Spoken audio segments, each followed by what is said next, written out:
Hello everyone, welcome to this course which is Excel Fundamentals Quick Start Guide. So welcome once again to our course Excel Fundamentals Quick Start Guide. My name is Charles and I will be walking you through this course, and we will be working together with you on the materials that are within this course. If you want to be an efficient finance professional, you need to be great at using Microsoft Excel. You could be working in the areas of, let's say, investment banking. You could be working in areas of equity research, in areas of financial planning and analysis, maybe working in areas of corporate development, areas of wealth management, or risk management. So regardless of the specific role, you will find that most finance professionals spend a good portion of their day working in Excel. And that's why a strong Excel skills are so critical for any job involving financial analysis or financial modeling. So this course, which is the Excel Fundamentals, in other words, it's our quick start guide. It's for beginners and even those professionals. They can actually go through this course so that they can be able to understand some of the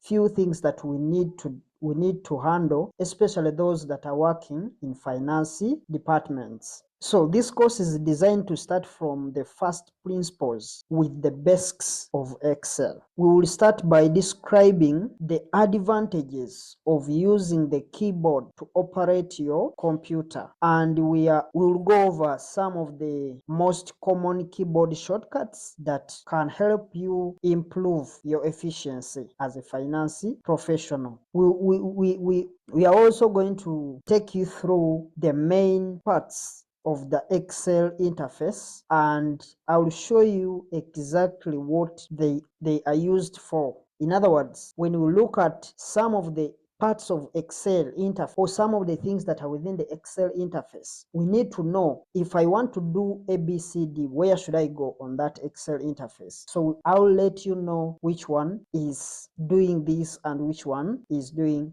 that, depending on which activity you want to carry out. So having looked at the main Excel interface, the main parts of the Excel interface, then we'll move on to the Excel settings, and I will show you the settings that we recommend here at KC Accountancy Education Center. So we shall be able to see some of the settings that we need to actually do when we are using our Microsoft Excel. So we are also going to show you where to find and set up the quick access toolbar in Excel, and how you can use that to further increase your speed with the keyboard. Because one of the things that we are focusing on is to make sure that we use more of the keyboard than using a mouse. So if we are not using the mouse, then what are the things that we need actually to know? Because when you are going to be focusing on the keyboard, it will help us increase the speed when we are using to this. So by doing so, we need to have our quick access toolbar set up in the right way so that we can be able to save time. That's the second thing that we are going to focus on. Then finally, we are also going to show you some of the most common features of these softwares that get used by finance professionals around the world. So this course is designed to be very interactive. We have provided an Excel template. We can look at our Excel template before we go on. Can have a look at our Excel template, and this is, if I minimize this a bit, let me try to look at the Excel file that we are talking about, the one we are going to have a look at. It's the one we've provided. This is the Excel file that we are talking about, that I have provided in our Telegram channel, where we can download and be able to see some of these things that we are going to be looking at. So we've provided the Excel template that you can download from our Telegram channel. When you download that Excel file, it's going to allow you to be able to have a live discussion whereby you are going to be interacting. In other words, we are going to be taking you through the things that we are going to be discussing, and you will be able to also sort out some of the things yourself, because you'll be having the template that we are going to be using in this Excel fundamental, in this Excel course. So that's the one that we are talking about. Then we can also look at we are also going to provide what we call we are also going to provide what we call we are going to provide with you the summary sheet. In other words, this summary sheet is going to be bringing the shortcuts that we are going to be mainly focusing on. We can maybe try to have a look at that. We can have a look at that some other time, but we are going to also provide that. It's going to be provided within our Telegram channel, where you can download and be able to have a look at some of the shortcuts and what they actually do in Excel. So you will also find that some of these shortcuts you can actually use them after you have finished the course, and you can use them as you're doing your practice. In other words, they can be helping you to guide you through some of the things that you can actually do to set up your Excel files correctly. So as we take you through this course, we want also to be engaging yourself, to be doing some of the things that we are going to be handling within this tutorial. So having seen the documents that we are going to be using, we need also to look at the other ideas that we are going to be discussing with you. So when you are when you are taking you through this small exercise that we are going to be doing, we want also to be engaging yourself. You see what we do and you can actually do it yourself, so that you can actually pick the practical aspect of Excel. And that's why we are providing these Excel templates, and we are providing the summary sheets for you to be able to download. You download those two documents, you'll pick them from our Telegram channel. The link is there in the about section of our YouTube channel. You can go there, join our Telegram channel, and be able to have some of the things with you, so that you can actually be able to follow up in the right way. So when you are walking through the exercises that we are going to be having, that we've prepared in this course, these will help you improve your knowledge, they will help you improve your confidence, and they will also help you to improve your proficiency with the Microsoft. So this will really help you prepare for some of the work that you are going to be encountering in your finance career. Remember, our main focus is to handle the accounting and finance professional. So we are looking at providing all the needed information for someone to actually get to know certain things and how they are done, as long as that person is within the background of finance and accounting. So we have a ton of exciting materials that we have packed within this course. So let's dive in and get started to see where we can actually see. So in the next video, we are going to be looking at the learning outcomes. We see what are the things that we expect to learn from this course. So that's what we are going to see in the next video. See you there. Hello viewers, let's quickly go through the main learning object for this course. First of all, we need to be able to identify the main parts of Excel 365 interface. Now I'm going to be using Excel 365. Whichever version of Excel you are going to be using, just know what we are going to be focusing on here is the Excel interface, or what we are going to be looking at within Excel. So which is going to enable us by helping us to identify the main parts of the Excel interface. It's going to help us know where exactly to go on the interface, on the Excel interface, to get things done really quickly. Because if you know where to go, if you know that when I need to do this, I'm supposed to go in this place, it will help you to be able to move quickly and improve your speed. So another important thing that you are going to be able to get out of this course is starting to understand the keyboard. In other words, our emphasis here is going to be, we are going to mainly focus on the use of keyboard rather than using the mouse. So you are going to start understanding the use of the keyboard, because there is a very huge advantage of using the keyboard, and one of them, it can help you move much more quickly and efficiently on the computer. So we are going to introduce you to the use of keyboard than the use of a mouse. So we are going to introduce you to it and also help you to memorize some of the most common keyboard shortcuts. We have some of them here. These are some of the shortcuts that we are talking about. These are some of them. So I want you to we will help you to actually memorize some of them, because we understand that Microsoft Excel has hundreds of possible settings that you can configure. One of the advantages of taking this course is that we are going to show you how to focus on the most important settings that you need to set up for success in the finance industry. So remember, our emphasis is mainly helping the finance professionals, finance and accounting professionals. So we are bringing all the things that are supposed to be used within the finance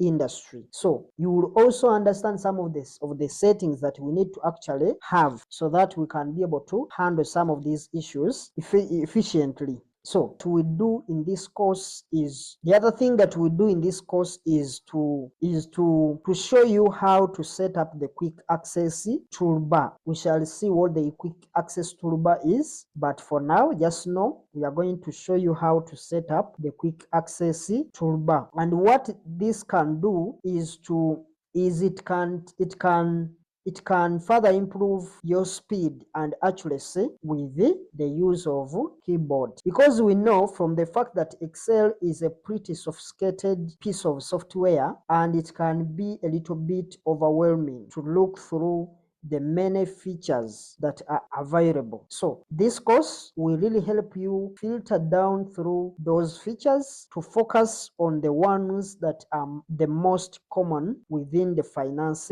industry. And finally, Excel also has some more advanced features, but a lot of these can be really time consuming to learn, and some of them, they are not so useful. So in this course, we are going to filter down through them so that we can focus only on those ones which are going to be the most useful for financial analysis. So that's basically some of the things or the learning outcomes, what you expect from this course. They look to be a little bit smaller in number, but if we go through the specifics, you are going to find that we are going to learn a lot. And if you are a complete beginner for Excel and you are within that docket of finance and accounting, just know you are in the right place. Even when you are not in that docket, but you are willing to actually learn some of the things that are done there, you are going to be benefiting a lot from this course. So that's what we are going to see as far as the learning objectives or the learning outcomes are concerned. So in the next video, we are going to be seeing how the use of a keyboard is more of a use than the use of a mouse within the finance profession. We are basically trying to focus our efforts on using the keyboard than using the mouth. So we are going to be looking at in the next slide is we are going to be looking at the keyboard over the mouth. In other words, we are looking at those advantages of us using the keyboard over the mouse. See you there in the next video. Hello everyone, welcome to our channel, and we are continuing with our series of Excel fundamentals. That is our quick start guide. Now let's talk about why we would choose the keyboard over the mouse, or the use of the mouse. So that's what we are going to look at in the next slide. The use of a keyboard over the mouse. As you can see, finance professionals use the keyboard over the mouse for a few different reasons. Number one, it definitely saves time. That's our number one reason as to why finance professionals prefer to actually use the keyboard over the mouse. It definitely saves the time. It allows you to perform tasks even faster and more efficiently, and also it improves on your agility. That's our second reason as to why we actually prefer to use the keyboard than the use of the mouse. It improves on our agility, allowing you to move around more quickly and move more easily. And finally, it's a kind of fun. In other words, the third reason is that it's fun. You are going to be learning a new skill, and you are probably going to really enjoy working much more efficiently with the use of a keyboard, because you are going to be learning a new skill first of all, and it's since you are going to be learning, it creates some enjoyment, because there is something new that you are going to be adding on yourself. In other words, you are learning something new, but at the end of the day, you are working faster than you are expected, because you will see those 2 to 3 minutes, those 2 to 3 seconds that you can save on each task. They sound to be a little bit smaller, but when you sum them up at the end of the day, they add up to some hours. Of course, you find yourself saving an hour or two because of the use of the keyboard. And that's what we are going to actually learn. Now, what you need to do is think about yourself and your computer. Just put yourself in a situation that you are actually looking at yourself, and at the same time you are looking at the computer, and just assume that those two, they are working as a team. You yourself, the person who is actually doing the work, and the computer itself, you are like a team, because you are brought together to actually do the work.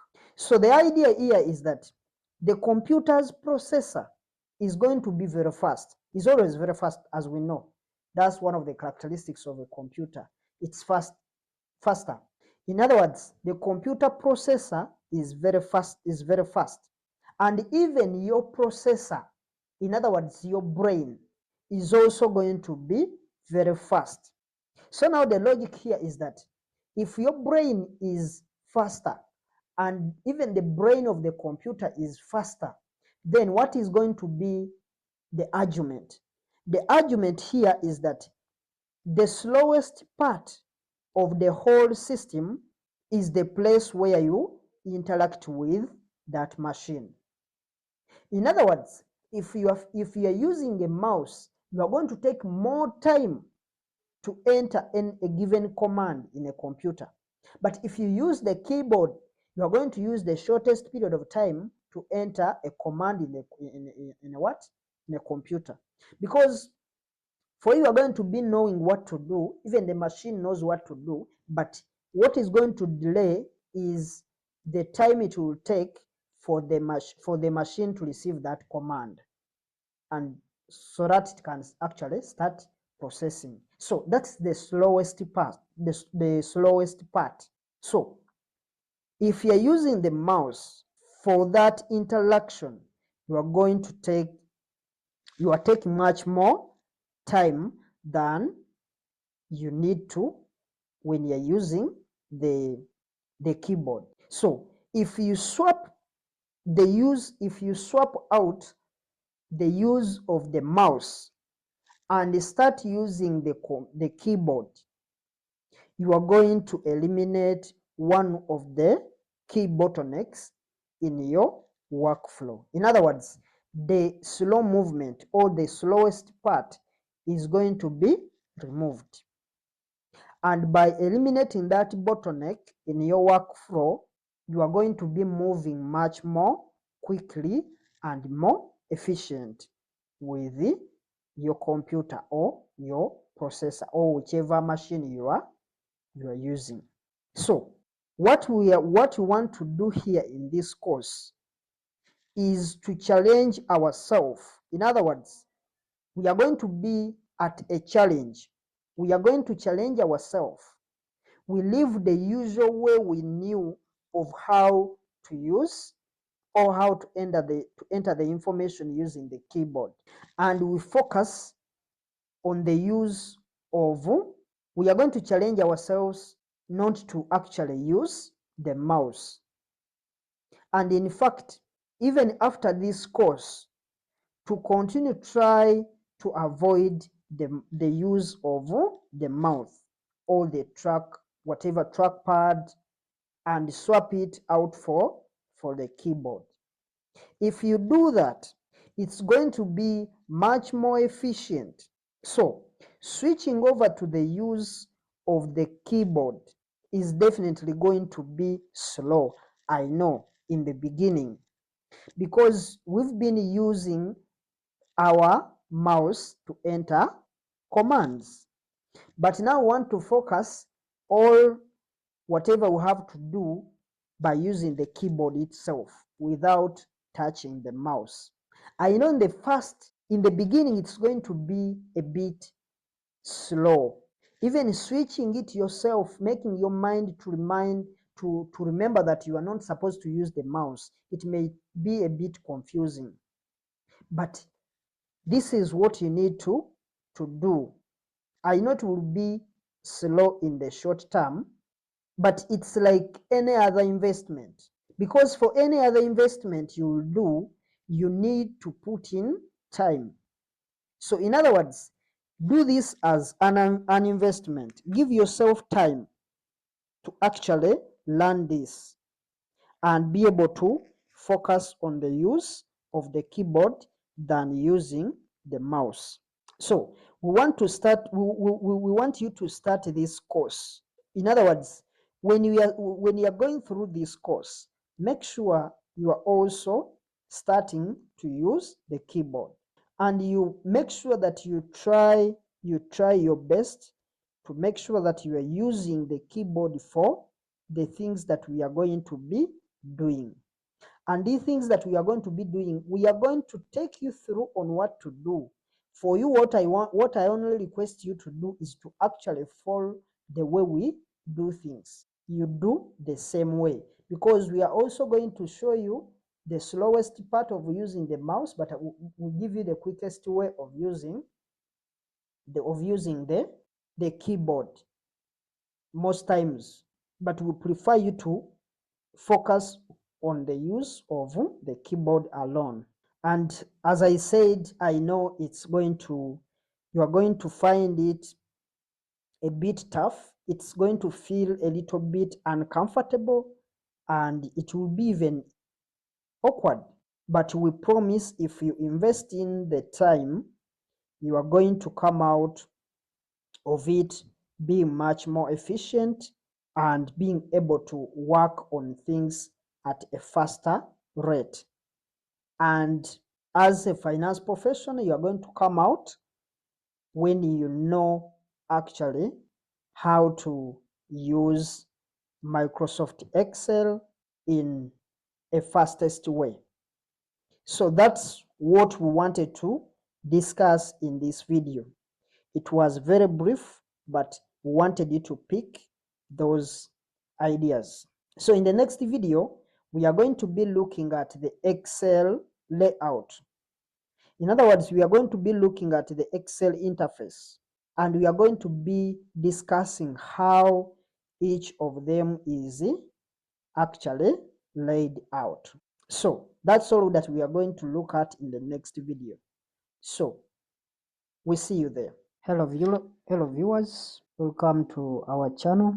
We are continuing with our series of Excel fundamentals, quick start guide. So in the last video, we spoke about the use of a keyboard over the mouse. And what we are going to start with today is looking at the Excel layout. We want to look at the layout of the Excel. So let's go ahead and look at the layout overview. In other words, Excel layout overview. Let's try to look at the overview of the Excel, as in the Excel interface.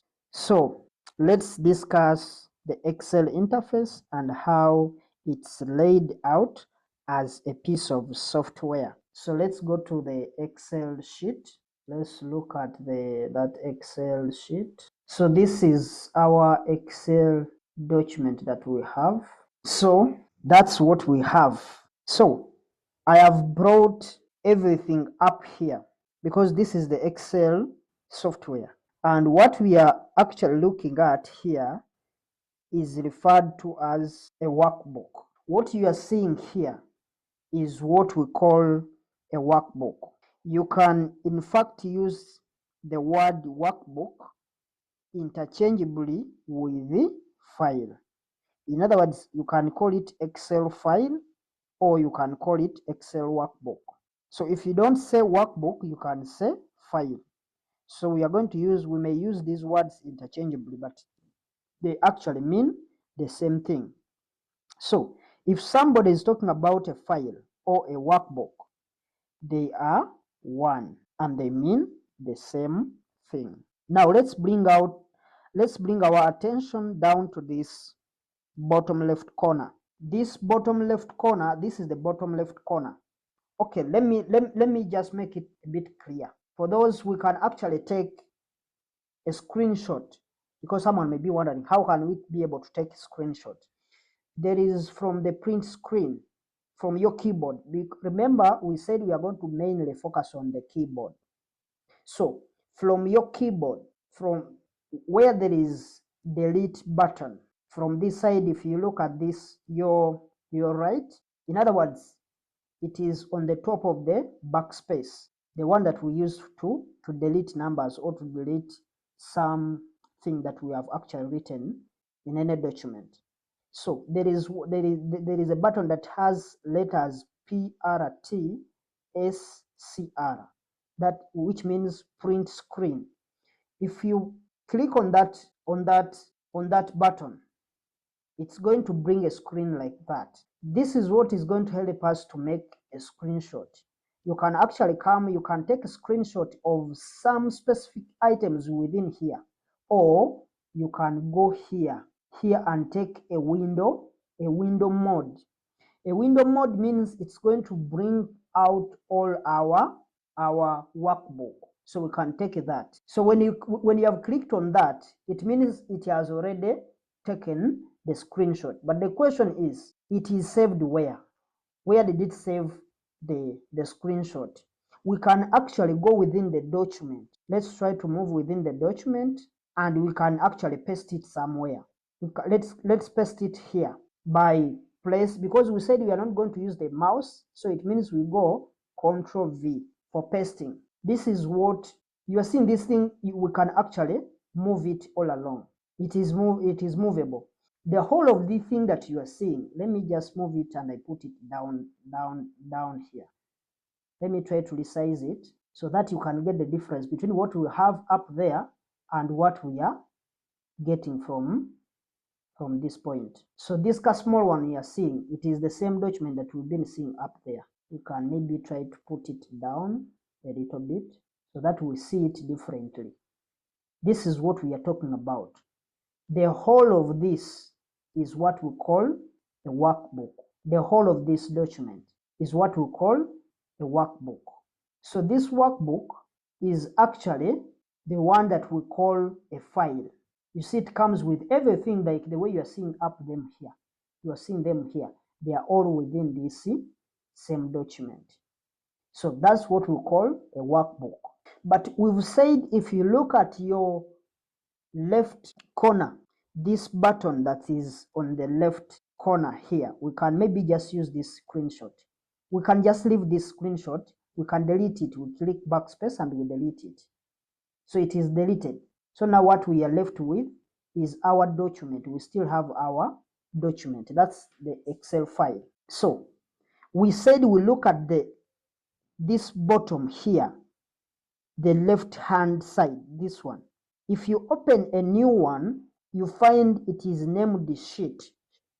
It may be sheet 1, it may be sheet 2, it may be, but if you open it for the first time, it's supposed to be sheet 1. So if you look at this point here, maybe we can also take a screenshot, because we can take a screenshot of a given item. So what you see here is what we refer to as a worksheet. Remember, this worksheet is within the workbook. The workbook is the whole file, but the worksheet is that specific sheet that we are working on. So this is our sheet number 1, but we renamed it to be cover because this is the document that we are using. But if you are looking at a new sheet, a new Excel sheet, you will find that this one is having sheet 1. And we are seeing that there are very many numbers because there is this cover, there is this analysis. You can actually add many more as you want, because here it says new sheet. You can actually add a new. So there are a number of different worksheets within a single workbook. So you can actually use you can use the word worksheet or worksheets interchangeably with the word tab. You can call it a tab. Instead of saying it is a sheet, you call it a tab. In fact, people often use the term tab because it's a little bit shorter and easier to say than the worksheets or the worksheet. So that's the second layout that we want to see. We can maybe take a screenshot. We use the same procedure. We just go to that button which has letters PRTSCR, which means print screen. You just click it once. When you click it, this time around it was taking the whole window, but now we just want a specific figure. So we just pick a rectangular mode, and we come here, we select that area that we are talking about. Let me just make it a bit longer so that you can actually see what we are meaning. So I can start from this point or push. I can push it further. So now the question is, it has taken it where? We still have it. We can actually come and paste it here. Since it is small, we can just press Ctrl V, and you are seeing the thing has been brought here. So it is within this, from this point. This item you are seeing here is what we call the worksheet. So it is this item because we've picked it from this. These are the worksheets, or you can call them tabs. So I hope you have actually seen those. We can delete that and we go to another part, or another part within the layout. So the next part of the Excel interface to take note of is right up here on the left hand side. Let me just scroll a bit. On the left hand side, let me just click there. It is this item, this one you're seeing on the left hand. It is right up here on the left hand side.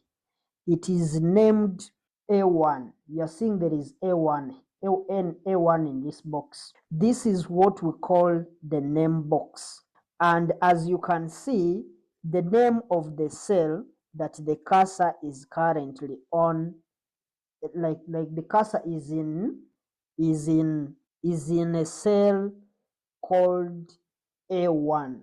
That's why you are seeing this name box is representing the name of the cell, and the name of the cell is A1. If you move this cursor to this point, it will change. Instead of A1, it puts C1. If you put to another point, it will pick this number. It picks the number on top here, and it also picks the number on top here. In other words, it is just getting those items. Remember, our cursor is within this box, so it is only picking the number from this item, meaning these are columns and these are rows. So it picks the column letter and it picks the row number. So that's why you are seeing here, if I put the cursor in this section, this intersection of these two lines, the other name box will be reading D17. So if you click there, it is reading D17 because it is the intersection of this column D and the row 17. So whatever you're seeing here is what we call the name box. So we can also take a screenshot of that to see what we are talking about. So it is the same thing. We said we go to that print screen, we click it once, and we pick that rectangular portion, and we highlight the item that we want to take, that we want to have a look at. We just need to look at that item here. It has already taken the screen. We can just come and paste it here. Control V. And we are seeing we have the item with us here. And this is what we are discussing, or this is what we are talking about. This A1, this box right here, is what we call the name box. This one, that is the name box, and that's what we've been discussing. So that is the other part that we wanted to actually look at. So we can delete that if at all you have actually understood it. We've seen that is the name box. So we know where it picks the letters, it puts itself there. But one of the things that we are going to see in this course is that we are able to change the name of the cell. We can actually change the name of this cell. Like the way we saw it, it was reading A1, meaning it is just, it gives us a column letter and a row figure. But we can actually change that A1. Instead of calling A1, we can change it to something else. And that something else, we shall see actually what we go through in order to change that to any given name that you actually want to call that cell. But just know there is an option to do that, and we shall go through that in a later modules. So now we are shifting over to the right hand side. We've been on the left and we've finished it. This is the left hand side. We've finished it. So now we want to focus our attention on the right hand side. So we can see this area here. There is this area here. This area, this one. That area that has fx, f and x, which is referred to as the formula bar. In other words, even if you just put your cursor there, it is going to show the name as, the name has come as what? Formula bar. So you are seeing formula bar. That's what we call the formula bar. This is where you are going, this is where you are going to see your formulas appearing in Microsoft Excel. It's where you always find the formulas appearing. But as we will see in this course, you don't always need to start by putting the formula in this formula bar, because just saying that it is a formula bar, it doesn't mean that we are supposed to actually be putting all our formulas there. So it's not mandatory that we are supposed to put our formulas there. But what is mandatory is that your formulas will always appear there. As long as you've used the formulas, they will be appearing in that section. That's why it is very important for us to actually talk about the formula bar, because that's where all formulas are going to be displayed within Microsoft Excel. So the other thing, maybe we can also take screenshot of that. because we need also to be seeing some of these things independently. You can go to the print screen, you click it once and it will bring for you that. When it brings that, you can come and make sure you highlight all this that you want to see. That's what I want to see. I can come and paste it here. I can paste it here, Control V, and it is now pasted there. So this is what we are calling our formula bar. That's where your formulas are going to be displayed, but it doesn't necessarily mean that you are supposed to put the formulas in that location. But what it means is that all the formulas, they are going to be displayed in that section. So now, just to close our tour of the, maybe you can delete this because we've seen it. Just to close our tour of the Excel interface, we have this section up here, which is referred to as the ribbon. The ribbon is this section that we are seeing up here. Whatever you're seeing up here is what we call the Excel ribbon. And as you can see, it has a number of sections. If you are reading from this side, from the word file, if you are reading from your left and you are going to your right, you are seeing we have, you can see file, you can see home, you can see insert, you can see page layout, you can see formulas, you can see data, you can see review, you can see view, you can see help, and so many other sections. I know some of these sections we will be going through them, not all of them, but we are going to go through into those sections that we actually see they are more used in the finance perspective on the finance industry. So we are going to see many of these in this course, and we shall see the details there. So just stay tuned, subscribe, and be part of the channel so that you can actually be able to have some of those things. So this ribbon, the only challenge is that I freezed what we call, I freezed the pan, because you are seeing if I click on home, I have to first click on home for this thing to appear here. But some of these I just freezed them, because if you freeze your ribbon, you'll find that some of the things you are not seeing them. But we shall learn how we do that. But it is very easy, just like the way you've seen me. I've just gone to this. You can see there is what says collapse the ribbon, or if I want to collapse it, I can collapse it from this point. But maybe to take screenshot of the ribbon, the whole of it. So this is the whole of it, and those are the things that you are seeing there. But I'm creating more space. That's why I collapse this ribbon.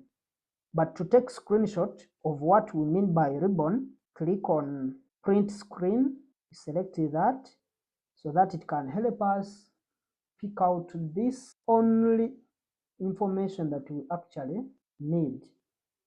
This is what we call the ribbon. Whatever has been highlighted is what we call a ribbon. So we can now paste it somewhere. We see it differently. Control V for pasting, and you can see this is what we call the ribbon. Can try to minimize it and we see it all. That's what we call the ribbon. It has those different sections, as you can see. But just know, as I said, you can add more sections there. You can remove some sections, and we shall see how we do that. So that's what I wanted you to look at as far as the parts are concerned. Let me delete this ribbon. Then the other important item, let me also collapse this, because I want to have more space, because you're seeing when I collapse it, I find more space up, which is very important. So after seeing that, maybe the other thing, before I forget, the one I wanted you to note is that we are using Microsoft Excel 365 for a PC or personal computer or laptop, whichever. We are not using Microsoft 365 for MacBook. MacBook computers, they have different versions. Even their keyboard looks a bit different. Even the shortcuts you've seen, they are for Microsoft Excel 365 for a PC, not MacBook. So if you are using a different version, or if you are using the software on a MacBook or a Mac computer, things may look a little bit different, but it will be just fine for the purposes of this course. Just know I'm only using Microsoft Excel for PC, but I'll also be giving you highlights, especially on the shortcuts for MacBook users or Mac users. The shortcuts, they are different, because you may find where we use control using the PC, the other guys of the Mac, they are using command, and there is another key they use, but command. And so there are so many things that you keep on changing. You may see different things and you don't think that we are on the same page. So find out the gadget you are using. If it is a MacBook, just know it's going to look a little bit different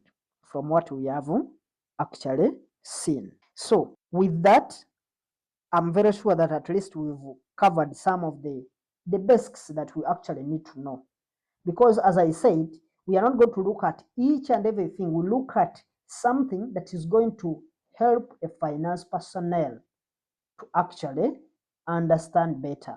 So since we have got a lot to cover, that was just a highlight of what we have looking at the Excel, because there are so many things that we can look at in terms of the layout. But here the layout overview is basically that. So since we have a lot to cover, let's dive in and get started.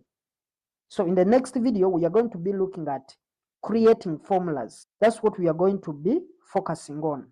So just know we are going to focus on the practical aspect of it, because I said this course is very interactive. We are not just going to watch and be writing. No, we are doing these things ourselves. So it's very handy, and we need to actually have something to put up. At the end of the day, you find yourself learning at the same time you are being able to save time and be efficient when you're doing different tasks. So let's meet in the next video. Hello viewers, welcome back. We are now looking at creating formulas within the Excel layout. So I will just request you guys to go ahead and open up your Microsoft Excel, and when you do that, you may be greeted with a startup screen until you be able to open a blank workbook. In other words, when you try to open it for the first time, you'll find those options. You'll find it will give you a greeting message like good morning, good afternoon, whatever it is, whatever the time it is at your site, until you open a blank workbook like the way you are seeing on the screen. So when you have opened that blank screen, the black workbook, just like the way you are seeing on the screen, it means now you've created what we call a new worksheet. Sorry, a new workbook.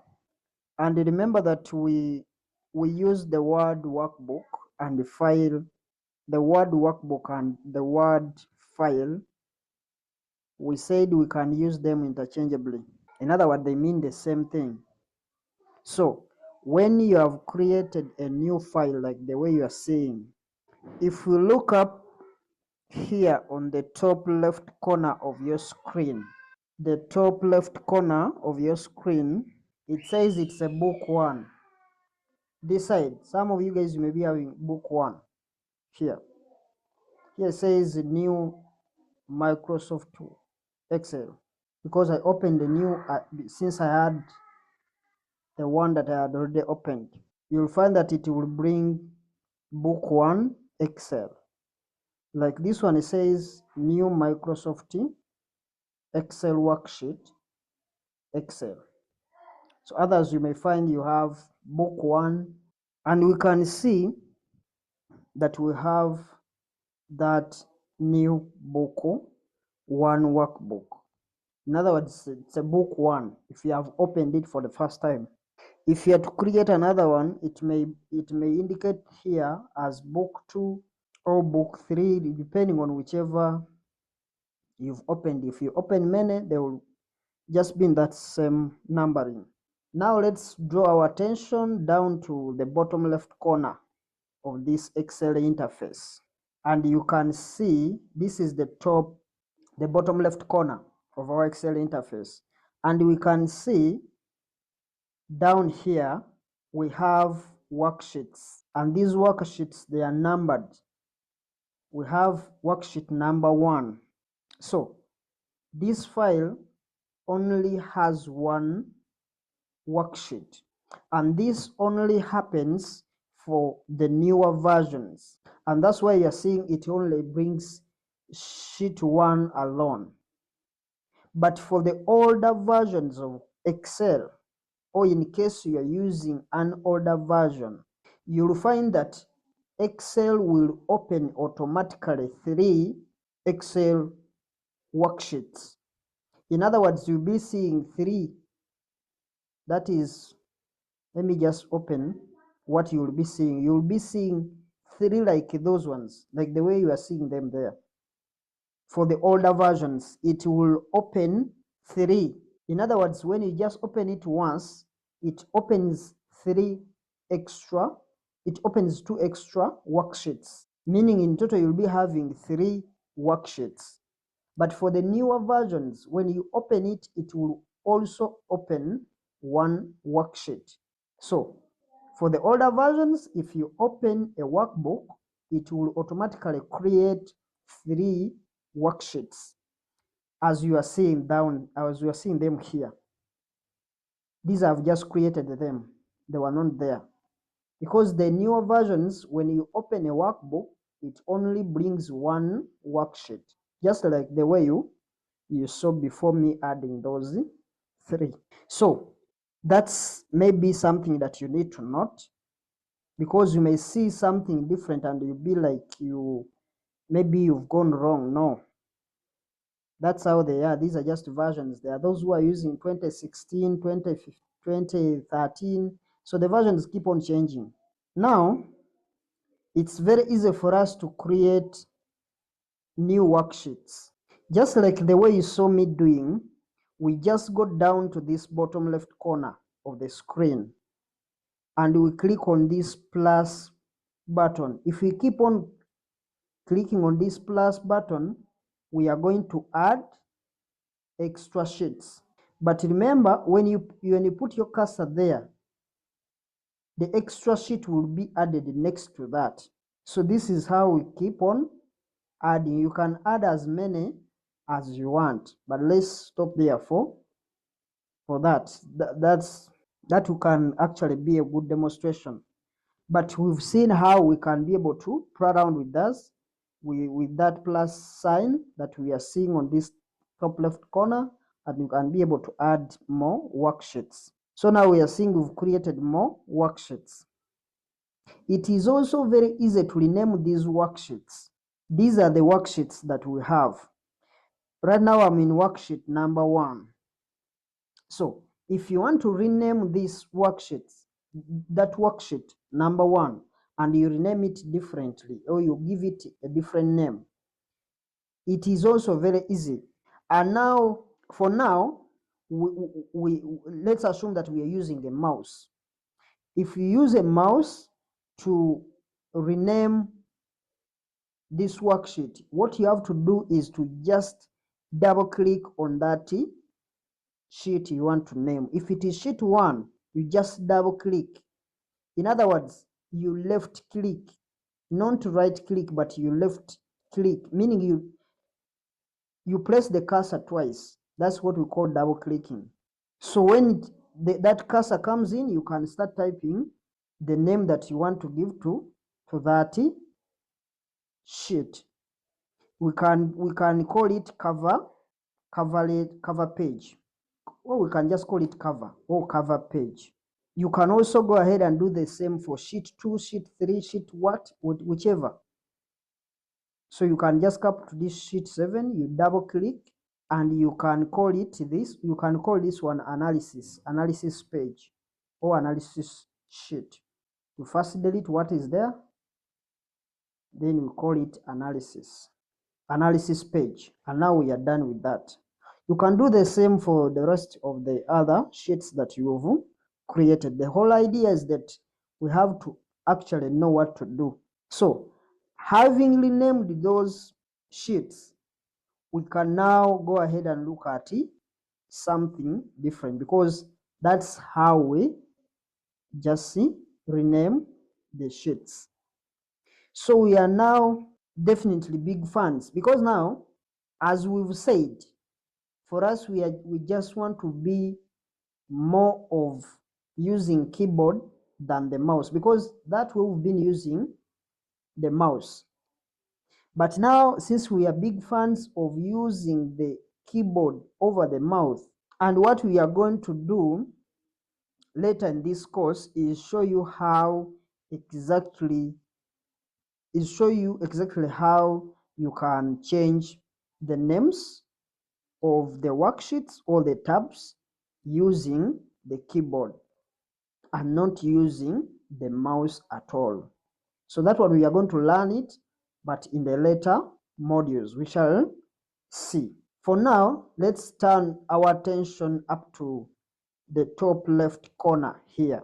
This is the top left corner that we are talking about. This is the top left corner.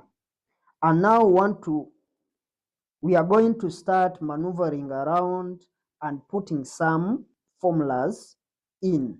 So one of the first key shortcuts, one of the first keyboard shortcuts we would like to show you is, if you could maybe if you can just go to your computer and you just leave the cursor anywhere within the worksheet, and you come and hold the control key.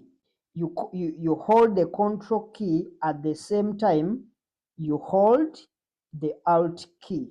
You hold those two keys together, the control plus the alt, and then you use the equal sign. Click equal sign, and then minus sign. When you hold those ones and you just go to minus sign, because when you press the equal sign, it's going to be increasing, but you can come and press the minus sign. You place all those keys together. When you place control plus alt keys and you add the equal sign, it means you are zooming out. But if you want to zoom in, you make sure you add an extra button of the minus key. In other words, you just press control plus alt, then plus equal sign plus the minus sign or the minus key. When you do that, you are zooming in and out. In other words, it's control. Maybe I can just type it. You see what I'm talking about. It is control like that. Let me just write the way they are. TR plus the alt key. Actually, they are all small letters. Let me just write the way they are on the keyboard. Plus the alt key, then plus equal sign, then plus a minus key. So if you place control alt equals minus, you are going to be capable of zooming in and out. When you just place control plus Alt plus equals, you are zooming out. But if you just add an extra key of a minus key, it means you are going to be zooming in. Control Alt. So that means if you just stop there, this one will be zoom out. But if now you want to go to zoom in, so zooming in is going to be on that you add a minus. So that's the difference. Those plus symbols you don't actually place them, but what this means is that you place them simultaneously. In other words, you place Control and Alt at the same time. So that's the meaning. You place Control equals, you are zooming out. Then when you place that Control and again you place minus, you are zooming in. So that's one of the key shortcut that I wanted you to get, because it is going to help us to zoom in and zoom out.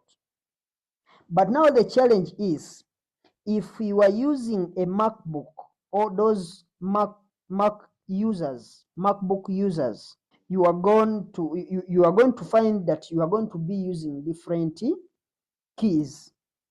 So for MacBook users, for them, they are going to be holding down the Command and the Options key instead of Control and Alt keys.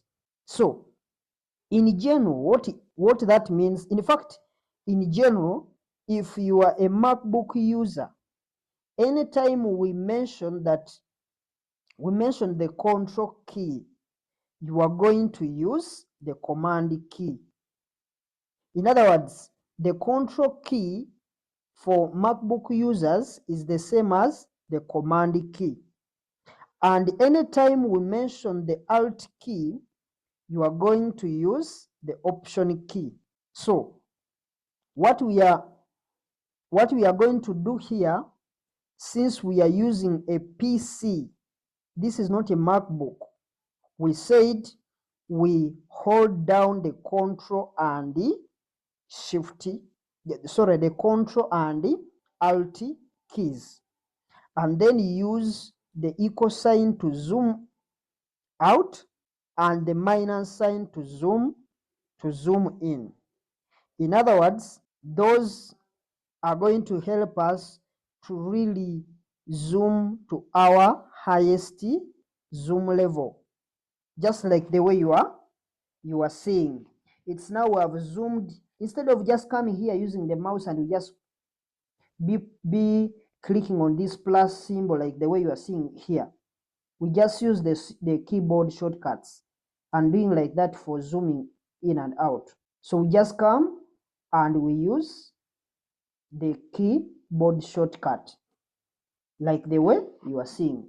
So that's what we are referring to by being keyboard fans, and we don't actually want to use the mouse. So that's why we are saying we are now capable of seeing up to 400% zoom level. That's why you are seeing here the zoom level is 400% down here. That is our highest zoom level. So you will also notice that as you zoom in and zoom out, you'll find that these percentages are going to be increasing or reducing. When you zoom in, the percentages are going to be changing. When you zoom out, the percentages are going to be increasing. So that's what I want also you to actually take note of that. So those zoom percentages, they are changing on your screen, especially when you are doing zoom in or zoom out. So one of the first thing to know in Excel is it's efficiently like a grid.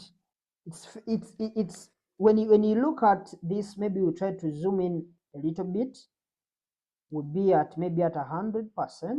When you look at this Excel worksheet, it looks like a grid.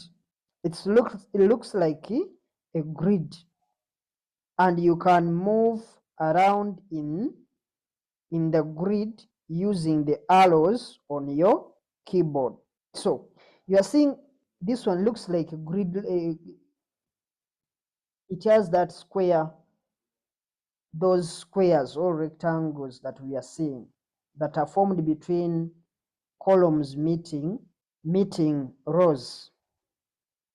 So if you look at our screen here, we are moving around. When you look at our screen, we are moving around using all of the arrows, and you can see up here we are moving using the arrows that are on our, so they are taking us to different directions. So maybe we just, if we just go to the cover page and we'll look at, we place our cursor in A1. That is our first box that we have, or our first cell.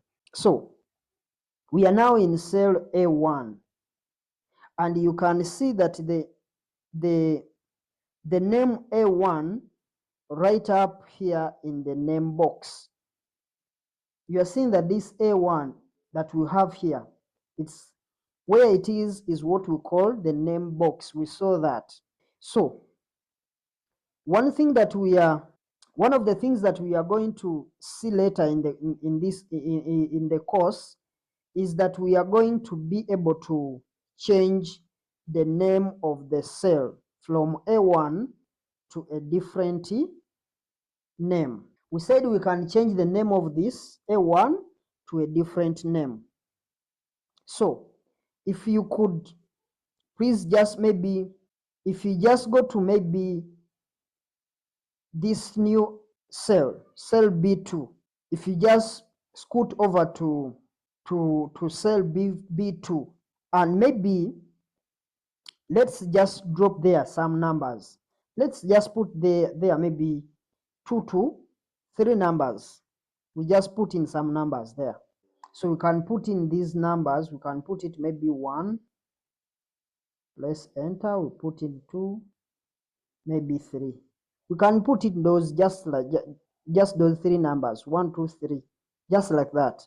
Now we want to go down to this cell B5, because we have put in from B2, this is B2, up to B4. So if we just go down here to cell B5 and we put in a formula in that cell B5, just to add up or to sum up these 3 numbers. So if you want us to get the total of these numbers here in this cell B5, what we have to do is that there are really 3 ways that we can enter a formula into a cell in Microsoft Excel.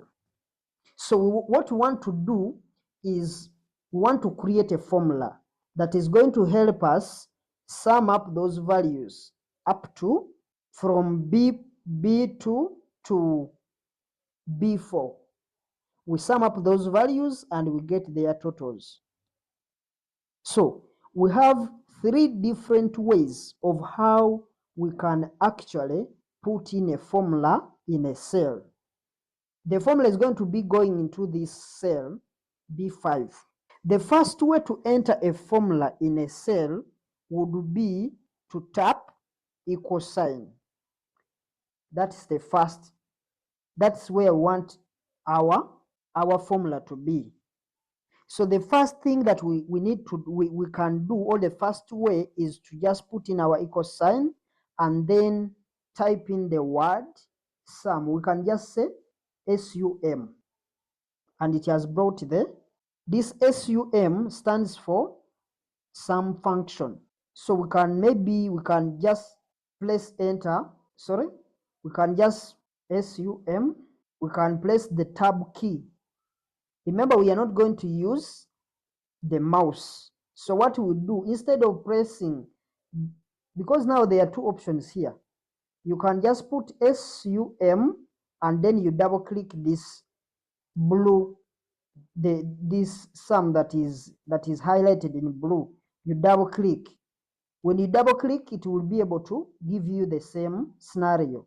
But since we said we are more of keyboard than the mouse, so we can delete that and we say SUM, then we press the tab key.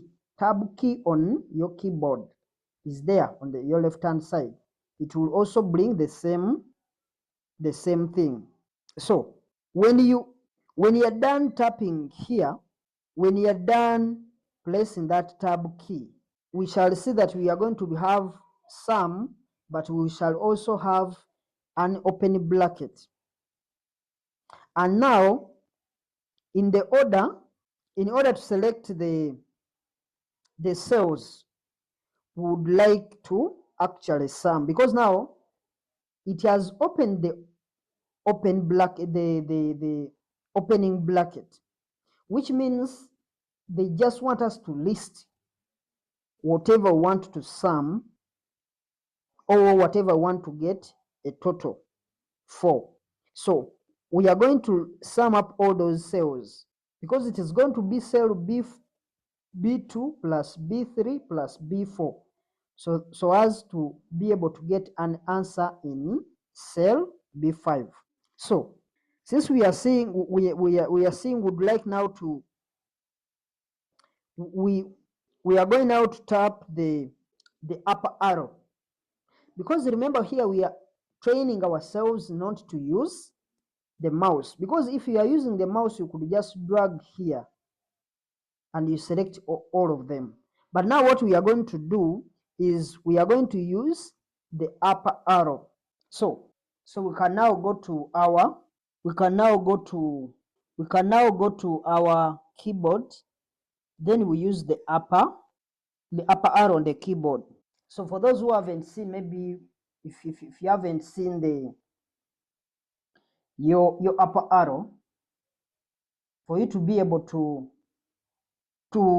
add, to move from that cell that we wanted to add up. So you press the upper arrow. That upper arrow is going to take you to cell B2. But now the issue here is that we would like to select all the 3 cells. So what we are going to do, we are going to hold down the shift key, because now here we've moved a little bit far.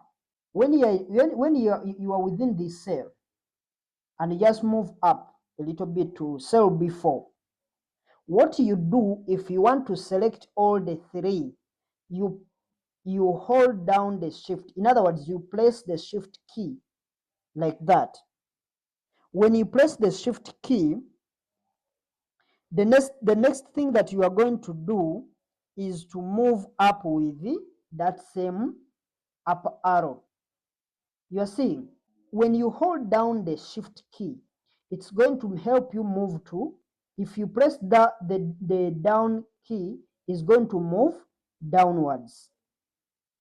But for us, we want to move upwards, but you keep on holding the shift key, and then you will be able to select all the three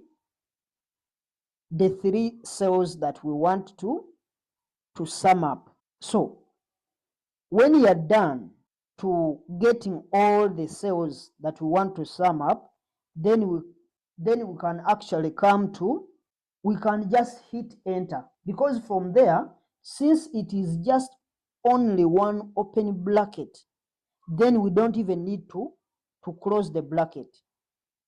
We can just hit the enter key, and now we are able to sum up those figures. If you only do that if you have only one open bracket, but if there are 2 open brackets, then it means you can't just press enter.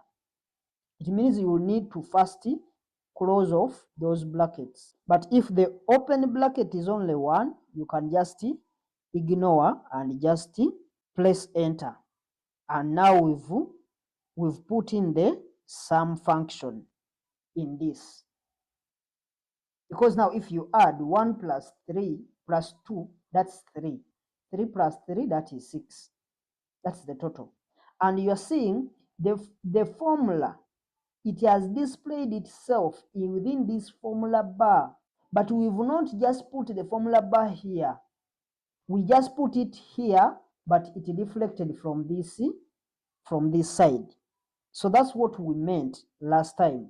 We said we don't necessarily put the formula here.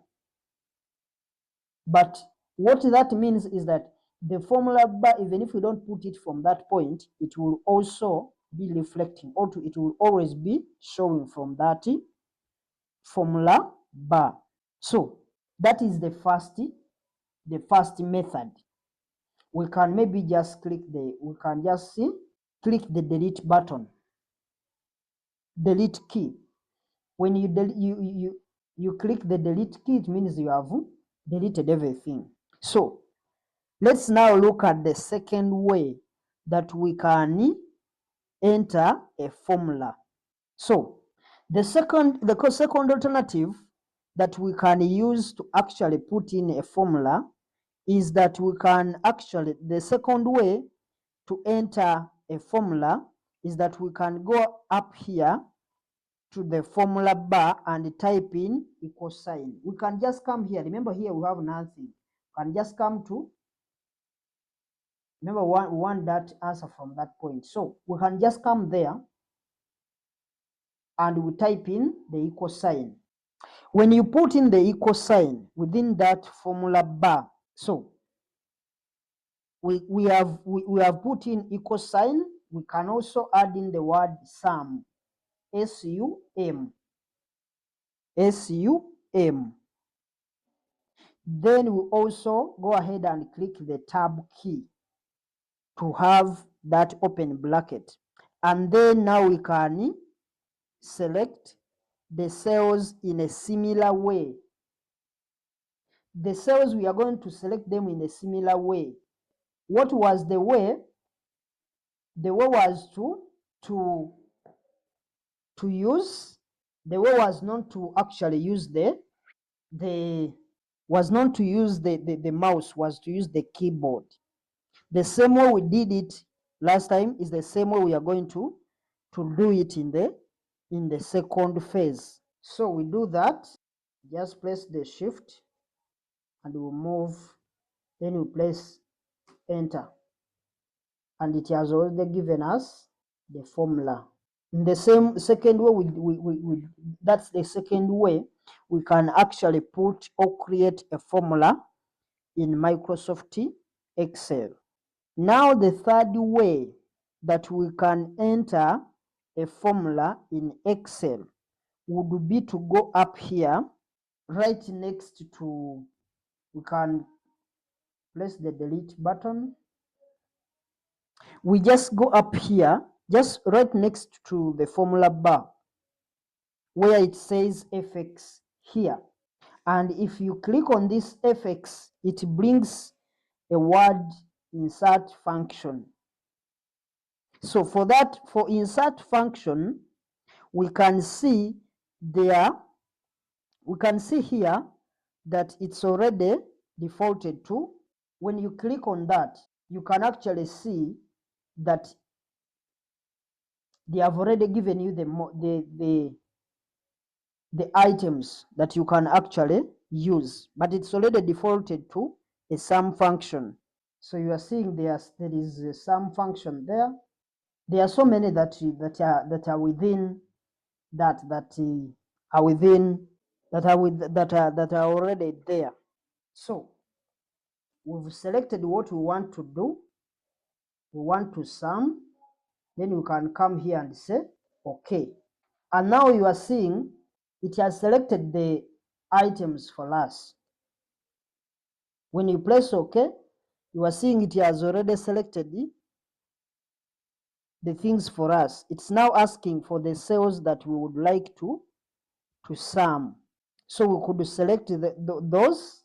If there were many, we could add them here. So, and after putting those, then you can now come here and click OK to sum up. And you are seeing it is also giving you the same answer of 6. So that's the third way that we can actually use, the third way that we can actually sum up, or that's the third way we can actually create a formula within Excel. So those are the 3 ways that you can enter, that we can use to enter a formula in Excel. But definitely the fastest and the most common way is to enter the formula directly into the cell, meaning it is the first one that we went through.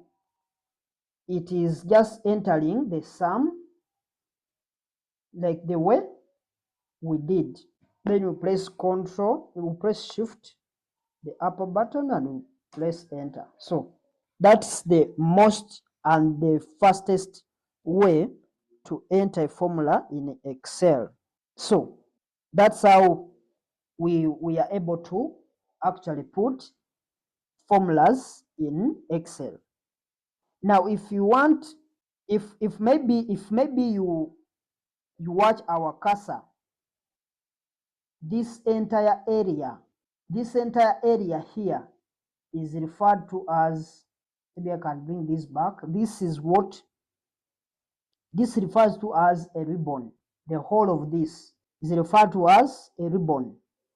And there are many sections. We have the home. From here we have file, home, insert. There are so many sections as we spoke about them.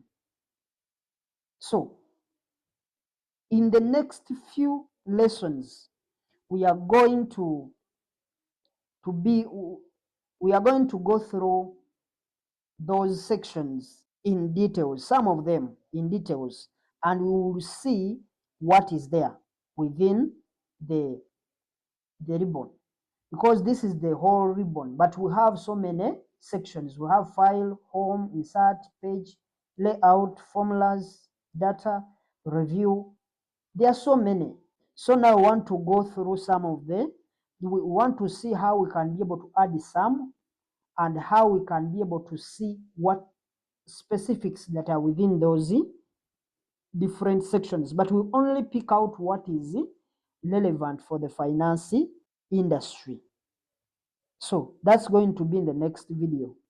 Thank you for watching. Let's meet in the next video. Hello viewers, welcome to our channel, and today we are going to continue with our series of Excel fundamentals. And today let's continue here by looking at the blank Excel file. Right up here, as you're seeing, we are in book 1. That's as you are seeing, book 1 Excel.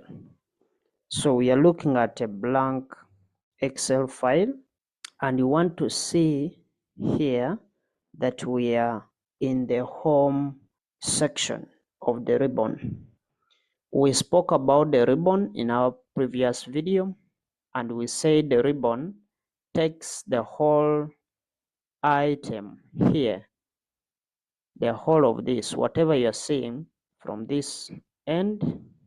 As you can see, we've discussed that the ribbon is this Excel sheet that you are, let me just do a cropping.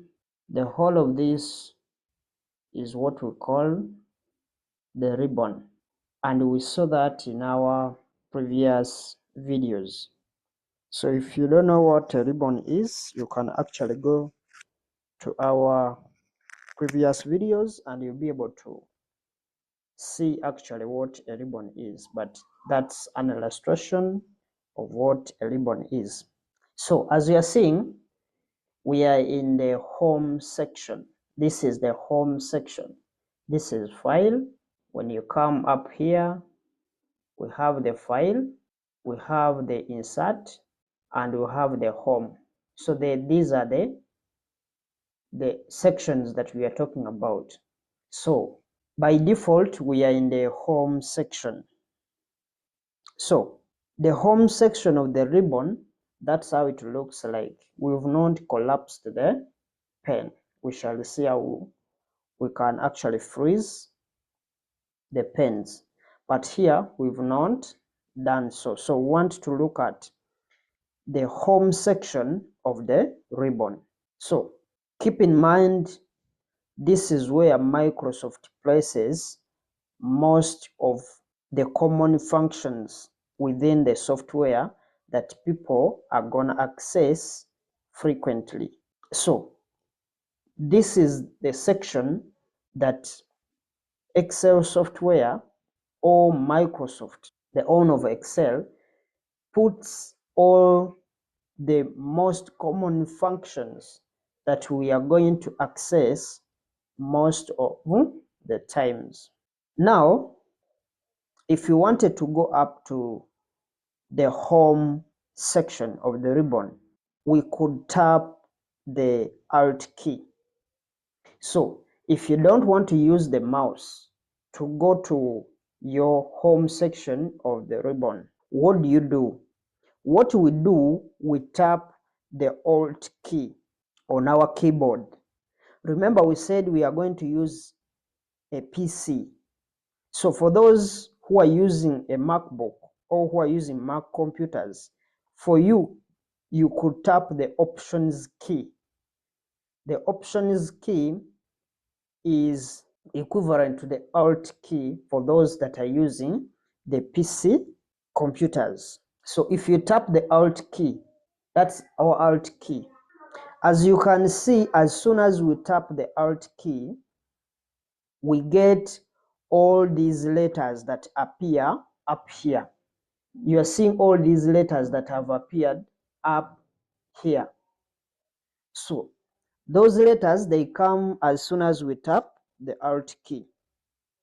So if we want to go into the home section of the ribbon, we could now tap the H. When we tap the H, then we can finally see that it has brought new letters. We are seeing new letters appearing again. So these new letters, they will allow us to walk into the ribbon, the home section of the ribbon. So that's the shortcut that will help us to walk into the ribbon in Excel by using the keyboard. So if you're using the keyboard, that's how we are going to be able to tour the ribbon by tapping the Alt key, and you'll be tapping the next letters that will be appearing on your screen. So what we are gonna do for now, let's just take tour, because now we want to look at what are some of the things that are within the home section of the ribbon. So we just want to take, I just want you to take tour and see what is going to be within the home section of the ribbon. So we can now tap the escape key. We can tap the escape key a couple of more times just to get back and remove these letters that we are seeing.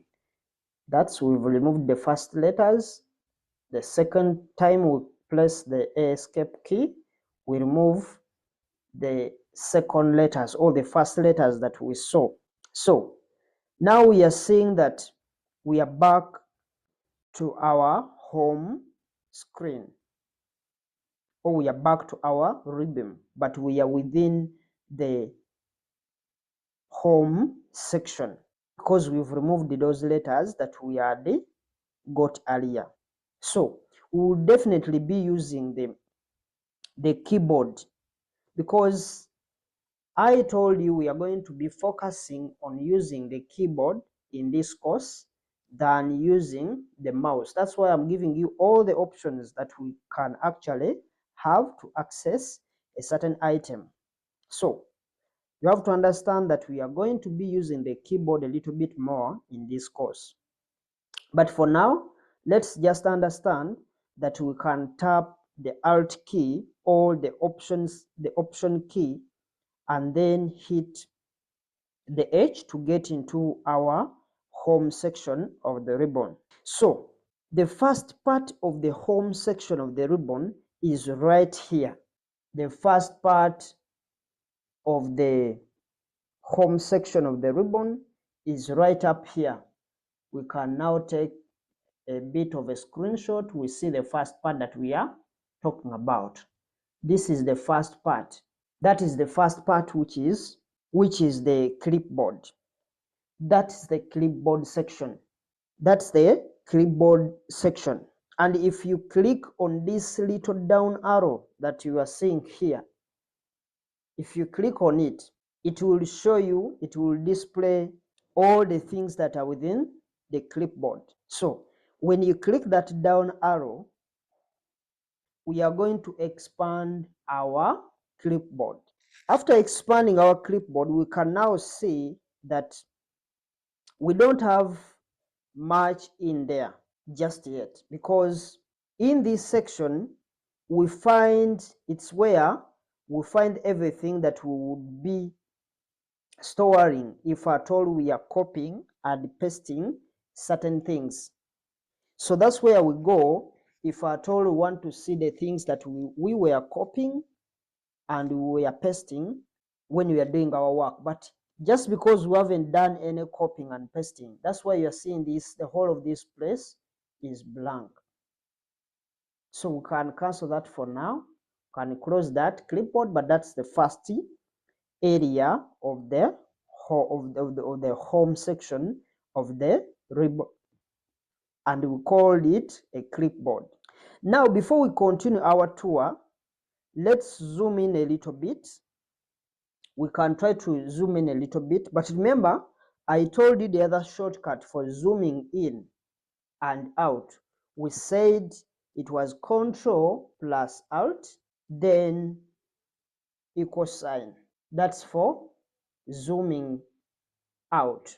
Control plus Alt, then we place the equal sign, and that will allow you to zoom into a very high level, a very high zoom level.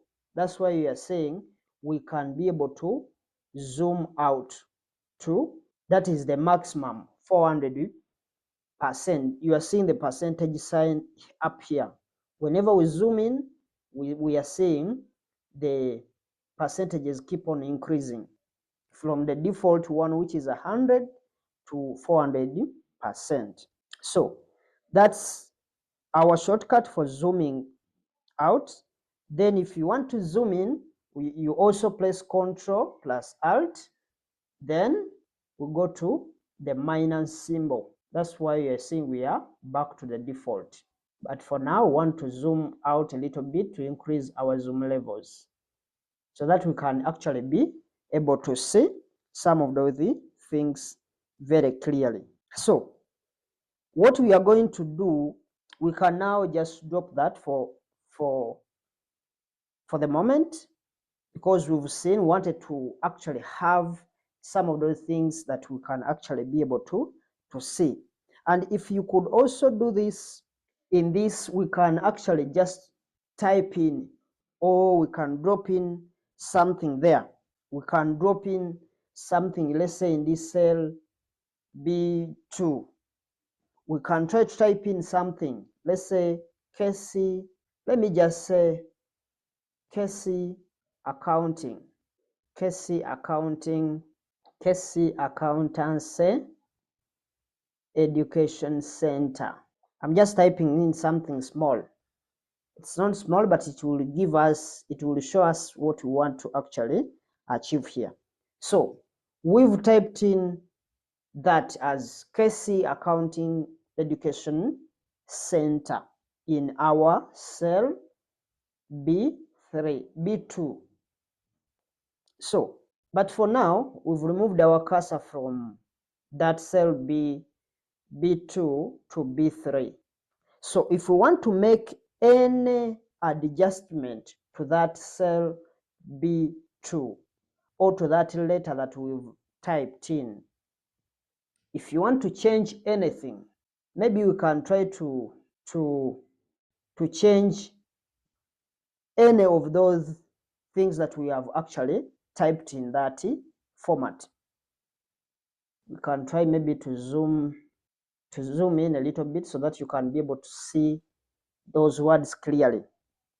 So if you want to change anything, make sure that your cursor, this is our cursor, is within that very cell that we want to change. So it is within the cell B2. So we can go up to this section of the font section. We can go within the home section, but we'll go to the font. This is the font section. We can maybe try to take a look. The font section is something that you are seeing. This is the section for font. That's the font section. So it's where we want to go. If we want to maybe to go into that font section, we can just click on this drop down arrow that we are seeing here.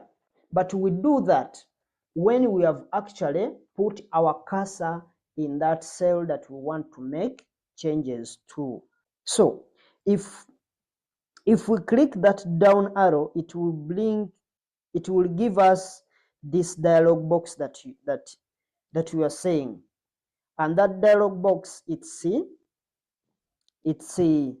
for formatting cells.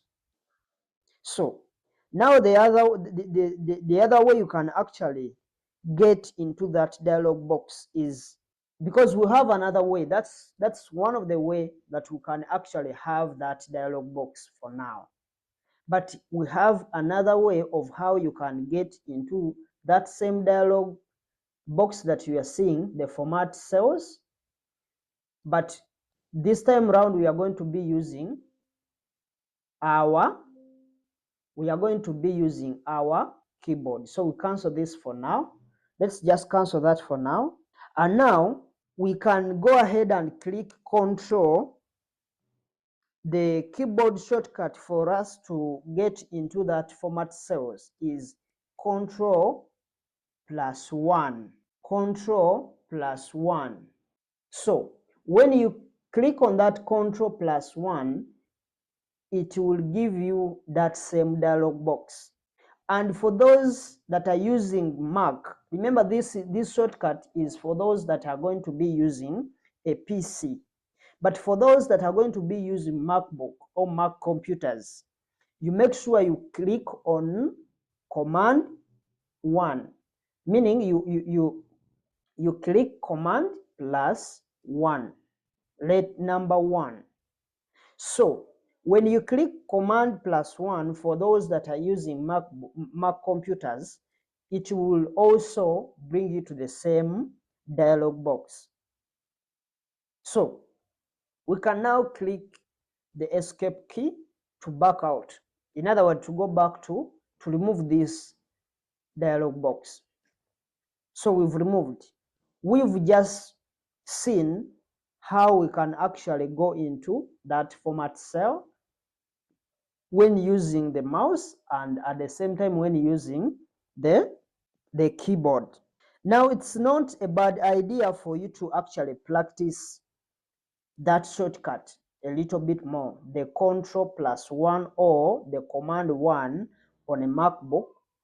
It's that shortcut that will help you get into that dialog box that we've just seen. So here we can control the type of font. When you click Control 1, when you click that Control 1, it will take you to that. We can actually control the type of font. It's whether it's going to be regular. These are the font styles. Whether it's going to be regular, whether it's going to be bold, whether it's going to be italic or anything. So that's where we go if at all we want to actually change some of the things. We can actually change the font size. The font size are this side. We can also change the font size without using the mouse. So the other thing is we can actually change the alignment. So we can change the font size here. The next thing that we can do, or the other attributes as well, like whether they are going to be underlining, whether we are going to have whether we are going to have the color. There are so many things that we can actually change from that font section. So we can just hit the escape key for now, just to get back to where we were. So those are some of the things that we have actually looked at in the font section. Now the other thing that we can do up here in the font section is that we could click right here with our mouse in order to change our font color. We can actually try to change some of those things. Maybe we can try to reduce these words. We put something that can actually fit in the box. Let me just put CPA. At least for that one, it can actually, you can come here. The other thing that we can do, we can come and try to change the color. We can try to change to any color that we want. That is the font color. So that's where we go if at all we want to do a fill color. So that fill color is only going to change if at all you make your cursor to be in that respective cell that you want to actually change the font color. So that's how we've been able to change these colors. You can change to any, you can be playing around with those fill color to see which one you can actually select. So we can see that if at all we try to move around with our mouse, we can actually see, because now here we are using our mouse to move through those different options, the fill color that we have. And we can see that every time we try to hover over these different palettes of colors, we can see that things are actually changing in that within that very cell. So we can now try to type the escape key to back out for a second, and we could also go up here and click on the changing the font color. So if you don't want that color in, we can come here and say no color. But the other thing we can also do is changing the font color. The font color is actually changing the color of the words. If they have been in black, we can change them to any font color that we want. The other one is a fill color. This one is a font color. In other words, here we are changing the letters themselves, but the fill color, we are changing the background, or we are changing the cell. So hope you can be able to get the difference. So, and again, as you can see, when we are hovering around these different colors, we can see that different font colors are changing for that same word that we typed. So that's it that we are talking about. Hope that one is okay. So that's what we've seen from that perspective. Oh, that's the other thing that we can change. So we can now look at the other thing that we can see within that same section or within that same area, and that thing is quite common to access, and those are the border options. The border options, they are within this same font section. You can find the border options right up here where we are pointing on this drop down arrow.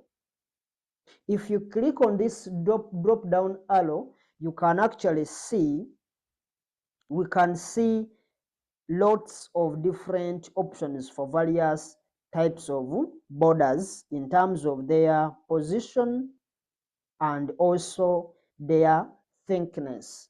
We can actually see the types and we can also see their thickness right up here. So that's the other option. Now moving across to this next section here, which is the alignment. So we can tap now the escape key to get to back out from that.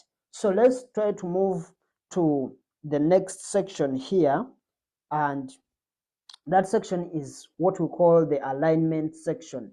We can try to get a screenshot of that, and that alignment section is right up here. That's the alignment section.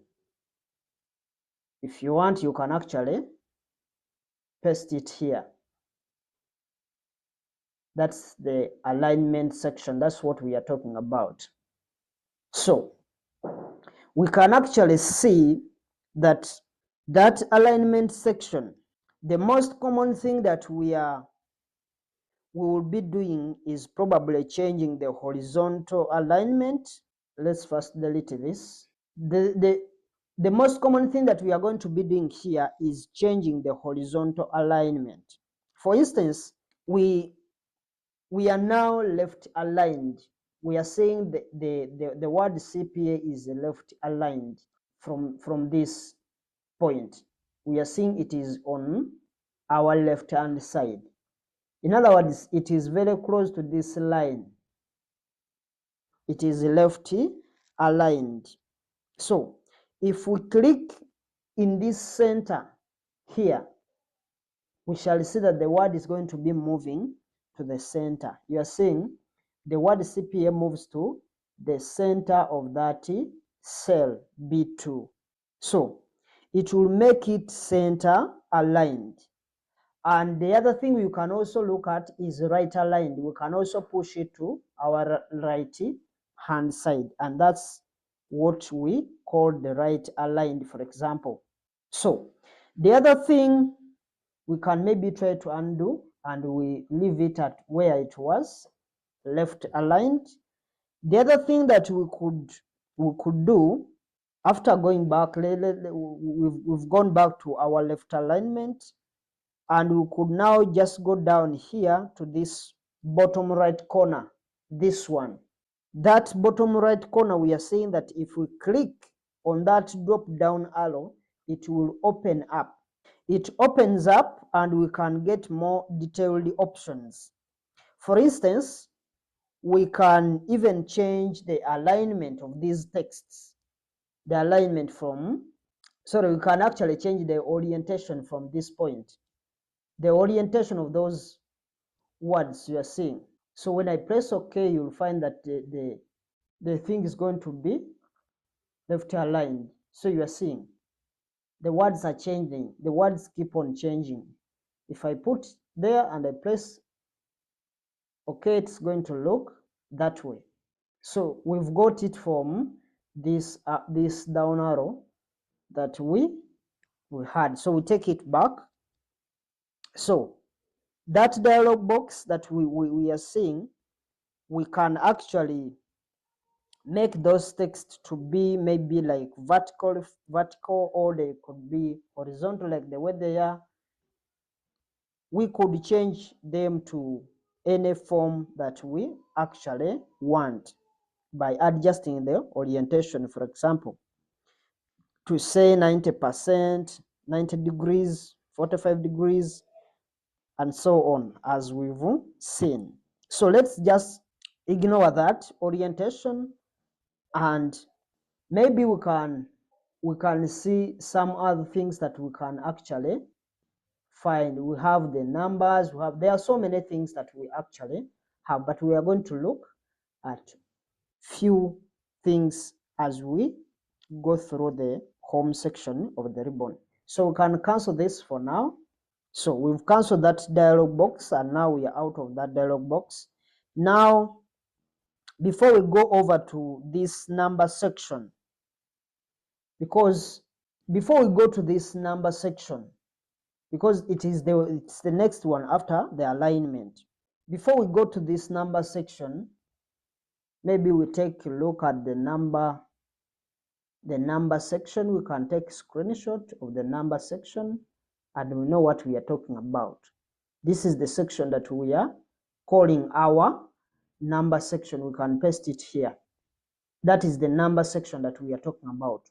But before we go to this section, let's first move our cursor and we put in some numbers. Let's put in a number, let's say in cell B3. Let's put in a number. Let's say we put a number, let's say 90,000. Let's just use that number as 90,000. So when you put in that 90,000 and we hit enter, we shall see that we are having our figure in that cell B3. So now we could go into this cell and we get up to this number section, because now we said if you want to change anything, make sure that you are within that cell that you want to actually change.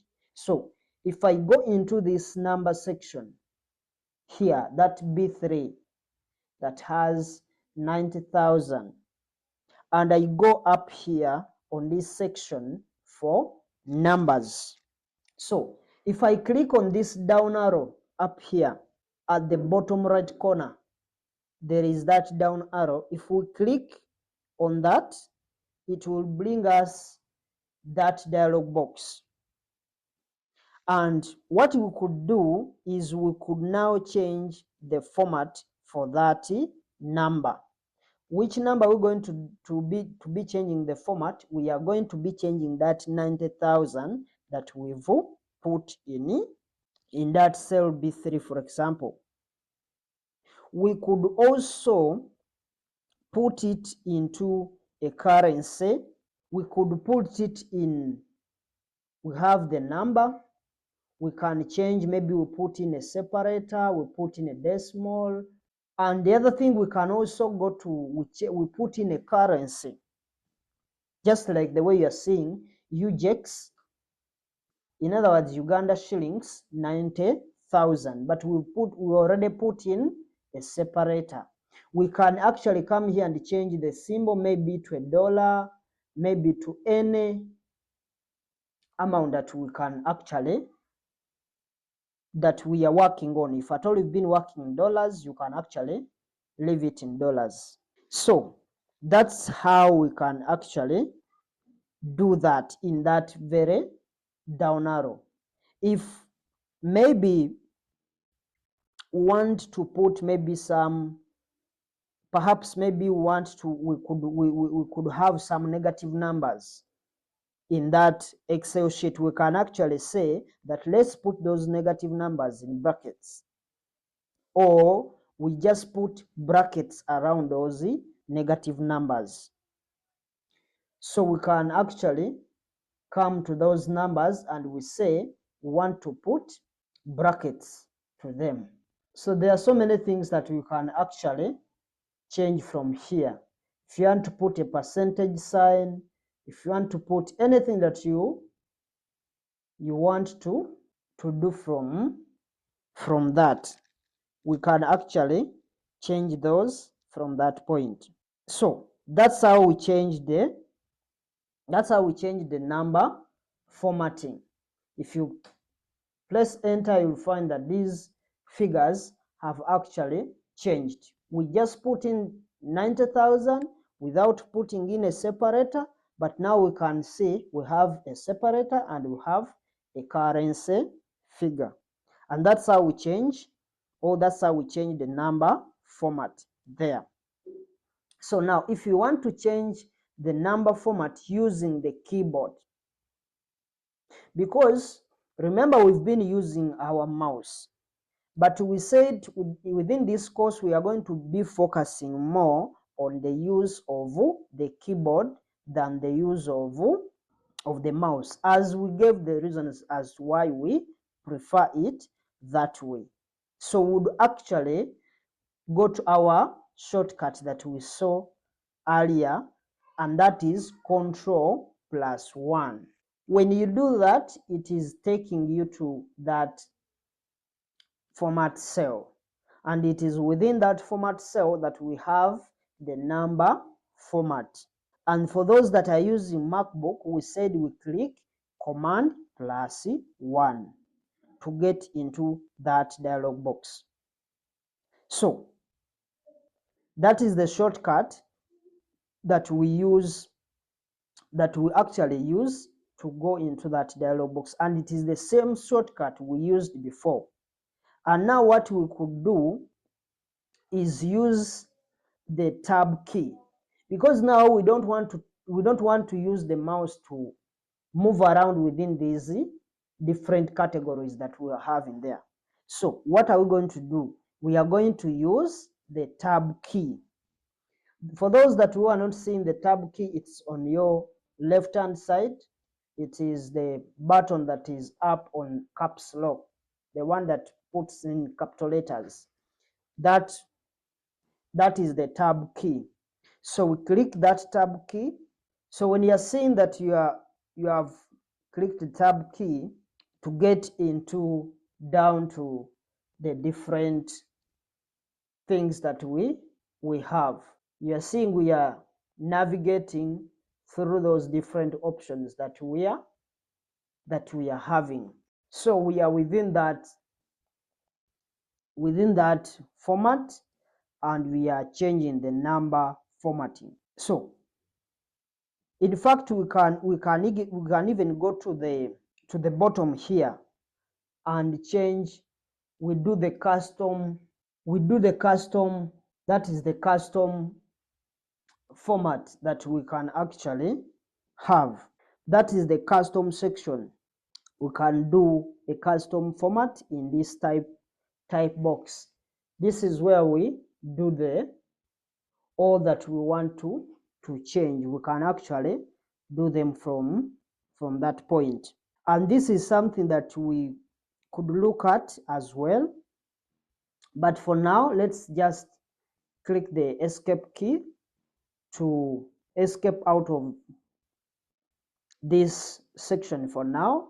Now the next section, we are seeing the next section is working over to, when you are walking over to the right, would be here, that section of the conditional formatting, because the next section that we are going to be working on most of the times is that conditional formatting.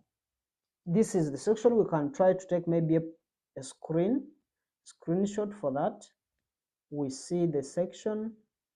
These are the sections that we are talking about that has that conditional formatting. We can paste it here. This is the conditional formatting that we are talking about. So that's one of the area that we are going to be looking at. So if we click in this, maybe you can try to delete this. If we click in this drop down arrow, you are seeing on that conditional format, there is that drop down arrow that we are seeing. We could highlight the cells. We could highlight the cells that are maybe that are greater than a certain number, for example, and we can perhaps say that we make them red, because you may be having figures within Excel, but you want to select values that are exceeding or that are less than a given number, that are more than a given number, and you change their font color. So that's what you can do. You can highlight some of the cells, because now you're seeing for highlighting cells, it may be greater than, less than, between, equal to. So those are some of the things that we can actually do from that conditional formatting. We could also highlight cells that were less than a certain number, and we can also try maybe to make them blue. Whatever makes sense for the analysis that you are you are doing. So for that, highlighting is something that you can actually look at. So the next area worth highlighting would be over here, which is styles. Can maybe try to click the escape key to get out these styles, cell styles. If you want maybe to move over these different options, can try to click the so we are saying that we can actually see that style. So if you try maybe to move around within these different styles that you are seeing with your mouse, you can actually see that those cells keep on changing. The cell that we have clicked in, you are seeing it is changing. Hope you can be able to see that whenever we move around these different styles that we are seeing here, we see that the respective cell keep on changing to that same color. So that's one of the thing that we can look at in that node. So these are pre-programmed and you can access this as well. So next up here is the particular section where it says cells. So these are you are seeing the different cells that are keep on changing. So we can actually click the escape key to back out from that. So the next thing is this section that says cells. We can maybe try to look at the print review of that section. It starts from this point. That is the cells section that we are talking about. That is the cells section. So this is where we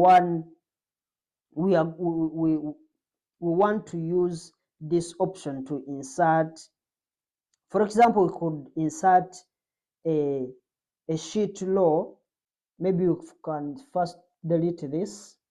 This is where we can, maybe we want to insert a sheet row, just like the way you have seen. It has inserted another row. So we can undo that. This is where we can go to actually insert different cells. So if you try to insert a cell there, you'll find it will be asking you the different where you want it to be, and you can actually be able to add that. So we can also try to insert a column, just like the way we were seeing we've inserted a column. Can undo that, and you see it is taking us back.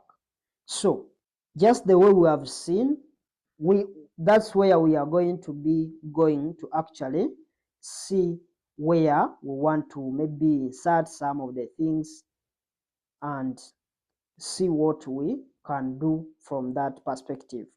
So we can also insert, we can also delete a cell.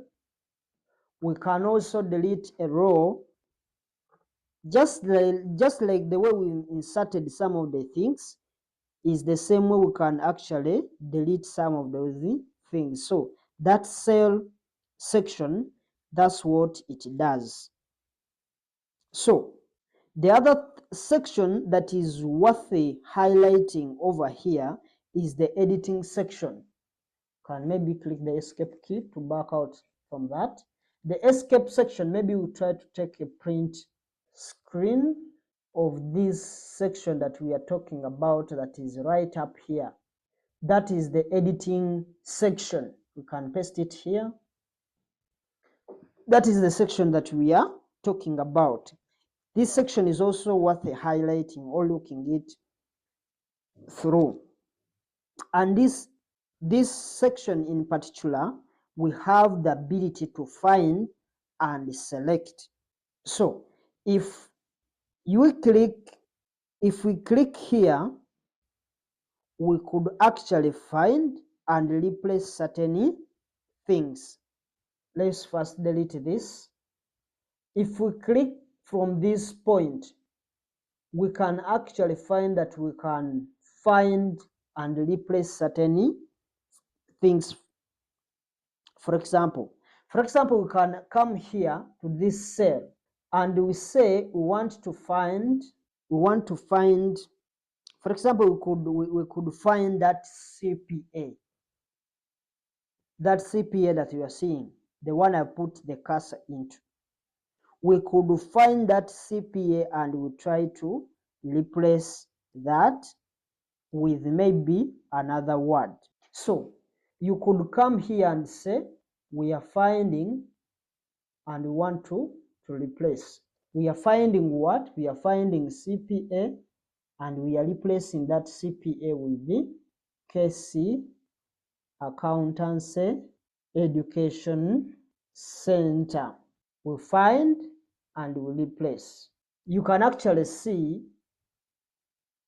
it has done what we wanted. Here we had the KC, we had the CPA, now we've changed it to KC Accountancy Education Center. So that's one of the things that we can be able to do. We can find, we can replace, we can also try to select some of the items within our file.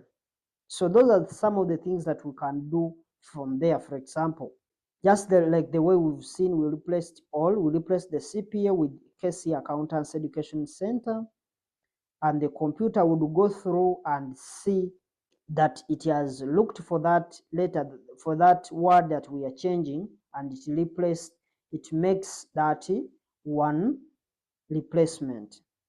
So that's what we've done from that section. So we have just done a quick tour of this home section of the ribbon.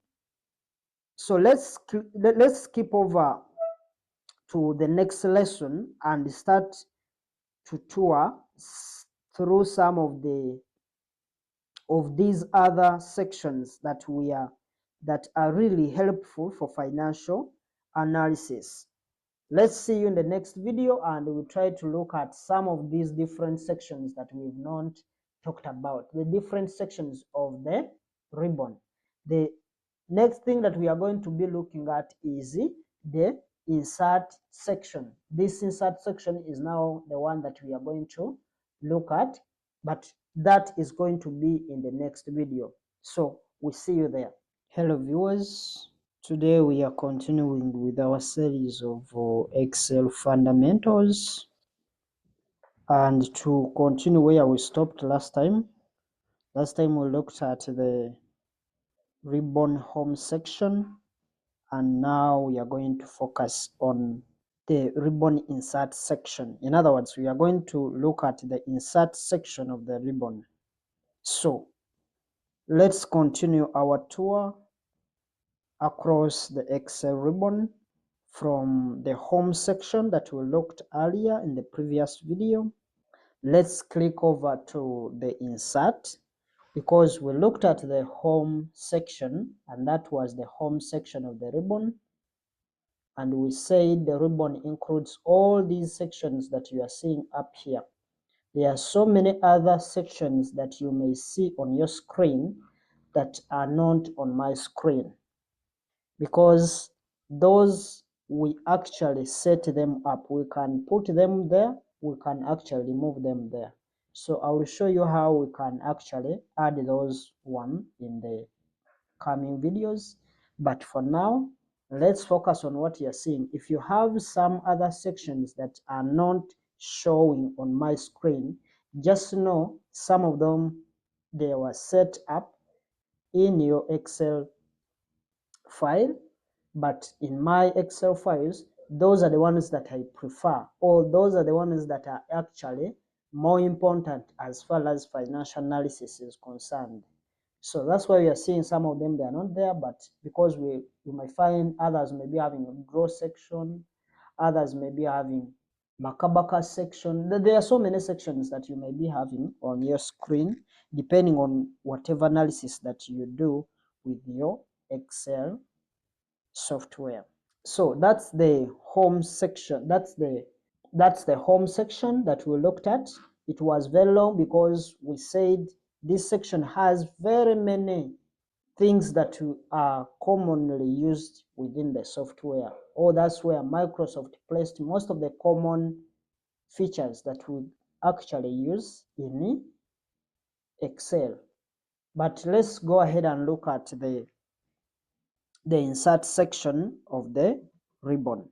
So we are now in the insert section of the ribbon, and probably the most common thing that you are gonna be inserting, or that you are going to be inserting over here, are the charts, because most of the things that we are going to be looking at as per finance analysis, they are going to be in terms of looking at the results, in terms of looking at the charts, getting the relationship. And what's going to help us, or the only tool that we are going to be focusing on, is the charts. So charts are the ones that we are going to be focusing on a little bit more, or that we are going to be inserting mostly as far as financial analysis is concerned. So, but we are going to take a look at other things that can be inserted as well, just so you know, or just you be aware that there are other things that we can actually insert other than charts. So first of all, with the insert section of the ribbon, we are seeing that the first section, or the first item that we see within the insert section of the ribbon, are the table section here. Let's try to take a screenshot of that table section so that you can be able to see the kind of section that we are looking at. This is the tab section, the table section. We can paste it here. That is the tables section that we are focusing on, or that is the first section that we have under the insert section of the ribbon. So that's how it looks like as you are seeing it there. Can maybe try to delete it. So you are seeing these are the things that we actually have there.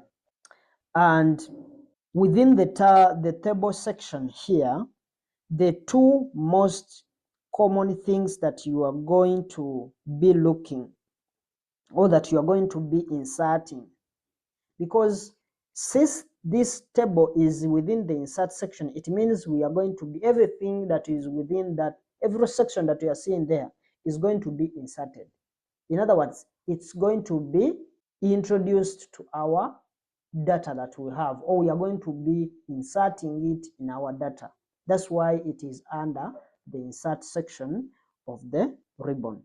So the most common things that we are going to be inserting for financial analysis, remember our main focus is on financial analysis. We are not necessarily looking at Excel as a software, but we are focusing on Excel as a tool that we use for financial analysis. So most of the things that we are going to be talking about, those are the things that we are going to be using as finance analysts. So whatever we are going to be using for financial analysis is what we are putting more emphasis on. There may be other things that we may not talk about. Those that we may not talk about here, it means we are not going to actually use them under the analyzing of the financial data that we may be seeing. So the most common feature, or the most common items, would be a pivot table or a table. There are two. This is a pivot table, and this is the table. These recommended pivot tables, we may not look at them, but we are mostly focusing on the pivot tables and the table. So those are the ones that we are going to basically use in these financial analysis, financial analysis. In other words, all our financial information, we may need to have it portrayed in tables. We may need to have those pivot tables to help us make some more critical analysis. So those are some of the things that we are going to be focusing at that particular table section. So over to the next section, over here on the illustration section. This is the illustration section. We can also take a print review of that, an overview of that illustration section. We take a screen of that. That is the illustration section. So that's the illustration section that we are also going to look at. That's how it looks. You can try to expand. We said this course is more practical. So if we are trying to do some of the things, we are trying to achieve some of the basics that we actually need. So I just want you to have your laptop, to have your desktop, and be able to do something. When we are discussing, you actually learn how to do some of the things. We spoke about how to make those screenshots. You can actually go ahead and look at the previous videos. They are actually giving you a detailed overview of how we do some of these things. So I'm making this course more practical. It is more practical. So be able to actually follow up when you are, whatever we try to do, have something that you are adding. If something is new, make sure you go ahead to your Excel and practice it and find yourself understanding what we are doing. So we can delete that and we look at, this is the section that we are focusing on, the illustration section. The illustration section that we are focusing on right here is, it's possible to insert some pictures. That's the first item. We can insert some pictures. They may be from your device or from the laptop itself, or you can pick pictures online. If you have data, you can actually pick these pictures from online. So we can also be able to insert some shapes like the way anything that you can insert from this point. These are the shapes. You can actually put some icons. These may be the different things that you can actually smart art graphics. You may be required to do maybe a circular thing like this, and you try to explain some of the things or some of the steps using some graphics. So you may also do that. We can put some screenshot, like the same way you've been saying me putting some of these screenshots here, because I've tried to cut some of the things and I paste. So you can pick these screenshots maybe from your laptop, it may be from the screen itself, and you can be able to insert some of them there. So those are some of the things that we can actually do from that illustration. That section is more of giving illustration. In other words, it's giving some of the pictures. You get some pictorial view of some of the items that you may be talking about. So you may try to represent some of them using pictures or using some graphics.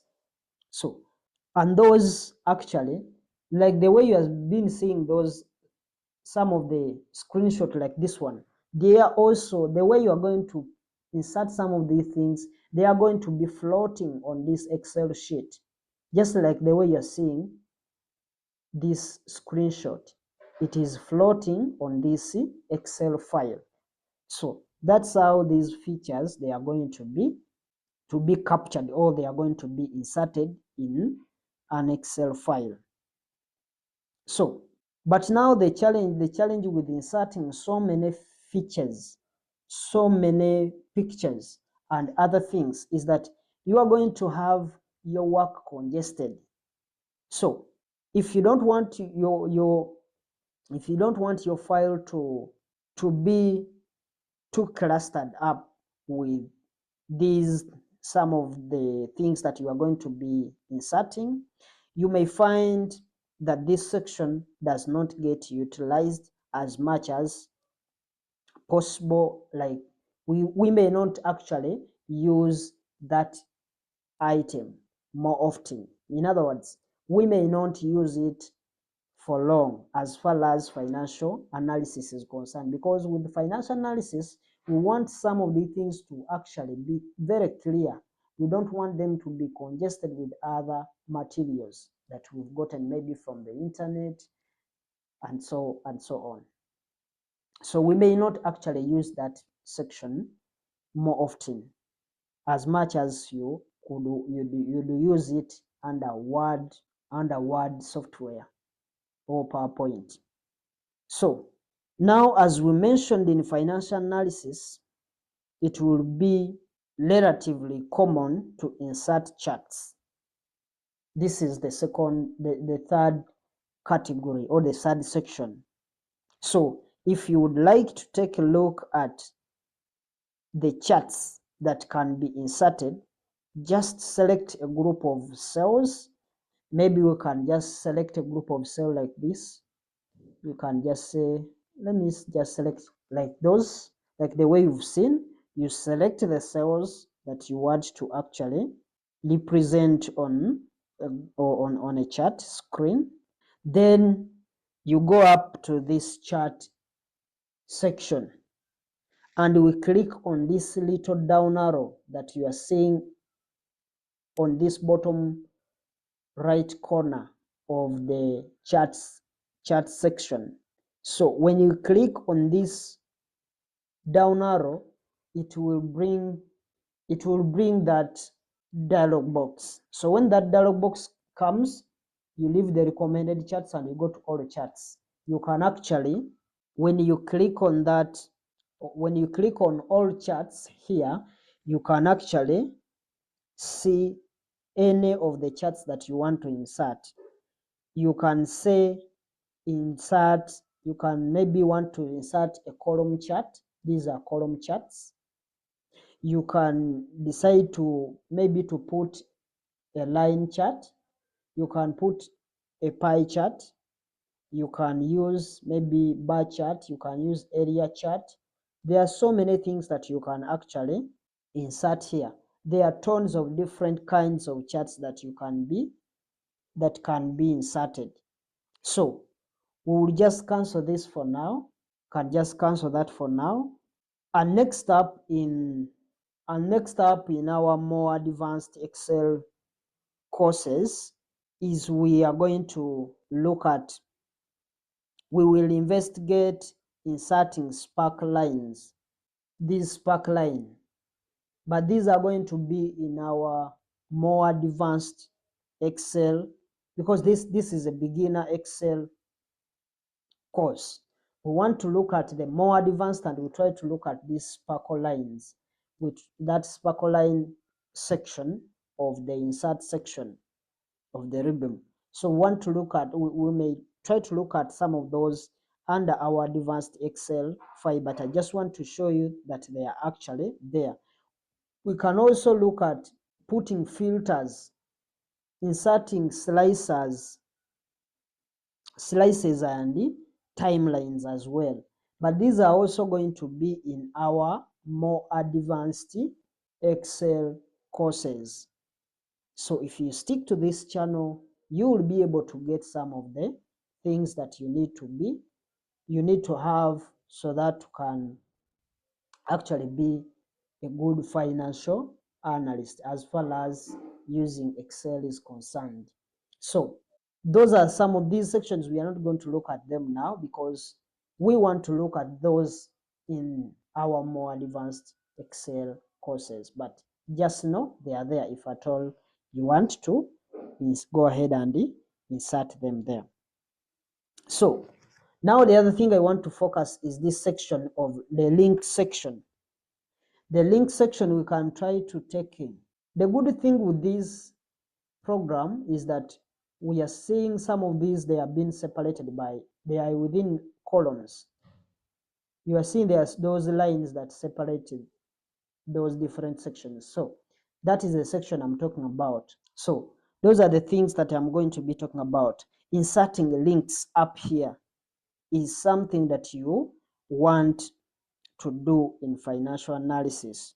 You can link up to an external website, because if you have a website and you're doing some work within Excel, you can actually connect your website to that Excel file. It is very easy. We shall see how to actually do that. Just stick to the channel, subscribe and share to others to have a benefit like the benefit you have got for actually having such content. So the other links may be linked to different channels. They may be linked to your YouTube channel, they may be linked to your Facebook. Any links, as long as you can actually have an external website or an external link that you can connect to your Excel file, it will actually come to that section there. That is the links section. So we can actually do that. And to do that, we shall be going to that section that you are seeing within the Excel file. Also, there are things that we need to actually look at. If there may be comments, if you want to put comments, and these comments can be extremely helpful to leave to actually leave something as a comment on your Excel file. You leave a comment yourself, and maybe you have a colleague and you have a colleague pop up into that comment and maybe gives you a response about a question that maybe that colleague had, because you can put a comment, and that comment you may put some questions that you actually want other users to actually respond to. You can actually put it there and make sure that you get a response, or your different users reply back about anything that they wanted to know. So finally, under here we have this text box, and this is under the text section. We have text boxes, and these text boxes can be relatively common in financial analysis as well. You want to think of these like shapes which are over here, the different shapes that you may be seeing over there. So some of those different texts, we may actually use them under our financial analysis. But what you have to understand is that essentially a text box is a shape that you can put text in to leave a message. Because if let's say you come and say, I just want to insert a text box, it will be a box that will be containing some information in that box, that maybe you are trying to leave a message. You have put something that you want to leave a message to the users. You can actually put them in that text box. So that's what we can get from that section of the text, because now you are seeing when you click that text box, it brings for you a table like that, and in that table you can actually type in something. You can type in maybe the date. You can type it in that format, or you can you can type in something and you leave a comment to the user, depending on maybe there is something you want to leave there. So that's how that's what you can actually, you can type in anything that you may want. So that's that's where you come if you want to actually have that. And that's how it looks like when you leave it. You just see it is a box, but it has some text that are available. So we can actually undo that. So that's the section that we talked about.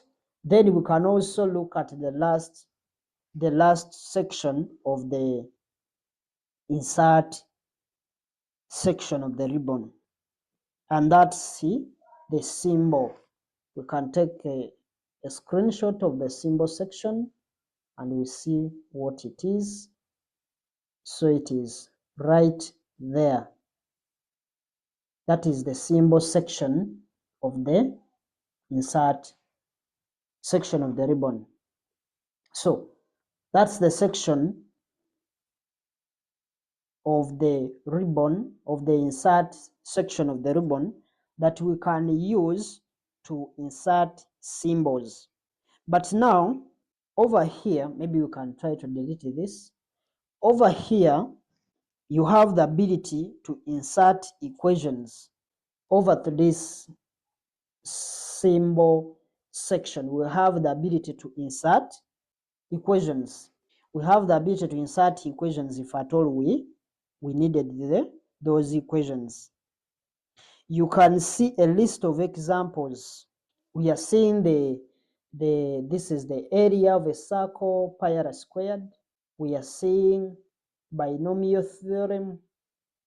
We are seeing the expansion of a sum. We are seeing there are so many fx, Pythagoras theorem. So we are seeing those formulas. If you want to insert some of those, you can actually see a list of example equations down here, and those are the things that you can actually have.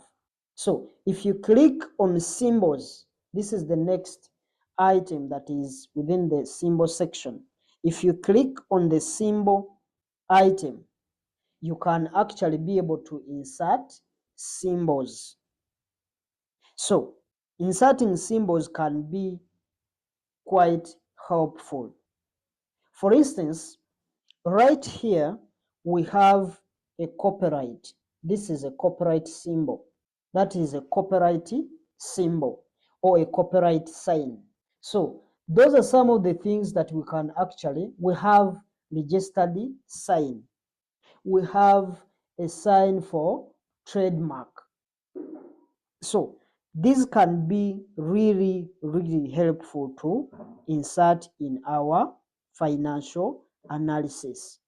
So this is just a quick tour of some of the most common features available in the insert menu. It is either insert menu or the insert section of the ribbon. And one little pro tip that you could think about as you are exploring around with the mouse on this menu. For instance, up here, remember that we are looking for keyboard shortcuts. So this is a pro tip. We can actually cancel this out, but I'm just giving you a pro tip for those who have been using Excel and maybe they are good. So we're now looking at how best can you access the insert section of the ribbon using the keyboard, because we are now trying to look at to have those keyboard shortcuts in our heads, and we can actually practice those without using the mouse. So right here for tables here, we can take note of the shortcut. The shortcut, we can actually press Ctrl plus T. When you press Ctrl plus T, you go to that section of creating a table. So always be mindful of these shortcuts and look for these keyboard shortcuts whenever you are exploring your ribbon. You can maybe cancel that. The other one, you can actually say, I'm going to click Alt, then because now you are seeing when you click Alt key, it brings Alt key, it brings those letters. So for insert, we are seeing there is letter N, so you click N. When you tap that N, you will see that you are having the new letters that are going to be spread. So you can go ahead and look for, if you are trying to look for a table, to insert a table, you can actually go and look at this table. It has the letter T, so you press T, and you will see you will get to the same thing. The first is to do a Control T, or you can say Alt N T. It will take you to the same dialog box that you are seeing up here. So always be mindful of those different shortcuts, because we need those shortcuts to be with us, so that to be able to save time and be able to be good in our dealings with the keyboards. So we are going to look at other different sections of the ribbon, but those are going to be in our next lesson. So those are going to be in the next video, and we'll see you in there. That when you are looking at other sections of the ribbon. But those two, just know they are the main features, or the main sections that we actually focus on as far as financial analysis is concerned. So we'll see you there. Hello viewers, welcome to our channel. Now, as we continue our tour across to the right, we are going to see other sections like the draw section. We can look at the other section as page layout, formulas, data section, review section, view section, help section, and so many others that you may have on your screen. But as I said, some of these settings, some of these sections, we just set them up. Some of these sections, they may appear on your screen, others may not appear, but that's not the problem.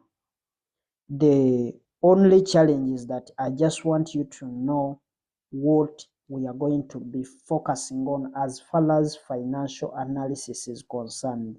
In other words, these sections that you are seeing that I've selected, they are as per accounting and finance tutorials that we provide. Those are the ones I think they are going to, that we need as far as finance and accounting are concerned. So I've spoke about the draw section, but if you look at my screen, the draw section is not there. What is there is, what is next there is the page layout. But let's not worry about which one is there, which one is not there. But just know the draw section, however much I mentioned it, it may exit on your screen, but it's not commonly used in financial analysis. So let's focus our attention here to page layout, where we would like to spend some time on some of the features, on some of these features that you are seeing under the page layout. So those are some of the things that we are going to focus on as far as financial analysis is concerned. So here within the page layout, you are going to have the ability to set the margins.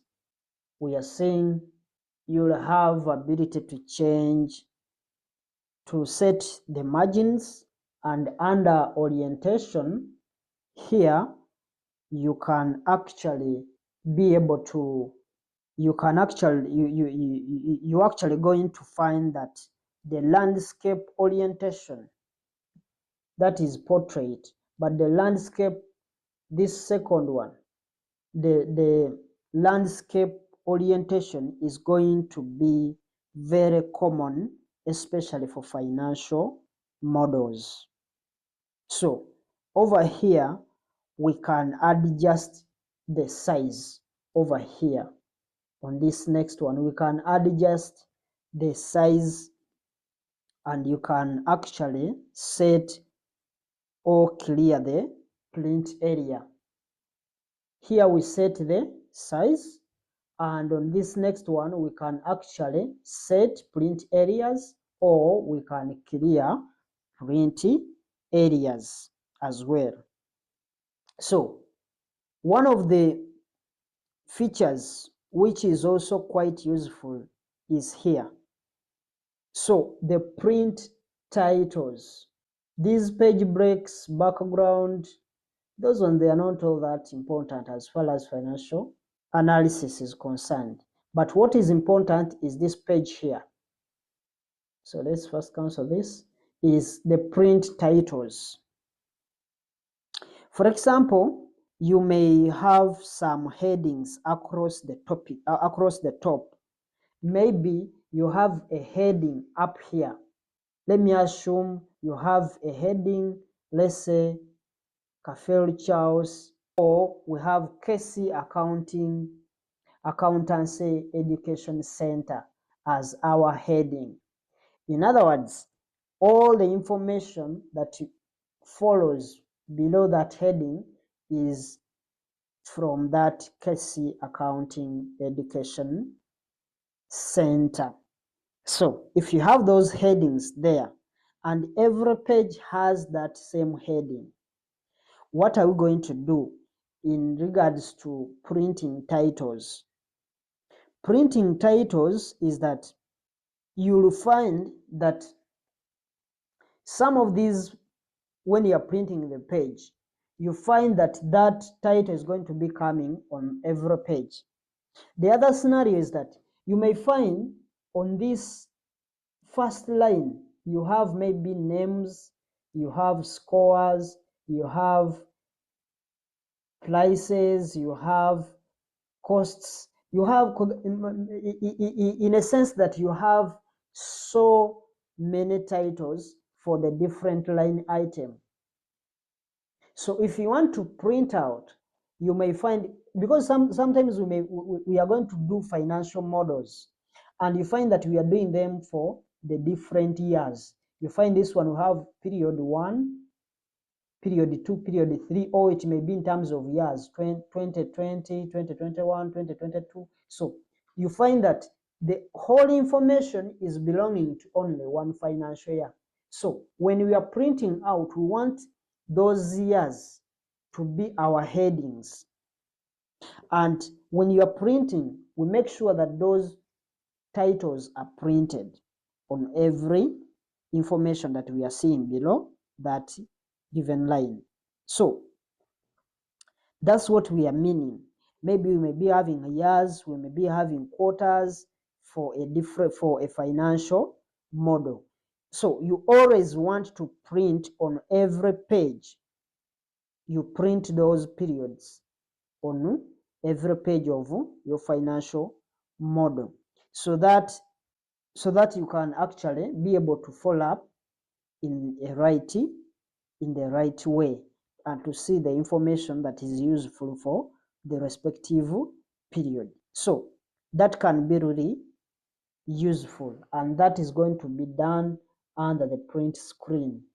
So that's the section, and that section is called the page setup. That is the section that is called the page setup. We can take a screen of it. It is starting from this point. That is the page setup, and that's what we've been talking about. If you see some of the sections that we are not talking about them, is that they are not all that important as far as financial analysis is concerned. Some of the theme section, you may find that we may not be able to use we may use some of those features in our models, but that doesn't mean that they are not there. They are there, but we are not commonly using them under financial analysis. So I'm just picking out some of those that are going to be very helpful in our financial analysis. So that's the section that we were looking at. We can delete this. So now let's go to the next section. So over here on this section, we have the ability to adjust the scaling. So you can see that we can adjust the scale of this Excel file. So this section, let's take a screenshot of the scale of the section that we are in. We are in this section of scale to fit section. This is the section that we are in. Scale to fit section of the page layout section of the Rubium. So you will see that, or you are going to notice that it's by default, it is, if we are to adjust the scaling, it is by default at 100%. You're seeing this is 100%. But we have the ability to zoom in or zoom out on the scaling to get our financial analysis to fit on a printed page, because we may find that we are going to have a landscape orientation. You may find that if you take it to 100%, it may not fit on the page that we are printing. So we can try to scale it out here by determining the length and the width and the height of our page that we want to print. So one toggle over here that you are definitely going to want to play with is the grid line. But before we go to this section, you can actually see that if you click this down arrow, you can actually see we change the portrait, we can change it to landscape. Those are the things we've been seeing. But we can actually see the scaling here. We can actually change the paper size because we want to print something that we can actually see. So we can cancel this out. So that's what we can see from that scaling to fit. So let's look at the sheet options. In other words, the sheet option, these are the sheets. The sheet is here. So we now try to look at the options that are there within that sheet. So let's try to look at the section of sheet options. It is starting from this point. That is the sheet option that we are talking about. So that's the section that we are looking at. The sheet option section is what we are looking at. Because now we are seeing some of the things we can keep on changing them. We can toggle over the items that are within this section. One, we can look at the grid lines. We can play with the grid lines. Right now we are seeing, maybe we first delete this. We are seeing that we have grid lines here. And right now we are viewing in grid lines. These are the grid lines. But now we can try to remove those grid lines. And you see that we are getting a plain piece of paper. But now what we are seeing, by default, it is having those grid lines, but we can play around with those grid lines. So because these grid lines, they are helpful for building these financial models, but when it comes to time to print and present, we want to remove or toggle those grid lines off so that those data or the information that we have doesn't clutter up our analysis too much. Because now if you print and there are these grid lines, you may find that our information is going to be a bit congested. So if you remove those grid lines and you print something that is like that, it's going to give us information that is not clustered or it's not congested. So that's one of the things that we can actually look at. Because if you remove the grid lines when you are just building the financial models, it will be hard for you to have things that are going to be in order. Leaving these grid lines on when we are building these financial models, it helps you to make this information be in a straight line or to be organized. But if you are printing, you make sure you remove those grid lines and you print something that is going to come out uncongested. So those are some of the things that we can actually look at under that section. These headings, those ones we can actually print the headings alone, because if you have the headings here, you have the years, you can actually print those headings alone from this point. So that's basically what we are focusing on. In that section, what we're going to be focusing on is going to be with the grid lines. The rest is not all that important as far as financial analysis is concerned. Then the other thing, let's go to the other section, because what is remaining here, the range, the what, is not all that important as far as financial analysis is concerned. So let's try to look at the other section of the ribbon, and that's going to be the formula. The formula section of the ribbon, that's where we are now. Here we are looking at the formula section of the ribbon now. And over here, we have the ability to insert a function within this item here. You can see from here we can insert a function from the function library section of the formula section of the ribbon. We can see we can insert a function, but as we mentioned, it's going to be faster and easier to insert functions directly in the cells, because if you click here, you'll also be able to insert a formula. But we said the easiest way is to insert those formulas within these different cells. If you want to know some of these, how to insert formulas, we made a video on that.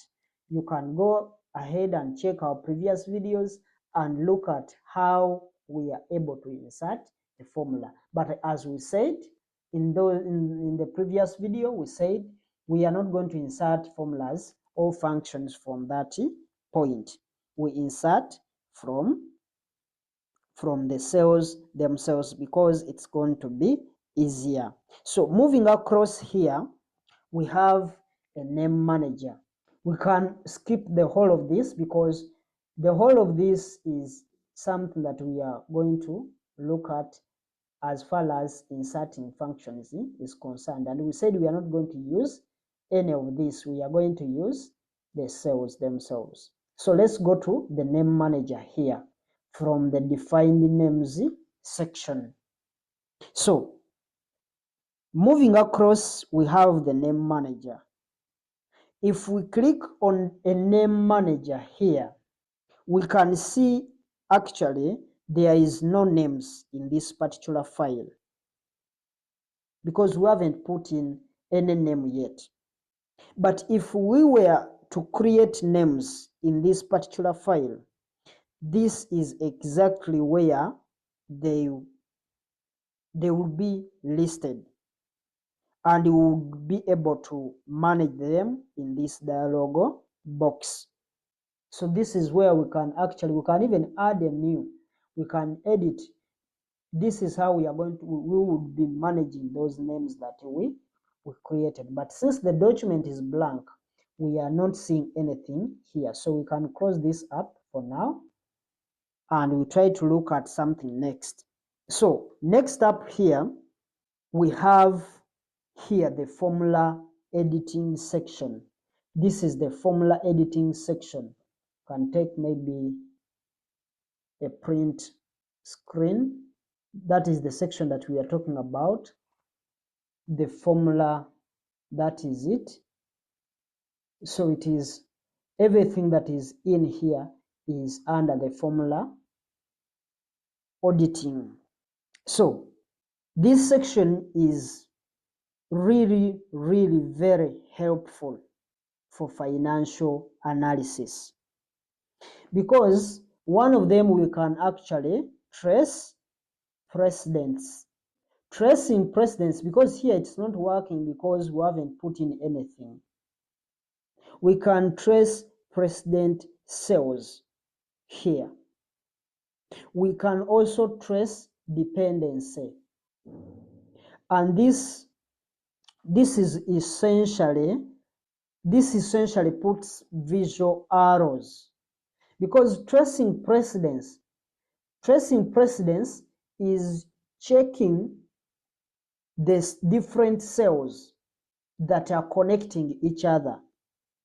But for tracing dependency, it traces a specific cell from the different, in other words, we are tracing all the cells that are depending on that specific cell. So that's trace dependence.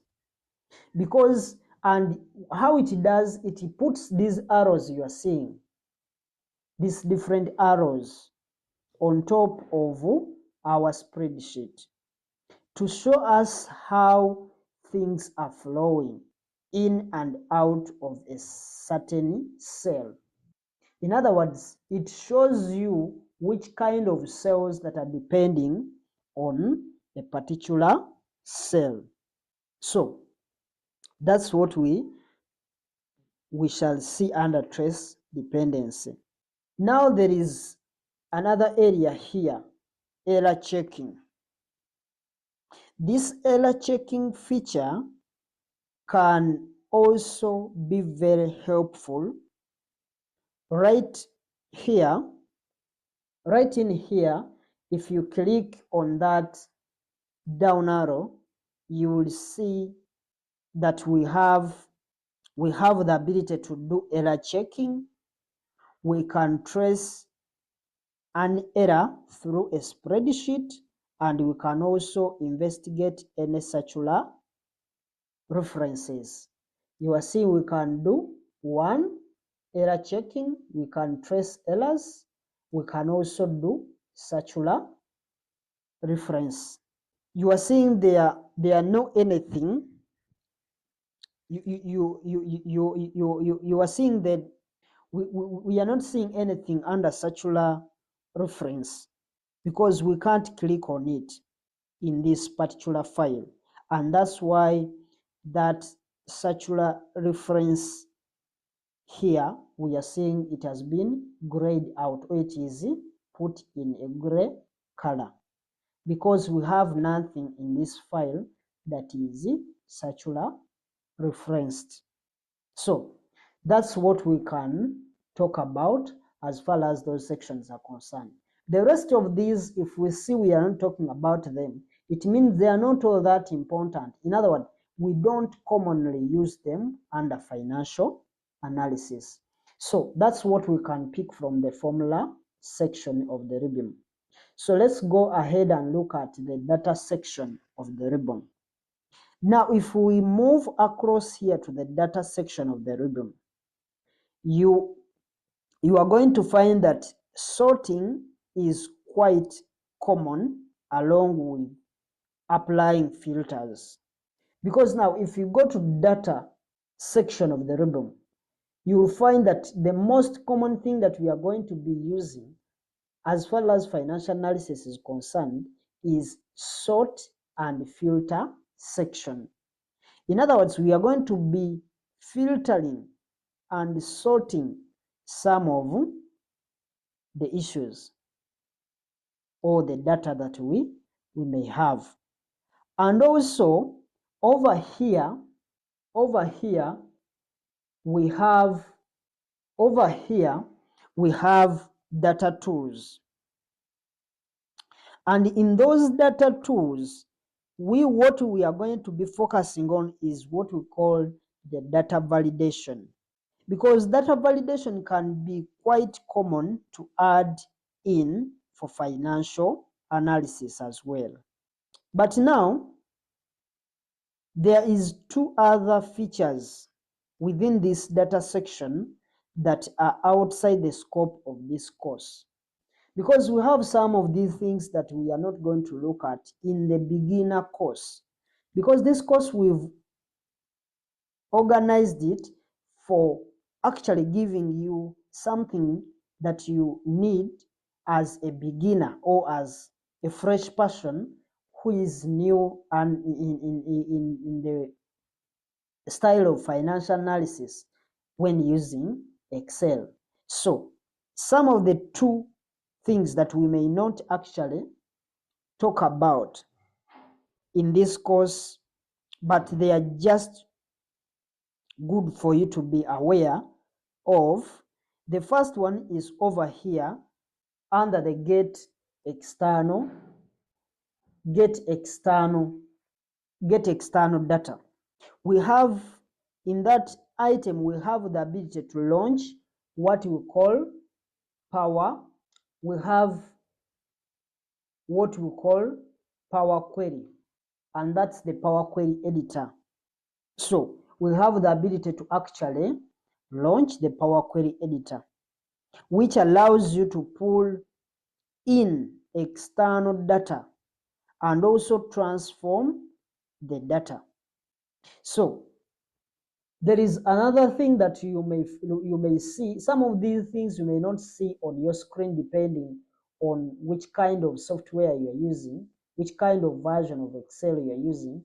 But we have another item here which we call the manage data model.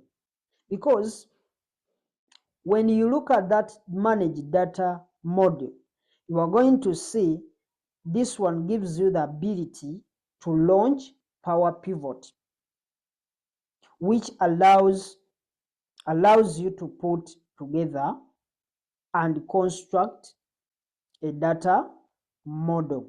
So you really want to think about Power Query and Power Pivot together as being the core features that make up the other software from Microsoft. We have other softwares from Microsoft, and that's what we call the Power BI. But also, those ones, they are also available in here in Excel in some versions. And we shall talk about those ones in more advanced Excel courses. We shall look at them. But these Power BI, Power Query, and Power Pivot, they are mostly used by business analysts. They are done more in that business intelligence and valuation analysts. Those are the guys that actually use most of those Excel, those Microsoft softwares. But for now, we are not going to focus on that, since this is just a beginner pace. We want to just open you up that you know these things are actually available in Excel, but we are not going to focus on them. But just know they are there and they can help you construct those data models. So let's move over to the next section, because some of these things we are not going to discuss some of them. We shall see some of these figures, because some of the grouping and grouping, some of the things we are going to use them, but we shall see how to handle some of them. So let's go to the other section of the ribbon, and that's the review section of the ribbon. So moving to the right here to the review section of the ribbon, this is really helpful for running a spell check on the file that we are working on. One of the things that we can do, we can try to check our spellings and we'll correct errors. So if you want to check your spellings and all that, you can actually go ahead and hit the F7 to actually run your spell check. F7 is a keyboard item that takes you to that, because now if you are also seeing it here, F7. When you type F7, when you click on that F7, it will take you to that spell check or checking the spellings. So we have also more features here around the comments. There are also some features around comments, that comment section, which can be really useful.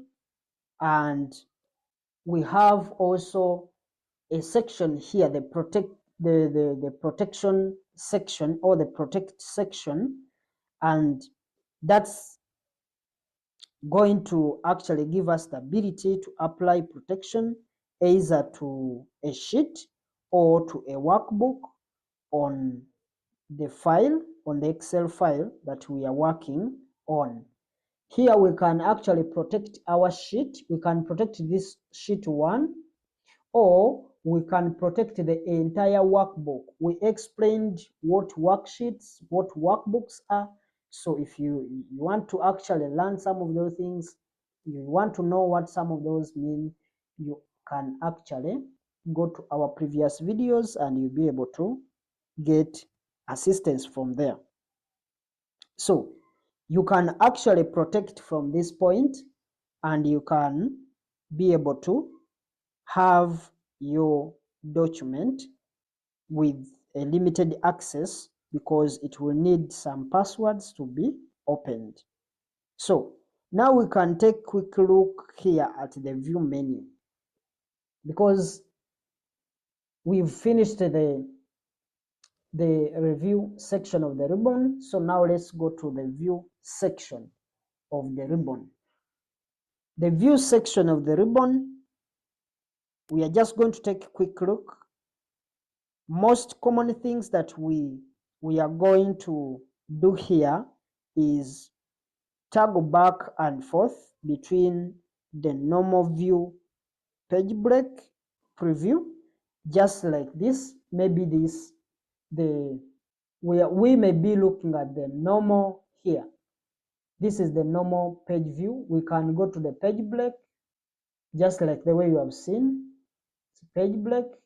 We can go to the page layout. So those are some of the things. We can also go to the custom view. You can't go back to the normal. That's how we actually. So those, we are just going to be moving over to either normal page break view or having a page layout. So those are the things that we actually going to look at under the view menu of the ribbon. And then we can see the page breaks. We've seen the page breaks,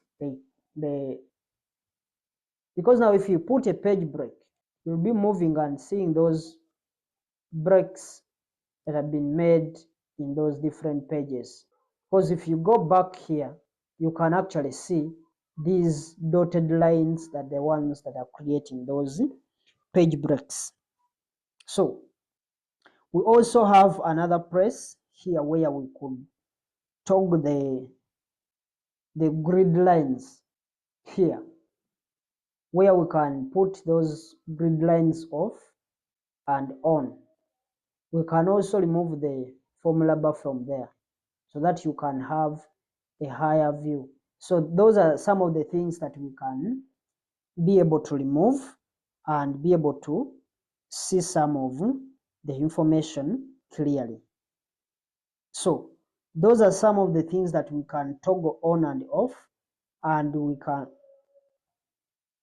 we discussed the zoom level earlier, and we said we can use the shortcuts, the keyboard shortcuts, to zoom in and zoom out. So finally, one of the things that we are going to be doing in this course is showing you how to freeze pen, how to freeze those pen, and so that you can actually be able to freeze, either you can be able to freeze a top row or the first column, and this will be very helpful, because now if you're freezing these pens, these ones, freezing pen, you can freeze the top row, you can freeze the first column. Let me just show you what it means by freezing the first column. You see, this first column is not going to be moving, it's going to be static. When I just move like this, the other A is not moving anywhere. That's what we are meaning. These are the ones, they are the ones that are moving. So that's the meaning. Even if you come to this point, it means I've frozen that part. The other idea is freezing this. You can also come here and freeze the top row. So if you try to move around, remember this one is not freezed. So if you move down here, you will see that number one is not moving. The rest are moving.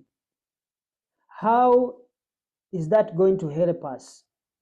Just imagine if at all you have the names here.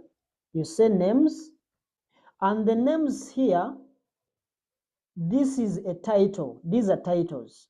So if you freeze this first row, it means even if the whole names, they are over 10,000 people, you will be seeing the title here.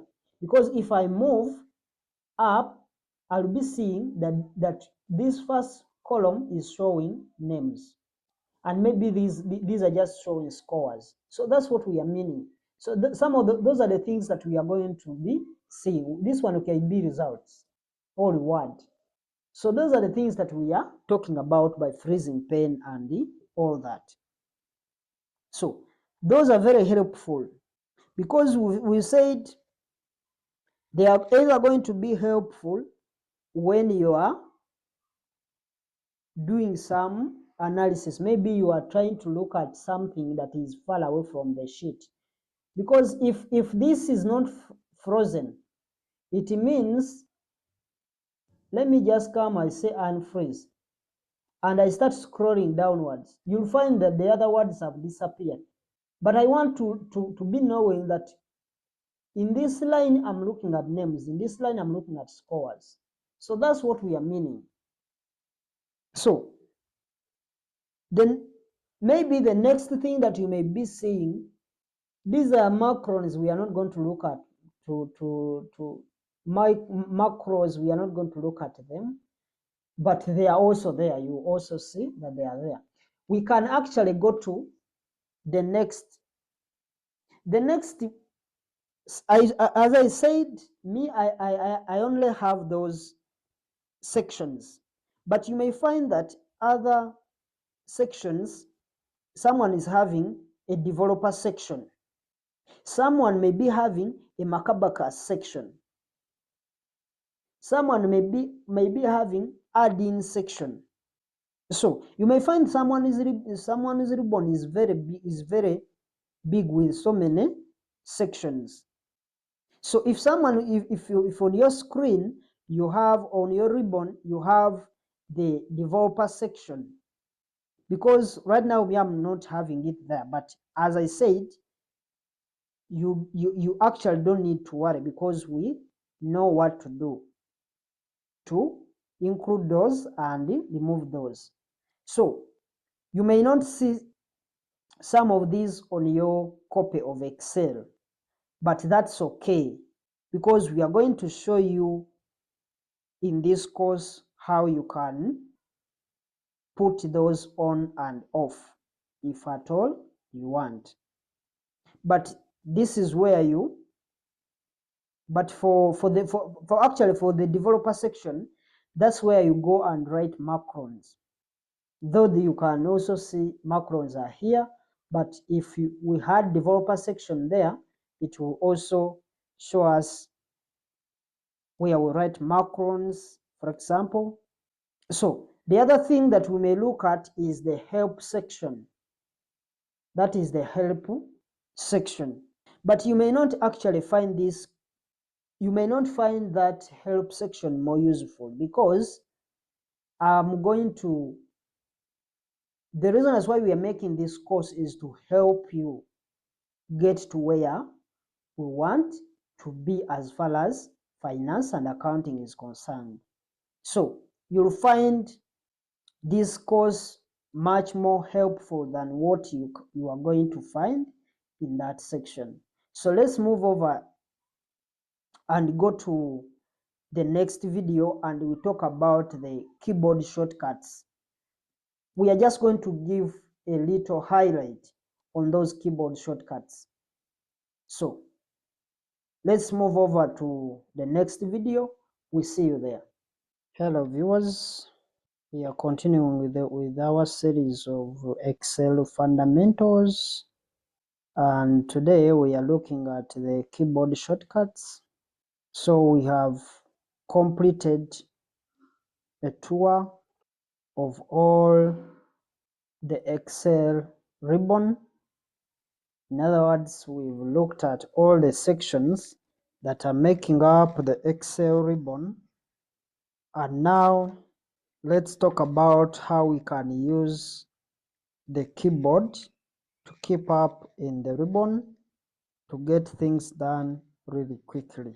So let's zoom in a little bit on our spreadsheet. Remember that shortcut that we mentioned for zooming in and out? So it's going to be Control plus Alt plus equal sign. Control plus Alt, then equal sign to zoom in a little bit. So we are zooming a little bit, but let's not forget that Control Alt to zoom in and out of the file that we are working in. So we are zooming into a high magnification level, and we are going to go across to cell D2. Can maybe try to look at cell D2 here. That's in the middle, and we try to put in something in here. We've gone up to cell D2, and let's just put in a number. Let's assume we are going to put in a number. Let's put Ctrl 8 in that cell D2 and hit enter. So we have something to work with. Now let's pretend that we are using the mouse, and all we want to do is change the fill color for this cell. So we are pretending that we are using the mouse, and we want to change the fill color for this. We want to change the fill color for this cell.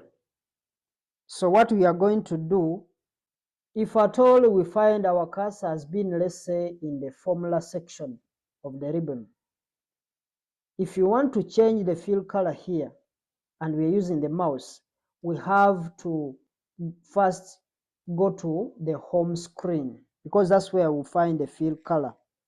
So the first thing we do, we first click the home screen, and then we need to find this tiny drop down arrow here for fill color, and it will open up a dialog box. That's like dialog box, and then we could go and select a different color, a different fill color. Like maybe we can select a blue one. So when you click on it, we've seen that we have changed the fill color. But now, if you are accustomed to using the mouse, you may not think that there is anything wrong with that, because now for someone who is more convenient in using the mouse, you may find that there is nothing we've done wrong in that thing that we've just done. But the thing is that if you use the keyboard to do the same, we can do it in much more faster or quickly than how we went through using the mouse. So I urgently request that you be able to use the keyboard, because the most important key on your keyboard for Excel is gonna be the Alt key, because that's going to allow you to get up into the ribbon. Because if let's say if you just tap the Alt key or the Options key on a Mac, you are going to see that it puts all the letters up onto the interface of the Excel surface. Because if you just click the Alt key, it puts those first letters you are seeing, and those letters, they are representing each section of the ribbon. So, and if we want the home section of the ribbon to be the next one, then it means we are going now to tap H, because now we are seeing on home, we are seeing there is letter H below that. So we tap H. When you tap H, it puts these next letters up here. You are seeing those different letters that we are seeing. But what we want right here is the H again for a fill right, because now we are seeing for a fill right or a fill color, we have an H. So we press H again to have that fill color. So when you press that H, the second H, it takes you into that palette of fill color. Now we can use the arrows to select the different fill color, and then we hit enter. You can just be moving around with your arrow. The moment you keep on moving with your arrows, you are seeing the cell is changing. The colors keep on changing. If you press enter, then that fill color will remain there.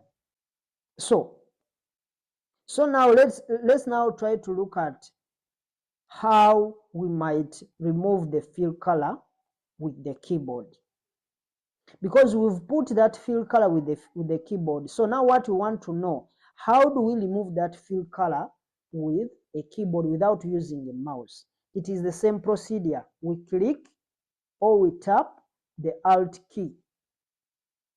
When you tap the Alt key, we have to tap again H for home, because we know a fill color is in the home section of the ribbon. So we click or we tap H. And when you tap H, it brings those letters. And again, we have to select H again for a fill color. But now, we are going to go here and tap N. When you tap N for no fill, if you tap N, it will remove that, because that N was on no fill, meaning no color, no fill color, just like the way we've done it. So if this is your first time using the keyboard, it probably feels pretty slow and maybe a little bit uncoordinated or uncomfortable. But it gets so much faster with practice. And it is a good idea to invest in the keyboard skills for the long-term benefit. So, I just want you to watch how fast it can be as an example. Maybe let's say we are going to quickly add fill color and then quickly remove the fill color. Just like this. What are we going to do? We click Alt H. We are going to click Alt HH. We are going to click Alt HH. Alt HH. HH. And we are now done with our color. And we can just select any color that we feel we want to press enter. So for us now to be able to remove that, fill color, what we do, we click Alt H H N, and now it has disappeared. So it is very, very quick. Now, before we move on to the next thing, remember you can access any part of the ribbon with the keyboard. So that is using the Alt key. Let's just assume maybe you want to go to the page layout right up here. When you want to go to page layout, then we are just going to tap P, and we are already in our page layout. And now we can change the orientation, maybe, because now if you want to tap the orientation, you can just tap O, letter O, and we could do switch to maybe landscape, because we are in portrait. That's one way we can actually do that. The other thing is that we can actually we can press the escape key to remove those. We can also go to the data section of the ribbon. So we just tap the Alt, then we go to A for data. So if we wanted to go across, say to validation, it would be right here. So we just click V, and the V will take us to validation, but we don't have any data that we are working with. So we can click escape key to remove those from there. So it is really quick. So for you to go to validation, it will be Alt V, and you are already there. So it is really, really quick. V, then V, and you are already in data validation. So those are some of the things that we can actually focus on.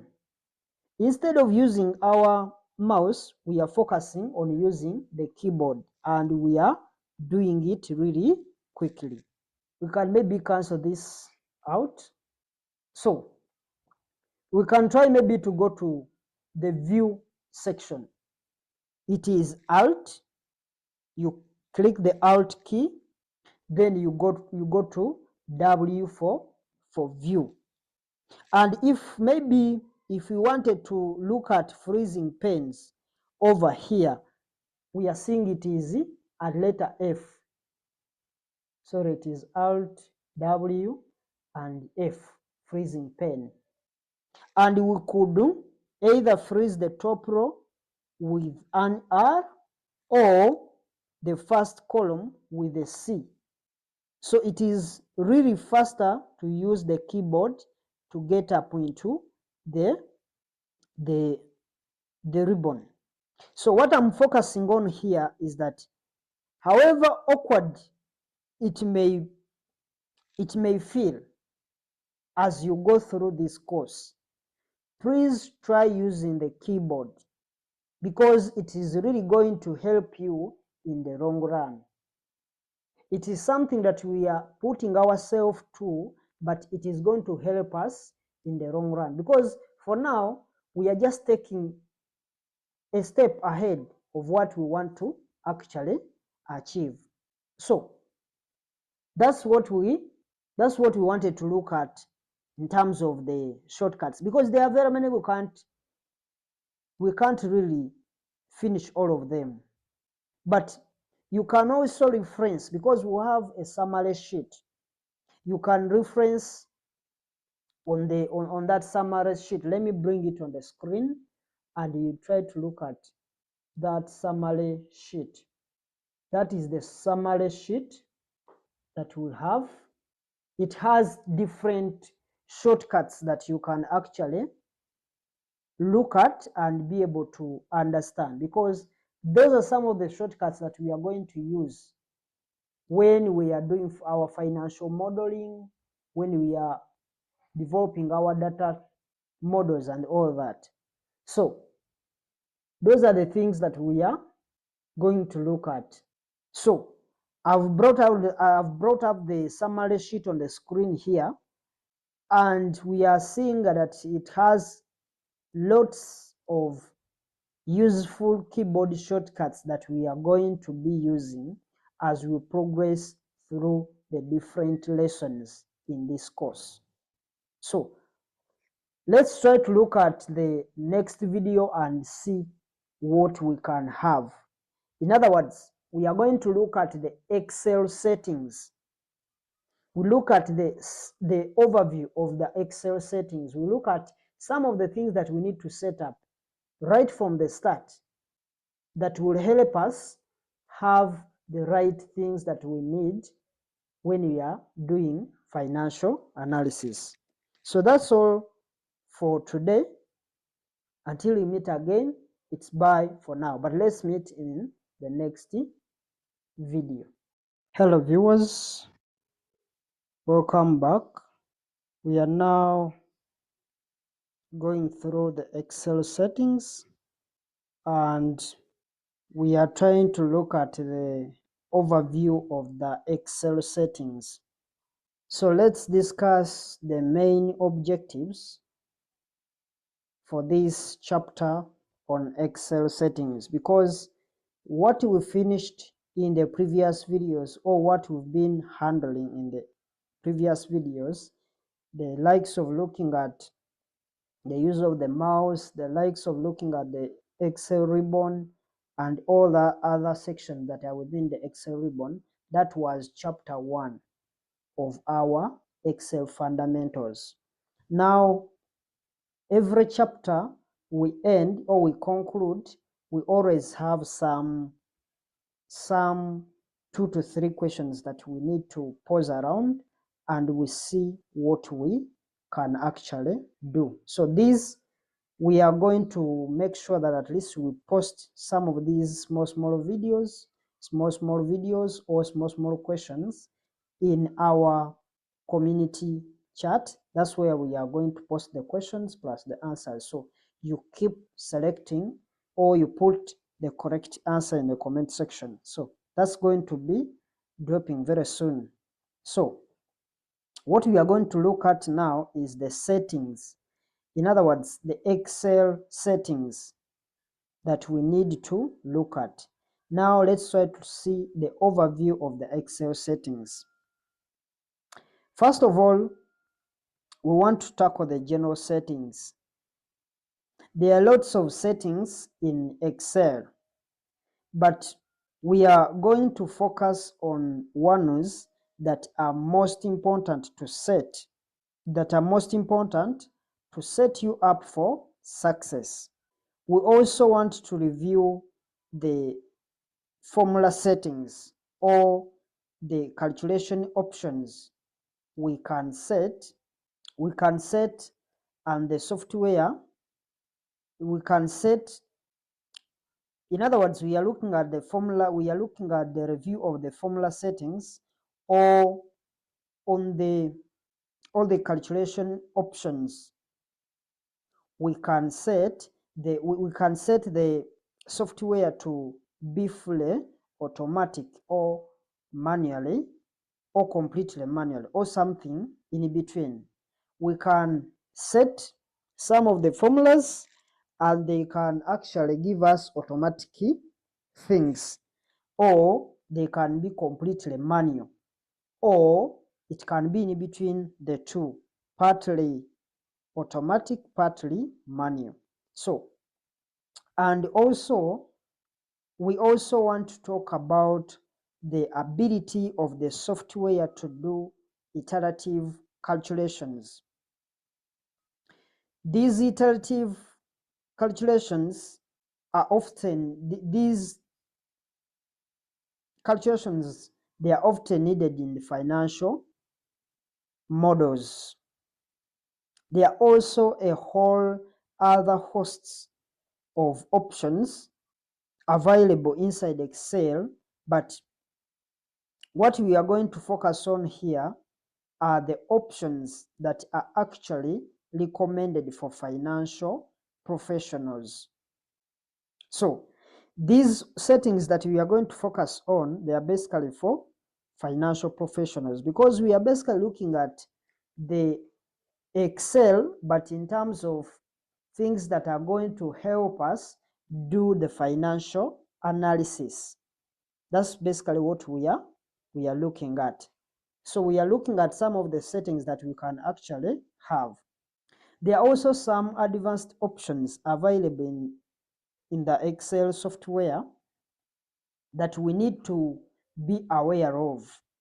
And finally, we are going to show you exactly how to set the quick access toolbar, which you can really take your, which can really take your keyboard use up to the next level and further improve your speed and efficiency. Because when you set the quick access toolbar and you give it some right features, they are going to help you speed up your work and improve your efficiency. So there is a lot to do in this chapter. So let's dive in and get started. Let's meet in the next video where we are going to be talking about the general settings. What are the general settings that we can actually set for our Excel file? We'll see you there. Welcome back. This is video number 2. Video 2 under the chapter of Excel settings. And in the first video, we looked at the general settings. So now here we are going to, we looked at the Excel settings overview. So now we are going to focus on the general settings that we need to set into our Excel file. So let's dive in and start taking a look at some of the Excel options and we want to try to do it using the keyboard, specifically the keyboard without using the mouse. So that's basically what we are going to focus on. So since we are going to be using the mouse, the keyboard, let's now tap the Alt key. When we tap the Alt key, let's now tap the Alt key, and the Alt key is going to help us. The Alt key is going to help us. This Alt key is going to help us bring those new letters. We can see all these letters that came up, and we want to go right up in here under the file. We want to look at the file section of the ribbon. Under the file, under the file, we are going to tap F, and that F is going to take us to this section, and we can see all the way down at the bottom. We have options down here with T mark. When you go down to options, here, let's go back a little bit. We said we press Alt and then we go to F for file. Then we have where we have more. It says 00. So press those double zeros to take us to more options. From here, we can go to options. So now it has taken us to options. From the options, we can now see down on the left-hand side of this dialog box, you can see the different categories for Excel options, and we are going to be going through each category in this chapter. So for instance, the general, this is the general. We are seeing this on the left. We have general, we have formulas, down to formulas. When you use the arrow keys, it takes you to, the down arrow takes you to formulas. We are seeing also there is proofing, there is save. There are so many things that we can actually see from that point. So we are going to go through all of them, and we are going to start right at the top with the general.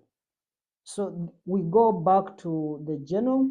When you go back to the general, you are seeing that we have the, so under the general section, we want to focus our attention down here where when creating new, we want to focus our attention when creating new, down here when creating new workbooks. We can set the default font type, here. We can also, we can set this as Open Sans. You can look for Open Sans from here. Open Sans, can set it to that.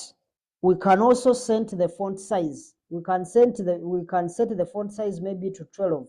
Can just put 12.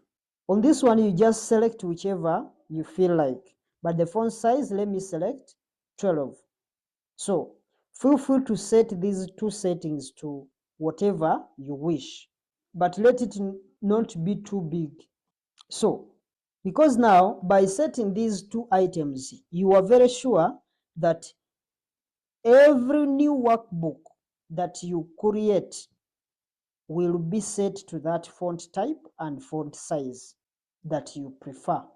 Because me have opened it with a font size of 12 with the default font type of Open Sans. Others can select Calibri depending on whichever you want to show that within your Excel file. So next up, we have down here the number of sheets which will appear in every new file by default. So down here we are seeing we have by default we have 1. By default we have 1. So, and we would highly recommend that we set this here to 1. If it was 3, we recommend that you set it to 1. And in fact, in recent versions of Excel, the default setting is 1, just like the way you are seeing. We found when it is 1. But on older versions, it was set to 3.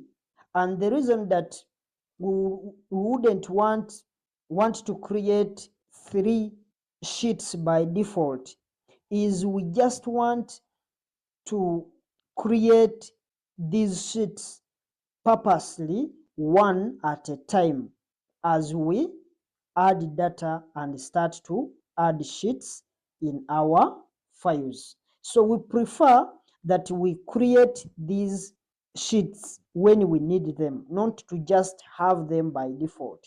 That's why we prefer to leave that one at 1. Now we are also going to recommend that you take a look here at the username, this username.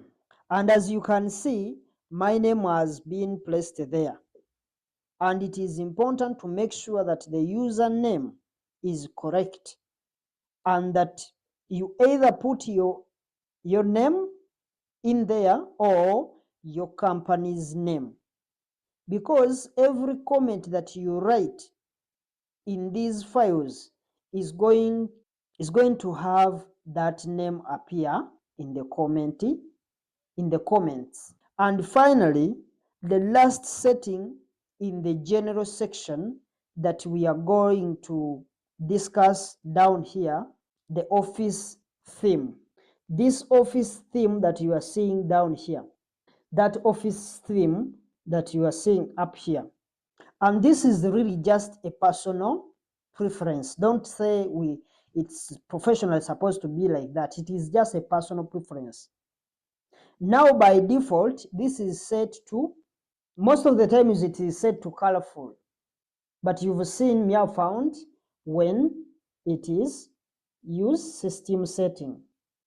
But others you may find when they are set to colorful by default.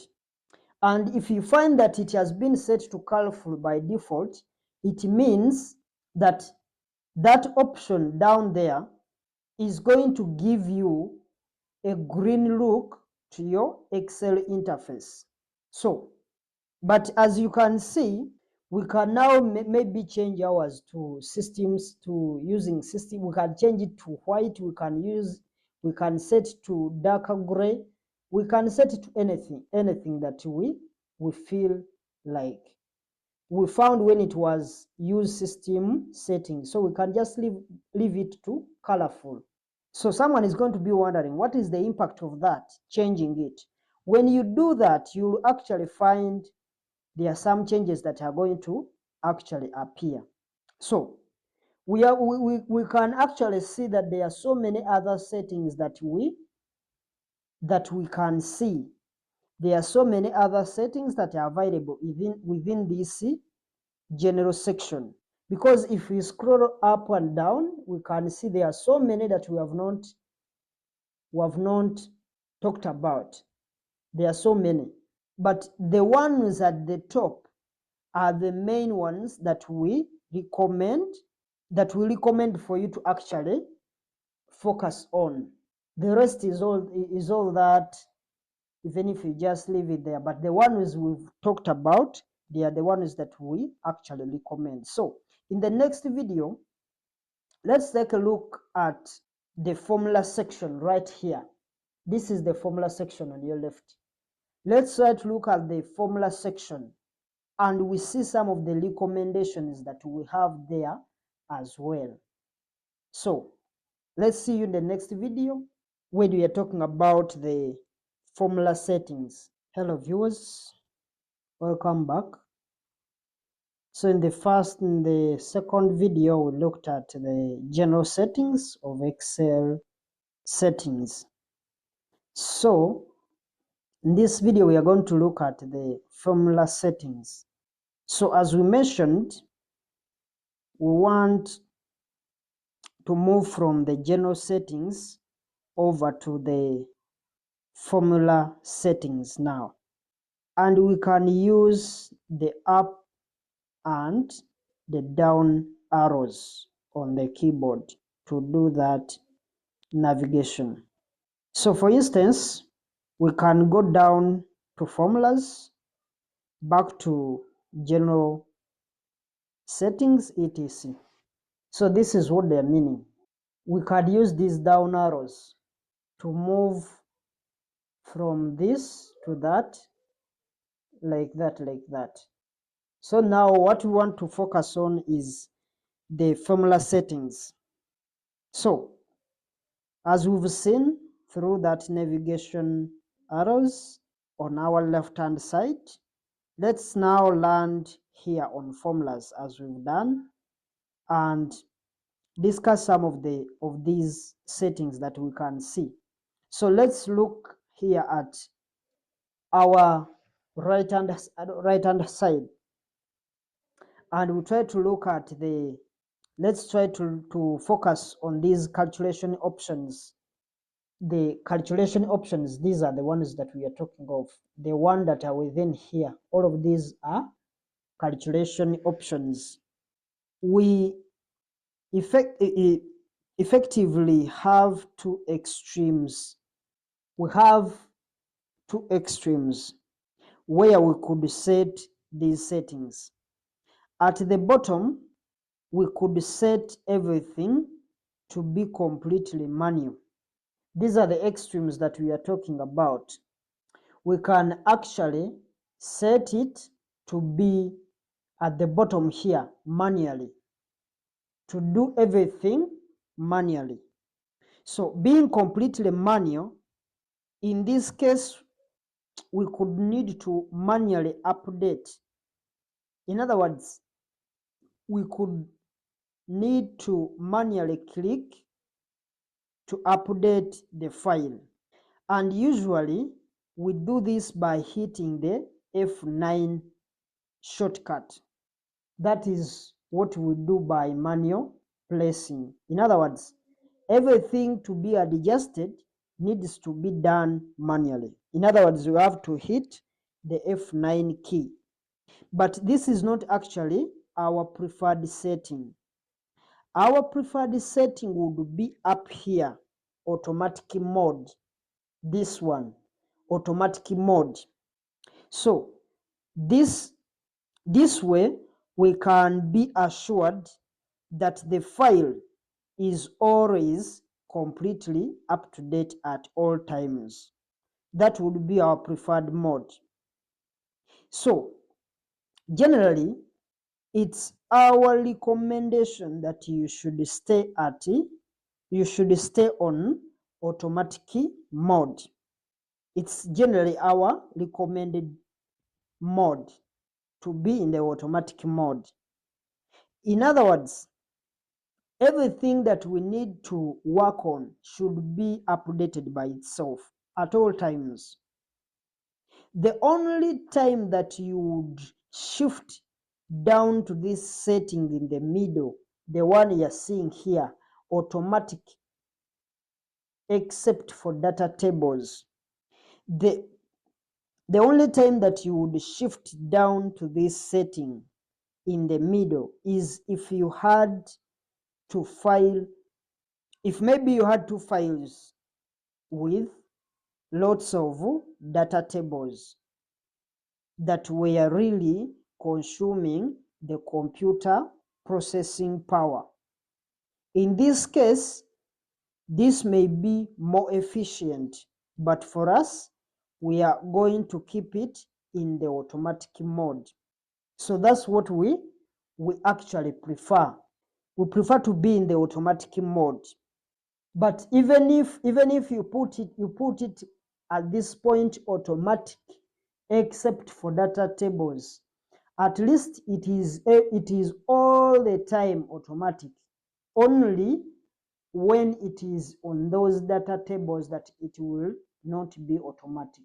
So we can either ways write, but just know what we have to be doing is that we have to be on the automatic mode. Even that one is automatic. It will only not be automatic when you have data tables. So either way of the two settings is right. So as you can see, we have activated the shortcut by using the mouse, but also use the keyboard. You can also use the keyboard to do that. In order to use the keyboard, you look for the letter that is underlined in the word. In other words, when you're looking at all these words up here, there is a letter that has been underlined.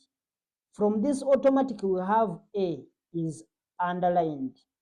From this, we have D is underlined. From manual, we have M that is underlined. From recalculate workbook before saving, we have this W underlined. So the reason as why you are seeing those lines, or you are seeing some letters underlined, is to guide you on the shortcuts that you should use. For example, here we have, as we've seen, we have A underlined. Over here, the D is underlined over here. And down here, we are seeing that this M is underlined. So what we are going to use, what that means is that we are going to use the Alt key. When you click the Alt key, that Alt key to get to those letters, you will see that when you press the Alt key, maybe we can just put it to that point, we say Alt D. So this is how we actually change some of those things. You are seeing this Alt M. So that's how basically we change some of those items. So finally, over here we have a setting that says enable italic calculations. Some financial models have circular loops or circular references in them. And this setting is needed in order for the computer to be able to solve the circular references or the circular loops. So if this is not active, it means it won't actually work out. So for those financial models that have that circular referencing all those circular loops, then we need to have that checked. So if it is checked, then it will help us to be able to solve the circular loops. Now what we are going to recommend is that you uncheck this selection, and you can see that I is underlined. So if you uncheck it, you are seeing that this I is underlined. So when you place Alt I, when you press that Alt I, it will take you to that same point, and you'll find that you have that highlighted. So, and the reason as why we prefer to have this unchecked is if we create a circular calculation in the workbook, then having this unchecked will generate an error message, which acts as a little bit of an alert, just to let us know that we have created a circular calculation. Because if we leave this one checked, it means we will not know that we have actually gotten a circular calculation. But if we leave it that way, when it is unchecked, it means the software or Excel will make an error or will make an alarm to let us know that we have actually done what we call iterative calculation. But if you want the answer to come out without bringing that error, then you can leave that checked. So that's the only reason as to why we prefer to have that one unchecked, so that we can be able to have that reminder that what we are doing is a circular calculation. So that's what we are focusing on under workbook calculations. Now finally, down here, if we scroll to the bottom, if we scroll down to the bottom, you are going to see that we have the ability to enable background error checking. We have the ability here to enable background error checking. Now, if you have error checking, if you have this error checking enabled, in other words, if that enable background error checking is active, in other words, it is checked, then Excel is going to flag errors using a flag of this color.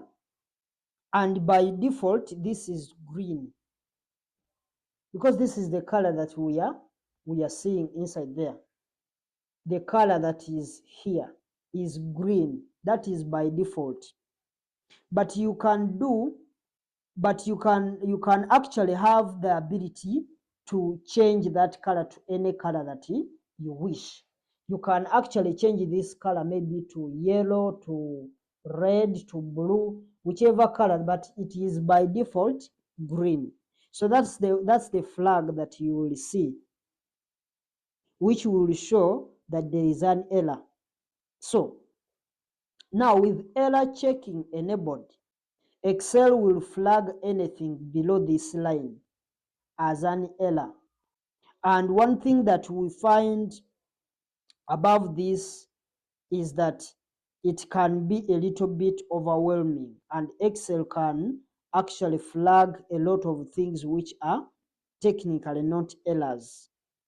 And this may lead us to ending up with a lot of green flags appearing in the files that we are working in. So you may want to uncheck some of these items. For instance, if we were to uncheck all of these ones and uncheck up here, some of these items, that like the way you are seeing them down here, they are all going to be looking as if they are errors, even when they are not.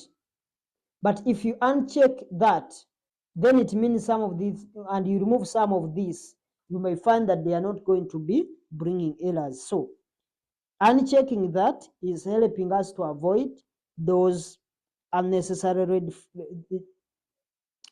green flags that may come up as errors even when they are not errors. So if we want to maybe to uncheck all of these ones that you are seeing here, we uncheck all of them and we uncheck the other one, what we are going to be having is, it's going to actually, that would actually leave just cells containing formulas that result in an error as the error check. So this might be a prudent way to set up the error checking so that it doesn't flag too many unnecessary things. So for us, we prefer not to enable the error checking, and we actually check this off. So we put this, we check it off because of the reasons as I've told you. If you leave this one on like that, these are the rules that we are going to find that are going to be in terms of the Excel is going to raise flags. But if we only leave this, the first one, cells containing formulas that result in an error, and we leave maybe that one, it will create something that will help us to find that we actually have an error, because some of them, they are going to bring those red flags and you think you've made a mistake, yet they are not actually mistakes. So that might be prudent, might be a prudent way to set up the error checking, so that it doesn't flag too many unnecessary things. So for us, we actually prefer to not to enable the error checking, and we actually check this off, but it would be your choice as to whether or not you turn that feature on in this software. So it's up to you to just leave it the way you're seeing, or you can actually leave it unchecked. Either way is going to be right. So again, just for a quick recap, the main things in this formula section would be to keep on automatic mode unless you have a lot of data tables. If you find that in your data you have a lot of data tables, then what you have to do is you have to go with this second one. But if you don't have data tables, then it means you go by the automatic. That is the most important thing from the formula setting. Because if you have lots of data tables, in this case, you could switch down to automatic except for data tables. Because if you make those data tables automatic, it will bring wrong results, and therefore you'll make wrong analysis. So by default, you want to disable the italic calculations, and you would prefer not to use error checking down here. And if you were to use the error checking, make sure that you only check off the line item down here that actually want Excel to highlight, that you want actually Excel to highlight.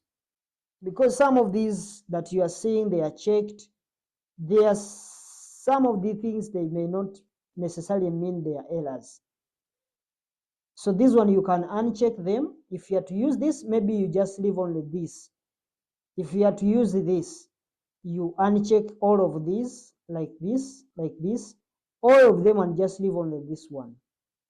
But for now, I'm just going to leave them the way they are. So let's jump ahead, and we will see in the next video we try to see other settings other than those two that we've looked at, because those two that we have actually looked at, they are the main settings that we need to put more emphasis on. But we are going to also look at other settings that we need to set up in our Excel setting. So we see you there. Hello viewers, let's continue our review down through these Excel options. And as you can see, we have left the formula settings. So we can now just use the down arrow to navigate through to the different section that we have. Can navigate to the different sections that you have. Some of you may be having a section called data section. Now, in that data section, you will see that there are two things to check off by default, or you will find that there are two things that you need to that are checked off by default in Microsoft Excel. And we are really not suggesting any changes to those defaults, but maybe you can try to review other things that are on that same section. But here we don't have it. We have proofing, and the next one we have save, language, accessibility, then advanced setting, as you can see them. So let's go over to this section. We can use the up and down arrows to navigate through this left hand side of the Excel settings or Excel options. We go to proofing. So we've now reached the proofing section. Now this section here is really about spell check. In other words, checking spellings. And there are a number of things that we want Microsoft to ignore. For instance, words with uppercase or words containing numbers. These are some of the things that we want Microsoft Excel to ignore like words that are beginning with uppercase, ignore words that contain numbers, ignore internet and file addresses, flag repeated words. So some of the things we just really want to just leave them the way they are. So the last thing to discuss in this section is down here. The last thing to discuss in this section is down here, the dictionary language, because some of the things they are just about spell check. So we're just going to look at other sections that we need to focus on. There is a save, that one is okay. Language, for this proofing, what we basically want to focus on is this dictionary language, the one you are seeing down here. This is the last part that we want to talk to under the proofing section of the Excel setting. So we are saying here we have it set English Uganda, but if you want to change this, you can actually come to this down arrow and you try to change whatever country you're in. It may be English, maybe United States, United Kingdom, wherever you are, you can actually change this dictionary language. So that's where you are free to set it whichever way you like. So let's now go and leave this proofing section alone. We go to the save. We go to save section of the Excel settings.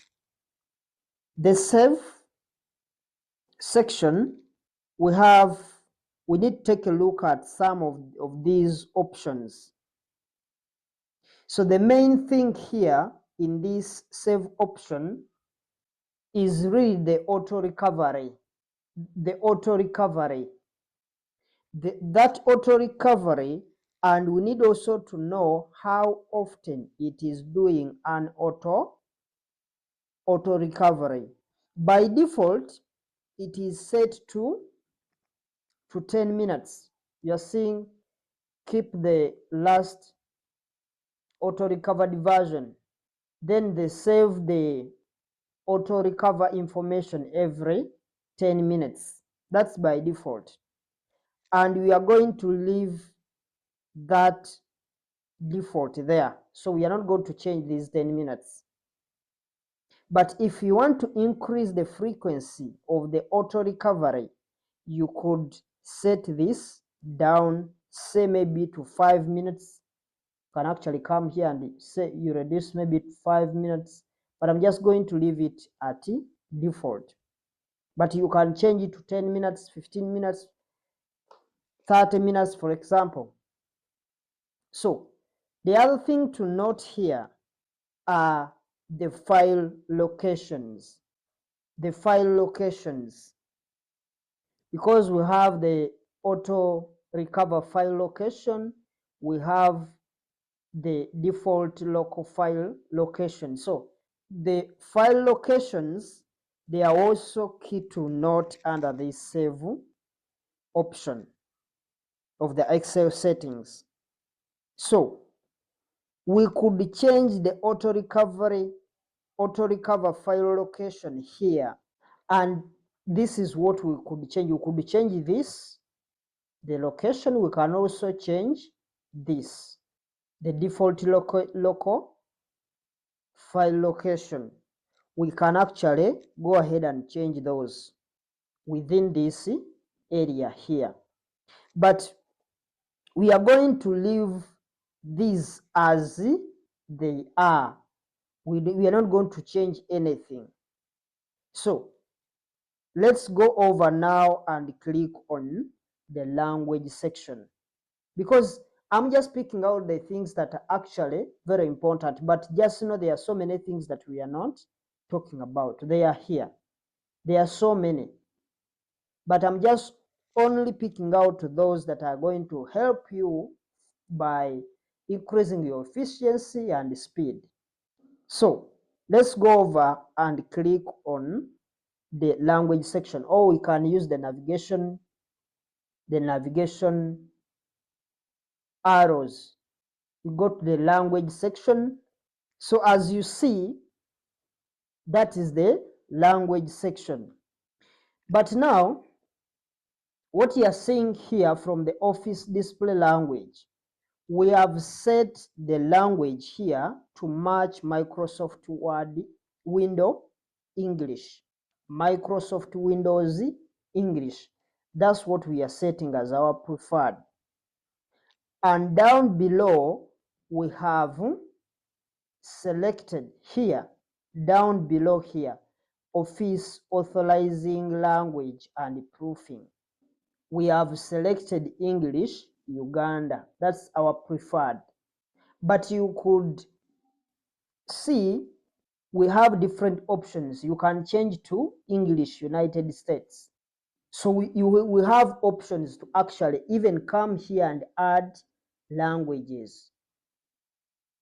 So there we are seeing you are free to actually set the way you want it, but I'm just going to leave the way it is because I just want to use that same language that you are seeing down there. So let's head over here and now look at the accessibility section. So when you go to the accessibility section, you can use the down arrow to navigate to our accessibility section of the Excel settings. So now we are in that accessibility section. So here in this section, there are just two things to note in here. Number one, you can provide feedback with a sound. It is here. You can provide feedback with a sound, or you can provide feedback with an animation. These are the feedback options. But now you are seeing for us, it's by default, it is providing feedback with animation. And we are also going to maintain that. In other words, we are disabling the provide feedback with sound. We are disabling that. So, and down here, application display options, we can see there are different options that we have, but we don't want the start screen to show when the application starts. That is what we don't want to show on our screen. So we are going to disable this, so that when we turn on Excel, we can just go straight into the spreadsheet. So we can come here and disable this. We've removed that option, but at the end of the day, even if you just leave it there, what that only means is that it's going to show you when the application starts. But as a matter of fact, we are just looking at ways we can actually save time. So that's why we are removing some of those settings. We are disabling some of these settings to help us not to waste any time. That's the reason as why we are forcing ourselves to do some of these options that you are seeing. But some of them, they don't actually have so much impact, even if we just leave them like the way they are. But our aim is to actually save time, increase on our speed, and at the end of the day, we be efficient on what we are doing. So since we have disabled that, then we can now try to look at the this advanced section, because we have advanced here, that section. These remaining sections, we are just going to look at them one by one because they are a little bit many. We can't mix them within this same video because it will be too long for us. So, having seen those different other sections of the Excel settings, then we're now going to look at another video that's going to start from the advanced. We see what is there. So we have been able to go through our preferred options for many sections, including the proofing, save, languages, and accessibility. In the next video, we are going to go into and we are going to go in and look at some of the advanced settings. So we'll see you in the next video. Hello viewers, welcome back. Let's look at the advanced settings, and we are now going to look at the advanced Excel settings. We are in that option for the advanced section. So let's pop down to this section right here, the advanced section. We can use the down arrow to move into that advanced section, as you can see. So we want to discuss this first option at the top. The first option at the top is right here. After pressing enter, move, select, move selection. So that is the first option at the top of this advanced feature. So we are now, it says after pressing enter, whether or not we want the selection to move. In other words, we are trying to look at the direction of the cursor. If we press the enter key, where do we want our cursor to go? That's the direction we are trying to look at now. So that's what we are basically focusing on. So that's what we are looking at. We want to see the direction where our cursor should go after pressing the enter key or after tapping the enter key. Now, this is by default set. In other words, this default setting for the software, you are seeing the default setting, it is after pressing enter, move selection direction down. In other words, it's by default on the down line. In other words, when you press the enter key, the cursor goes down. That's the movement of the cursor. So this is the default setting for the software. But if you could see, we could change that.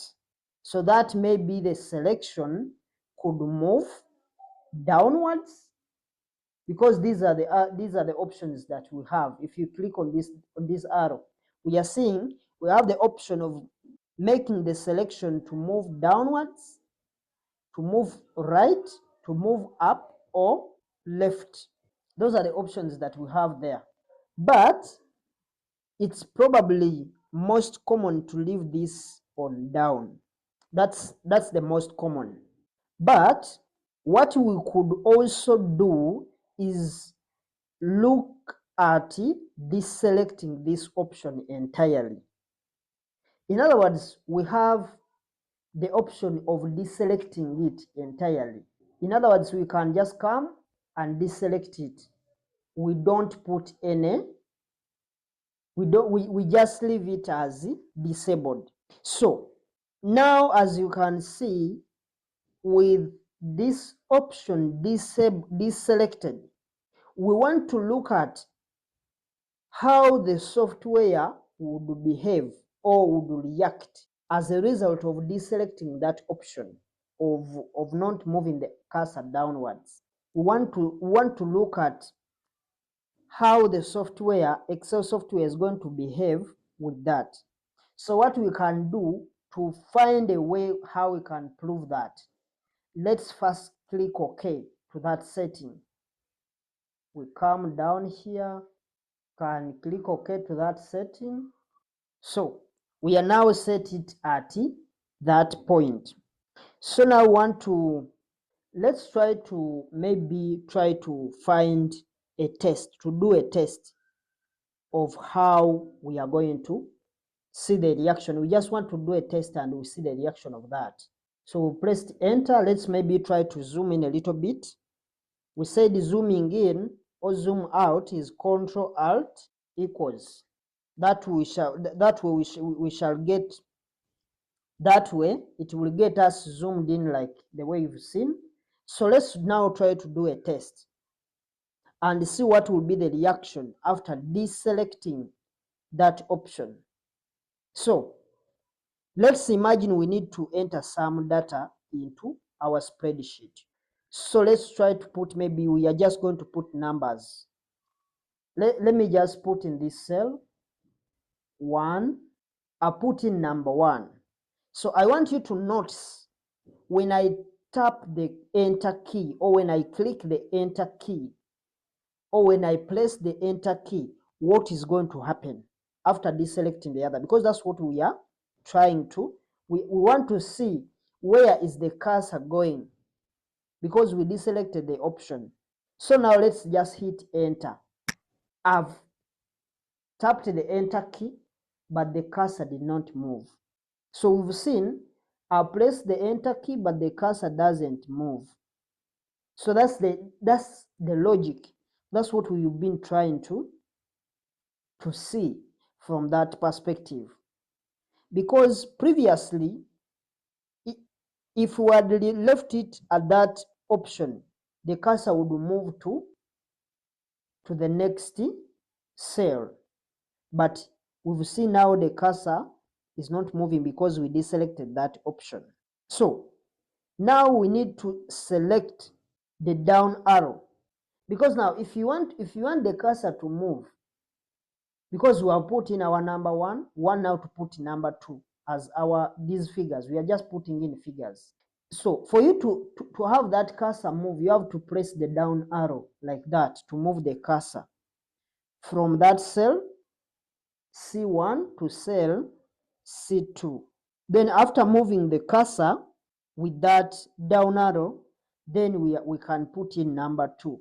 Then we press enter, the cursor doesn't move. So we have to place again the down arrow to put in number 3. Then also we put in 3, we press enter, the cursor doesn't move, we have to click the down arrow. Just like the way you are seeing it. If you go to number 4, we have also to do the same. When you press enter, the cursor doesn't move, you have to click on the down arrow. Just like the way you've seen.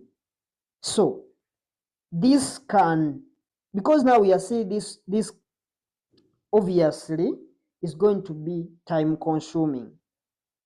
And remember, our target is to make sure that we are working on a speed and we are doing things efficiently.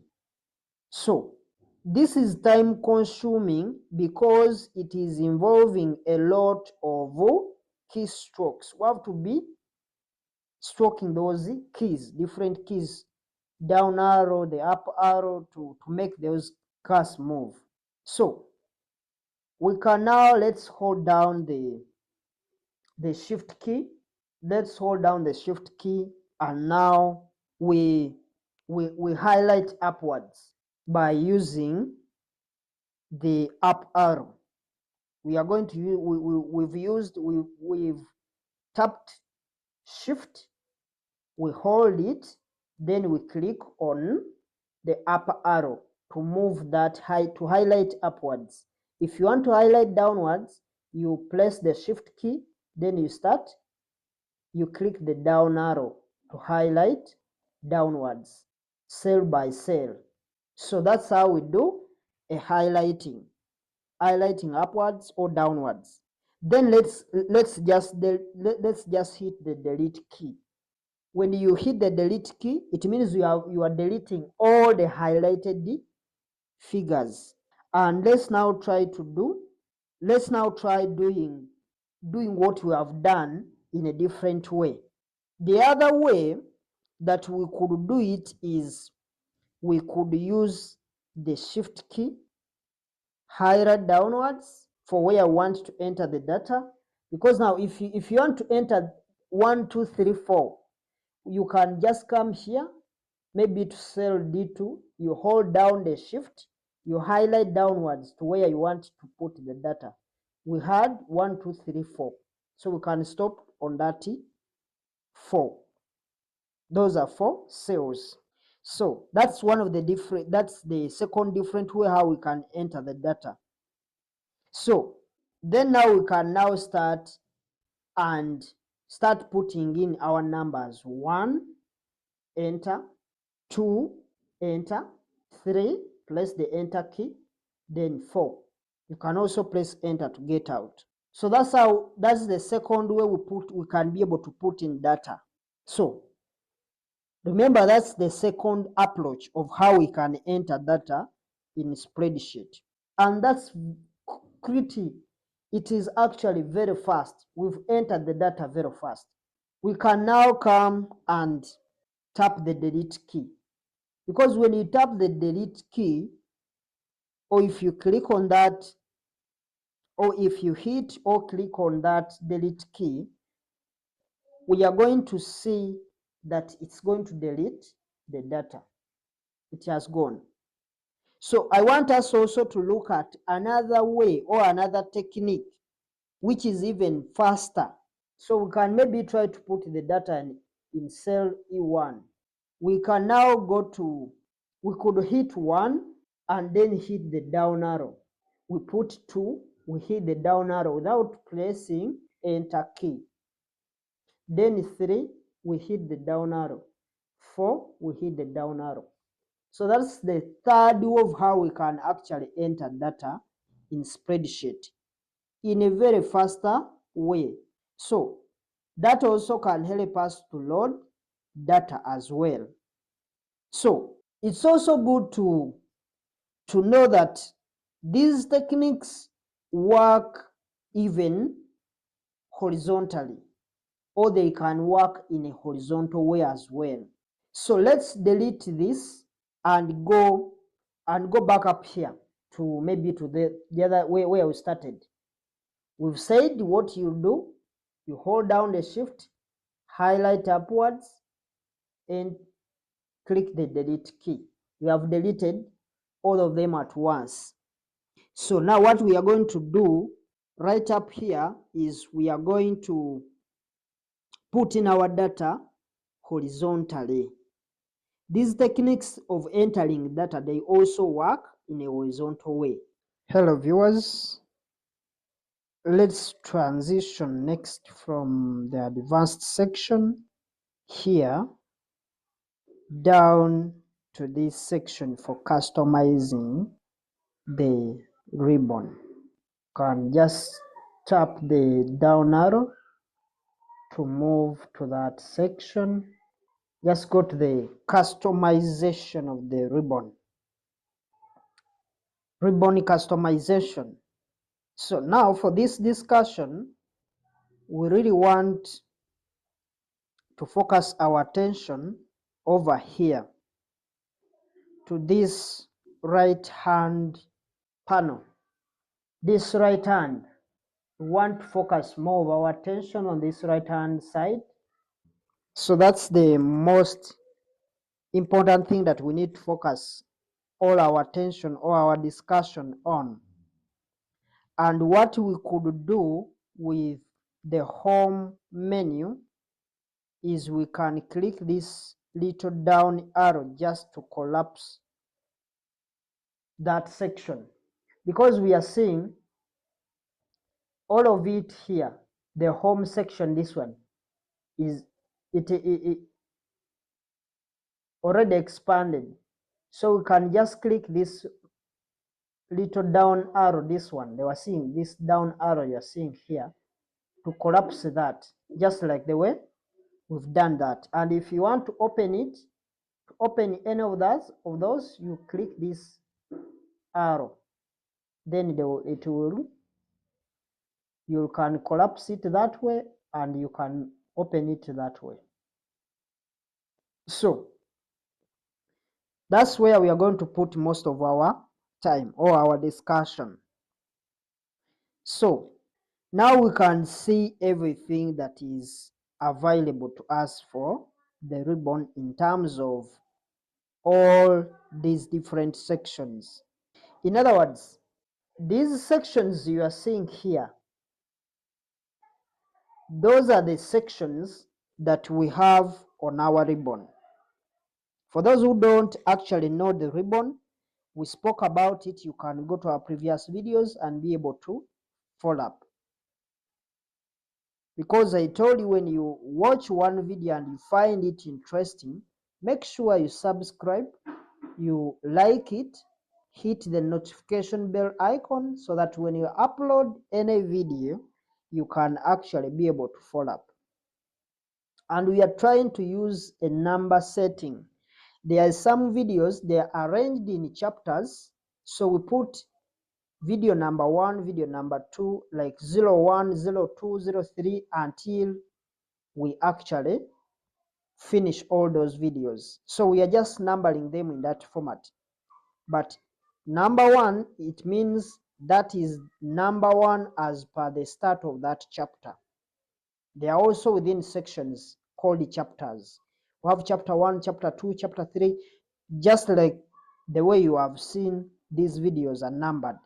You'll find number 1 has been repeating itself for so many times, but that doesn't mean that it is repeating. It means it's a number 1 of a given chapter. Hope that one is clear.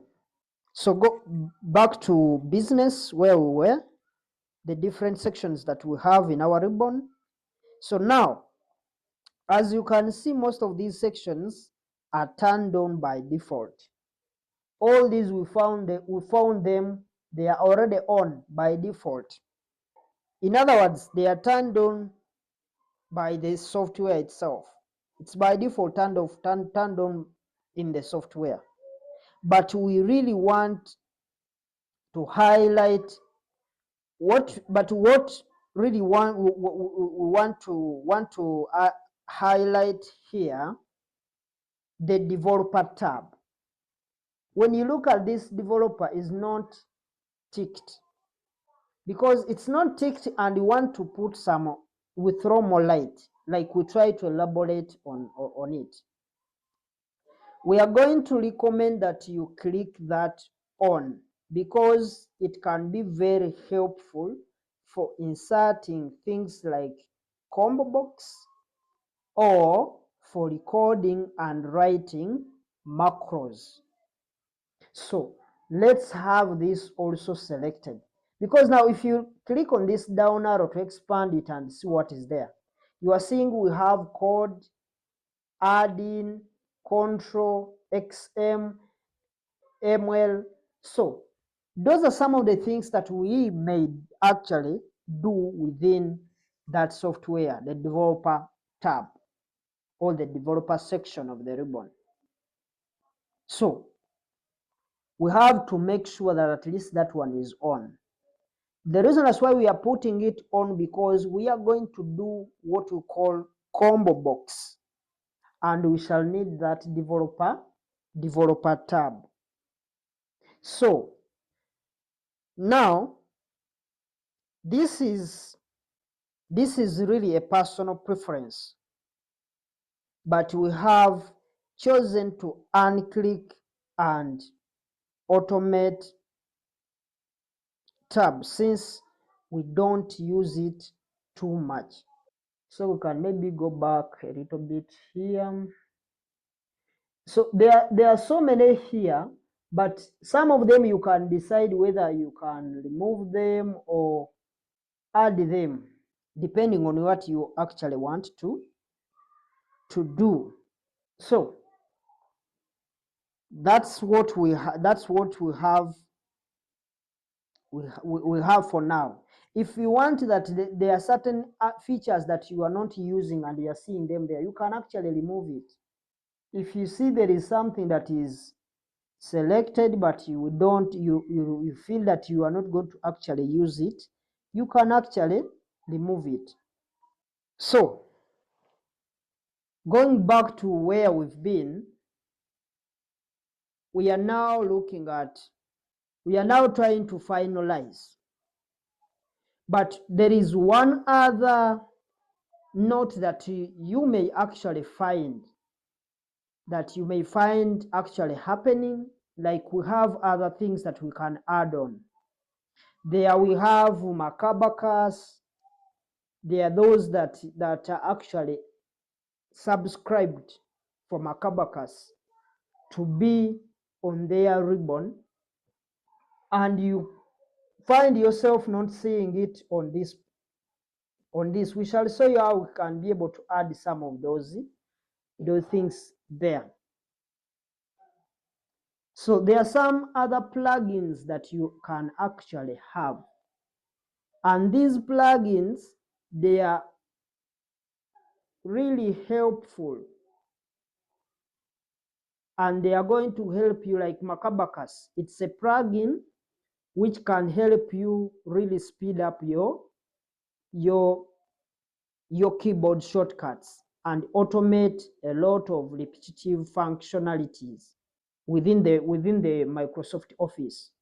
So we may not actually have an opportunity to discuss Macabacus within this tutorial, but as time goes on, maybe you have subscribed, we can actually have some different tips that will help us understand also Macabacus and how we can actually use it, because it's a very interesting tool. If at all you learn, or if at all you have subscribed to it, you have a subscription for it, you can actually use it. It's not for free. But as for now, since it is just a start guide, let's focus on what we have before including in all these other add-ins that we can have. So let's focus our attention in the next video and try to look at something next, or we learn something, we learn some lesson over what we call the quick access toolbar. It is the next one on our agenda, as you can see, for the setups. So we just want to learn something about the quick access toolbar.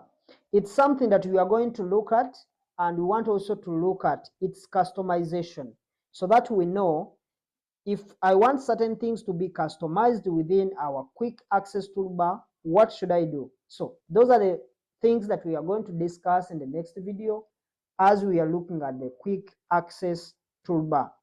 We'll see you there. Hello viewers, welcome back. We are now looking at the quick access toolbar. This is going to be showing us both a demonstration on the quick access toolbar and how we can actually customize our quick access bar to increase our speed and efficiency when working with the Excel software. So before we look at this, let's maybe first cancel this for a little bit, and we have a look at some of this. So for now, for this discussion on the quick access toolbar, as you can see, we are just on the spreadsheet. We are not even in the settings, and this is the way that we want to demonstrate the motivation for using the quick access toolbar. And by the way, if you haven't seen a demonstration on how to use the quick access toolbar before, you are going to love it. So let's jump in and take a peek on that.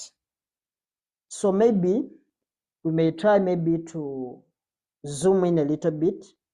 Control Alt equals to help us to zoom in and out a little bit. So we have now zoomed in into a really high zoom level like that. And now let's try to drop a number in this cell. Let's just drop a number maybe in this cell. Let's just put in that cell B2. Let's say we are going to put in 888.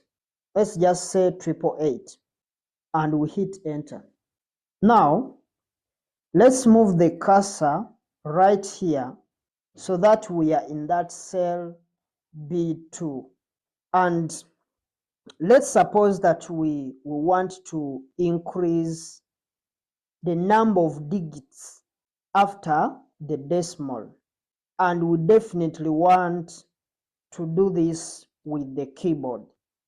So let's tap the Alt key and we can see the letters now we want up here. You are seeing the letters that we have, but now we want this letter up here, H for home. So we place H for home. We can see more letters appear. And all the way over here is what we are after, increasing decimals. That's where we are after. And we can see just below that there is a 0 here. So now let's tap that 0. So I've tapped the wrong 0. Alt H 0, not O. It is a 0. It has put in 1 decimal point. We've put in 1 decimal point. In other words, we have 1 decimal place. And now to do that again, we would actually just click Alt H 0, Alt H 0, Alt H 0 to keep on increasing those figures. Alt H 0. We keep on doing that repetitively so that we can get more decimal places. Now we have 3 decimal places, just like the way we've done. Now we are seeing that we have a lot of key strokes, plus some of these keys are not even easy to reach. So let's navigate how to remove some decimal places now. If we want to do that, then we would hit Alt H for home, and we can now see right up here we need to hit 9 just to decrease decimals, just like that. And again, to increase the decimals, it means we are going to place Alt plus H plus 9. So it is Alt H 9 to increase, to decrease decimals. So to get back to where we started, you just increase, it is Alt H 9. So we are now back to where we started. So changing the number of digits after the decimal is something that we might want to do quite often. But the keystrokes are kind of cranky in order to do that. So this is going to be an ideal thing we could do in our quick access toolbar. So again, to access the Excel options, we said we place Alt F, because those are some of the things that we want to see. Now I want to go back to the settings, quick access toolbar setting. So we said we place Alt F for file, and now we want to look for the word options from the left hand side here. Want to look for options, so we have to place double zeros to have options. Then we use the down arrow to go to options, then we press enter, and that takes us to our Excel settings. So since we are in those Excel settings, so let's now try to navigate through these Excel settings using the down arrow. We move downwards up to that quick access toolbar. So as it stands right now, quick access toolbar over here, as you can see, we have 1, 2, 3 items. We have this one, 1, 2, 3, 4, 5. We have 5 items that we are seeing in our quick access toolbar. And these may be similar to the items that you have in your quick access toolbar as well. Now, we are going to recommend that you actually take these items out of the quick access toolbar. And the reason as why we are actually recommending you to take these out of your quick access toolbar, well, they are taking up very valuable space. Plus, they already have dedicated shortcuts. For example, the save. Like we have some of these, we have the save. These, we need to remove them because we know some of these shortcuts that have been there for long. We know that if you want to save a document, you press Ctrl+S. That is to save. Ctrl+S. That is to save. So everyone knows that. So that's why we need to remove it, because it is taking our time, yet we know the shortcut. And our emphasis is actually to use the keyboard. So we have to remove those that have dedicated shortcuts. Then there is also undo. This undo you are seeing here has already a dedicated shortcut of Ctrl+Z. The redo has a dedicated shortcut as Ctrl+Y. So we always have great keyboard shortcuts for those particular functions. So leaving them there, it is just a wastage of space, because we know their shortcuts and everyone knows them. So we need to remove all of those 3, specifically those 3. Even this emailing, not all the time that you are going to be emailing these documents, but we may talk about those a little bit later. But at least these that have dedicated shortcuts commonly used, we can just remove those already. So removing them is easy. Let's just click on this one. When you click on, say you click save. When you click on this save, you come here, you say remove. It has gone. Then when you click on undo, you go to remove. Redo, you go to remove. We've removed. We can add, we can remove. But to remove something, you need to make sure that the cursor is in that item that you are, or that item is highlighted, so that for it to actually just disappear. So we've removed that, and it is very fast. Now, we want to find increased decimals. Let's go over here and change popular commands, because now we want to look at, when you're seeing here, up here it says popular commands. These are the ones that you will basically find, they are the ones that are common, the whole of this list. The list is very huge. Those are the popular commands. But now, since we've seen that increasing decimals and reducing decimals was actually taking our time. In other words, their shortcuts, they are a little bit hard for us to memorize. What do? We make sure that we put those shortcuts in our quick access toolbar so that we can save time. We are looking for all options that we can have to make sure that we save time.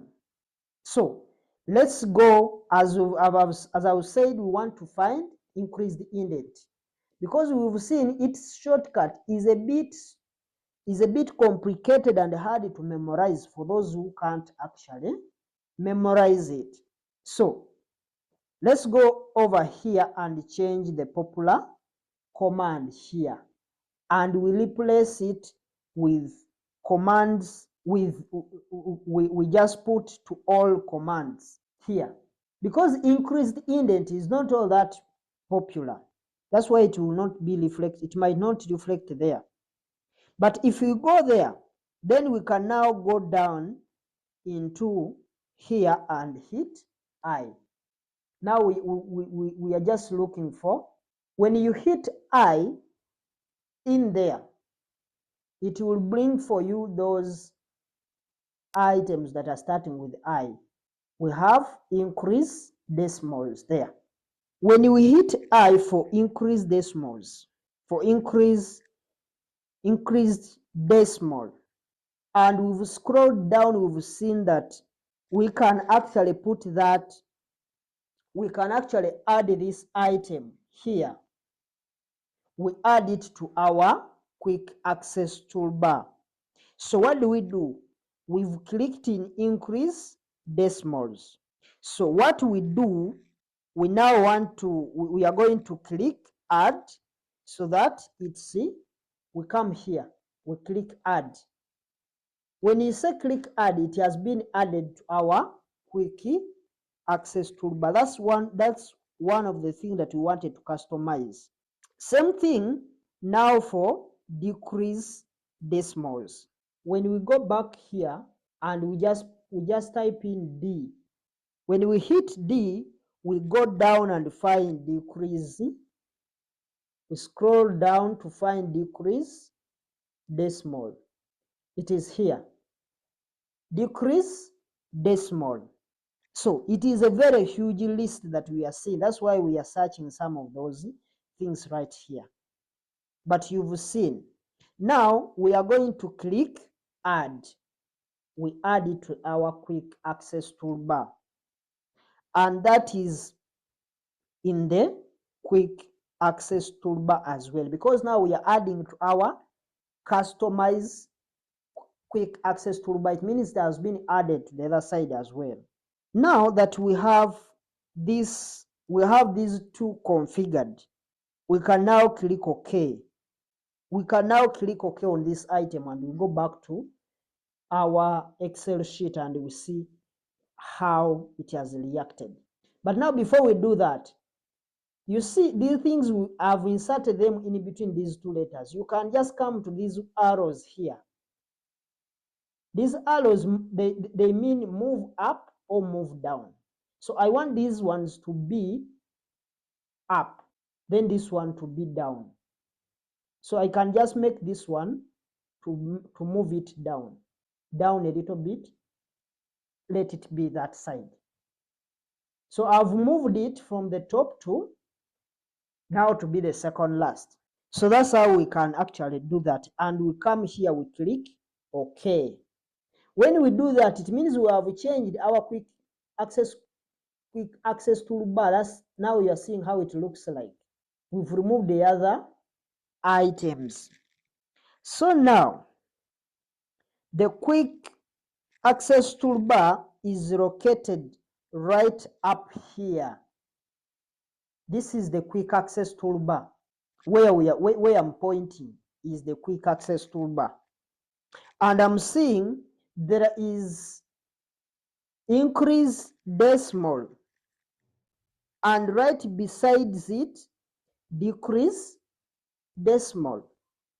So let's take a look at how to use these. to make sure your cursor is right within the cell that we are talking about. So maybe let me just take a screenshot for those who actually can't see the quick access toolbar. It's this point, the one you are seeing up here. That is, I can paste it here. That is our quick access toolbar. It is very long because it has, maybe you can try to zoom. This is what we are talking about. If you zoom in a little bit, we can actually be able to see it. Can make it a bit wider. Maybe we'll try to resize it.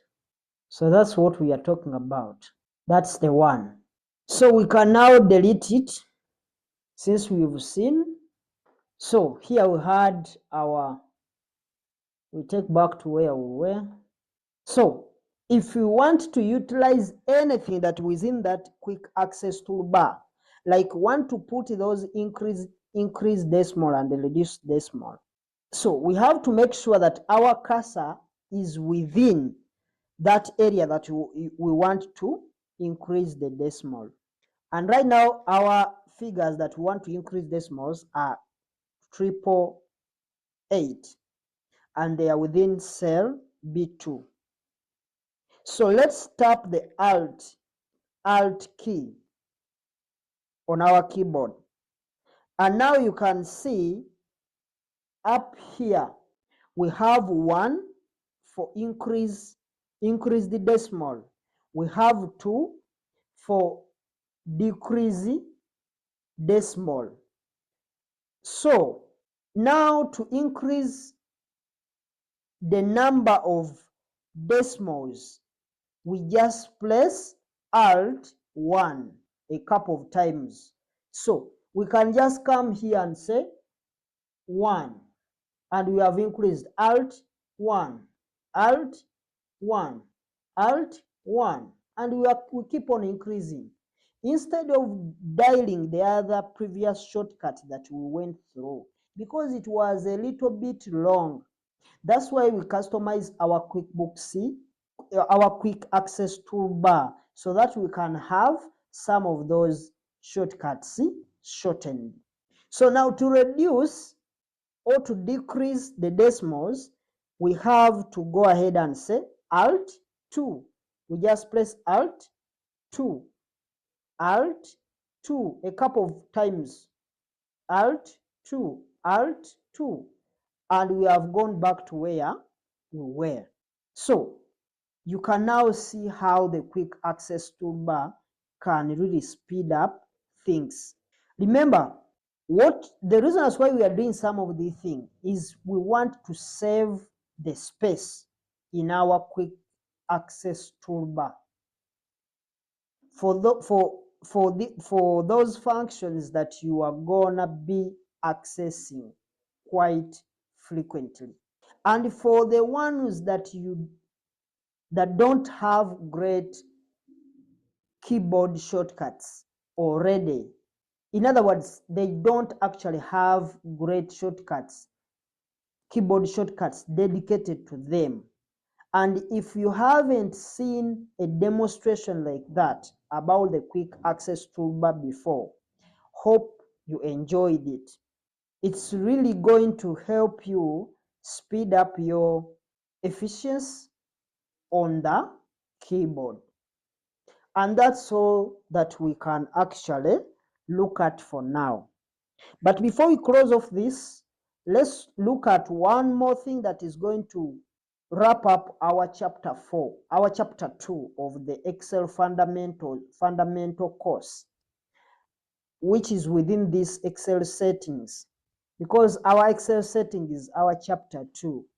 So we can go back to Alt F for file, then 00 for more, then we use the down arrow to go to options, we press enter. So one thing that is remaining, we can use now the down arrow here to navigate through.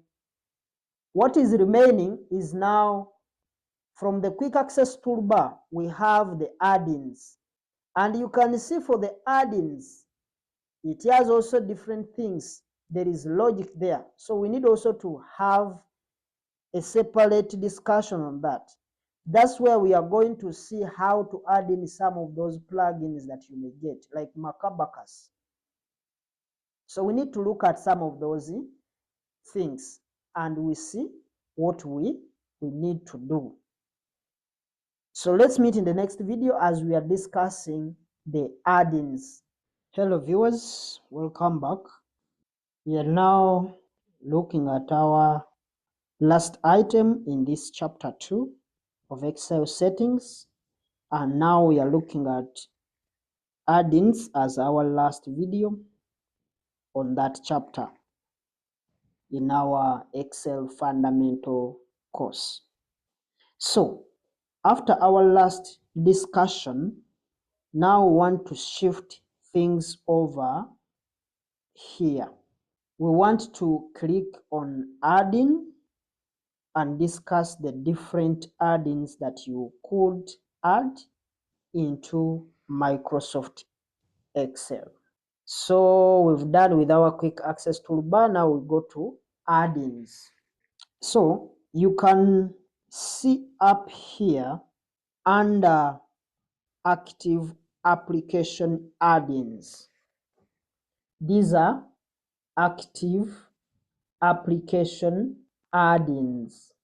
Under here, you are seeing we have Macabacus as our active add-in, meaning we installed Macabacus in our Microsoft Excel, which we will be discussing with you in a moment of time, because we need this to be in our advanced courses.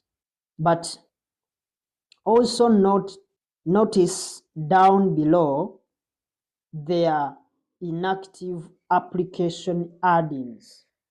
Down here we have inactive application add-ins, and one of them that we are seeing up there, we are seeing analysis tool pack. So by having those inactive application add-ins, you have the opportunity to add in the different add-ins that you want. For example, the analysis tool pack. And for analysis tool pack, this is one that we recommend since we are going to use it for regression analysis in some of our coming courses. So as long as you stay connected to our channel, you subscribe, you hit the notification bell icon to have these notifications set in, to make sure that at least every upload we have, you can actually see what has been uploaded and what is yet to be uploaded. Because in these videos, we communicate what is next so that you know when it pops up, but you can only know when you have turned on the notification bell icon, because it acts as a reminder whenever a new video has been uploaded. So as we've said, we recommend that we activate the analysis tool pack. So let's look at how easy it is, or it would be, to add in the analysis tool pack, for example. And I want you to follow along so that you can actually know how we add this in. So the analysis tool pack, there are two. We have analysis tool pack, VBA. These are also in our advanced Excel courses, but we shall discuss about those ones. We don't need to worry in later videos. But for now, let's select the analysis tool pack, the first one. So that's the one that we want to add into our active add-ins. So what do? We go down here to the bottom, that bottom left corner where it says manage Excel add-ins. Manage Excel add-ins. So now we have to click on this word go. When you do that, you'll find that we will get that dialog box that you are seeing on the screen. In other words, that dialog box comes up. We simply click on the analysis tool pack because it's the one that we want. We click on it like that. Macabacus is already in. If you want to turn it off, you turn it off from here. I can also turn Macabacus off because the software expired. I was using it, but subscription expired, so I don't actually need it. That's why I'm turning it off. But just know it is there. So when you click on that analysis tool pack and you come here and click OK, just like that. So now it means we have added it. Since we have added that in, if we go back into the options, how do we go back into the options? By using the Alt, F for file, 00 for more, use the down arrow to go to options, enter. And now we are back into options. You may find that other softwares, you may find you have to just press Alt plus F plus T. You find when they don't have so many things there. We spoke about it in previous videos. So we now want to check if that has been added. So we go to add-ins. And now we are seeing under the active application add-in, we have analysis tool pack. So it has been added. Or it has now been activated. So we can escape out of that dialog box. And as we mentioned the Macabacus add-in earlier, for those that may be subscribed to that, you may find that it is available in here. If you don't see it, and if you never subscribe to it, you may not actually have a look at it. But that's something that we may actually look at in our coming videos. So that's the end of our Excel settings. And now we want to go to the practical aspect, and it's going to be in our next video. And this is a different chapter, or it is called chapter 3. It is going to start by looking at the basic financial setup. We want to look at the financial setup. Remember, our focus is basically accounting and finance. That's our area of emphasis. We are not teaching ICT, but we are focusing on ICT because we are doing financial models in Excel. So I want to look at, if you are to do a financial model, what are some of the basic financial setups that you need to put in place before you actually have a template or have a model built using Excel. So we shall look at the objectives of the chapter, and we see what we are going to be covering in that chapter. So let's see you in the next video as we look at the basic financial setup. Hello viewers, welcome back. Today we are starting off our chapter 3, and our focus for today is basically on the basic financial setup that we need to have as far as working with Excel is concerned for finance and accounting professionals. Today we are going to focus on the objectives of setting those financial, of having those basic financial setups. So this is chapter 3, as I've said, and this is video number 1 of chapter 3. So in this chapter on basic financial setups, we want to discuss the importance of clear formatting. In fact, layouts and structures are absolutely critical in financial modeling and analysis. Now, obviously, with financial analysis and modeling, you need to get the numbers right. But one thing which often gets overlooked is the importance of clean formatting.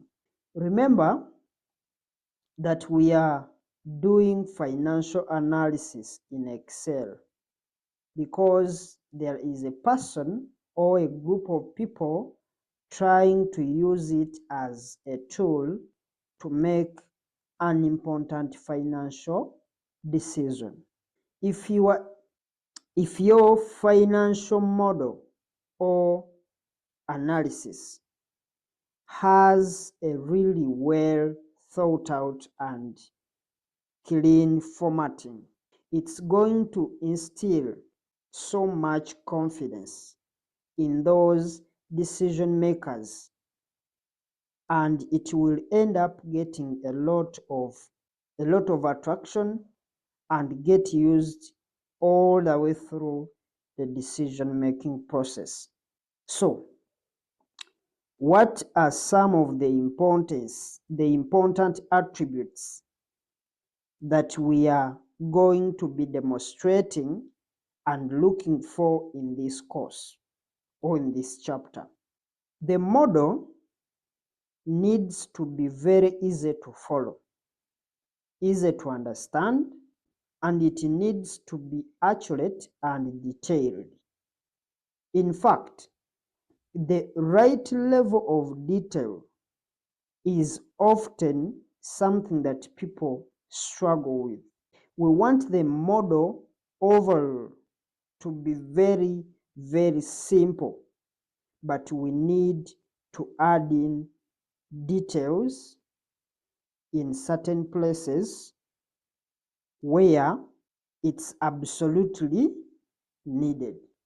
Beyond that, we absolutely need the model to be dynamic.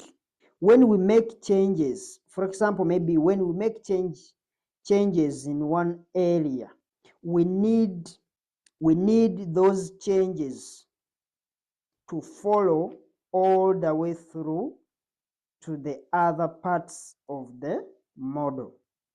The model also needs to be easy to edit.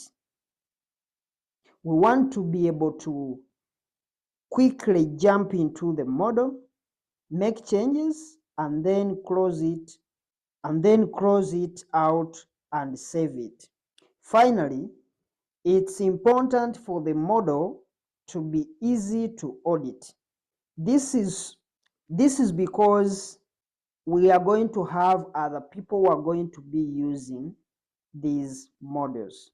So others can actually trace throughout and understand our thought process and the flow from the inputs all the way through to the outputs. In other words, what we are basically looking at, we are looking at what we need to set or what we need to have as far as looking at setting up the financial model. These are the things that we are going to specifically look at in this chapter to be able to understand some of the key things that will make our models very easy to follow, be understood by everyone, and they are accurate at the same time they are detailed where necessary. So we have also to make sure that at least we can come back and audit if we make changes. The system is dynamic, but at the same time it can be audited and you can trace where maybe an error has been and all that, because it's going to be used throughout the decision-making process. So with all that, that's what we are aiming at achieving as far as looking at chapter 2, or the objective of this chapter. So thank you for watching. Let's meet in the next video when you are going to where we are going to be taking a tour into our template. In other words, for these models, we always start with a template. We form templates. These templates, they are the ones that are giving us the inputs that we are going to use when doing our financial analysis. So let's meet in the next video where we are going to be talking about, or where we are going to be taking a look at the Excel template that we are going to use in our course.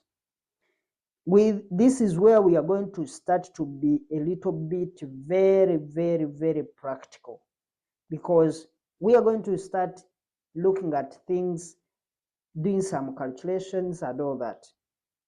We are going to go systematic, so I request that you follow the right order. We are naming this every chapter.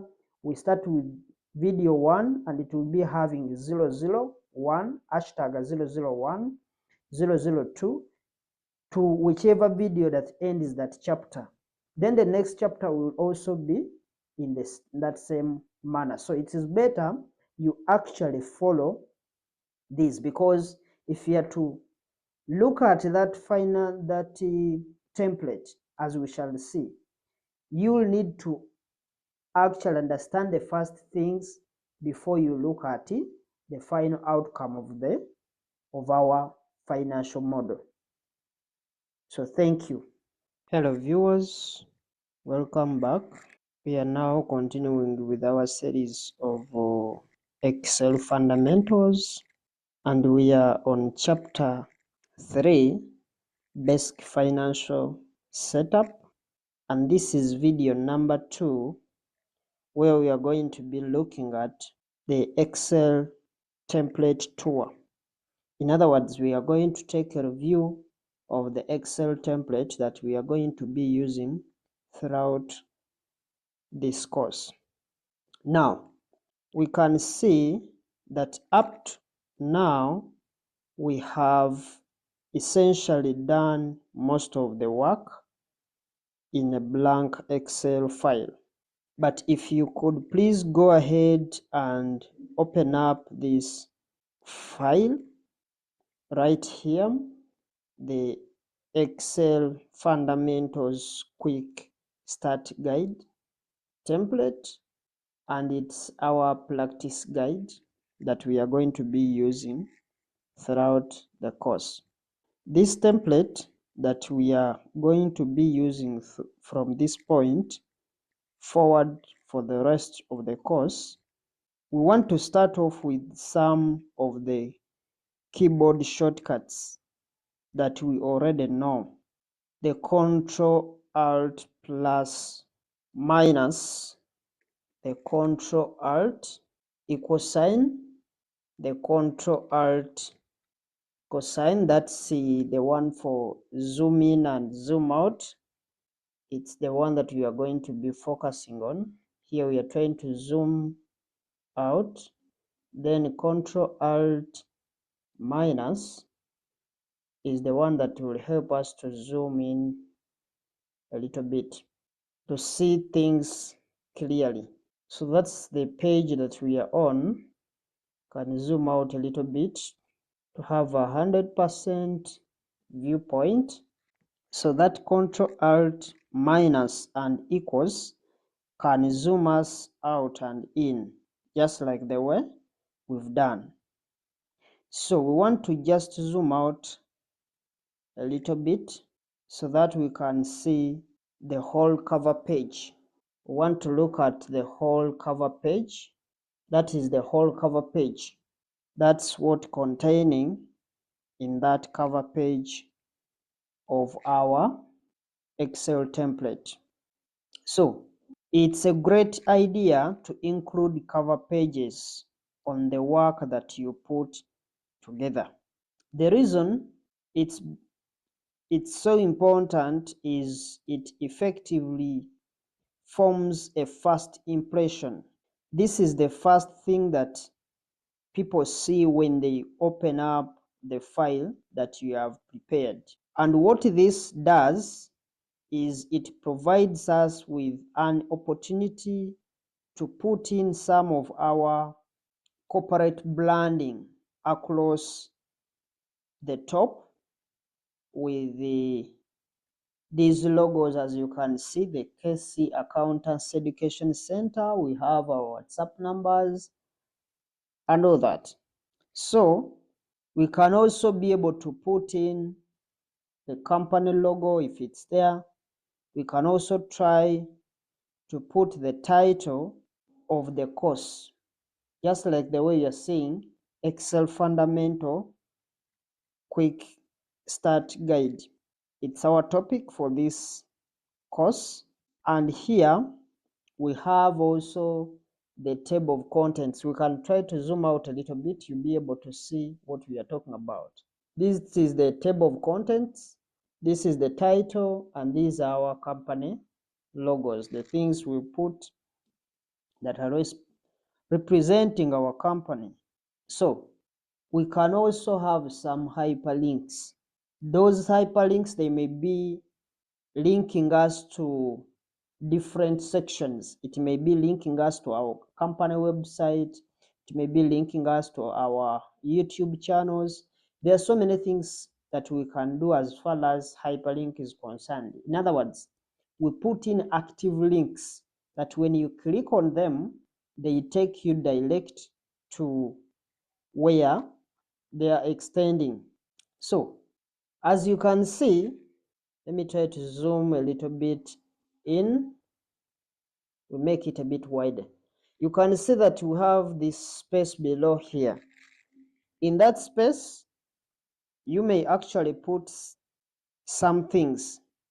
You can actually indicate some confidentiality, maybe some license about your licensing of the document, the purpose of the document that you see, and you want the users to actually acknowledge the purpose. Just like the way you're saying, for us, we put they are strictly for study purposes. So you may also put in some disclaimers, and some of the disclaimers, as far as the course is concerned, you may find that we have that Excel, the kind of Excel software that we are using. If you find that maybe certain things keep on changing, or there is a slight change to what we are providing vis-a-vis to what you are seeing on your software, you may be using Excel 365, you may be using Excel 2019, Excel 2016. So those, they have some slight differences that may actually happen, and you find yourself as if you are doubting what you're doing. But just know, some have some slight differences, and those differences come as a result of the software that we are using. But those are some of the things that you can actually put in that cover page. So the cover page is actually something that is very important for our users, because the users need to know some of the things that you actually recommend them to know, some of the things that you want your users to actually know about. And some of those things we've talked about: the license, the disclaimers, and all that. So that's what we've discussed as far as the cover page is concerned. So we can also use, anyway, the last bit that we can actually talk about as far as cover page is concerned is that even creating that cover page, you don't want to look at that as something that is going to consume a lot of your time, because if someone says you want a financial model, it doesn't actually take very long for you to actually put a cover page together with that financial model that they are telling you to prepare for them. But it can make a big difference for forming the first impression with your audience. So it is really, really very important. So we can also use the keyboard shortcut, or we can also use the keyboard to go to the downer part of the page and the upper side of the page by using the page up and the page down buttons on our keyboard. For example, for page down, we can actually try that a little bit. Let me just zoom out a little bit. Let's try to have 100%. So we can now try to move without, because now we are focusing on using the keyboard than the use of the mouse. So what we are going to look at here is that we are in cell A1. This is cell A1. If you want to move to the bottom, because you are now seeing that this page is actually covering the entire thing. So if you want to move, if you have very many things that you have actually written at the bottom of this cover page, you can actually come here and use the page up and page down buttons to move or to navigate to those 2 points. So if you go to page down, if you click on that page down, it will take you to the page that we want to look at. For example, we are in cell A1, so we want to move up to the end of that. We want to move from A1 to that point where we can actually, okay, now the page up and page down buttons can also be really helpful for navigating between tabs or between worksheets. For example, instead of so we can also use the keyboard to page up and the page down. For example, the page down, we can see that there is nothing below this page. If you go the page down, you can actually see that we have nothing down here. So here there is nothing, so you can come back to page up. That's where we've been. And for page up, we can see at the top right there. But now the page up and the page down buttons can also be really helpful for navigating between tabs or between the different worksheets. For example, instead of you reaching out for the mouse and you are going all the way down here to analysis, we can just use the keyboard. We have some keyboard shortcuts that we can use that can help us to navigate from one sheet to another. Like the way we are seeing, the way we are moving from the cover page to the analysis page. But this time around, we've been using the mouse. So we want to see what are some of the shortcuts that we can use to help us navigate in those different sheets. So if you are to move from the cover page back and forth to the analysis tab, we can actually use the keyboard shortcut so that we can see how we can be able to do that. But as I said earlier, that these shortcuts, they are actually applicable to those guys that are going to be using their PC, not to those ones that are going to be using their MacBook. So for those that are using for those that are going to be using their PC, so you come here and hold down your control key. It's a control, then you go page down or page up. So when you press Ctrl plus page up, it will take you back to the cover page. But if you get Ctrl page down, it takes you to analysis page. So you just be playing around with Ctrl page up and Ctrl page down, so that you can be able to navigate in those different sheets that may be available by just using that little shortcut of Ctrl page up and Ctrl page down. So that's how we can be able to navigate from those different Excel tabs. Now if you're using a MacBook, you are going to be using the command key instead of using the control key. And you may also not have a page up and page down button, so you may have to use the up and the down arrows along with some additional keys as well. So for those that are using MacBooks, your application of these shortcuts is a bit limited, or there are some additional keys that you're supposed to play around with so that you can be able to navigate in those different sheets. So now we can see on the analysis tab, we want to be able to see everything properly.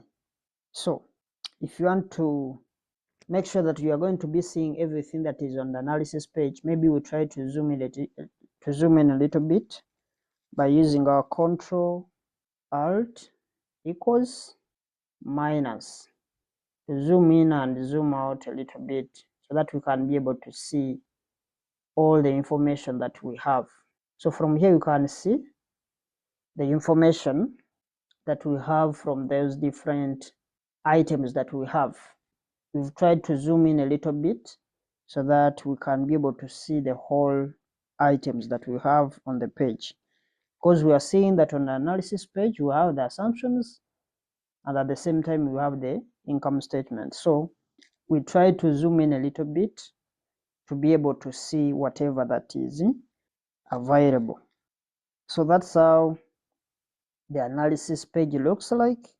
We can now try to enlarge the figures so that we can be able to see these figures clearly by using the same shortcut Control Alt minus.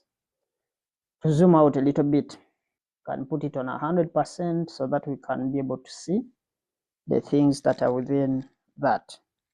So what we basically have here, if you can see down here, is we have an income statement.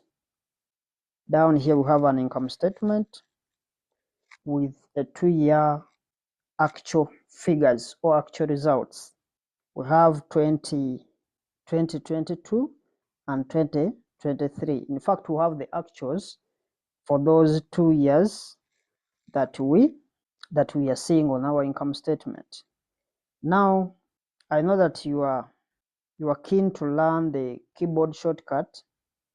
So one of the things that we are doing here is we are using the shift key, and we hold down, because we are going to hold down our shift key, and we use the arrows so that we can be able to select across. Can be selecting downwards or selecting upwards.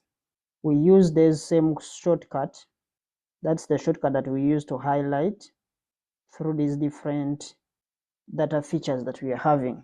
Press Ctrl, then you use the arrows depending on which direction you are taking. If you want to highlight downwards, of course you go ahead and use the down arrow. So if you want to select all the things that we have, it will be the same thing. We start from here, you hold down the shift key, you move towards the end, then you move downwards. Means you can be able to select all the data that we have. That's the whole information that we have as far as for this presentation is concerned. So we've selected down to the income statement, but at the same time we can also use the Control and Shift together and then we use the down arrow, and we can also be able to go to various points along the way. So we can try also that. Control Shift, then you'll be using those down arrows that you may want. We are moving from different directions, so it depends on whichever information you want to highlight. So it will be used interchangeably to do the same, like the way we did using our Shift and the arrows. Now let's try to use the Shift key to just highlight a little bit, and we'll move. As we move forward, highlight, you hold down the Shift key, then use down arrows. So we are highlighting forward. You can highlight downwards as well using the down arrow, like that. So now, according to the information we have the information for only 2 years, 2022 and 2023. We want to use this kind of information to be able to project the rest of the values for the different years that we have. We are going to use this kind of information that we have for those 2 years as our actuals. We base on that, we forecast the future for the year 2024, 2025 up to 2028. So those are the things that we are going to use to be able to forecast what is going to happen in the future as well as our income statement is concerned. But now you're seeing that from up here, we don't have much information that we can start with. So that is going to give us the starting point. So what we are going to do is we are going to need to populate these assumptions for the actual years and then come up with reasonable estimates for the future. Because here we are seeing for the assumptions, we don't have assumptions for the actual years of 2022 and 2023. So the point is that we are supposed to get, first of all, we have to look at the assumptions for those actual years that we have. Then we try to project the assumptions that may be there, as we also project the figures that are going to be in our income statement. So here we are not only going to be building and filling in these different sections as we are seeing, but we are going to be building down below to this template, because we are supposed to get the actuals, the actual estimates that we are going to be using from the very figure that we have. We'll get the estimates for the rest of the 5 years. Then at the end of the day, we have also to project downwards to get the very information that we are going to feed into our income statement. So what we are also going to do along the way is we are going to fix up the formatting so that this financial model is going to look like it's a bit professional. When you look at it, you try to memorize, not necessarily just getting the figures and we just display the figures, but also formatting these different items to see that we can actually have a professional looking financial model. So we need to clean this document to make sure that it gives some good visual impression to the person who is going to be reading these financial models, who is going to be interpreting the different items that we have come up with. So it has to be a little bit professional and tidy. So we need to clean up with the different conditional formatting so that we can be able to have a good financial model. So now that we have taken a quick tour of this template, and I'm very sure that we have also familiarized ourselves a little bit with some of the navigational skills to move around between the different tabs, to move from the lower section of the model to the upper section of the model, and also moving across between the different cells. So now let's jump into the next video. We are going to be looking at the how we can be able to fill these different gaps that we are seeing in our financial model, and how we can be able to clean up these items as we are seeing them. So let's get started and we start building the model. Hello viewers, welcome back. We are now looking at the global units. Now, one of the first things that we are going to do in this course, we are going to make sure at least we put global units mark. In other words, we are going to have our currency, and we are going to insert the currency that we are going to be using in our financial model. And the reason why we are putting out to be using the dollar currency is because we want to make these financial models a bit global than using the local currency that we may decide to be using in our, let's say, in our financial statements and all that. But as per the global aspect, we need to maybe to just adjust a little bit, and we take up the dollar currency as our preferred units.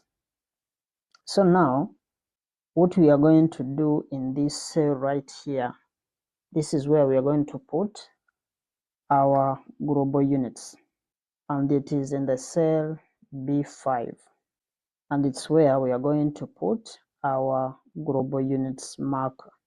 We are going to just pop up into this cell. You can use the F2 key to be in that cell.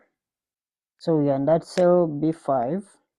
It's where we are going to type our global units marker. We are going to say it's going to be all figures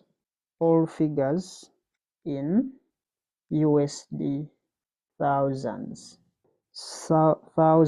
unless stated. We are going to assume that all figures are going to be in thousands US dollars.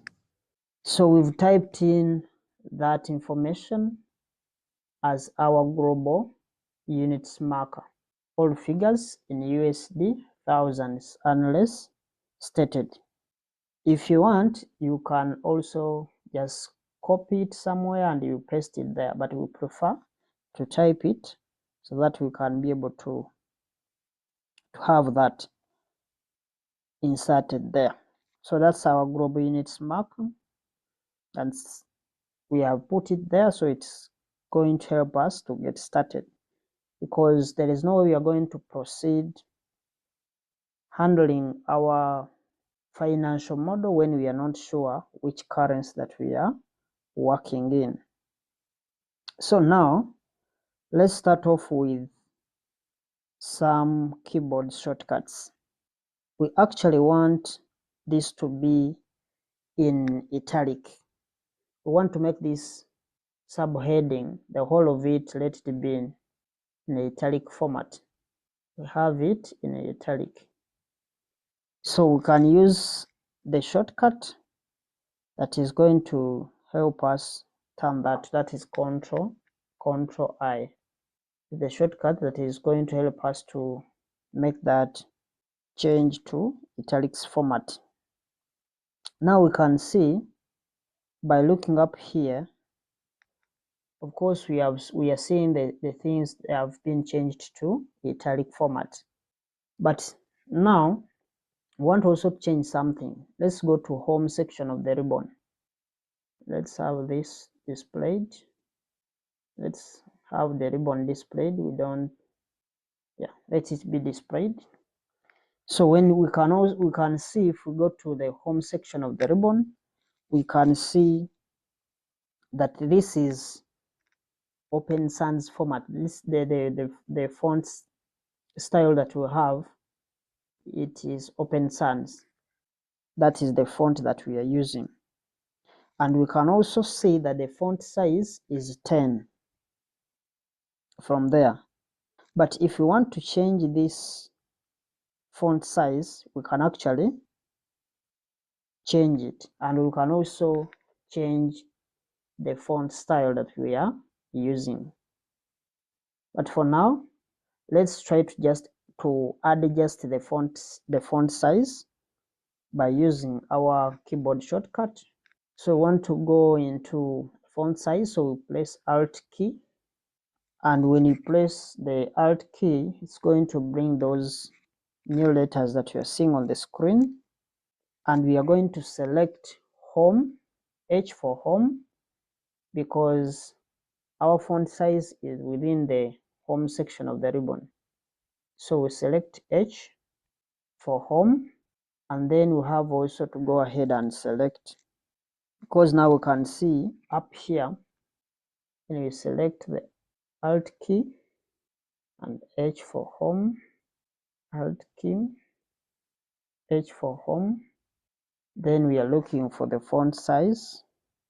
We can see right up here that now we have FS for font size. And when you do that, it highlights the font size, that font size 10. So we need to just put any font size that we want. Let's adjust it to 9. And then we hit enter. We've tried to change that to 9 as our font size because we want it to be a little bit smaller, because we have also other information that is already in a font size of 10. So we are making it a bit smaller. Then these are some of the ways how we can be able to format our financial model to look a little bit professional. So we have just reduced the font a little bit smaller to 9. Now you may be wondering why we use this global units marker here, because in these normal accounting preparations, you find that most of the times the figures and the currency symbols, they are always stuck into these, maybe these periods. They have been put up here in the heading. But for us, we've decided to have our global units marker here in that cell B5. And the reason, because as I said, a lot of people, what they do, actually even by default in Excel, what we normally do is that we find these figures that you are seeing down here. We just use the currency on these same cells. We put the currency sign or the dollar sign, whichever currency that we are going to be using, within the cells. And how do we do that? We just come here, you highlight in the cell that you want, then you come here and change the currency. You can change it to a currency and you put in the currency symbol. That's how things are always done in Excel. But we want to discourage this because we want our model to look a little bit professional. That's why we are choosing to have our currency symbol in one cell that is going to be representing all the figures, meaning all the figures are going to be using that one currency. So we've finished that. That's our global units mark. But now, opposite this, we have these headings. We are seeing we have different headings, and these headings, they are the ones that we put as our periods. We now need to take a look at those headings, all these periods, all these years that are across to the different columns. of our spreadsheet or of our financial model, because these headings or these periods or the years that are forming the different segments that we have, we need also to change them, because now we need to make sure that at least these figures are going to be a little bit dynamic. Because if you just change it a little bit this cell, because now we are in cell F5, and now we want to make sure that at least when we change this year, the whole of these years, they are going to be adjusted automatically. And for us to be able to have that in place, we need to make sure that our model is dynamic. So let's pop into this cell F5 that has a value of 2022. So if you want to pop into this cell, we use the F2 key, and that's how we can be able to go into the cell. Any cell, if you want to go inside that very cell, you use the F2 key, and you'll have the cursor displayed in that very cell. So for this F5, we are going to use the F2 key to pop into that cell. So that's the keyboard instead of using the mouse, because you can also use the mouse to enter a given cell. You can just double click in it and it will have that cursor displayed. So instead of us using the mouse, we prefer to use the keyboard. That's why you select the cell you want and you press F2 key to get into that cell. So we've been able to get into that cell by hitting the F2 key. That's the keyboard shortcut that we use to get into a cell. And if you want to get out of that cell, you use the escape key. When you click the escape key, you'll find that you are getting off the cell. So that's how we can be able to get in and get out of a given cell.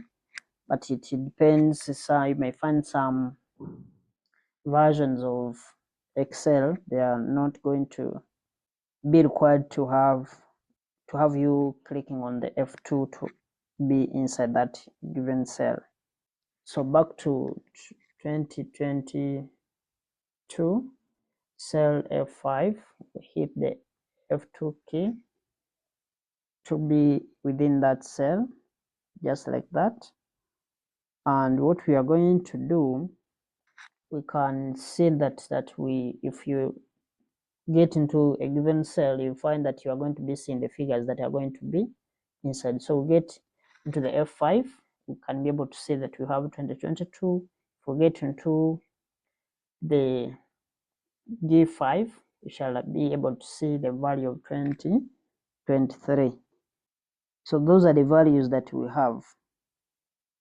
But now the challenge with these values are not dynamic. They are not dynamic at all.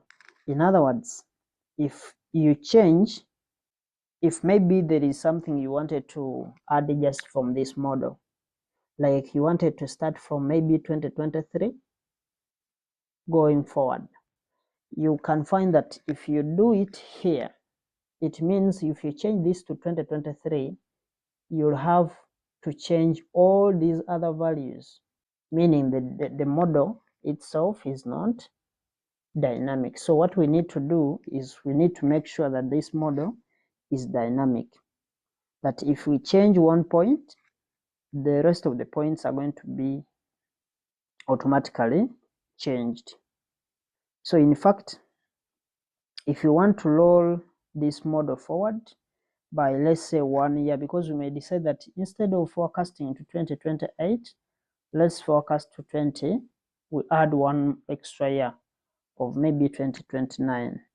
You'll find that you will need to have that model as dynamic as it should be, so that you can be able to have everything generated automatically. So now let's try to leave this F5 as 2022. But now what we are going to do is that we are going to leave this 2022 as our actual. We use it as our actual input.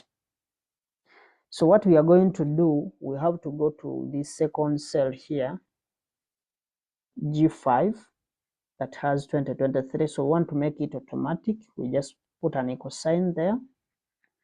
We start from the F5 plus 1, because we're just increasing these years. Just hit enter. That's going to give us 2023. So we've seen we have adjusted. We are trying to put in formulas to be able to have some of these automatically generated, or we have them as dynamic as the model is supposed to be, for us to be able to make changes as we want. So now we can now go into this cell and make sure that we copy the formula across, because now we are not going to, because if at all we are going to use the mouse, we could just drag this throughout to have all this filled up just like that. But that's not what we are going to do, because we are more emphasizing on the use of the keyboard than using the mouse. So what we are going to do is we are going to copy the formula all the way across. And now there are different ways that we can be able to copy the formula, and we'll paste it all the way. So what we are going to do, or the first scenario that we can use, is by doing a regular copy, like the way we do Ctrl+C, and we can see those little dots, those dotted lines, they are moving all over that cell G5, meaning that cell has been copied. So now what we are going to use, we are going to use the shift key to highlight across. So we come here and say, we click shift, then we highlight across using our left arrow. We move like this, like this, like this, until we finish the ones that we wanted to do. So we have highlighted across using the shift key, shift plus the left arrow. And now we can do a normal paste, the same we've been doing pasting, Ctrl+V, meaning we just paste it, but here we are not pasting the figures that we copied, but we are pasting the formula throughout. That's why we had to highlight the whole of the values that we are going to forecast. So that's one of the ways that we can be able to have that made dynamic. So in this case, we are seeing that our model is going to be a little bit dynamic, because if we change one, it's going to also change the rest of the values that we have. So as you can see, the forecast starts from this point 2022, and it goes up to 2028. But now if we change the first year, this first year of 2022, to be maybe 2023, let's pop up into this cell by using the F2 key, and we try to change that to 2023. We press enter. You'll find the model is going to be adjusted, and it will go all the way to 2029. So it's much more dynamic, because if we add just one point, we are going to see that everything is going to be changing at once. So let's put this back to 2022, just we hit the F2 key, then we change this to 2022. Let's enter just like that. So we are back. We are forecasting from 2022 to 2028. So the global units marker is now in place and is formatted here. You can see we have made all the formattings for that. And over here, we have a much more dynamic model now, because we have all these periods, they are being linked together to each other, because we are seeing whenever we adjust the model, we are going to find that it's going to have that information popped up as much dynamic as we wanted it to be. So next is something that we are going to look at in the next video, is going to be about the border controls. We are going to take a look at how we can adjust the formatting of these years. First, we are going to look at formatting these years, because we have just made the model dynamic, but we haven't done any formatting. So we need to also to see how we can adjust the formatting in these years to make them communicate a little bit better and clean professional information as we wanted it to be. So we need to clean it up so that it helps the viewer to actually understand some of the things that we are supposed to do. So the next video is going to be looking at the border controls, and we'll be looking at how we can adjust the formatting of those different periods to make sure that they are going to be easy for the viewer to get that professionalism, or the when it looks a bit clean and fine to everyone who is going to be having a look at the document we have presented. Hello viewers, welcome back to our Excel fundamentals. Today we are going to continue with our series. Last time we looked at the global units, and today we are going to kickstart our series with the border control. That's what we are going to look at for now. Now, in order to adjust the formatting of these years you are seeing here, in order to adjust the formatting of these years, the ones that are across, those that we are seeing at the top of our financial model, in order for us to adjust the formatting, we really want to communicate that these first two periods here, these two periods here, those two periods have the actual numbers, because we are seeing from our income statement here, we've been given the figures for those two values, for those 2 years, or for those two periods, meaning those are going to be our actuals, and these other 5 periods afterwards, from 2024 to 2028, those 5 periods, for them, they are going to be actually forecasts. In other words, we are going to use the actuals of 2022 and 2023 to forecast those future values for the different years from 2024 to 2028. So let's actually start off by highlighting all the numbers across the top. We need to highlight all these numbers across the top, those different periods. So let's now use the Control Shift, then we use the right arrow to highlight across. We've gone too far, we can just move once. And we've now finished highlighting those values. It is a Control plus Shift plus the right arrow. It is the one that is helping us to highlight across.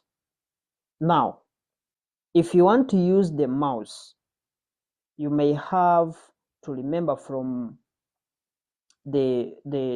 our video about the Excel tour. We would go up to this home section here, and because that is the home tab or the home section of the ribbon, we would go to that point over there, and under the formats, in other words, we are going to look at the number formats.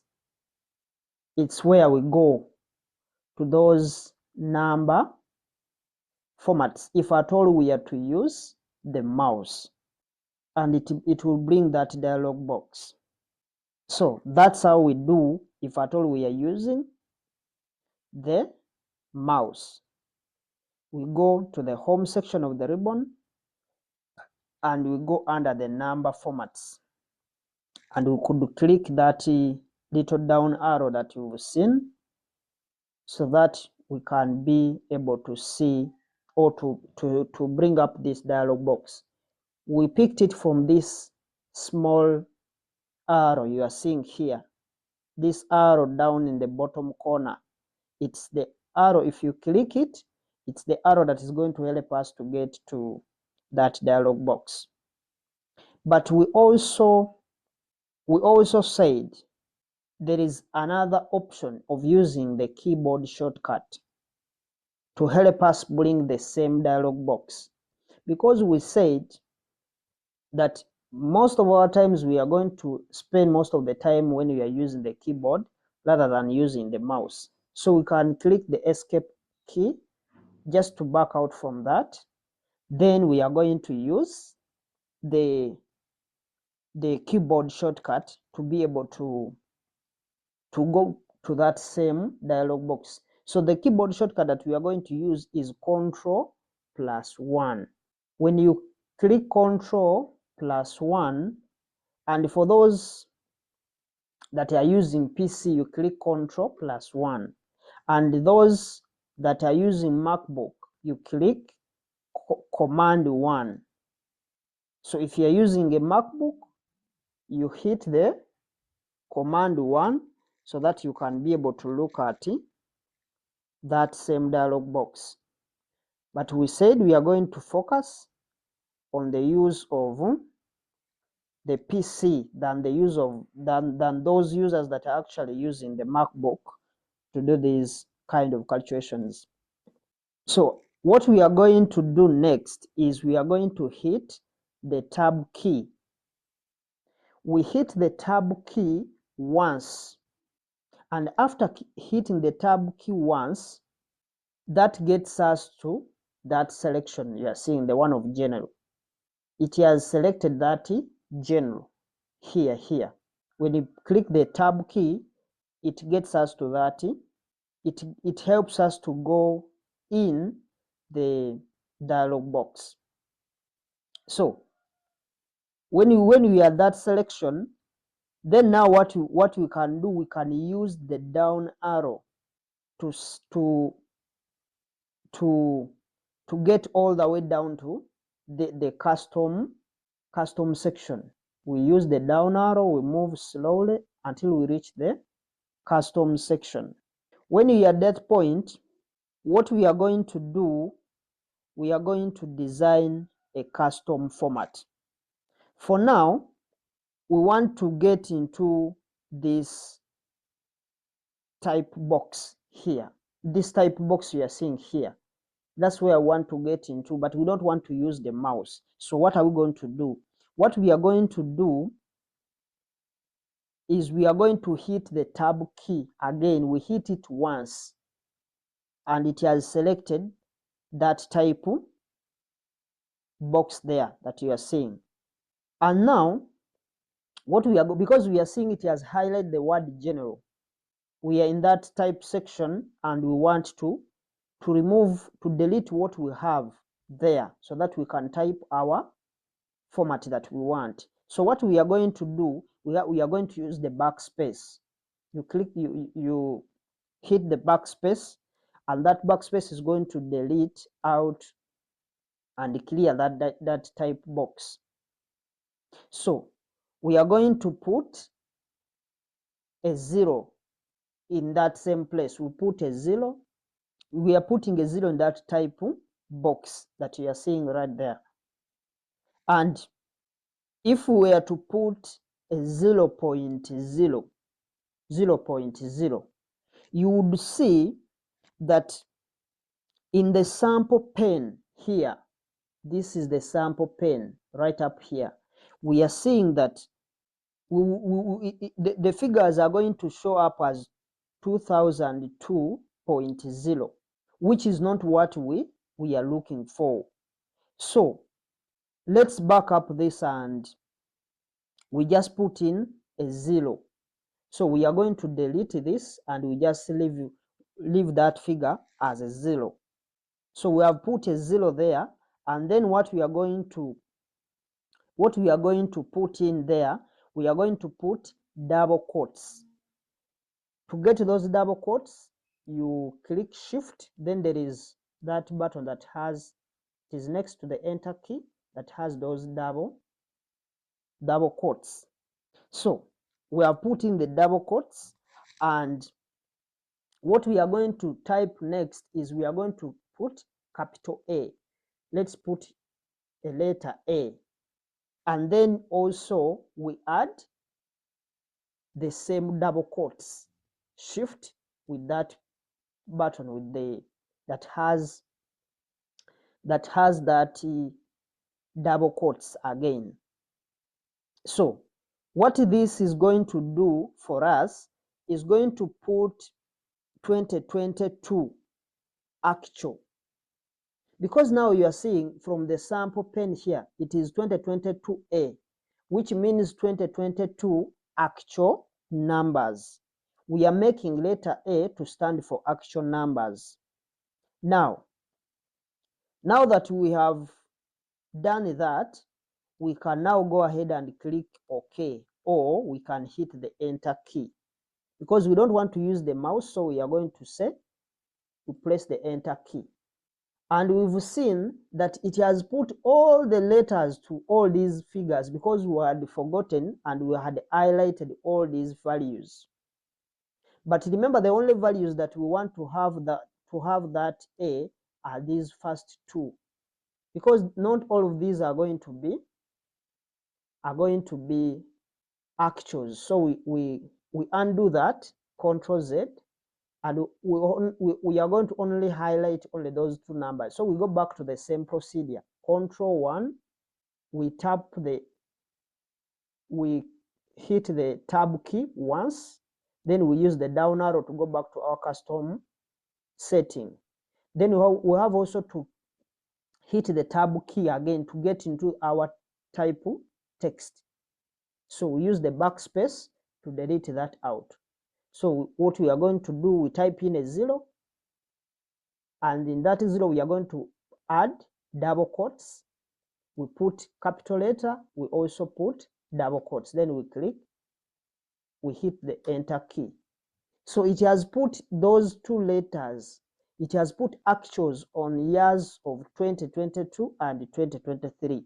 That's what we wanted to achieve, because these values of 2022 and 2023, those are the actuals that we have. So that's what we've done. We've made those actuals. And now what we have just done, we have done a format. In other words, we have changed the format of the previous values that we had. So these first 2 years that you are seeing, these are our actual values. But the ones you are seeing from 2024 going onwards, They are the ones that are going to be the forecasts. So let's highlight also these cells. We highlight also these cells from 2024 to 2028 because those are the ones that are going to be our forecasts. So after highlighting them, we also go through the same procedure. We hit the Control 1, and that Control 1 is helping us to get into that number format section of the ribbon. So we are now into that font cells. Now what format cells, we are going to format those cells. Now what we are going to do, for those that are going to be using MacBook, you instead of hitting the Control 1, for you are going to say Command 1 to get into this same dialog box. So what we are going to do, we are going to repeat the same procedure. We hit the tab key once, and that tab key is going to help us select that general. So what we are going to do, we use now the down arrow. We hit the tab key once so that we can get into that same dialog box. So what we are going to do, we use the down arrow to go to custom. After reaching custom, then we also tap the tab key again once, and it is going to help us select that general. So what we do, we click or we delete that by hitting this bigger button you are seeing, the backspace. It is the one that we use to delete, because we are deleting what is in that type box so that we can replace that with an F. So what we are going to do now, we are going to repeat the same procedure. We are going to put a 0. When we type a 0 there, we put the double quotes. We put F, we also add the double quotes. And you are seeing from the sample size here, we have 2024. Then you can come and hit the enter key. You are seeing that our values have now been changed. These are 2022 actuals, and these are 2024 forecasts.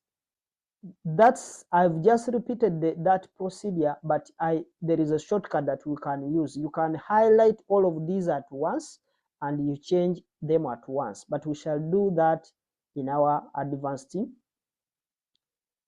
features. We shall also be able to see those when we reach to those different Excel advanced courses.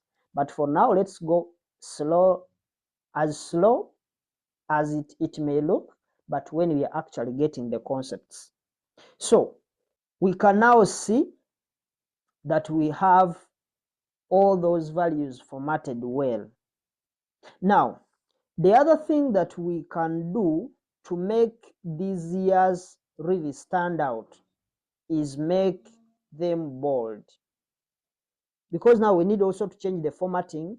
We highlight these values and we make them bold by just using that shortcut Control B. We've made those values bold, so it makes them to stand out. So Control B helps us to bold that values. Now, since we have these values well labeled, and we have those actuals and we have those that are forecasts, we've done that perfectly. So let's now provide a little bit more of a visual clue to the reader, because we need to differentiate to get, at least we make the reader see the difference. And how are we going to do that? What we are going to do is we are going to do this by using borders. So let's start by putting a nice dark bottom border in place for actuals. So we start with these actuals. We first highlight them. I'm just highlighting them using the mouse, but we said there is a shortcut that we can use to highlight those values. So for these actuals, what we are going to use, we are going now to use the keyboard. We are not going to touch the mouse. what we are going to do is we are going to use the keyboard key, that is Alt key. And that Alt key, when you hit Alt key once, it will display those first letters as we are seeing them. So what do we want? What are we trying to look at? We are trying to look at borders. So we know that borders are within the home section of the ribbon. So what we have to do is we press or we click H for home, and it will bring all those letters, new letters, as you are seeing them. So now we can see that here for borders here, the borders are in here. We are seeing there is a letter B. So what we are going to do, we also hit B for borders. And now at the end of the bottom, we are seeing there is M here for more borders. Sorry, it has gone off. So we highlight, we go to Alt H, B for borders, then we have our M for more borders. So when you hit M, it brings up this dialog box here, that dialog box you are seeing there. Now in this dialog box, we actually find it very easy for us to use the mouse here, because we can't now apply the keyboard shortcuts. We can apply them, but it will be too much. So what we recommend here, we prefer to use the mouse here. So we can go and select the border that we are looking for on this right hand side. This is where we select the border from.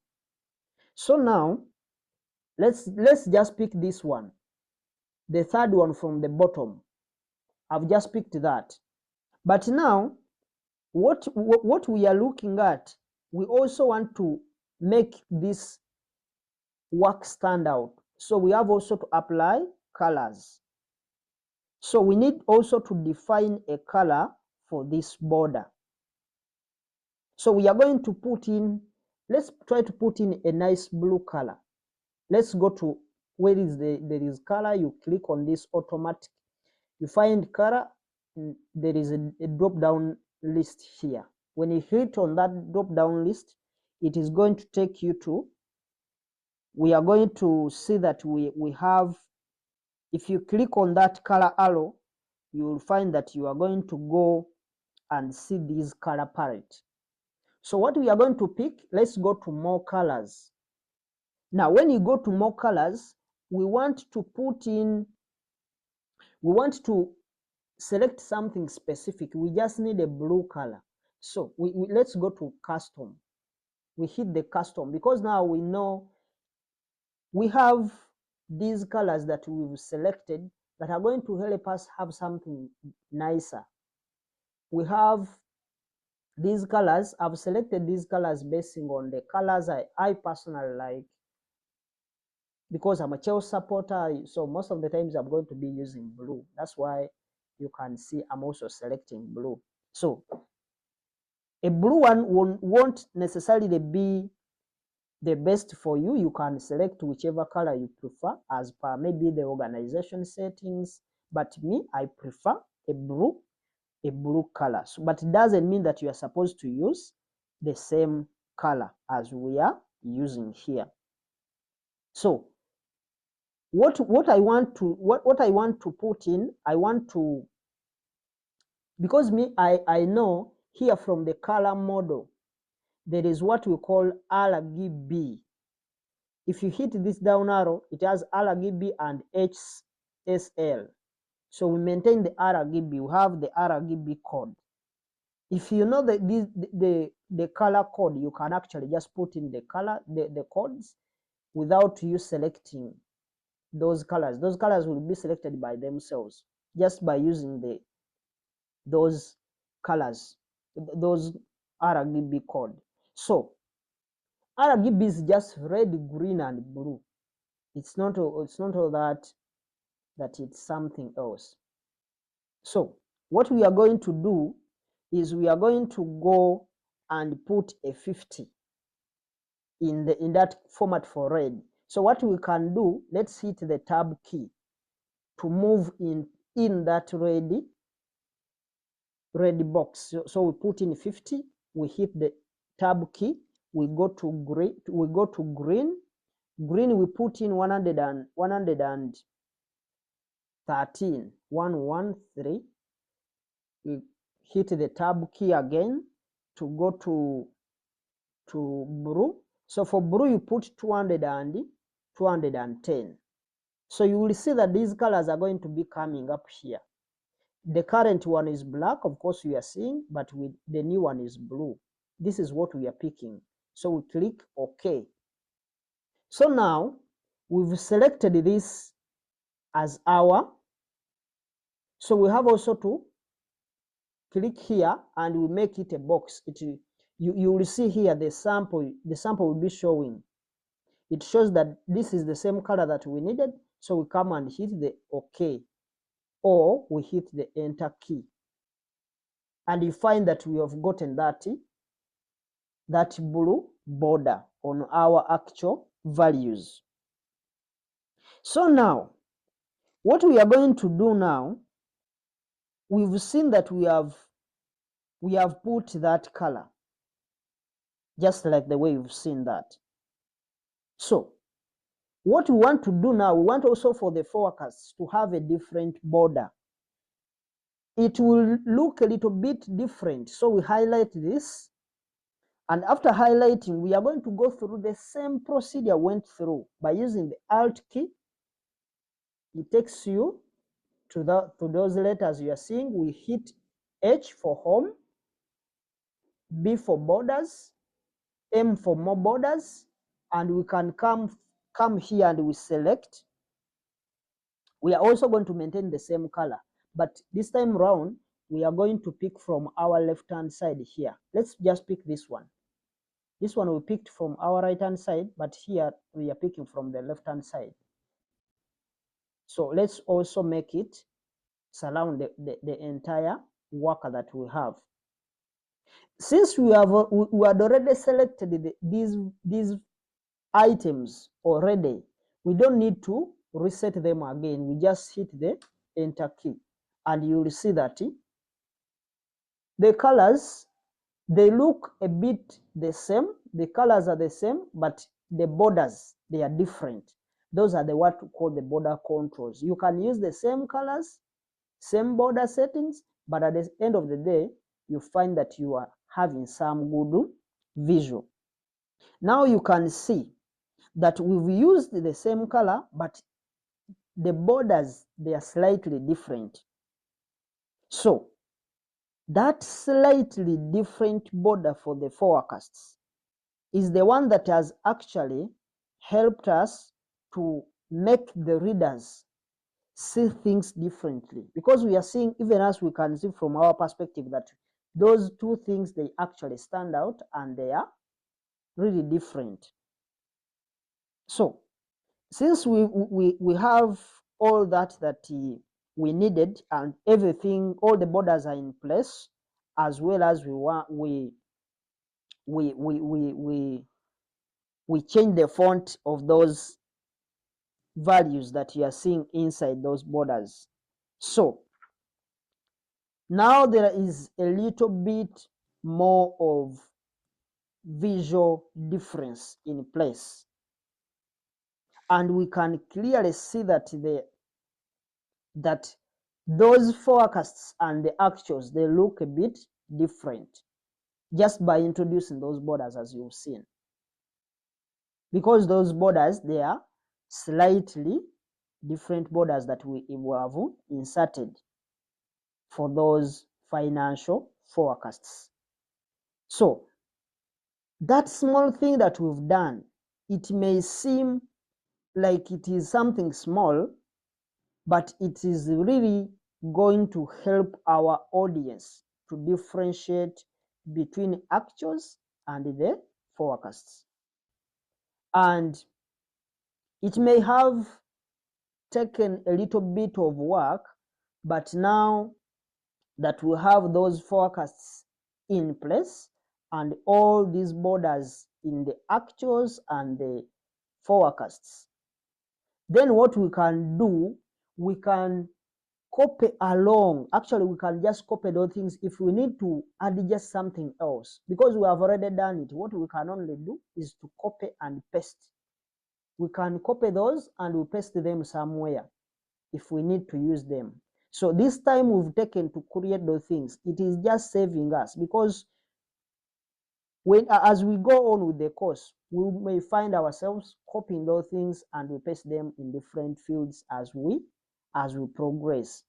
So in the next video, we are going to look at this heading up here, assumption, that heading you are seeing there. And we are going to see how we can make that a little bit better and more code compliant. So we'll see you in the next video, where we are going to be talking about the headings and the width of those different headings. So we'll see you in the next video. Hello viewers, welcome back. We are now looking at headings and width. So we want to look at those few things. Now, as we mentioned, we really want these headings. We really want these headings, these ones of assumptions, income statement, and others. We really want those headings to look a bit unique. So those headings of assumptions and income statement, we really want them to stand out, because we want the reader to be able to clearly state and see that this is the assumption section and down below is the income statement section, so that we can see, the reader can actually see that this is standing out, or it is verbally fine for me to say this is the assumption section and this is the income statement section. So that's what we want to look at, and the only way we can do that is by making some formatting to those different headings. So I'm just going to focus on this assumption alone. Then we shall do a copy and paste. We shall see how to do that in the course, to also turn that income statement to look the same as the assumption. So what we are going to start with, we are going to start by making this assumption bold by using, so we are going to make sure that it is bold, so that it's going to help us a little bit change the look of that heading. So Control B to have that in bold. Then, so that Control B gets that bold done, and it's really quick. So now the other thing that we can do here, just in this same section, we can also do the same by putting in some of our corporate colors. May I told you these colors, I've selected them depending on what I want, but you can select depending on your corporate color. If it is a company, you select your company colors. But me, I prefer, I've told you, since I'm a Chelsea fan, I love blue color. So most of the time you're going to see me using blue and some different colors. Of course, you can't use blue alone, but at least blue is a fine color for me because of the reasons I've given you, and it also stands out. So what we are going to do, we are going to put in some corporate colors.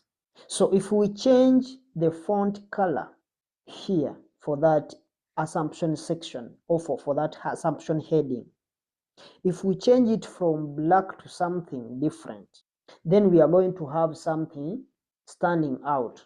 So let's go into that same cell of assumption. So if you want to change something on that section, you have to be within that cell. That's why we first get into the cell. So we put our cursor into the assumption section. And now what we want to do, we want to use the keyboard shortcut by pressing the Alt key because we want to put in a font size, but we don't want a font color, but we don't want to use the mouse. So we know that the font color, they are within the home section of the ribbon. So what we are going to do, we've placed the Alt key, so we are going to go to home section. So we press H for home, and then we can see right up here that for font color is up here, but we are seeing that font color, it has letter FC, so we press FC. So after tapping that FC, we are seeing that now we are seeing that color palette. That color palette comes up. So one little pro tip here, remember we already input that corporate code blue.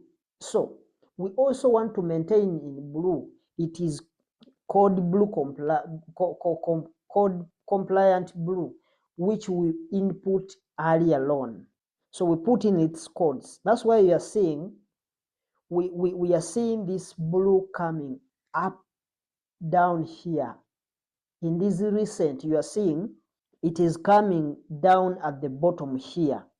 And if you use the down arrow, we can get into that recent color section. So we use the down arrow, we are moving.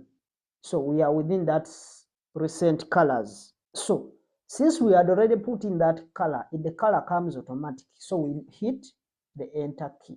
And now we are seeing we've changed that to a blue. So, but that only comes if at all you have used it, because it brings those recent things you've used. So that's why we've been able not to put in those codes again. So that has been done. So we should probably increase also the font size, because if we leave it in that area, it is equivalent to these other sections or these other words that we are having down below. But if we increase the font size a little bit, just to make this a bit more pronounced, so we need to change the font size. We are still in the same section. We haven't moved our cursor. So what we are going to do, we are going to say Alt, because we know the font size is within the home section of the ribbon. So we press Alt, H for home, and now we can look at the font size. Where the font size are, we are seeing the font size are on FS. Where these font size, this is where the font sizes are. And we are seeing that we have letter FS. So right up there, we are seeing that we have FS for font size. So we press FS. And you are seeing we have highlighted that box for the font size. So now we are going to adjust. Instead of having, because we are having 10, the font size, let's now bump that up maybe to 14 or 15 past 15. Let's just maintain at 14. And then we hit enter. Let's just say 14 or 15. Let's just use 14. And then we hit enter, just like that. You are seeing that it has increased a little bit, and it's now standing out. It's now looking something a bit, it's looking a bit different. So now it feels like we may need to do a little bit more to make this section really stand out, because with these headings, we need them to be visible as we can, because those are the things that the person or the person looking at your financial model is going to first look at. That this section I'm in is for the assumptions, the other section is income statement, the other one is balance sheet, the other one is cash flow. That's how it's going to. So we need to make sure that those things actually stand out. So we need to do a little more adjustment to that same section. So what we are going to do, we are also going to put in a fill color. In other words, we are going to change the background color of this same cell. We can maybe highlight the whole of it. We change the background color for all of it.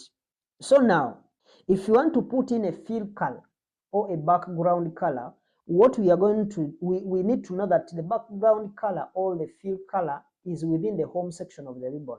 So we press the Alt key, home for H for home, and then we can now look at the section for the fill color. We can then see that we have another H here for fill color. Here we have letter H. So what we are going to do, we tap the H again for fill color, and when you tap that H again, you will see that the color palette comes up. And what we are going to do is we are going to define another new color, because we don't want to use the same color that like the one we've been using. So we need to define another new color. So if we need to define another new color, we have to go for more. We are seeing on more colors, we have M. So you tap M for more colors. You tap M for more colors. And you are seeing we are bringing the same section. And we are going to customize our color that we need. So it's not also going to be a little bit different from the colors we've been using. It's going to be blue, but the blue which is a bit lighter. That if you put it there, it changes something, but it's not all that we've changed something,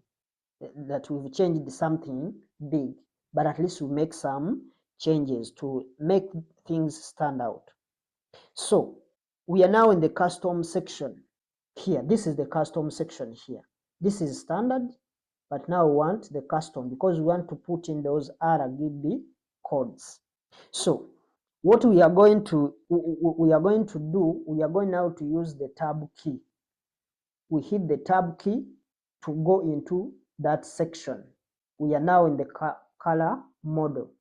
So we tap the tab key again to go into that red section. So for red, we are going to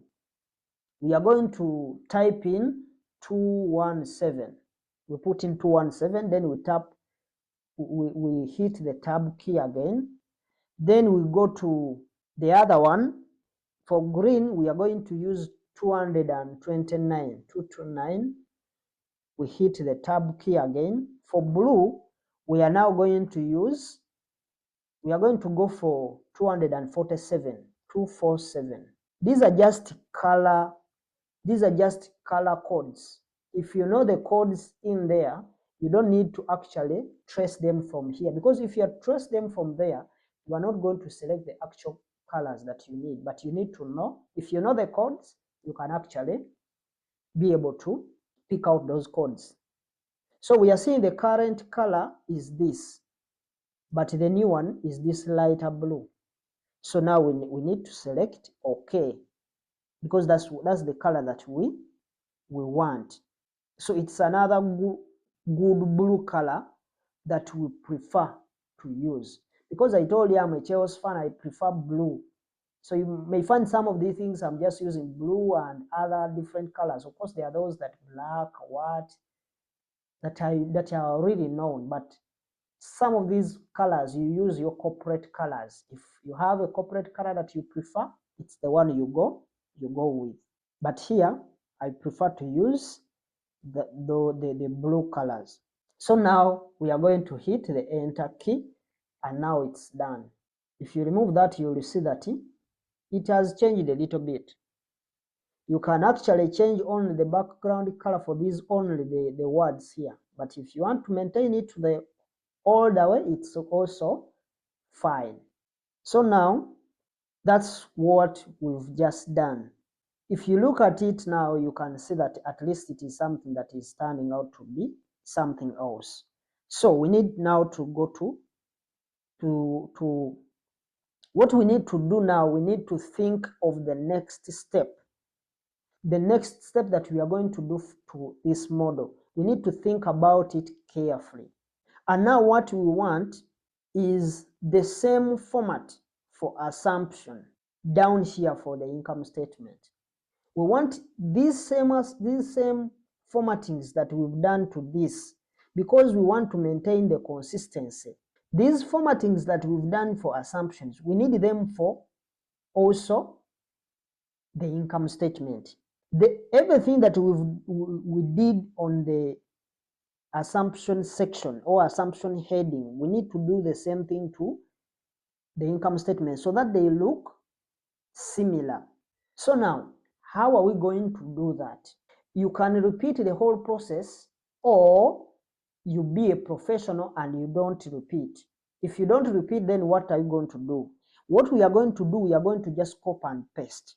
So if you go up into this cell here for assumptions and you just copy all these cells, if you copy, it means you have copied everything that is in that section. If now you come to this point here for income statement and you do a regular paste down here to this income statement, then you will change, you will have this income statement removed, because what will be there will be the assumptions, because you copied it and pasted it. It is that is what we call the regular pasting. You copy same thing that is there and you paste it somewhere. But now, if you do that, it means you are going to change that assumption and you put it as, let me just show you something small. If I just come and copy, I copy Control C, and I come, I paste it here. This is what I'm talking about. Control V.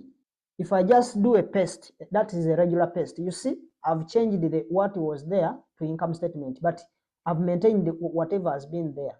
That's what we don't want to do, because that is going to remove the word income statement, and we need to retype the word income statement. That's not what we need. So we undo, Control Z. We undo that thing. So now what are we going to do? So for us to avoid retyping that income statement again, we are going to use what we call a paste special. So let's go up into this cell again for assumption. Let's go back into this for assumption. Now we are going to use the keyboard. We are going to use now we are going to hold down the shift key. Shift, you click the shift key across. We've highlighted across with that control, with that shift plus the right arrow. So now what we are going to do, we are going to do a regular copy. That is Control C to copy. We are copying everything there. So now what we are going to do, we've highlighted that cell and we've copied. So now what we are going to do down in this cell, down here for the income statement, what we are going to do there, we can also highlight, shift, the right arrow.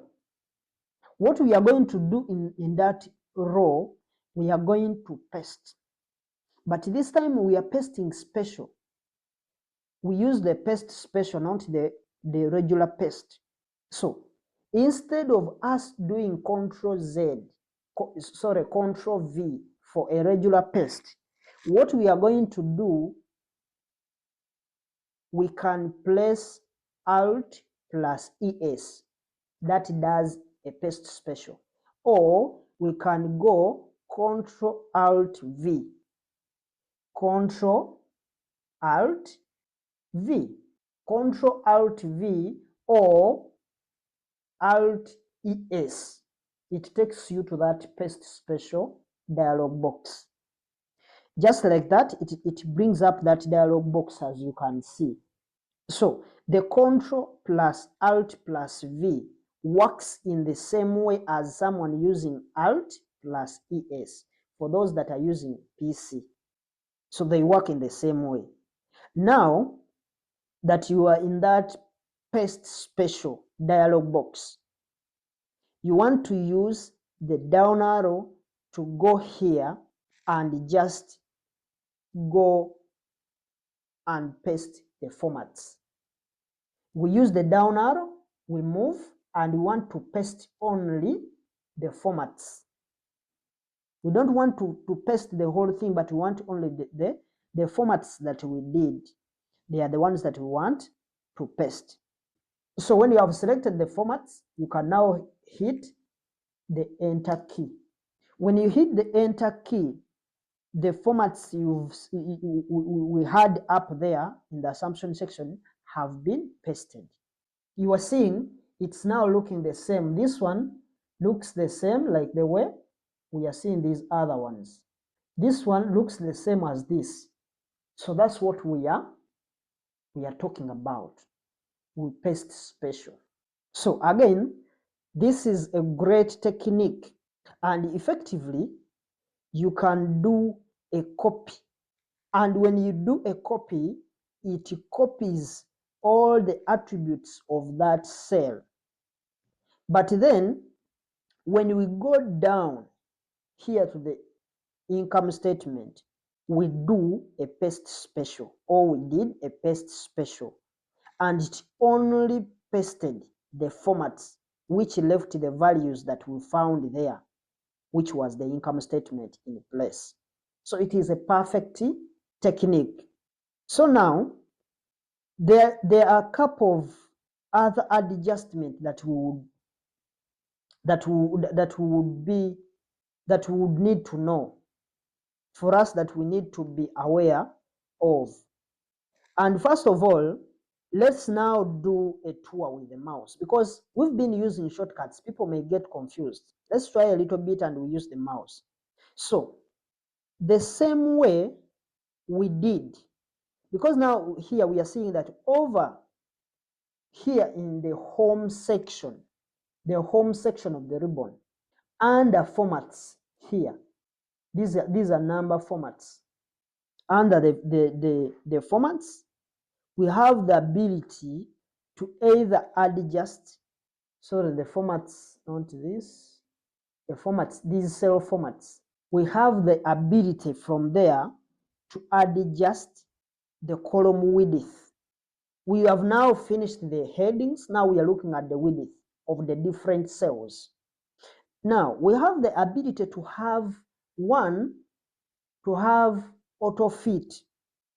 We can auto fit the column width from here. We can auto fit the column row. We can auto fit the column width. So what I want us to do is, I want us to take a look at how this is going to work, because we can auto fit, or we can be able to adjust the column width from this point.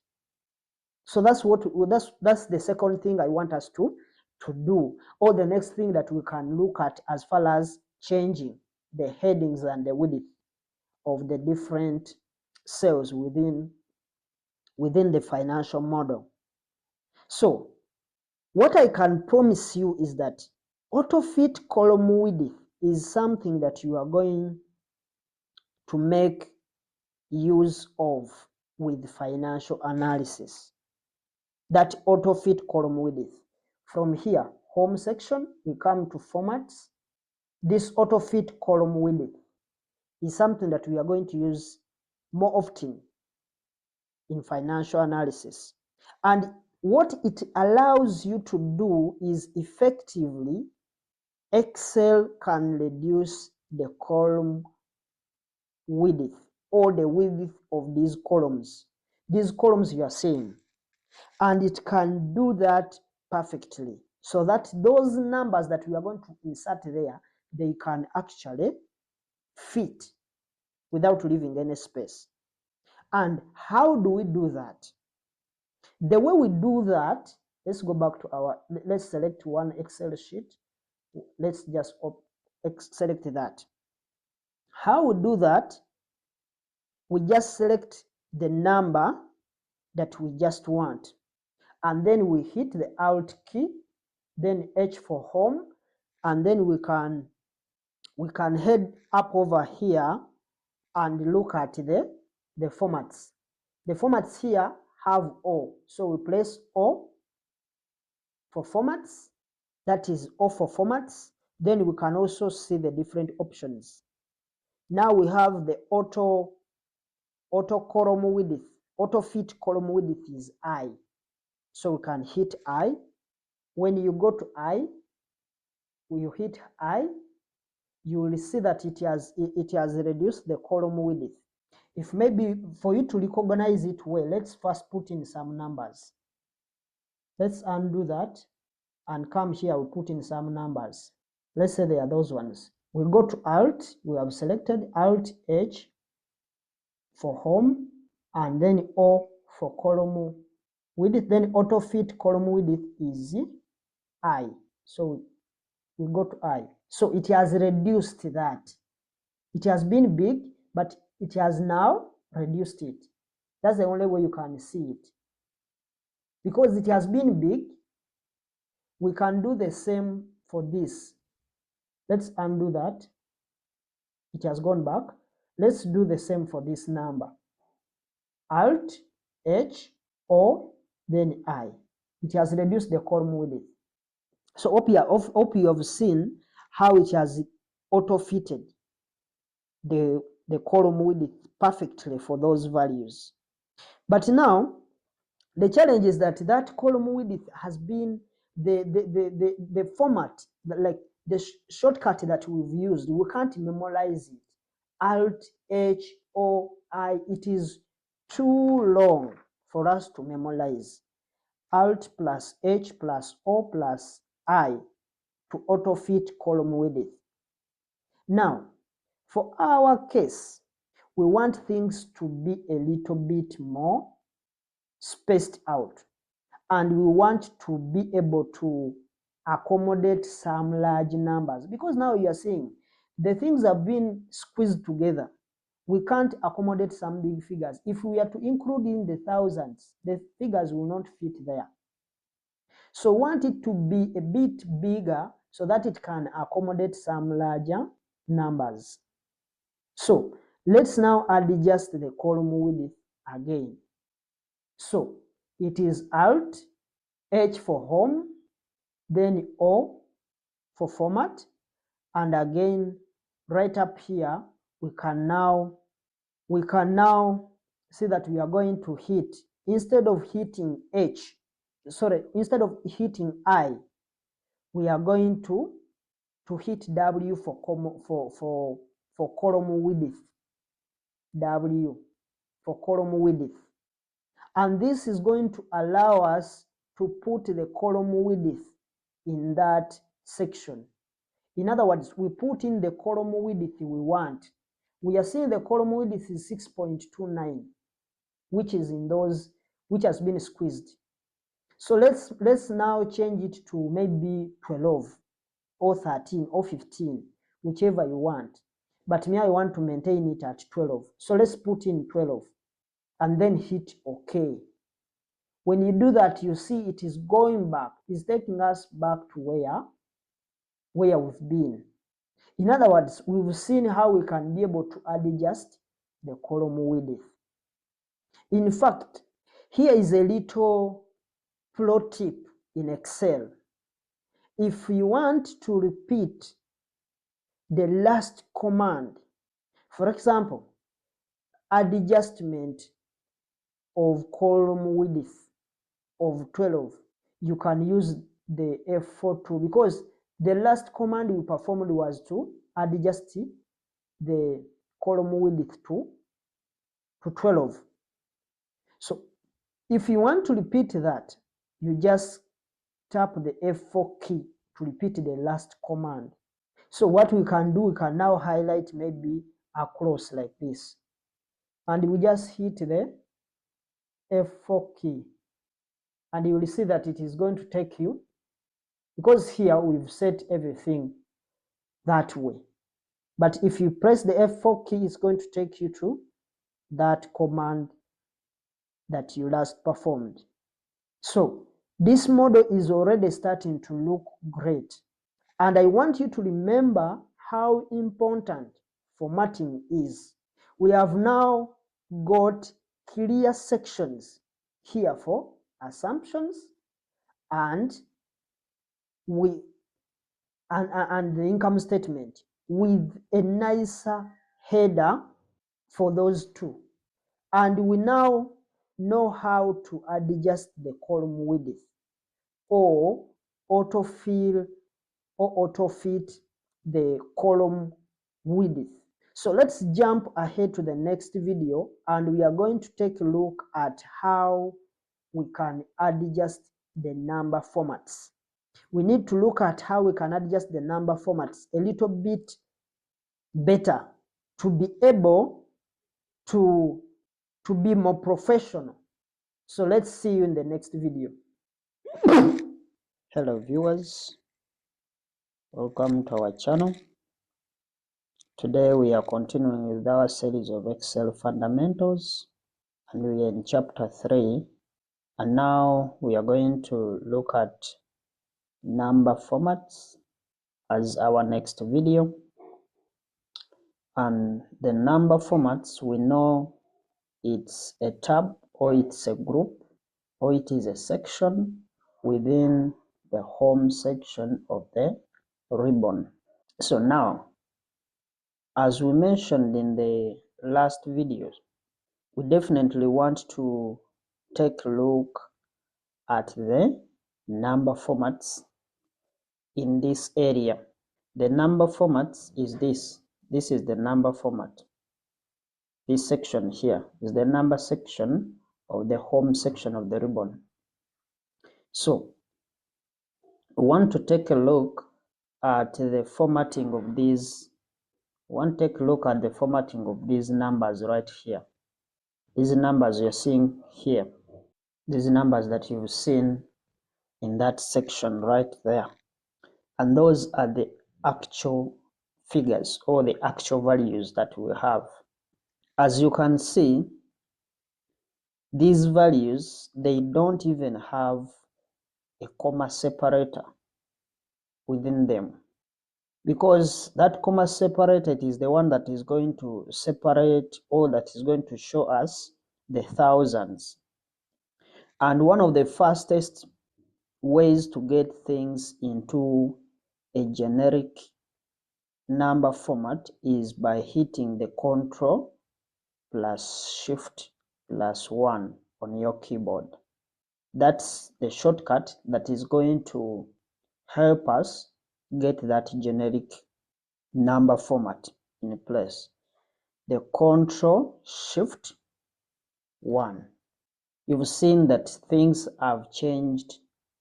All those values that we've highlighted, they have changed. We've seen they have gotten the separator that is separating the thousands, and we have also gotten some additional decimal places. Each value has been taken to 2 decimal places.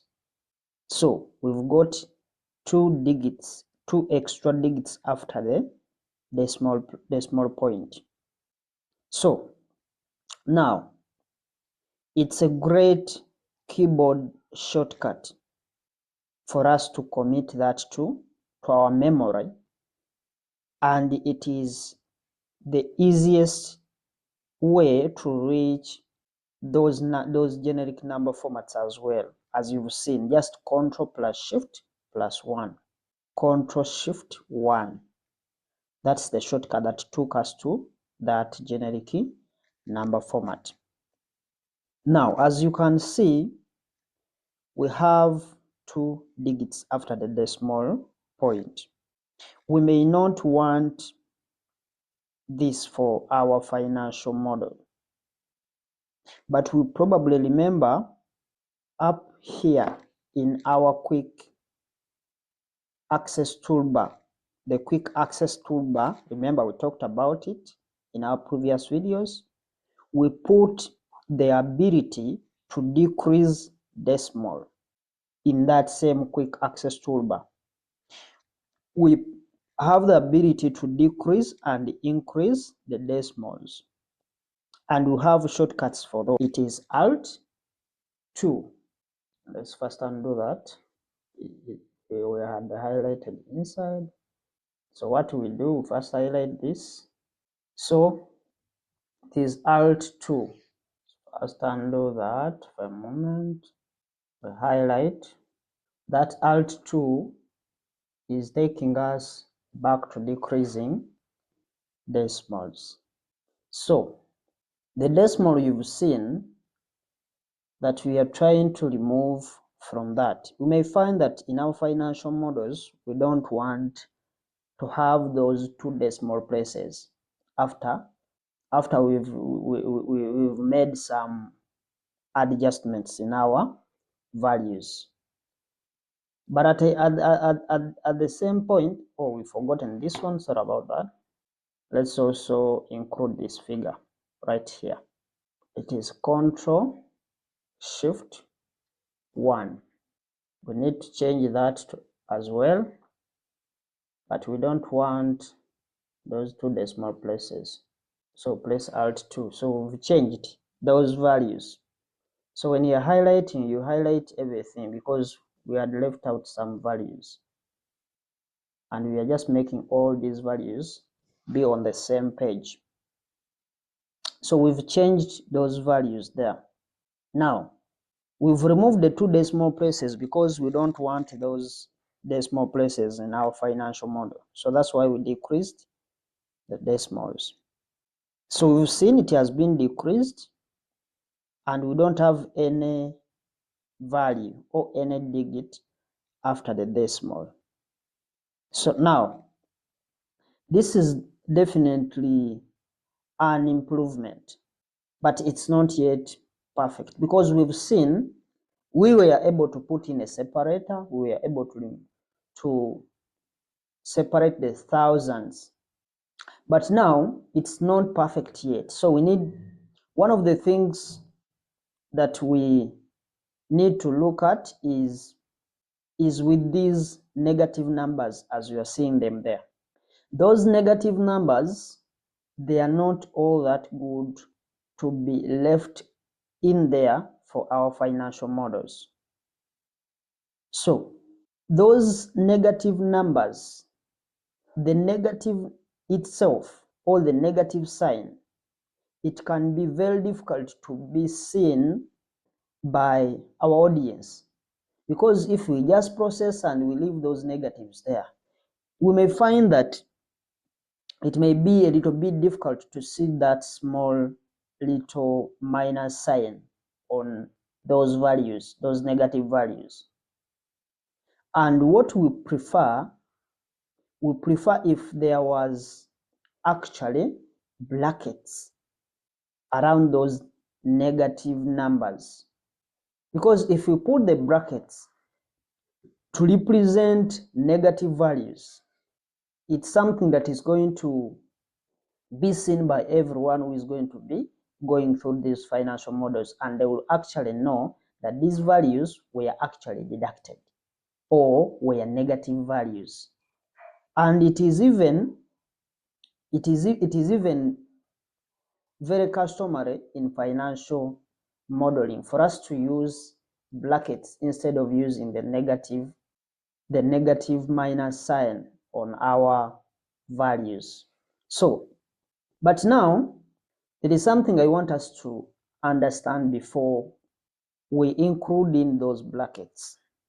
The reason as why we are using those negative numbers into our financial model is actually to show that some of those are unfavorable items. In other words, they are unfavorable line items in our financial model. But as per those that have accounting background, for them it may look a bit weird for you to just add in those negative numbers. Just know that we are doing financial modeling, and those that we are going to be looking at, all the users of these financial statements, they may not necessarily have the accounting background to be able to understand some of these technicalities. But we all know from the accounting perspective that if you are looking at the profit, because the net income is like the profit or loss for the business, we all know that to get that, you get the revenue minus the cost of goods sold to get our gross profit. Then from the gross profit, you less off the operating expenses so that you can be able to arrive at the point of profit or loss for the year. But now, we are not defining what we are doing in that perspective, because that's the accounting part of it. Because if for the accountant, it will look weird for you to just include here negative numbers. Like for cost of goods sold, you put a negative, then you put other figures. Because the idea for accounting is that revenue minus cost of goods sold is giving us gross profit. So if it is revenue minus cost of goods sold, it means if you put the cost of goods sold in a minus item, like you put it as a negative number, it doesn't really make sense, because you are going to get the revenue minus cost of goods sold, which will become a plus, and it will be contrary to the usual accounting practice we know.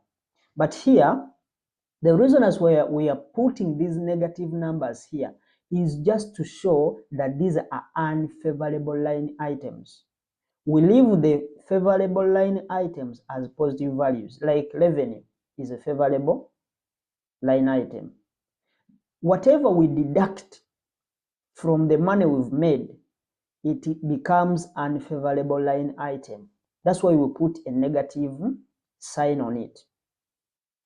And that negative sign, or that minus sign on that unfavorable line item, is to make sure that the implication is that we are lessing that figure. It's like it's deducted from everything that we have. So that's the logic. Because if you get our revenue, which is 150,000 minus, then there is also minus 67,500, it will become a plus. So that's why for us to get our gross profit here, we shall get the revenue plus the cost of goods sold. And the reason as why we are adding is because the cost of goods sold is already minus. But we all know from the formula of gross profit equals revenue minus cost of goods sold. So we can't put a minus, because a minus and a minus, we get a positive, we get a plus. That's why here we are using a plus. For us to get our gross profit, we are saying revenue plus cost of goods sold. The reason is why we are adding the cost of goods sold, because it is already a negative number. That's why we are adding. So I want you to get this perspective right. You don't say we are changing the concepts of accounting. No. The reason as why we are putting these values in a minus, with a minus sign, is because they are unfavorable line items. That's what I want to clarify from this point. Because from the accounting perspective, it's a bit different. But here, when we are explaining to someone who may not actually have an accounting background. Hope it is very clear from that point. So let's highlight these values again. That's what I wanted to clarify for now. So what we are now looking at is we are continuing with our formats. How or what are we going to do to make these values really stand out? We say these negative values, we are going to put them in a bracket. So the question is, how do we put those brackets on those values? That's what we are going to do now. So with those cells highlighted, just like the way we are seeing, we are going now to access the number format. We go to Control 1. When you hit that shortcut Control 1, it takes you to that formatting cell dialog box. When you press that Control 1, or for those that are using MacBook, Command 1, it takes you to that Format Cells dialog box. So now we want to get into that dialog box. What we are going to do, we are going to hit the Tab key, because we are preferring not to use the mouse. We prefer to basically use the keyboard than the mouse where possible. So we are going to hit the Tab key, for us to be able to be in this situation as we are seeing. We are going to come and hit the tab key, and now we are within that same dialog box. So now we are going also to make sure that we move around until we sort these numbers. We can now use the down arrow to move. So you can see we can come here and put in a separator if you want. We can also go down and try to change, because now what we are looking at is we are looking at removing these brackets. Other people, they may find when they have a format here that can help you, that if you click on it, it can help you to add those brackets from this point. But if you find that that item is not actually there, because it may be just like the way you're seeing on mine, it's not there. But others, when you go to that number, you'll find negative numbers here in the section for negative numbers. You'll find a sample here that shows brackets, and when you click on it and you click OK, it's going to remove those negatives and it puts brackets. But here I can't see it. So since it's not here, we are going to make sure that we do that. How are we going to do that? We are going to make sure that we are doing these things manually. We go to the custom format and we make sure we add just those things from that point. So we hit the arrow key until we go to that number formats. Sorry, the custom format. So now this is what we are going to do. We want to add just to make a setting for our negative numbers to disappear, to be in bracket. So what we are going to do, we are going to go into that type section here, this type section. So what are we going to do? We are going to use the tab key to get into that point. So this is what we are going to type. Because we don't want any decimal points to that, we are going to say 0. We type in a 0, we put semicolon. Those are not colon, they are semicolon. A point and a comma. Those are semicolon. The other scenario would be you can change those values and you change them, maybe you change their colors. Those negative values, maybe you put them in red. But me, I want consistency in my work, so I'm going to just leave them in black. So I'm going to put a bracket like this. That's like a square bracket. And I'm going to type in black because I want to maintain the color black. I close that square bracket. Then I also have to open the real brackets, because opening these real brackets, I'm just maintaining the 0 decimal point. So I put also 0 and I close the bracket. Then from that point, you can come and hit enter. If you do that, you find that you have selected those values and they are now in our brackets. We've seen that those numbers are there. We only do that when you don't see that number in the bracket, because you may find that the reason it was hidden from my point, I wanted it to show you the second approach, so that when you find the other one is not there, you can actually have something to do. You don't just leave that out.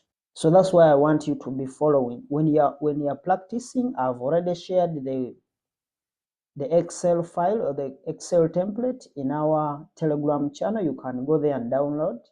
You follow along. So we've now done what we wanted. We have put in the brackets that we wanted, and now the negative numbers, they are being replaced, or they are being, instead of being with a minus sign, we have We wanted to move them down so that they can have those brackets as you've seen. So this is much more better format for financial models. Having those negative numbers in brackets, it's a much more better format for financial models. So with brackets around those negative numbers, it's going to be much easier for us to see exactly what number are negatives and which numbers are positives. So the other main takeaway from here is that you might notice that we have put everything that is unfavorable in A. We are putting all those values that are unfavorable in as negatives, or the ones that are within the brackets. For example, the cost of goods sold is unfavorable, the SG&A is unfavorable, depreciation, interest, and finally taxes. So all the unfavorable line items are marked as negative numbers, which makes things very clear when you are reading the income statement. That's what I've been explaining, that to those who don't actually have accounting background, and those are the people we are trying to help out, because with the accountants we can actually know that this, even if we don't put those values in a negative, with a negative sign, we can actually know that cost of goods sold is unfavorable, so it's supposed to be deducted for us to be able to get the gross profit, and we proceed from that point as we do that. So you definitely have some new shortcuts that you've learned. We said Ctrl+Shift+1 for a generic number format, and we have also said you can use the Alt+1 or +2 to get into our quick access toolbar for increasing and decreasing decimals. So what you can do is now is actually to pop into those cells and then hit Ctrl+1 to get access to all the different settings for number formats. So we've seen that if you want to go in the number formats, we've used the Ctrl+1, or for those that are using MacBook, Command+1 to get into our format cells. But you first highlight the cells that the actual cells that you want to make formats to. So that's what we wanted to learn from this lesson. So let's jump ahead to the next video and we continue building on our financial model. What we are going to look at, we are going to look at AutoSum and font colors. We are going to see the use of fonts of AutoSum and font colors with other different things that we are going to be talking about. So we'll see you in the next video. Hello viewers, welcome back. We are now going to our next video, which is AutoSum and font color. You know, these are also, the font color is within the home section of the ribbon. So we said the home section of the ribbon is something that we Excel used to put all the most common features that we can use within the Excel software. So now we need to do what we need to do. We need to start building things out. We want to put in some formulas in place so that we can get our income statement working. So we want to start making computations for gross profit, for EBITDA, or for EBIT and the net income. So let's go straight away to putting in some formulas so that we can get our income statement working. Right in this cell for gross profit, this is cell, it is cell F19. What we want to put in here is we want to do a sum function. As I said, here we are going to be adding. And the reason as why we are adding these values is not because for you to get the gross profit you have to add. Is because we already have some values. The cost of goods sold is a negative number. So we can't say gross profit minus cost of goods sold, yet gross cost of goods sold is already a negative number which is in the bracket. Because if you say minus and a minus, it will become a positive, which will give us wrong answers. So since the cost of goods is already in the bracket, implying that it is unfavorable line item, what we do, we just add. If you add revenue, you add the cost of goods sold, you'll be able to get the gross profit. But since the cost of goods sold is already a negative number, when you add, it will be directly subtracting that value. So that's the logic. I don't want you, especially those that have an accounting background, I don't want you guys to get confused from this aspect. This is how it's supposed to be done, because we are addressing issues that can't be understood by those that don't actually have an accounting background. Because if you just leave all these favorable and unfavorable line items without, when they are all positive values, and then you just put in figures, it will be like someone is doing mathematics. Yet this is not mathematics. We are trying, though there are mathematical expressions that compute the gross profit, but we need someone to be understanding and differentiating that these are positive values and these are negative values. And the reason these are negative is because they are unfavorable line items. And these are positive because they are favorable line items. In other words, whatever reduces our revenue is termed as unfavorable line item. That's for the finance perspective, in the finance perspective. And that's the concept we want to be with. So with that understood, let's put in the sum function. So we can tap in here equal sign for our, but here we don't want to use the mouse. We want to be a little bit more with the keyboard, because that's our idea, is to make sure that at least we learn some of these things without necessarily using the mouse. The mouse will be used in those places that we think it would be quicker for us to use the mouse. So that's our idea. So we put in the equal sign and we put the sum function, SUM. You put in the SUM and then you press enter. You press the tab key, SUM, then the tab key, it's going to open, it's going to put in that SUM, it opens up the bracket. Now you are seeing what it is asking. It is asking for number 1, number 2, and so forth. So what we are going to put in those numbers that we need this function to sum up. So what we are going now to do, we are going to use the up arrow. We are going to use our arrow key, and we are using the up arrow. We go up, so we are picking these numbers.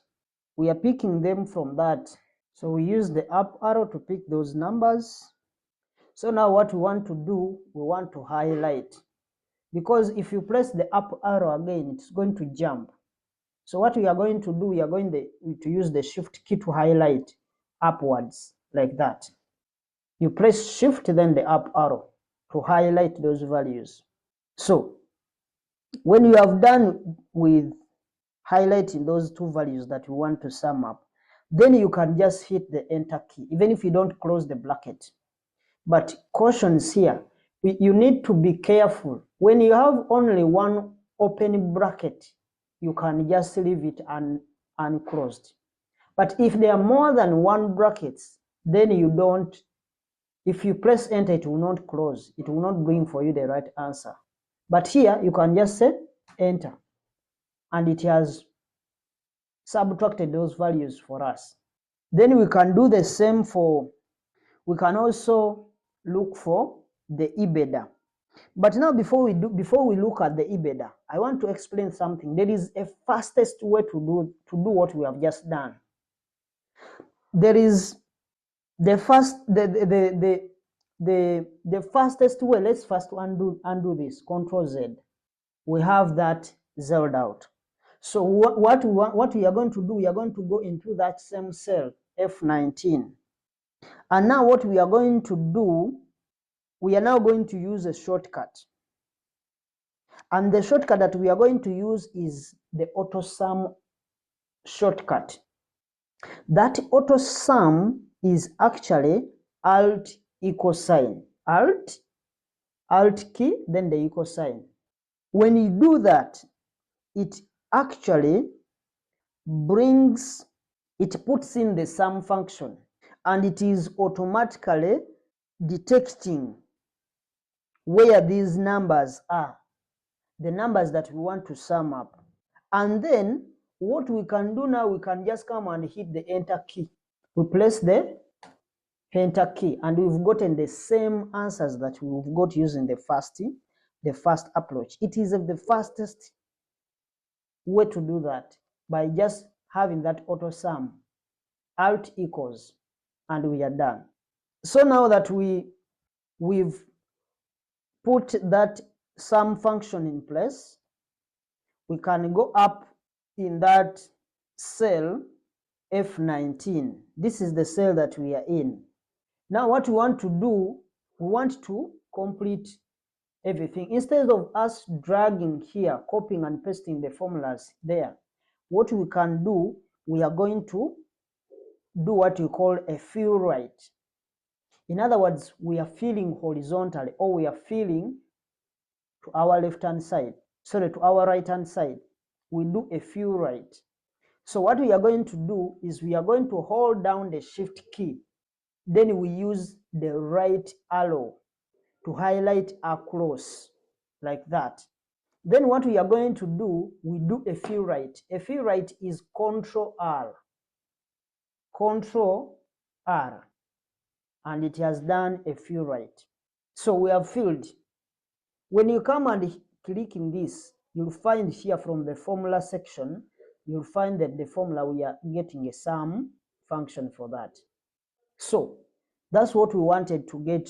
We've finally computed the gross profit.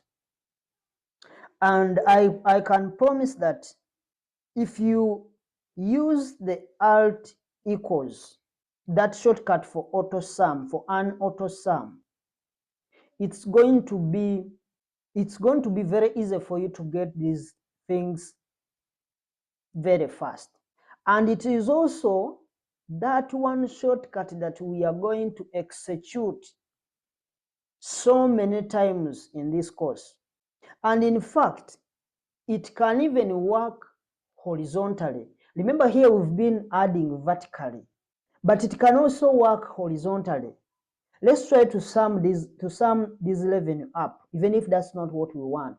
Let's try to use Alt equals there. Alt equals. You are seeing it plugs these values up to this point, and it sums up those values. When you press the enter key, it adds up 150,000 plus the 165,000. It gives us 315,000. So it also works horizontally. So it is a shortcut that we are going to use most often within this Excel fundamental course. So you've seen it has actually, you've seen it when we hit the Alt equals, it it's going to grab those numbers to the left and do a sum function as well, as we've seen.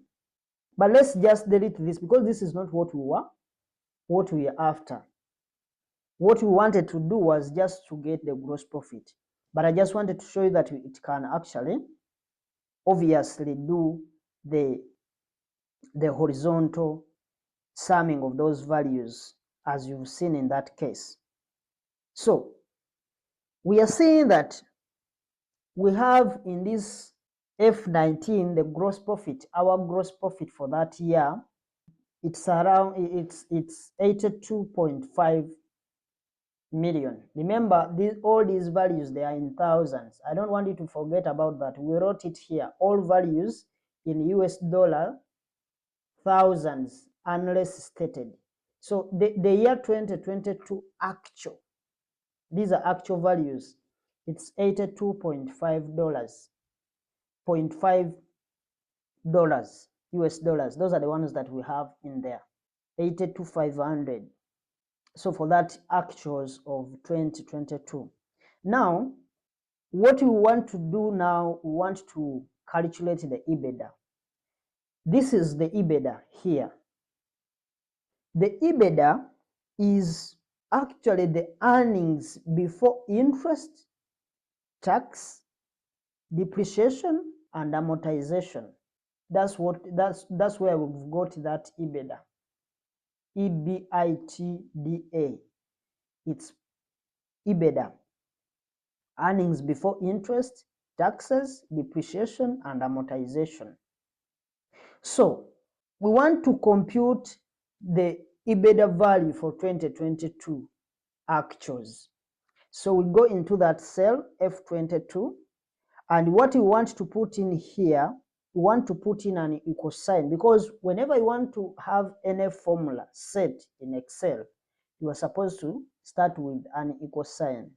And now what we are going to do, we are going to grab our, let me first take this a bit, we'll be seeing all the data. We want to grab our gross profit, because for us to get the EBITDA is gross profit minus the SG&A. But now the SG&A, we are finding that it is already unfavorable line item. So instead of us deducting, we are going to add. We are going to get the gross profit is a positive value. We add SG&A, which is a negative value, and we shall be able to get our EBITDA. So we come here and say, we are just grabbing, so we use the up arrow, that plus this. We use also the up arrow. And we've gotten our EBITDA for that year.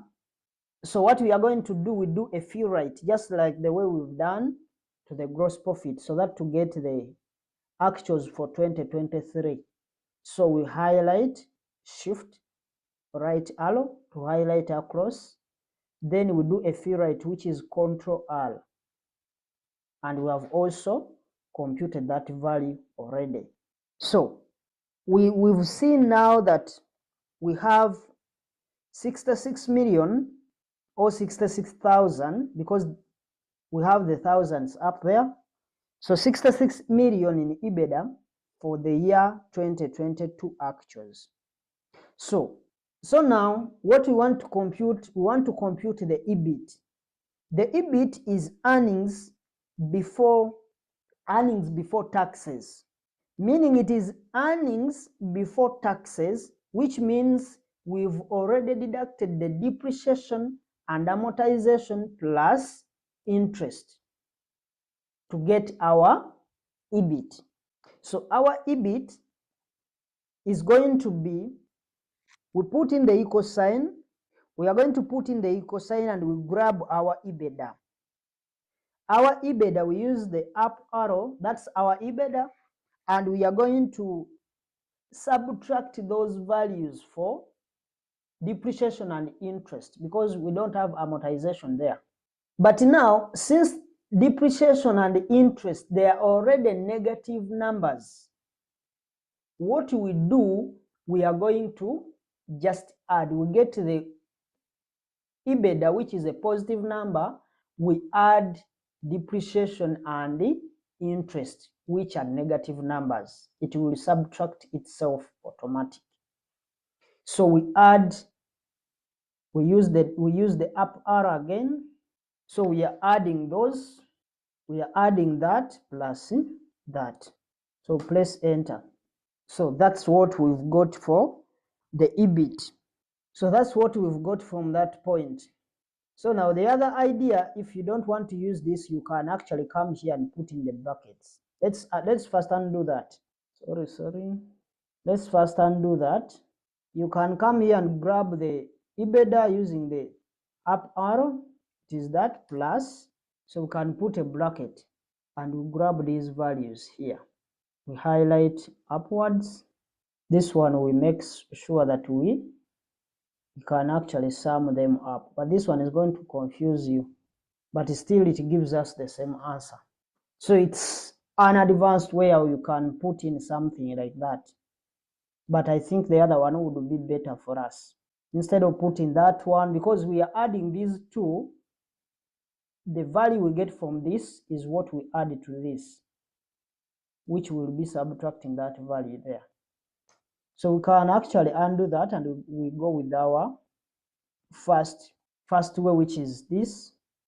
We grab the EBITDA, we come and grab that, we add this also, which is giving us the same answer. So we highlight across, shift right arrow to highlight across, then we do a few right, Control R, and we've gotten that already. So we go to our net income. We get now the net income, which is equal, this one is equaling to, we are going to get the EBIT, we less off the tax, we remain with the earnings after tax.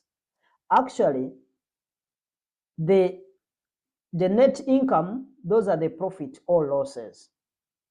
It's after we've deducted the taxes. So we get our earnings before tax, we less off the tax, and we get what we have. But since the tax is a negative number, we are going to have it as a plus. So this one we add that, and we have our net income. So we highlight across, shift right arrow, then we do a few right, Control R, and we've gotten our profit. So we've finished filling in all the values.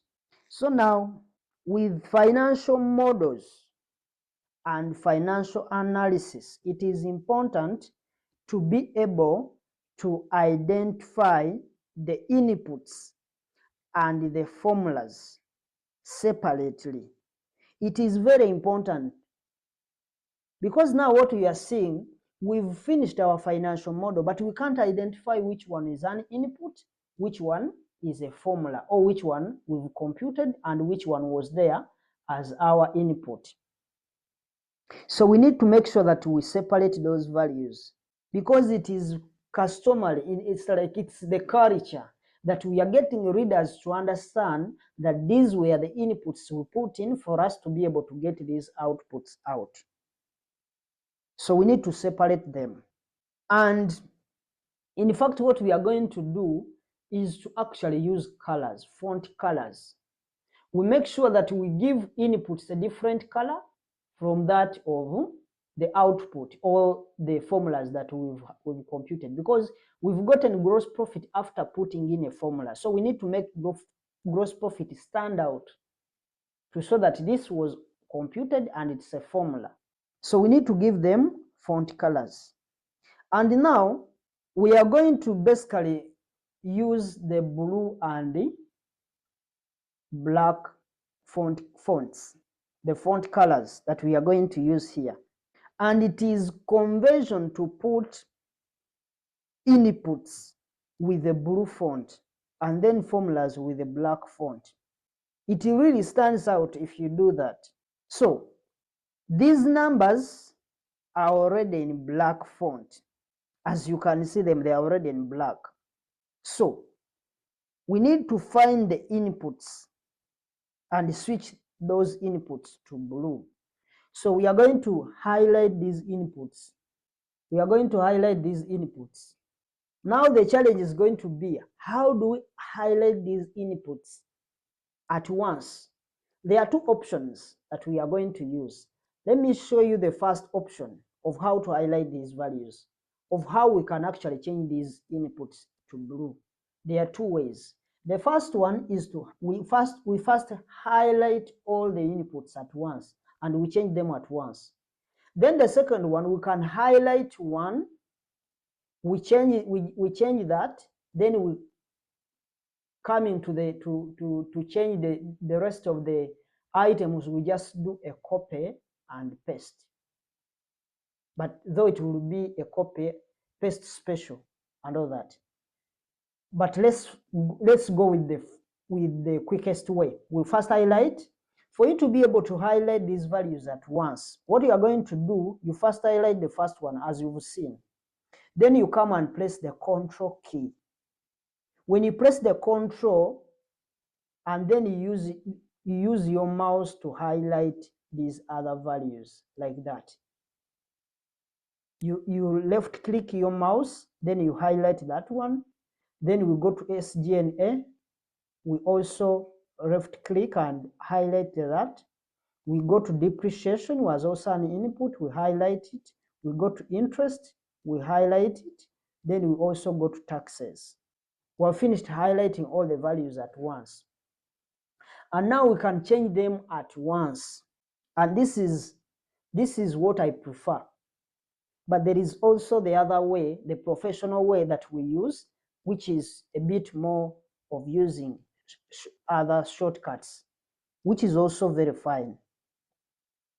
So we've selected these values, and now what we are going to do, since we know that font colors, they are within the home section of the ribbon, we have to make sure that we select the home section of the ribbon. So we go to Alt key, then we go to H for home, because that's where the font colors are.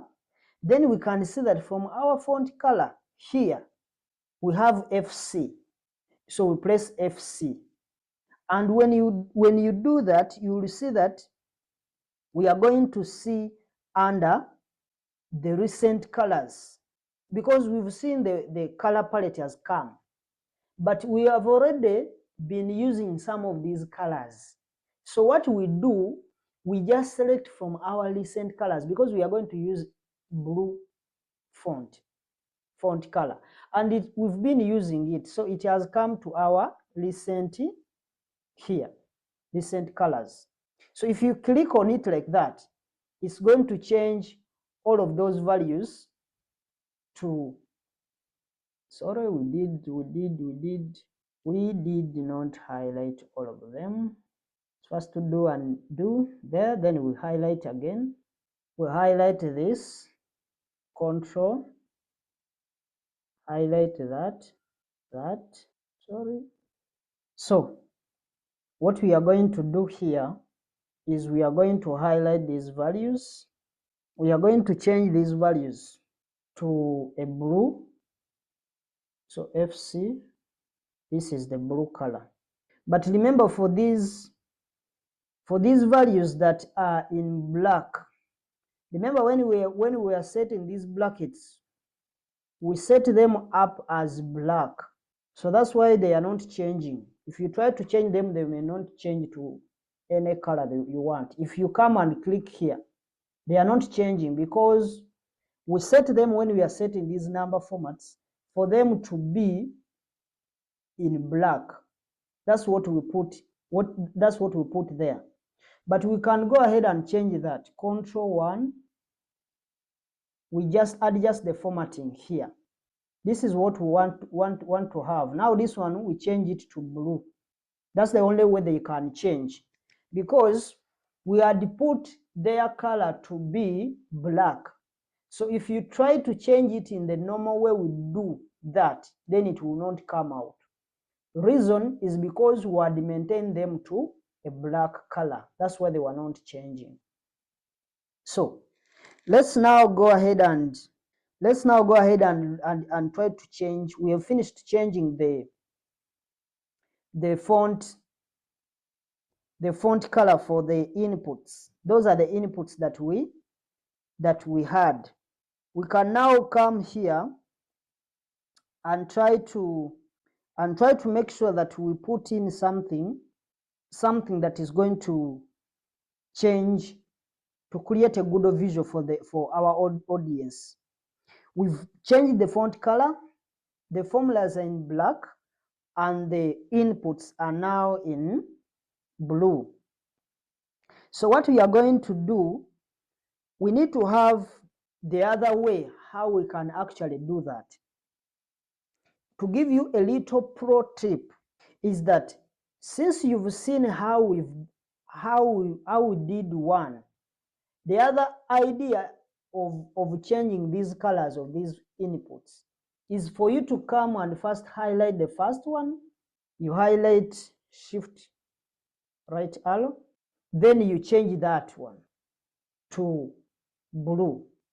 And after changing that one to blue, what you are going to do from this point is make sure that you copy, because the little pro tip I want to give here is that we know that F4, the F4 key does what we call repeating the last command. So instead of you coming here and start changing these as the way you did to the first one, you can just highlight these other values like here, Control R, then you just place the F4 key.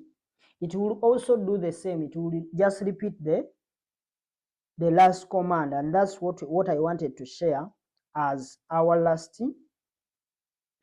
or the second option of how to change the font color to blue for the inputs. And you change everything down to the taxes. So we are all done with what we wanted to put. So now we can clearly see the difference between the input and the formulas, which is always very important, because when you go into a financial model, you want to know which numbers can you change. For example, the blue font are the numbers that we can actually lock down. They are the numbers that we can easily change, or those are the numbers that we put in. Then the formulas, they are the numbers that we've put in after application of a formula to that. So now what we want to look at here is we want to look at another way how we can find options of making these values look great in the viewer's perspective. We want to also do some more formatting, and we'll see how we can actually change some of those things. So let's jump in the next video, and that's what we are going to have in the next lesson. And we have to keep building this out and improving on the formattings of this income statement. So that's what we have for now. Let's go into the next video where we are going to be talking about adding indents. How do we add indents to our financial model? That's what we are going to see in the next video. See you there. Hello viewers, welcome back. We are now looking at adding indents to our financial model, and we want this financial model to really stand out. Now, we definitely want to continue to improve the formatting in this income statement. In fact, it's very customary to use borders to make line items like gross profit, EBITDA, EBIT, and net income stand out, which is exactly what we are going to do in this lesson. So let's take a look. Let's start up here in this section with gross profit. this section here, gross profit, this one right here. Let's start with that gross profit. We really have two choices. One, we could pop up into this cell, this one, this cell right here, F18, this one right here, and this one right here, G18. We can, one, decide to put a bottom border in place there. A bottom border, it means it's going to be below those, a border is going to be below those figures that we've highlighted. Or we could, the second, we could decide to pop into this cell for gross profit. Those two cells, F19 and G19, in those cells that we've highlighted. And from there, we put a top border. A top border means the border is going to be above those figures that we've highlighted. They are going to look the same either way. If we take the first approach or we go by the second approach, it's going to look the same. Whether we insert a bottom or a top border, it's the idea is that we are going to have a same look. But if we go into these cells for gross profit, like the way we are in, and we put in a top border in place, it's going to allow us to add rows, these rows that are moving across, the rows of Excel. It will allow us to add rows to our model if we want, which is not the case with the first approach. So with that in mind, we are going to go by the second approach of putting the top border in those two cells that we've highlighted, the F19 and the G19, because it is going to give us an allowance for us to add an extra row if we need it in the future as we progress with our finance modeling. So since we have highlighted those cells, the F19 and G19, let's now go to borders. We say that to get these borders, they are within the home section of the ribbon. So we need to go into the home section of the ribbon to be able to insert those borders. So what are we going to use? We are going to use shortcuts. We are not going to use the mouse. So we come to Alt, H for home, that is the home section of the ribbon. Then we have those displayed. We can see that from here, this is where our borders are. We have a letter B. So instead, we are now going to hit B for borders. And now you are seeing that we are seeing the different options that we have from that point. But now from there, we are going to choose this bottom down side here, which says more borders. So we are going to pick M, and that M is going to give us a section for more borders. So we go to M for more borders. So remember, with this dialog box, we found it last time. We found it a little bit easier to use the mouse than the keyboard. So we are going to tap to this top left option here. We are going to just select this. Let's just go with this. We go with that one. But we need also to be on the top. So we can maybe decide, we can pick any from this. Let's just go with that. And we pick it. We are going to put it on the top. We don't want it to entire document, but we just want it on the top.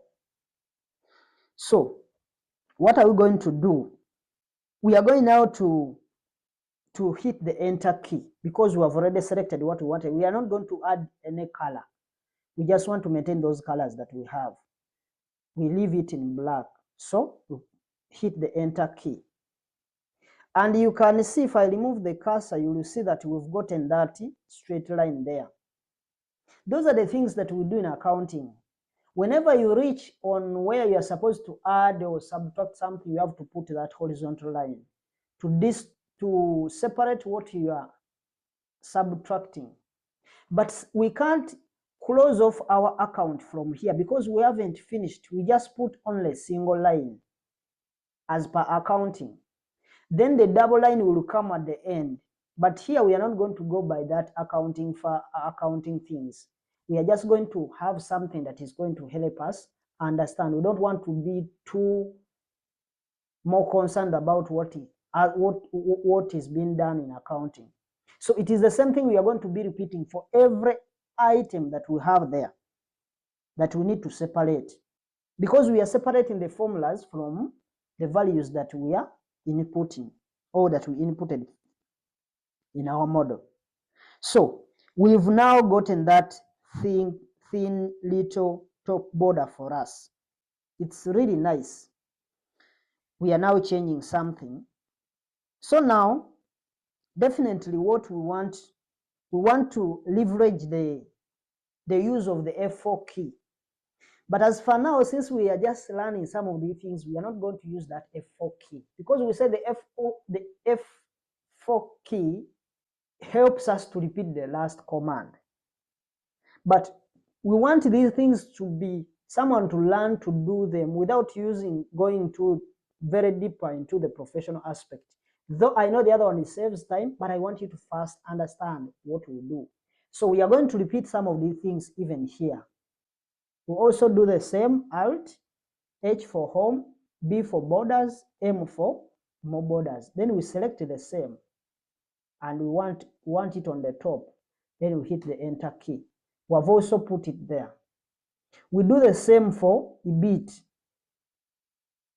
We've highlighted the values. We go to Alt, H for home, B for borders, M for more borders. We select it. You can select any you want. Then we need it on the top. Press enter and we have it there. So we can also put it here. But here we need to explain something before we go to the net income. So for the net income, we also need to have that in place. Maybe let's first have that in place before we explain anything further. Alt, H for home, B for borders, M for more borders. We have the same selected and want it on the top, enter key. It's there. So we've put it there. Now, for the net income, it's our last line item. So we need to close off. We need to make it differ from, because that single line means we are still proceeding. But right now we want to say that we are finalizing what we've been doing, because that's the end point of the financial model as per now. So what are we going to do? So we are now seeing that it is our last bottom line item. So we need also to have something that we call a bottom line to show that it is the end of it. But it's supposed to be a little bit different from the ones that are just separating the things that are still continuing. So we need to make a little bit like the line to be a little bit bigger, to have a difference from what we are doing or what we've just done from the rest of the things. So the bottom, or the net income, is obviously referred to as the bottom line. And this is because it's at the bottom of the income statement.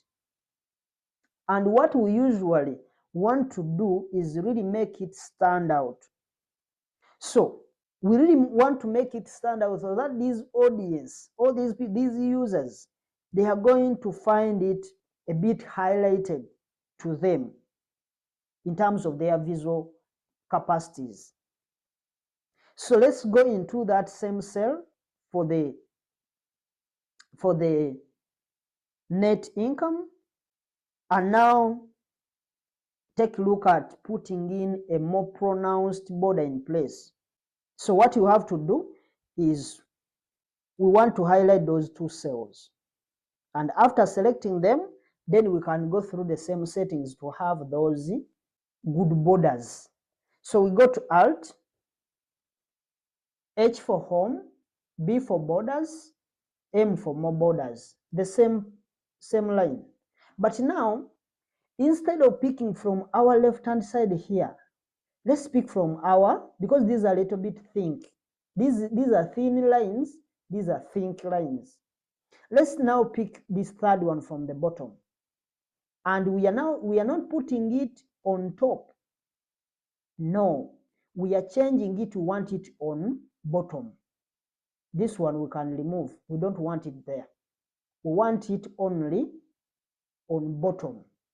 This line is a bit thin. When you put it there, for accounting we always go by the double line, double underlining. But here we are not in accounting, and I don't want to have that mindset of working as if I'm giving something to accountants. There are those that are actually using the information when they are just learning Excel. So I just want to make it a little bit simpler for them to understand. Then later on they can go into our advanced courses and they will have that sorted. So we can hit the enter key. And now you can see, sorry, we've removed the other one. We've removed the first one we had put. The other one is supposed to be H for home, B for borders, M for more borders. We need this, the upper one. It's supposed to be there. So you are seeing it is a bit standing out. This one is something that is a bit thick. So we have put in those borders and we have those borders in place. So we can now look at how we can be able to adjust some other settings. So as you can see, we have nice borders in place. Maybe the last thing, the second last thing that we want to do to really make some of these line items stand out is put them in bold. And it's going to be really easy for us because it is just pressing Ctrl B after selecting, because we want these headings, these line items to be a bit bold. So we can do the same. We highlight all of them. We can highlight all of them at once. We start from the gross profit. We need also the EBITDA. We need the EBIT. We need the net income. So we do Ctrl B to make them bold. So you are seeing it's a bit different. Things, the visual impression, things keep on changing as we add in some different changes. You are seeing that the visual capacity, it keeps on improving all the way to where we are now as we keep on updating and adding some new features. So since we've done putting those into our financial model, so now we've done highlighting, including those texts, and we've done a Ctrl B to make them broad. And that broadness, the Ctrl B is allowing them to be broad, and it's really quick for those different line items to change, at least to be a little bit visible to the viewers.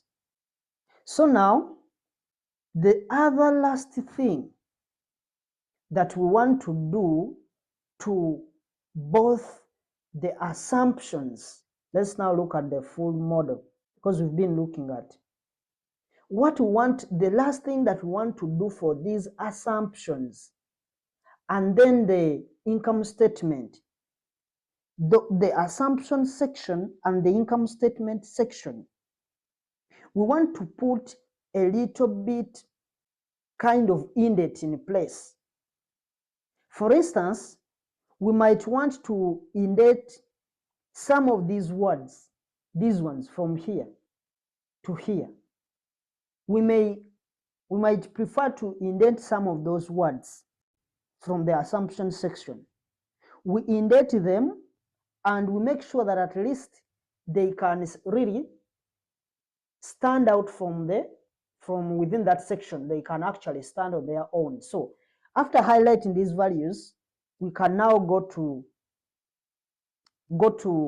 the format cells. So we go to Control 1. And now, after hitting the Control 1, it brings up that dialog box for format cells. So we can now use the left and right arrows to move across. Because we want to be moving to those different sections: the number, alignment, format, borders, fill, protection. So those are the things that we have within the format cells. So for us to access those points, we need to use the right or left arrows. And what we want to get to alignment section. So we use the left arrow to go to alignment section. And now what we want to do, we want to get into the alignment section. So we use the tab key. We hit the tab key a couple of times to get to right this place. So we now again hit the tab key to go to indent. So we've gone to where it says indent. And what we want to do there, we want to just type in a 1, number 1. We had a 0 there, so we type in 1. And when we just type in that 1, then we can hit our enter. So you are seeing the things have been adjusted a little bit. They look a bit more close to each other. So we have indented it. And as you can see, it has put in a really nice indent, as you can see from there. Because they were a bit scattered, but at least we've indented them. So what now we need to do, we also have to do the same thing to the income statement. These values here, we highlight them, all of them. But now, after highlighting, if you want to be very fast, you just tap the F4 key. The F4 key will repeat the last command, but that's not what I want. I want you to do it yourself. Go through the hardware and you will be able to understand some of the things in the advanced section of our Excel courses. But here you can just tap the F4 key and it will be doing the same thing. But what we want to go back into Control 1 to our format cell dialog box, and we are back into the alignment section of the format cells. So we can hit the tab key once, second, so that we get into the indent section, and we put there 1, we hit the enter key, and we have also indented that. So for those that want to be very fast, you can go ahead and start practicing this F4 key, because it is just a one single key that you place, so that to repeat the last command. But I want to have some of the things done by you guys so that you can be able to follow up, because some computers you may find their F4 key, they are not working actually. When you hit it, it brings something like hotkey support, something like that. So I want you to be knowing at least what to do if at all you have a difficult, because you may press the F4 key and things don't work out and you start wondering what to do. That's why we go through the real steps. Then if your F4 key, because the other one is just an application of HP, especially when you're using those HP computers, and depending on the version of the laptop you're using or the desktop, some of these things may not be working. That's why I'm giving you all the criteria. But at least for those that are having their computers are working, you can actually use the F4 key to have the last command repeated. So we can now see that this is perfectly indented. So now we want to look at the next video, and we'll focus on things that we want to see in terms of filling these other parts that you can see from this point. We need to make sure that at least we have these values filled. These ones, we need to have them filled. Even these ones up here, we need to have them filled because we haven't done anything from this point. We need to have even these values filled. So let's now go to the next video and take a look at the actual calculations. Those are the calculations that we are going to have, and they are the ones that are going to help us fill this assumption section of our financial model. So we'll see you in the next video. Hello viewers, welcome to our channel, and we are still continuing with our financial modeling, Excel fundamentals.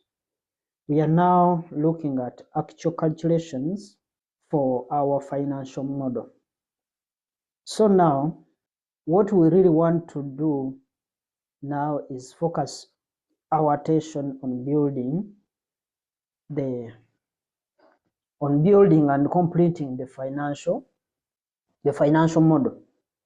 First off, here we are going to focus our attention here on these items here. These items that are within here, they are the ones that we are going to focus on. That is the left section of the assumptions section. So we want to start doing some calculations, because what we are looking at here, those are the actuals. The actual forecast for 2021, then the actual forecast, the actual figures for 2023.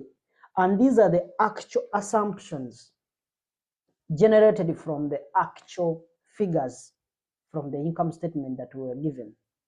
So we need to put in some formulas and we do some calculations as we are going to see.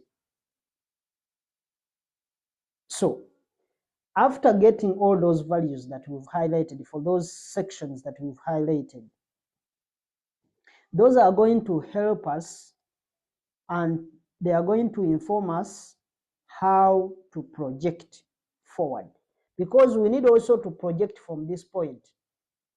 We need also to project these values starting from 2020, these values for the forecasts.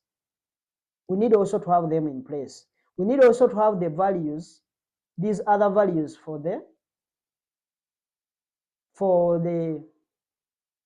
income statement. We need also to have that field. So it is the information that we are going to get from this point.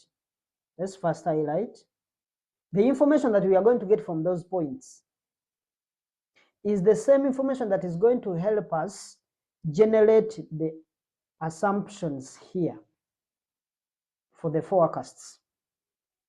So let's get started and find what we can do for these different parts. But you have also to be knowing where we are heading. What we are trying to look at for now, we are trying to get some assumptions, the actual assumptions. Then we get the forecasts. We project the future assumptions. And those future assumptions, they are the ones that are going to help us project the future values of our income statement. So that's where we are heading, and that's the route we are taking. So hope we can now know what we are doing. So let's start off right here by calculating the revenue growth. We want to look at this point, getting the revenue growth. We can't get the revenue growth for 2021, for 2022, because we don't have values for 20. Remember, we are getting these values from our income statement. So there is no way we are going to get the ones for 2022 because we don't have values for 2021. That's why you are seeing this one is a blank item. We are only going to have that for 2023. So this is what we are going to do. We are going to do a percentage change. We used to do this percentage change for our math. Whatever kind of math you did, we did percentage change. You know the formulas. We used to say new minus old over old. Others used to call it new over old minus 1, which is the same thing. But the general form, the known form, it gives you the same answers. We shall try those two things, then we see what we can actually have. So we need now to calculate the revenue growth for 2023. And we are going to take the revenue in the new year here. Let's first put in the equal sign there. And we come down here. We are going to take the revenue for new year. New year is this one. We divide that. We are going to divide that by the revenue of the previous year. We divide by the revenue of the previous year, which is 2022. And the answer we get minus 1. Then we can press enter. It has given us 0.1. Let's now try and have, let's try and we have the other formula of, let's do undo Control Z. We put in an equal sign. It's going to be equal sign new, which is our new year is 2023. This figure 165 minus, let's put in a bracket here because we are going to divide at the end of the day. Let's put in a bracket. So it is that, then minus the previous or the old year, which is 2022, which is 150,000. We close the bracket. Then we divide the result by the old, which is this. The old is the previous year, which is 150. So with that, we don't less 1. We just hit enter. We will also get the same answer, 0.1. It is new minus old over old. Or you can get the new over old minus 1. Whichever is convenient for you, you can use that. So that's it for now. And it has helped us to get the revenue growth for that. So we can now go to computing these other values. Next up here, notice the labeling for sure. The labeling here says cost of goods sold as a percentage of revenue. So you have to be careful there. It's as a percentage of revenue. So what we are going to say, let's put here an equal sign. Equal sign. But now, let's first see something. The cost of goods sold, here it is a negative value here. But here I want to take it as a positive. We don't want those negatives there because these are we are just taking assumptions. We only put those assumptions, that negative sign is to show that it is unfavorable line item. So we have to put a negative sign there. Equal sign minus or negative. Since we have a negative number down to the cost of goods sold, this one is a negative. So we pick this value, this negative. And it is a percentage of what? It is a percentage of revenue. So we are going to get the cost of goods sold divided by the revenue.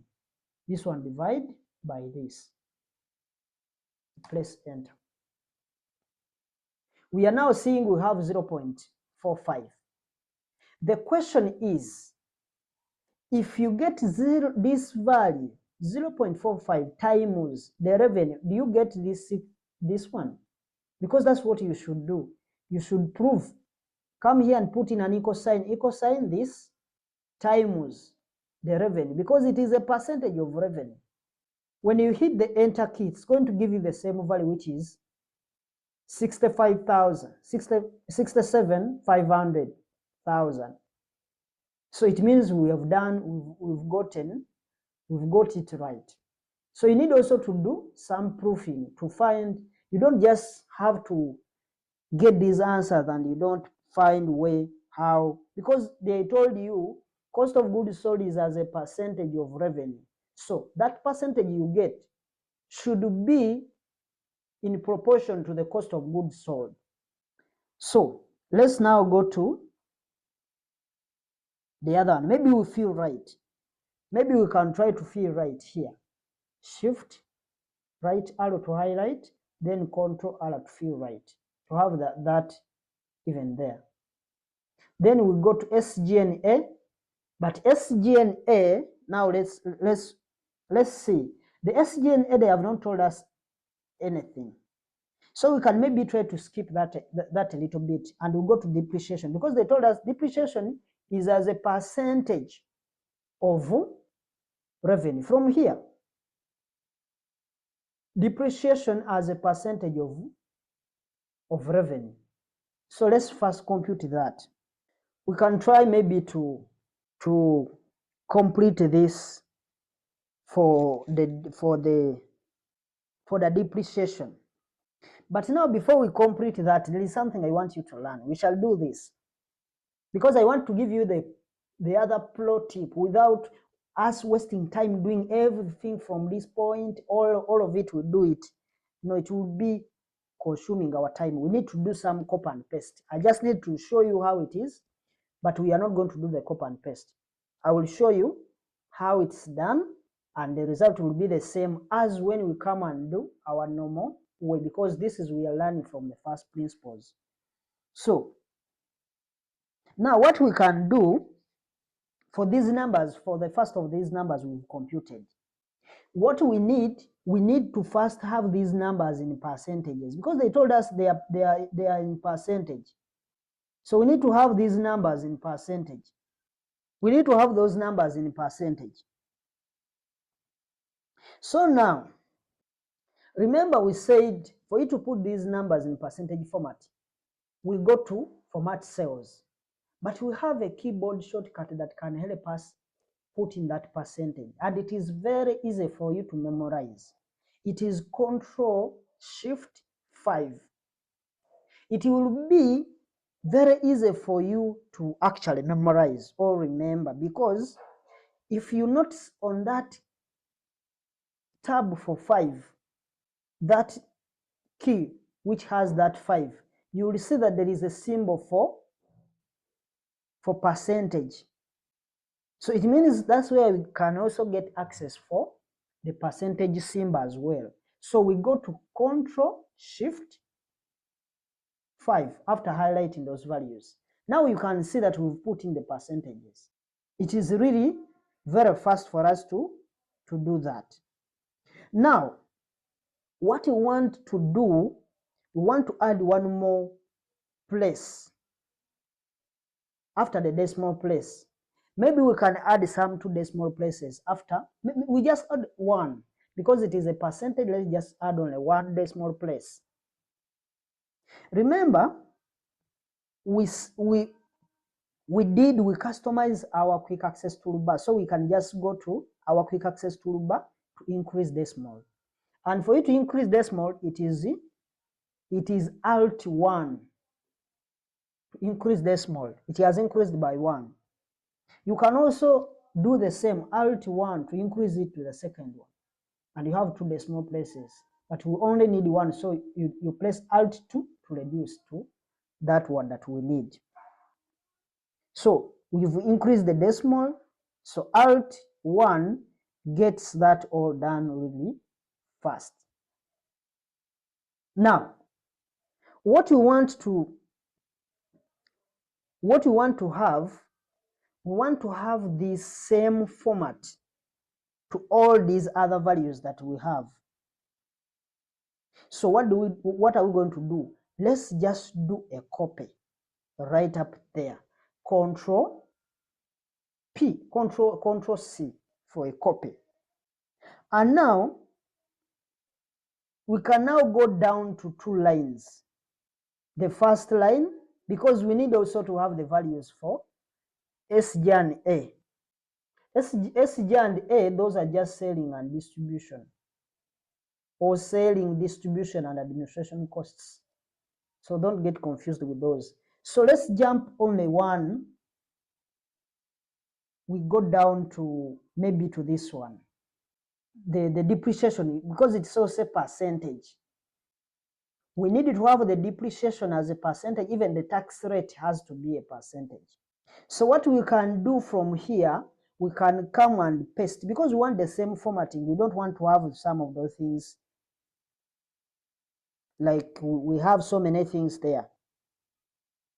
Depreciation is as a percentage of revenue. Now we have got our formats, we've copied them, but we need also those same formats for our depreciation. We can come and paste them here. Let me first highlight. We can paste this here, Control V. I'll put in other places. Let's do Control Z. We do Control V there. We can just leave it that. I know those are not the answers, but we need to actually, we need to change the formatting of the, these values. I've copied many. So let's do Control Z. Let's just copy only one here. Control P. Then we paste here. Control V. So we put in those percentages. I had copied many, yet I wanted only paste in one place. But now we need to change the formula for this. Remember, this is going to be depreciation as a percentage of what? As a percentage of revenue. So we come here and pick the depreciation. You can remove this. Let's undo some of these things, because they are going to disturb us a bit. If we just change, these are our values, then we come to put in depreciation. We have also the negative value there already. Then we can come and divide by this one. We remove it. Is F17, which is the revenue. Then we hit the enter. If you know what you're doing, you can actually get it right. So that's how we did it. But let's undo for a while, and we try to, it will give us the same answer, but I want you to understand. I was just bringing the same formatting, but let's undo the copying, the pasting all these values here. We just do it plain, with plain. We shall make the adjustments later. So we put in equal sign negative, because our depreciation is in bracket, is a minus figure. So we divide that by our revenue, because it is as a percentage. Then we do a fill right. We shift to your right arrow, then Control R to fill right. Those values, they are not in percentage. So we can also come and do the tax rate. But now what you need to know is that taxes, they are always as a percentage of EBIT, earnings before tax. So it will be equal sign negative. We put a negative. Then we take out our taxes, divide by EBIT. So we've seen it is 0.3. Shift right arrow, then Control R for a fill right. But remember, these values, we need also them to be in percentages. That's why I was copying all these values and I paste them here, so that we can have these values in percentages. But we saw it was giving us the same answers.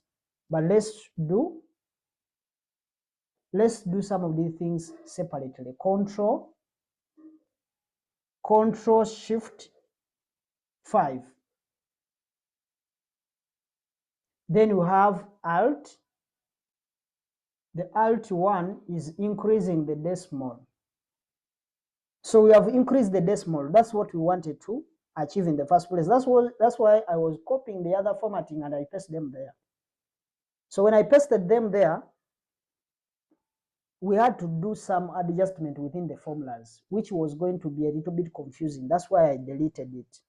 And we did it again in the right way. So we've gotten those values.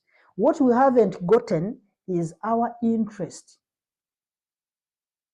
and then our SG&A, selling, distribution, and administration. So now we have these values. These ones are going to be nominal values. They are not going to be in percentages. That's why we didn't copy all of it. These are going to be nominal values. Those two, the SG and A, then the interest, we want them to be nominal amounts, not percentages. So now what we have to do is we have to go ahead and grab those values that we have down there in our income statement, and we bring them up. But now what we are going to do, let's try to grab these values, SG and A. Let's highlight them. Do a copy, Control C, we paste them up there. Remember, we already went through, we do even this, grab also these values for interest. We went through doing some of these formattings. We did them. Something small that we are going to change. So we've copied like the way they are, but we need also to leave them in black. We don't need to, because these are computations, they are supposed to be in black. And they are supposed to be in formulas. That's why we don't want those values to be like they are hard-coded numbers, or we just inserted them in as inputs. So that's why we are copying them and pasting them there. So now what we want to do here, want to change their color, to change the font color for these values to black. I want them to be black. But remember, these values are not going to change because we put in these brackets. So the only way they are going to change is by changing, because we don't need them to be black. So if you try to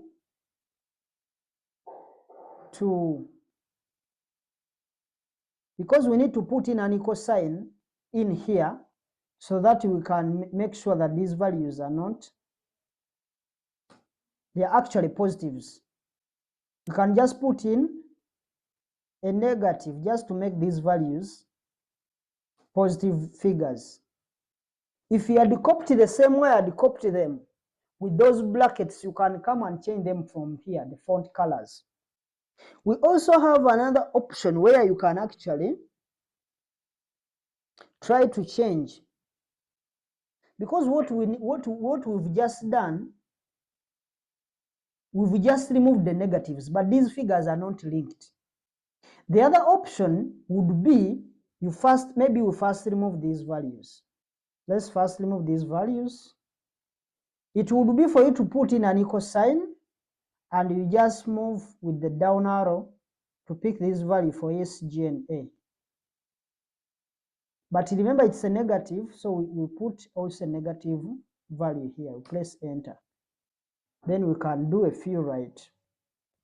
Then even for interest, we can just come and put in a negative, then we pick the interest from down here. Then we do a fill right. That's the other option. So we wanted those values to be black, and they are supposed to be connected by formulas. And we know anything that starts with an equal sign, it is a formula in Excel.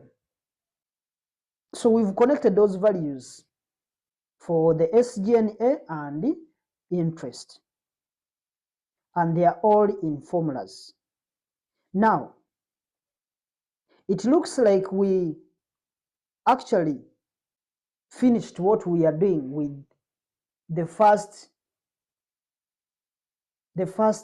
set of the assumptions. It looks like we are done, but now we also need to maybe change some formatting there. We can also try to put in some formattings. So the other formats is you can maybe try a little bit, maybe to change some of these to be bold, if at all you want them to stand out and they look different from the forecasts. Those are some of the things that you can actually add from that point. But at least what we have done, we have fixed some of the issues that we wanted to look at when you are building up these things. So let's now head over to the next video and we see how we are going to discuss on how to take these calculations and start to project forward. Because we've done the computations and we've filled in everything, but we want also to start projecting. We look at the other 5 years from 2024 to 2028. We want to start projecting those values basing on some of the assumptions that we have, so that we can have the future assumptions that we can use to compute the future values or the future estimates in our income statement. And those are the things that we are going to look at in the next video. And it's going to be estimate assumptions. In other words, estimating these assumptions from here.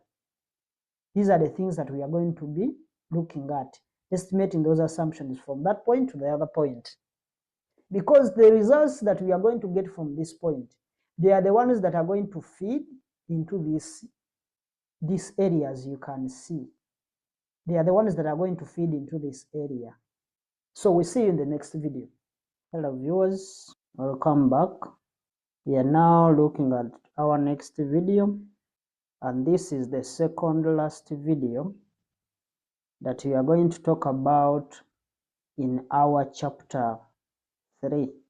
So it is all about estimation of the assumptions for the forecasts.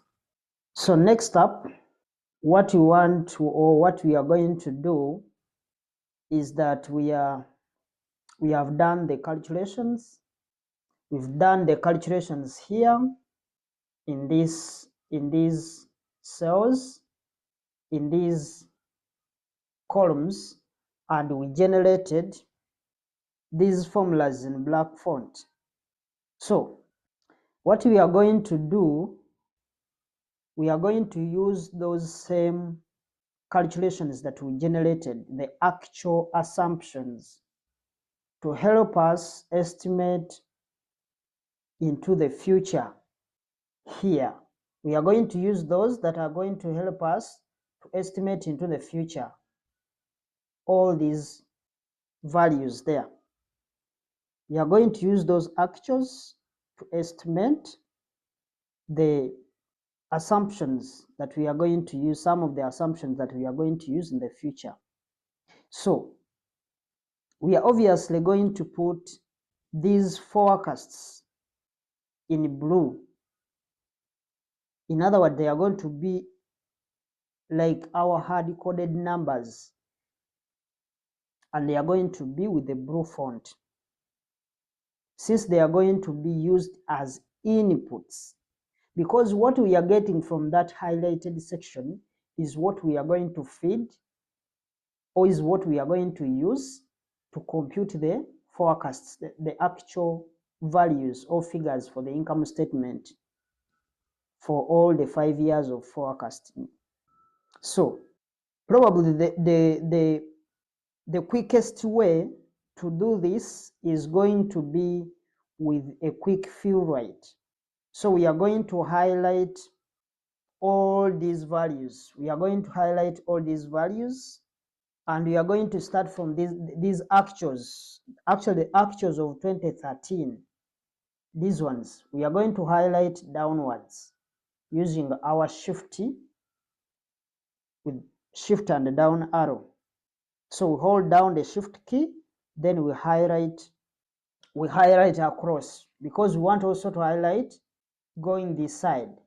But now the only thing that we want to get from that, we want to highlight across up to this year 2024, the forecast for that year 2024. And now what we are going to do, we are going to fill right, which is a Control R, to have that in place. Now we have all these formats in place, because what we basically need from those values, we only need the formats. The rest we are going to insert the values. Maybe the other thing that we need to talk about is we want these to be in blue font. But what we've copied is now in black font. The whole of this 2024 forecast, everything is in black. But now we need to change from that black font to a blue font, and we are changing those forecasts of 2024. So what we are going to do, we use the shortcut Alt H for home, then we go to FC for font color. Then now we have these recent colors, and we are going to aim for that dark blue, the one you are seeing. So you can see we already programmed these font colors because we've been using them. So that we are going to use that dark blue font. So it's the one that we are going to fill all the way through that column for 2024 forecast. So now let's use our tab key to move along to those blue font or the dark blue color, and we press enter for those to be changed to that color that we want. So we've changed the font color to blue. The reason as why we are changing them, because these are going to be inputs to the other income statement. That's why we are putting them in blue. So the formats are now loaded. Now let's generate the inputs.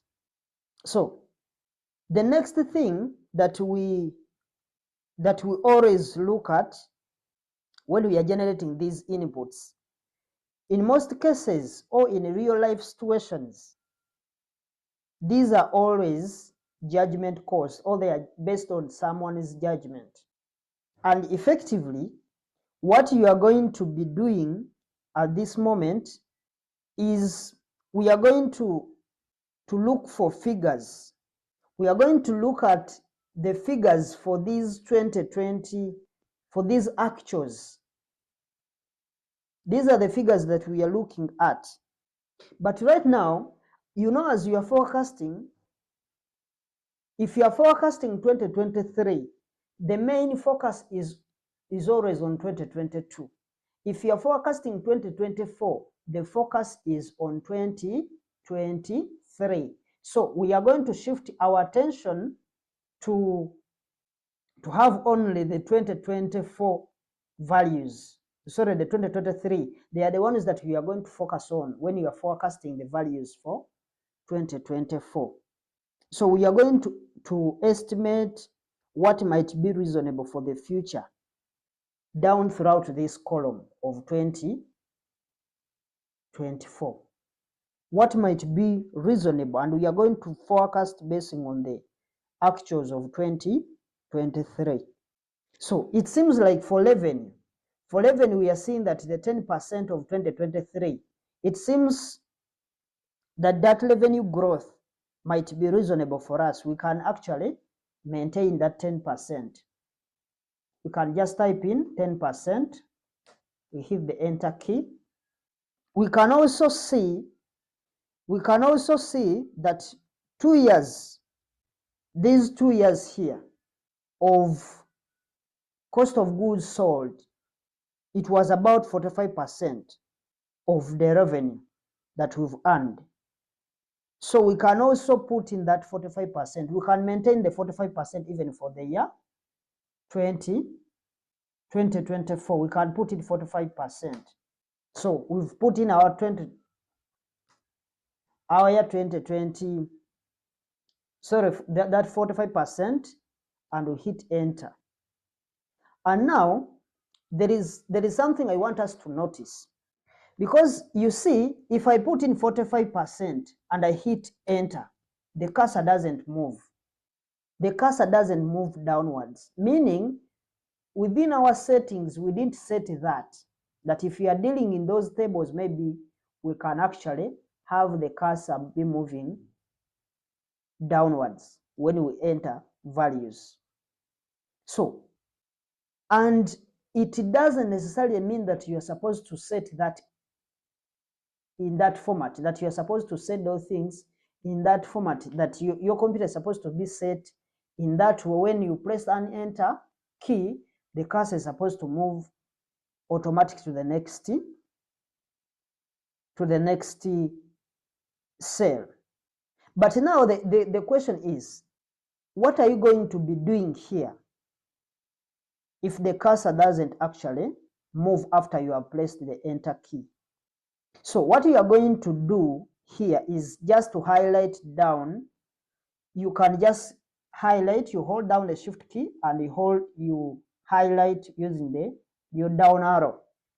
You hold down the shift key, use the down arrow to highlight, like the way you've seen.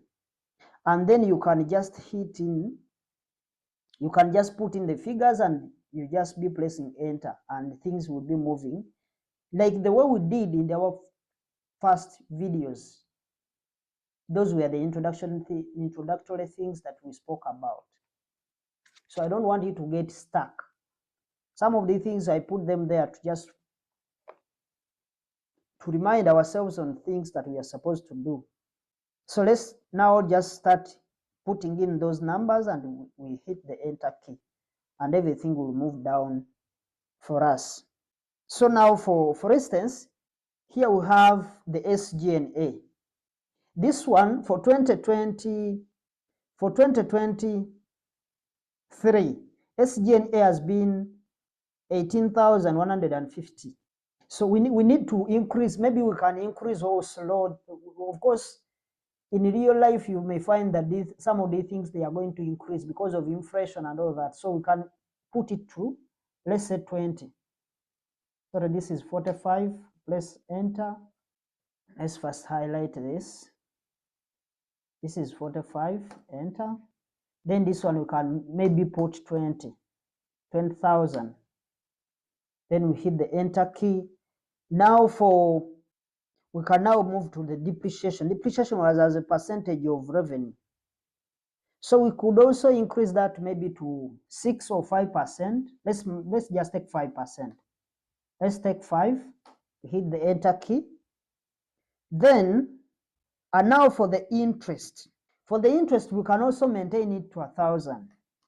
Then the last bit of tax rate, we can also maintain it at 30%. It's also reasonable. We just maintain the tax rate to 30%. So we've done what we were supposed to do.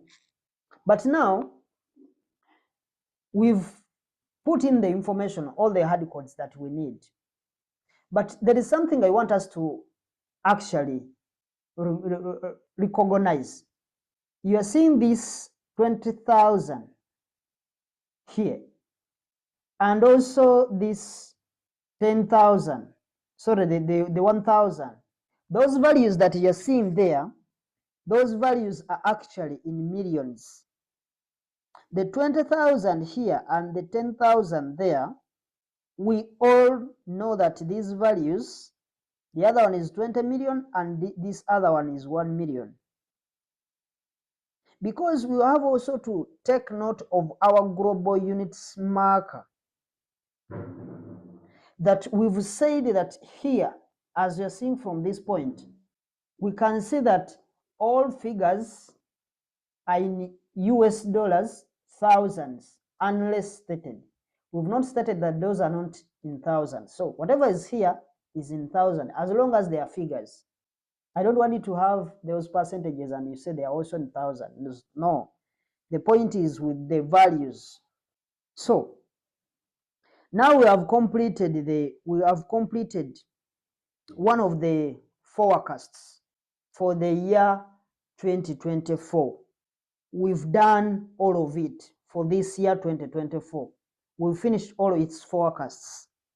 But now we want to finish also these other ones. So the easiest way of completing forward, moving forward to 2028, is we are just going to select, as you see, we've selected downwards. Then we can now go and do a fill right, or we do a fill right by first highlighting all those cells.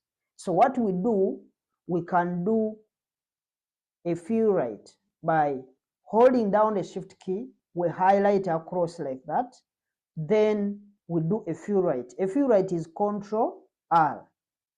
Control R is what brings us to that fill right. So by doing that, it's going to populate all those values in there. And we've seen that we have got all the projections for those 5 years that we've been looking for. And now, one thing I want you to know is that here we are just making something, we are just making a rough estimate. But in a real life, or in real life situations, you may find, or in practice, you may find when these things actually change. Like for SG&A, you may find the inflation is high. The costs are going to be increasing more often. You may find that even the revenue growth, it may not necessarily be 10% that you are growing at a constant rate. You may find it is going to 8, then it goes maybe to 12, to 20. So those are the ones that are going to be in the real life situations. But at the moment, we are just making it easy for you by having some of those, by having some consistency within the values. We've maintained those values for the 5 years, maybe for 5 years. So that's what you should also note, because these figures, they are not going to be all that consistent, just like the way we've maintained them. You may find that this year they are increasing, the other year they are reducing. So don't forget that in reality, you may also find yourself have to maybe to deal with different changes within the revenue rate. Maybe the SG&A may also increase, maybe inflation and all that. There are so many things that can cause some of those things to either increase or decrease. But at the moment, let's take it like the way you are seeing from that point.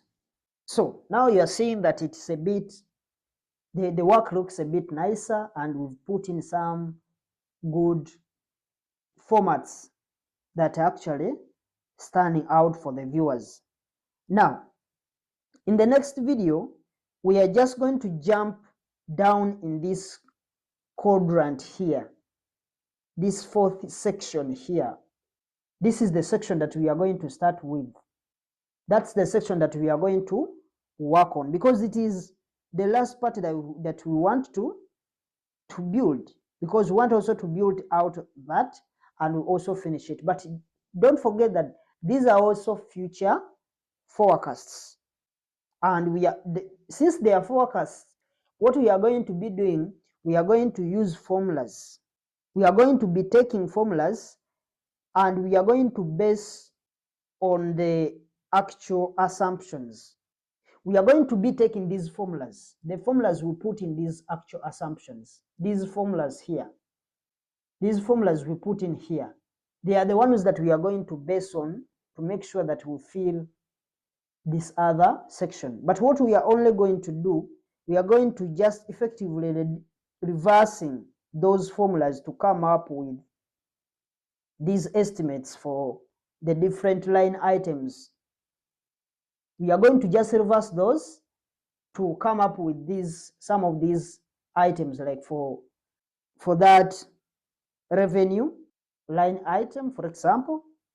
So those are the things that we are going to look at, and we see how we can be able to obtain some of those values for cost of goods sold, for gross profit and all that. There are so many things until we reach to the final point of the net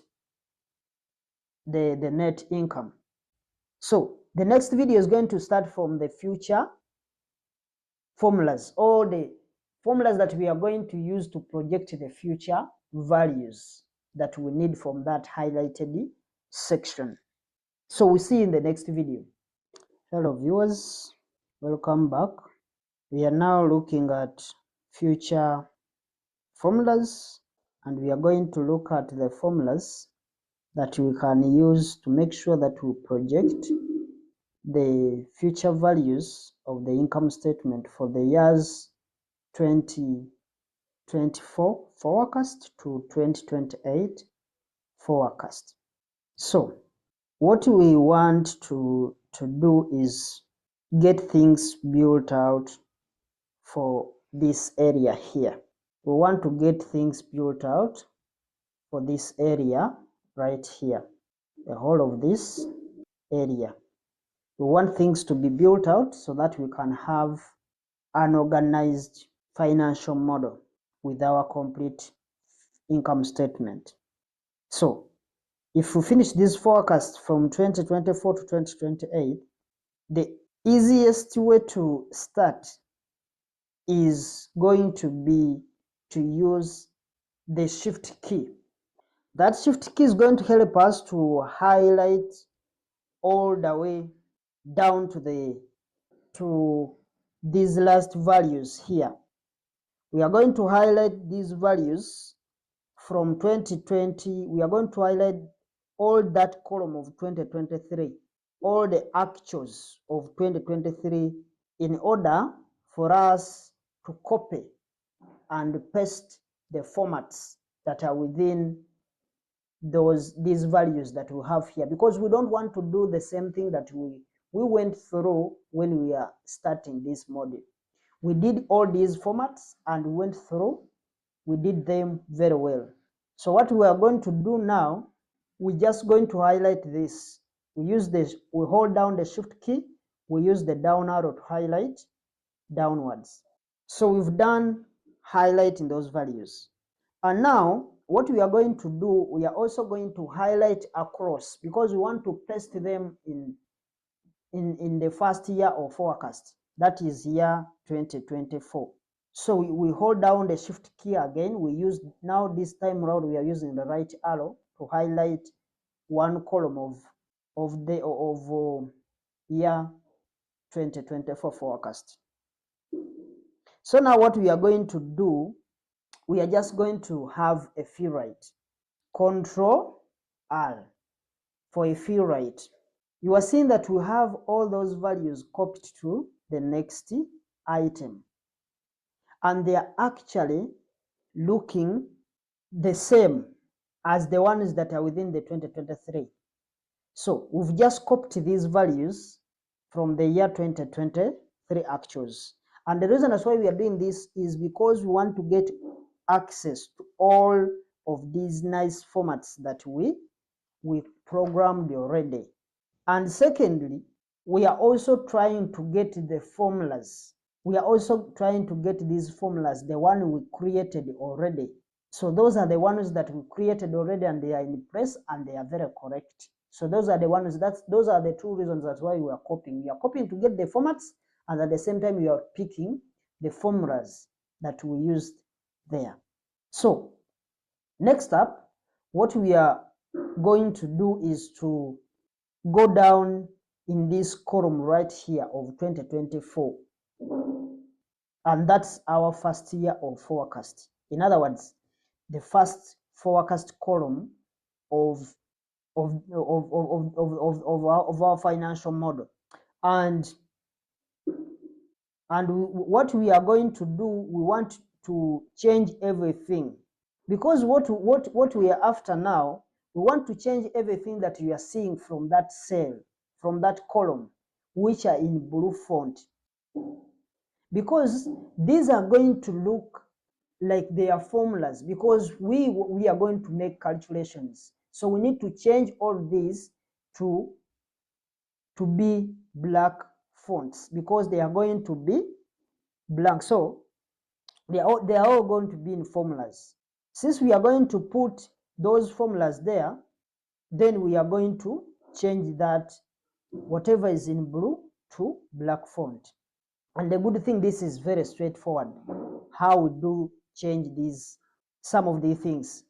So let's dive in and see what we can do as far as of changing whatever we have and filling up all the information that is required from that point. Now, first and foremost, we have this cell right here, this cell H17, where we are going to grow the revenue. So we now want to put in the formulas. We can come and say equal sign, because we are growing our revenue by the growth rate that we have. So it is equal sign, then we are going to pick the figure of this revenue of the previous year. Now here we are going to open brackets, because we are growing. It's like we are compounding. We are finding what is in the future. So it's going to be 1 plus, this is going to be the values that we have in for 2013, sorry, the 2023 actuals, times 1 plus the growth rate. That's how we grow from whatever we had to get the projected revenue that we wanted to get. So it's the revenue of the previous period times, we open bracket, 1 plus the growth rate.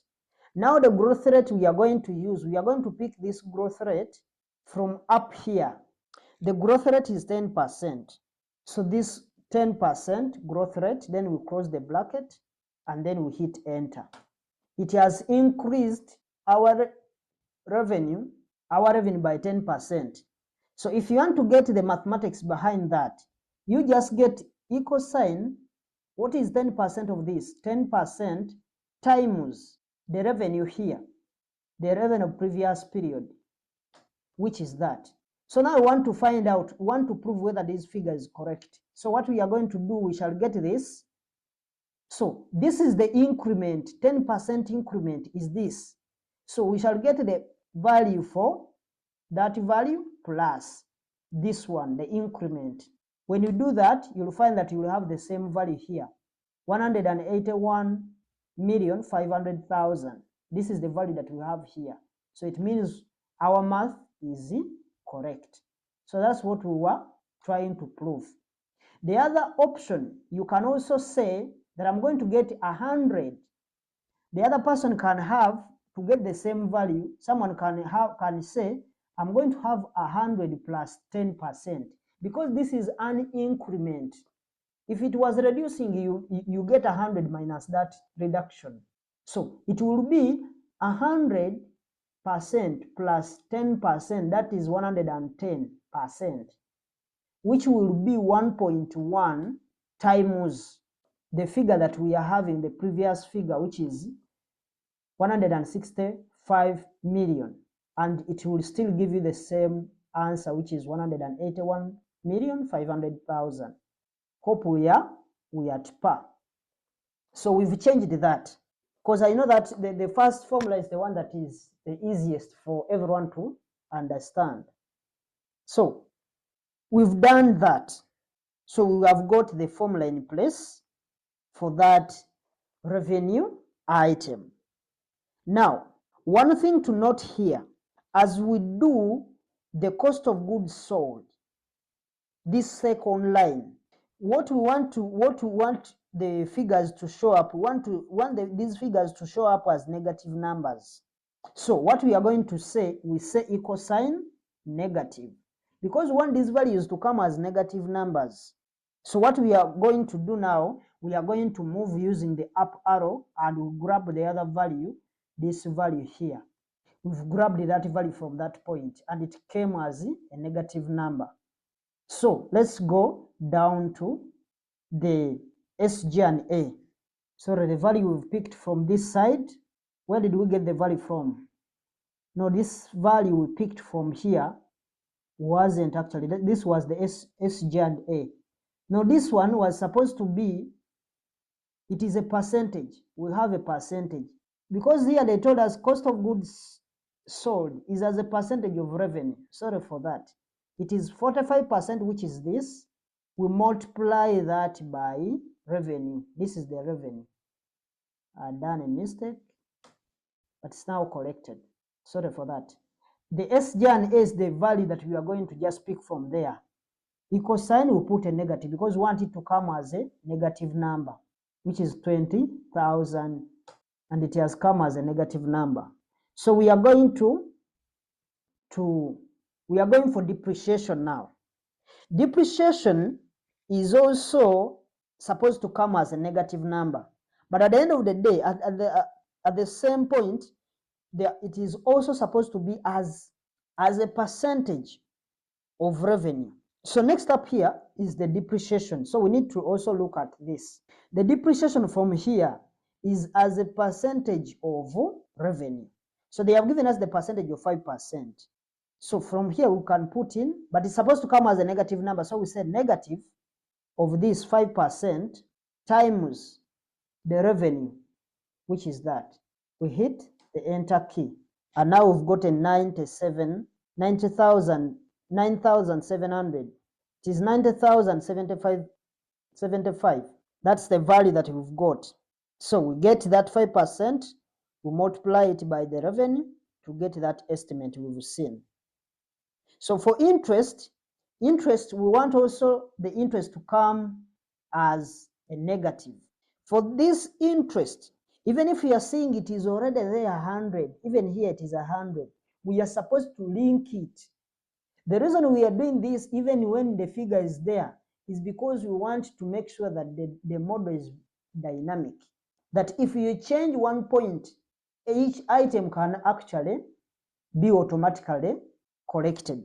So for interest, we are also saying equal sign equals negative, then we pick the value for interest, which is 1,000. So we've now finished the interest. So what we are left with is now the taxes. The taxes are also going to be an favorable line item, and we want also those to show up as negative numbers. So we come here and put in the formula for computing the tax. So it is equal sign negative because we want it to show as a negative. And now we are going to take the earnings before tax. Because we are taking 30%, the 30% they gave us up there. It is 30% times the earnings. It is this 30% times the earnings before before tax. So we can now hit enter. And now you can see we are all set for that column because we finished everything.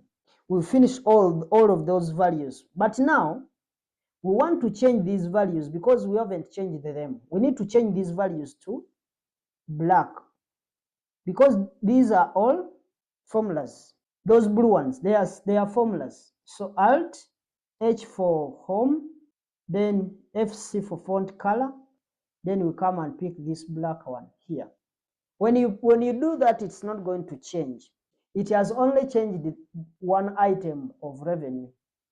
The reason was because when these figures, we put them in black, in the bracket, sorry, we set it in a sense that they are always going to be in blue because we adjusted that. So we can now go back here within using the control 1 for format cells. we go back to custom, and now we can hit the tab key once. Remember the other values we changed.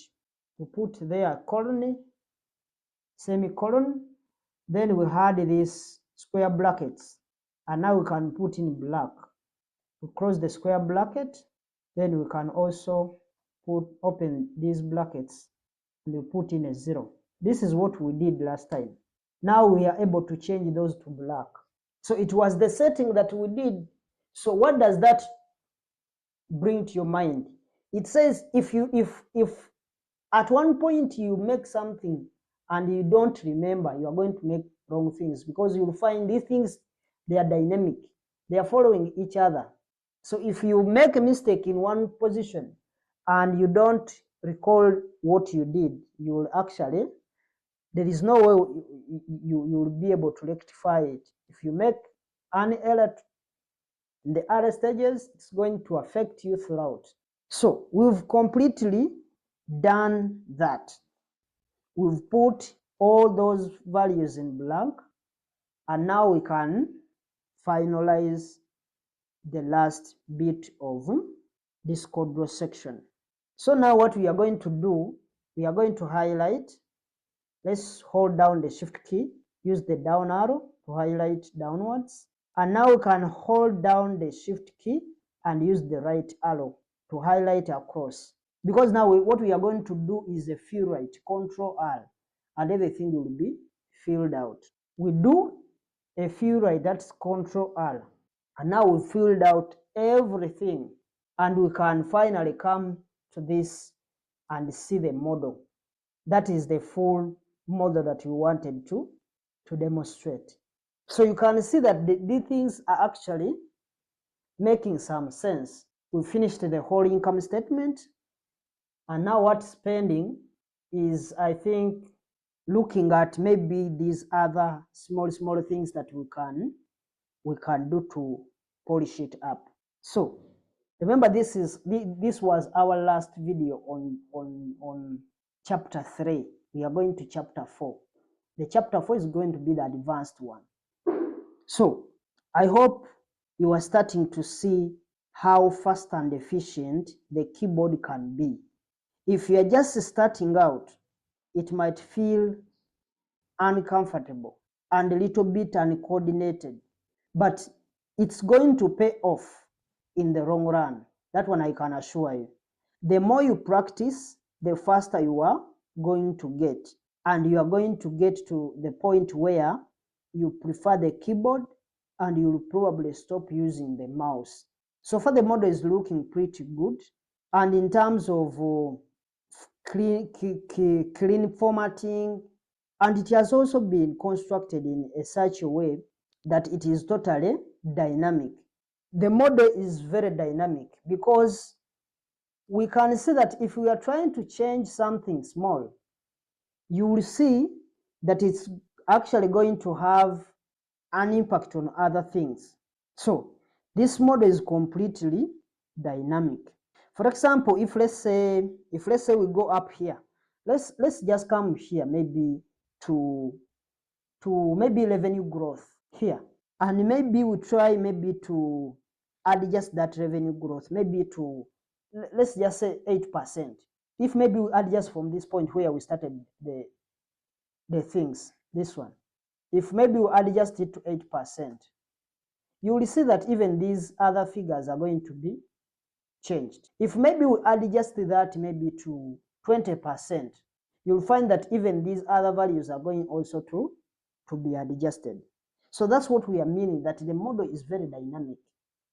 One change from one point, it affects the entire financial model, and that's what we've been trying to get. The other one, you can also change, maybe you try maybe adjusting the SG and A.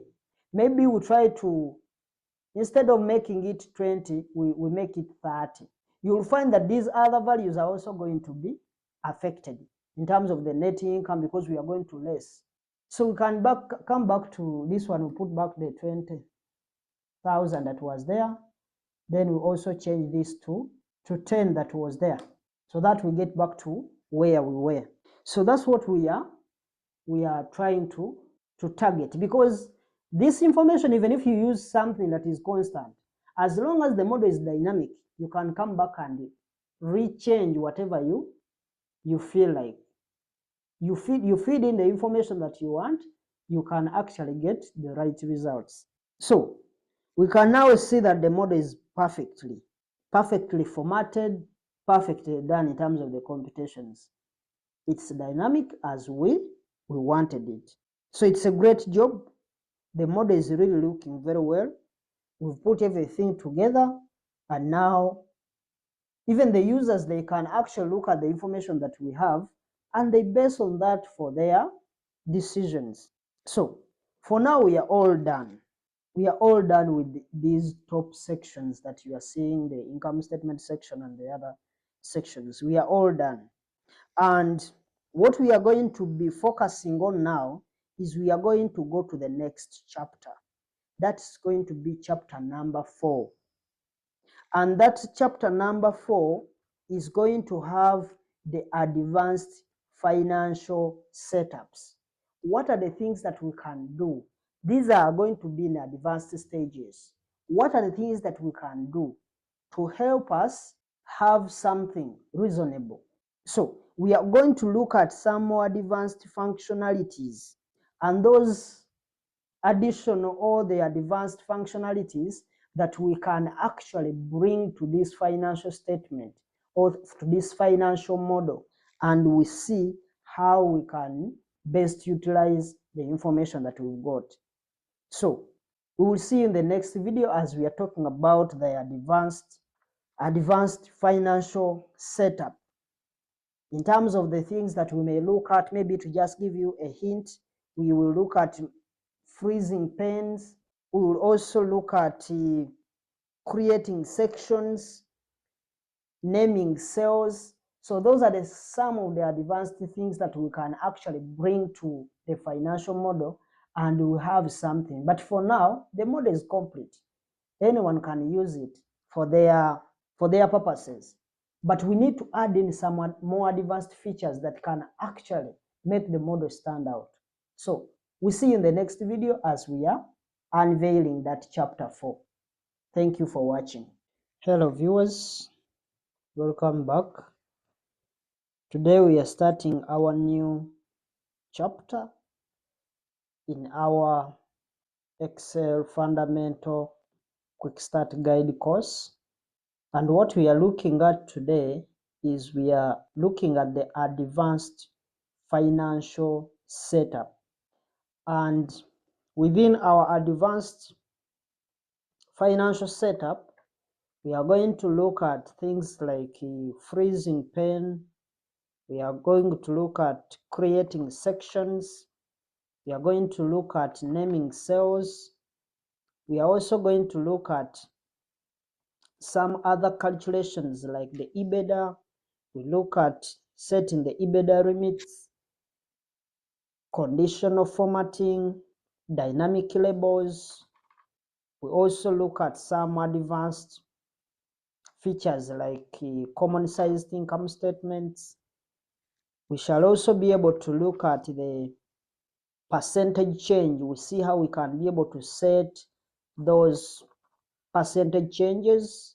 We create a navigation column, and at the same time we look at formatting, conditional formatting, and finally we shall look at other log grouping and formula auditing, plus these other print settings, as we shall look at in the due course. So what we are going to look at now is we are going to start with freezing pane. That's something that we want to focus on for now. So, but now you may have to remember that when we were looking at the initial tour of our Excel ribbon, you remember that we discussed freezing panes. And just to review, maybe we do some review of that freezing pen, we can just do a quick review. So what we do, we would go up to the view section of the ribbon. When we go to the view section of the ribbon, up here, that is the view section of the ribbon. Let me first remove this because I had collapsed this. The view section of the ribbon, I had collapsed that ribbon. So let me try to remove the collapse. So we can now be able to see the view section of the ribbon. So from the view section of the ribbon, we have options over here to freeze pen here. This is where we have freeze pen. So we could freeze the top arrow, so the top row.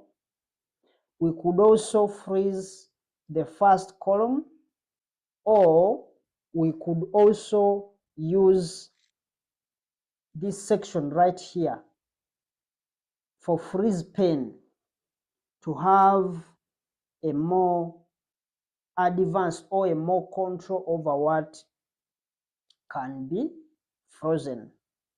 So let's discuss the options and show you exactly how we can put that to our financial models, or how we can have that operating. So, but for now, those are the three options that we have under freeze pen from our view section of the ribbon. So let's back out that. Now let's first experiment a little bit with the mouse, because I don't want us to go straight to using the keyboard shortcuts before we actually look at the other way of using the mouse. We see how best can we do some of the things. So let's first do an experiment, but when you are using the mouse, and we shall learn how to do the same thing using the keyboard. So if we went up in this area here for freeze pen, it is from the view section of the ribbon. So now from these three options, we can maybe decide that we are going to, select this option right here, freeze top row. And if you click on that option right there, you'll find that the top row has been frozen. But what that effectively does, if you scroll down here, because we have frozen the top row, so if you try to scroll down here using the mouse, hope you have been able to notice the difference. We are scrolling downwards. Now let's try to scroll upwards. When we scroll again downwards, let's go back. Now, when you try to scroll downwards, we are going to see that we always have that top row. This is the top row.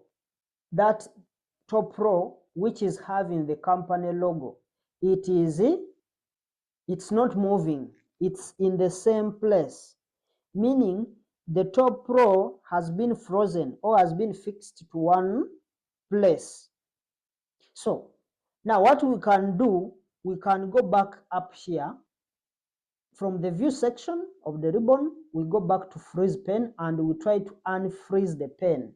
So we try to remove the frozen top row. That's why we are seeing when we remove it, that company name is going to disappear as we scroll down. So hope you've been able to notice that difference. So now let's try to have the other third section of freezing pen. Let's try to freeze the first column. So we go to freeze pens, we now want to freeze the first column. So we hit the first column. It's the one that we want to freeze. So if we freeze the first column right there, because this is our first column, this is column A, that is our first column. If we click the freeze first column, we can see that now column A has been frozen. So if we want to use, if we use the arrows, this time around we may not use the mouse. If you use the arrows moving all the way to this side, you will see that that column A is still there. When you try to go back like this, because this is A, this is R, this is column R, but this is column A, which means that our column A has been fixed to that same point. That's why you are seeing, even when you are coming backwards, that column A is there. It has been frozen. So that's the second section of freezing pen. Now, let's try and back out, and we get out of freezing this first column. We can go to freeze pen and we unfreeze our pens. So now we can see, if we use the arrows, we are seeing even that column A is disappearing, which is not the case when we are defrozen that first column. So hope you've been able to see the difference between those two sections that we've just looked at. So now, what we want to do, we want now to explore what we can do, but this time around we are going to be using the keyboard. As far as freezing the pen is concerned, we are going to basically focus on the use of the keyboard. That's what we've been doing when you are using the mouse. So now, one of the things that we always do when we are using this functionality of freezing pen is, if we look up here, if you go to our freeze pen, and when you look up here, we have those different options. But most of the times, when we are using that functionality of freezing pen, we almost never use freeze the top row. Neither do we use the freeze first column. What we always use is that we always use this first option, freeze pens. And that option right there of freezing pen, we use it because it gives us the most control. In other words, it can help us to customize our frozen areas. So maybe we try to, because when this option gives you a most control of what can be frozen, what do we mean by that? Because we want to explain exactly what we mean from this perspective. Let's pretend for a moment that we want maybe to freeze the first row. In other words, when you are freezing this first row here, the whole idea is that we want to make sure that the company logos, the company name, they are always there. In other words, we always want to see these company logos and the company names. But now, let's also just assume that we are also going to freeze the first. We are not going to freeze the first column, because now the other practical bit of it that we are trying to look at, we are just making an assumption that we want to make sure that the first row is frozen, and at the same time we want also to make sure that we see everything here in this point here, maybe let's try to highlight. We are seeing everything from this perspective all the way to this section here, maybe up to there, and we are seeing all of that information. In other words, we can actually push up to E, meaning we want to be seeing the company logos, and at the same time we want to be seeing those 5 columns from A to column, from column A to column E. We want to be seeing all those columns. In other words, we want to make sure that those parts are frozen and they are fixed in one place, and we can be able to see them at the same time. So in order for us to have that in control or to have that in place, we have to make sure that we use freeze pen, but we don't necessarily use the other two options that we have. So we use this option right here from this freeze pen, the first option, because that one is the only option that will allow us to have those two selection being pinned or fixed in one place. So what we would do in this case, if we want to have those two things in place, we would put the cursor in this cell, this cell F2, this one, because this, in this area, remember, we want the whole of this item, we want the whole of this section, and at the same time we want also the whole of that. So the implication is that this meeting point here, they are meeting at a cell. This line of column A is meeting this row at this point. So it is this, we are taking the cell that is forming the intersection of those two figures, and they are meeting at this place. This is cell F2. So that's where we are going to put our cursor, because we want all those two things to be reflecting there.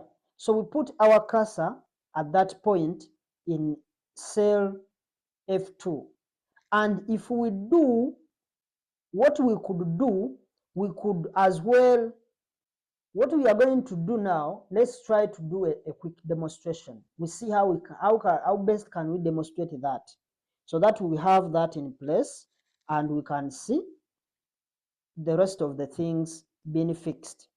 So with our cursor in that cell F2, what we want to look at, we want to look at these 4 corners of this cell. This is the first corner, this is the second corner, the third, and this is the fourth. But now, where we want to focus, in other words, the point, we are saying that this top right, top left corner, where we are pointing here, is the point that is going to be frozen. In other words, right there is where we are always going to see that frozen point. So what we are going to do now is, when you have that cursor in there in F2, let's move and now do what we call freezing the pen. So what we are going to do, we tap the Alt key, and that Alt key displays those different letters that you are seeing. And we know that freezing pen is within the view section of the ribbon. So after placing the Alt key, we are going to go for W4, because this W is the one that represents the view section of the ribbon. So after going to the view section, we can also see that over here, F is representing, over here, this F is representing freeze pen. So we type F, and then we can also see that from this position here, we have another F for freeze pen. So we are going to tap F again. Now, we can see that our sections have been now frozen. We are saying that those two things have been frozen, and now we are seeing that that top left corner right here, this top left corner here is the point where we are seeing the frozen part being activated. So let's try to test what we've just done, and we see whether what we have discussed is actually what is happening. So we are going to use the right arrow. Let's try to use the right arrow to go all the way to this point. Maybe when you go out there, we are trying to go all the way to that point. We are seeing that column from A to E is fixed in one place. It's not moving. You are seeing it's not moving. So that means those 5 columns A to E are all frozen in one point. In other words, whenever you are moving this information, you can actually be able to see those columns being fixed to that point. In other words, they are within that same location. Now, that's what we wanted to have in place, and we've seen it has worked well. But now, if we try to go downwards from that same cell, we move downwards. When you move downwards using the down arrow, we can see what I want you to see is that we are seeing that that top row is not moving, it is fixed, and that's what we wanted to have in place, because we are seeing that company logo and everything, they are not moving anywhere. So that's what we wanted to achieve. So that's basically what we exactly wanted to be frozen. So we've been able to freeze exactly what we wanted in a customized way at that exact location that we've discussed. And remember, the key shortcut, in other words, the keyboard shortcut that we used to get there was Alt, W, F, and F. And we've seen it's a very great shortcut because it has helped us to have that in place. But what makes it so great is that it is that same shortcut, keyboard shortcut, that we are going to use to unfreeze the pens. So let's try it now and tap the Alt key. Alt key. We go for W, we type W for view, and then we can see right up here F for freeze pens, and at the same time F again to unfreeze the pens. So we are seeing there now, okay, we can now move, like that. Even this point we can see that those things are actually moving.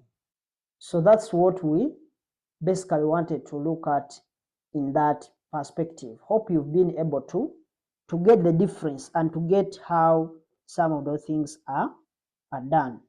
So the reason why we always use Alt WFF for freezing pen is that it gives you any flexibility that you want to freeze the pen.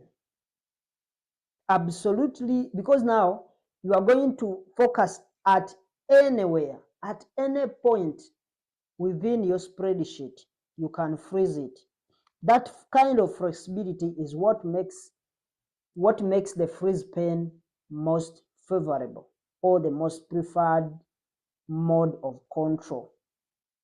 So that's basically what we wanted to get from that point.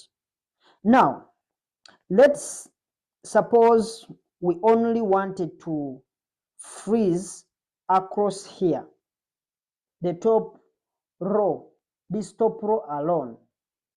Well, we would now position the cursor over here at this cell A2, because if the idea is that we don't want to freeze the top row or the column row, the first column, and want to use the shortcut,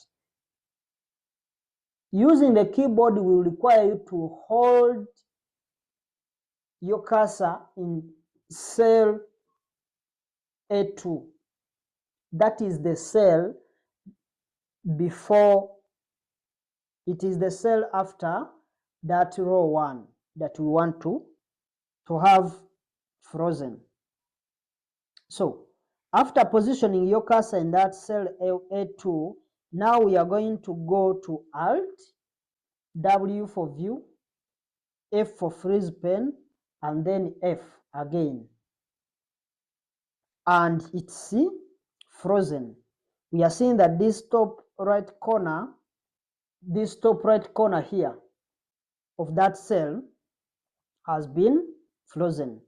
So if you try to scroll down using the down arrow, you will see that that first row is frozen, but none of the columns are frozen at all. So if you try to go this side, you will find that those columns are not frozen at all. So that's what we wanted to understand from that perspective. So that's actually what we are looking for in this particular case within the model. So now that we have our first row frozen, we are going to go ahead and start building downwards to build more analysis into our worksheet here. So we need to add on some more additional things that we need to look at. And as well, we want to do more analysis, and we are going to always see those nice logos and company name across on the top. Because if we proceed doing our work down below the income statement, we will be able to see all the information that is relating to our company in the question.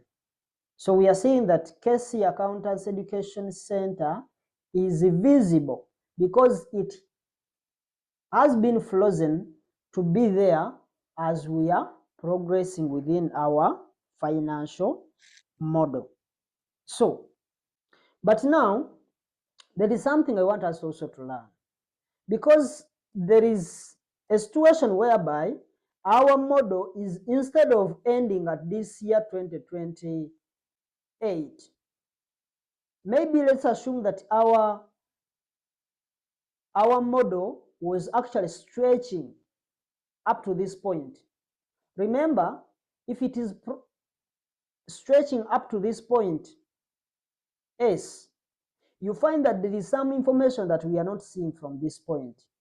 And even when you go to this side, there is some information that you are not going to be seeing from that R or from that S column. Even when you try to see the information that is in the S column, you will not be able to see some of the things that are belonging to A column. So what do we mean from that perspective? For example, what now we are seeing from this point is that the information has crossed our screens and we can't see that information. If we try to see the whole of the information, we need to first zoom in to reduce the zoom levels so that we can be able to see the whole information. But now, if we don't want to zoom so that we can zoom in so that we can actually be able to see the whole of the information, one of the things that we need to do is to make sure that we freeze the first column, because we may need to freeze the first column as well so that we can be able to see all the information in the different periods. But now for our case here, with our forecast period, we are seeing that we have a forecast period of only 5 years. And we are seeing that this doesn't need for us to have the first column frozen. We can actually be able to see some of these things. So what we only need to freeze, we need to have only one row frozen so that we can be able to have that company information displayed. So now that we have that top row frozen and we've learned a new keyboard shortcut, let's move ahead to the next lesson and we will continue to build down this financial model in the spreadsheet to get more financial analysis and also having some additional information to our financial model. So we'll see you in the next video. Hello viewers, welcome back. We are now looking at creating section, and this is video number 2 of chapter 4 under advanced financial setup for our Excel course. So let's now move down a little bit within the spreadsheet. Now we want to move within the spreadsheet. We want to move down within the spreadsheet so that we can be able to continue building underneath this income statement, because we have so far developed 2 sections, the assumption section and that income statement. So that the income statement is besides our cell A15. So that is the section for income statement. So we want to build down below that income statement. Now what we are going to do, we are going to tap the scroll lock key on our keyboard. The scroll lock key, for those having trouble finding it, look in the top right corner of your keyboard for that scroll. It is called scroll lock. But now the challenge is that some computers don't have it on their keyboard, because you may look at the top right corner of your keyboard and you look for that scroll lock and you don't find it. So if you find that your scroll lock key is not there on your keyboard, it's because there are those that are using, we can actually have a shortcut that will help us to have that in place. For those keyboards that don't have that scroll lock key, we can basically have different shortcuts depending. Those shortcuts are going to depend on the type of computer, the type of laptop you are using. I'm not sure for those that are using desktop because I'm using a laptop, but for those that are using HP laptop and Lenovo laptops, the shortcut you are going to use, if you don't find, because even on my keyboard I'm not seeing the scroll lock key. So what I'm basically using, I'm using this same shortcut. It is FN key plus C. The FN key is that key that is next to the control key. It has capital F, so it is small f and small n. FN key, you place the FN key together with the C, just like the way you say Control C for copy. But now for us to get that scroll lock, we have to make sure that we hit the Fn plus C. And for those that are using Dell laptops, if you're using Dell, then you have to go by Fn plus S or Fn plus F6. So hope we are basically communicating, because you may look for it and you don't find it. Even just like what I've said, even on my laptop it's not there.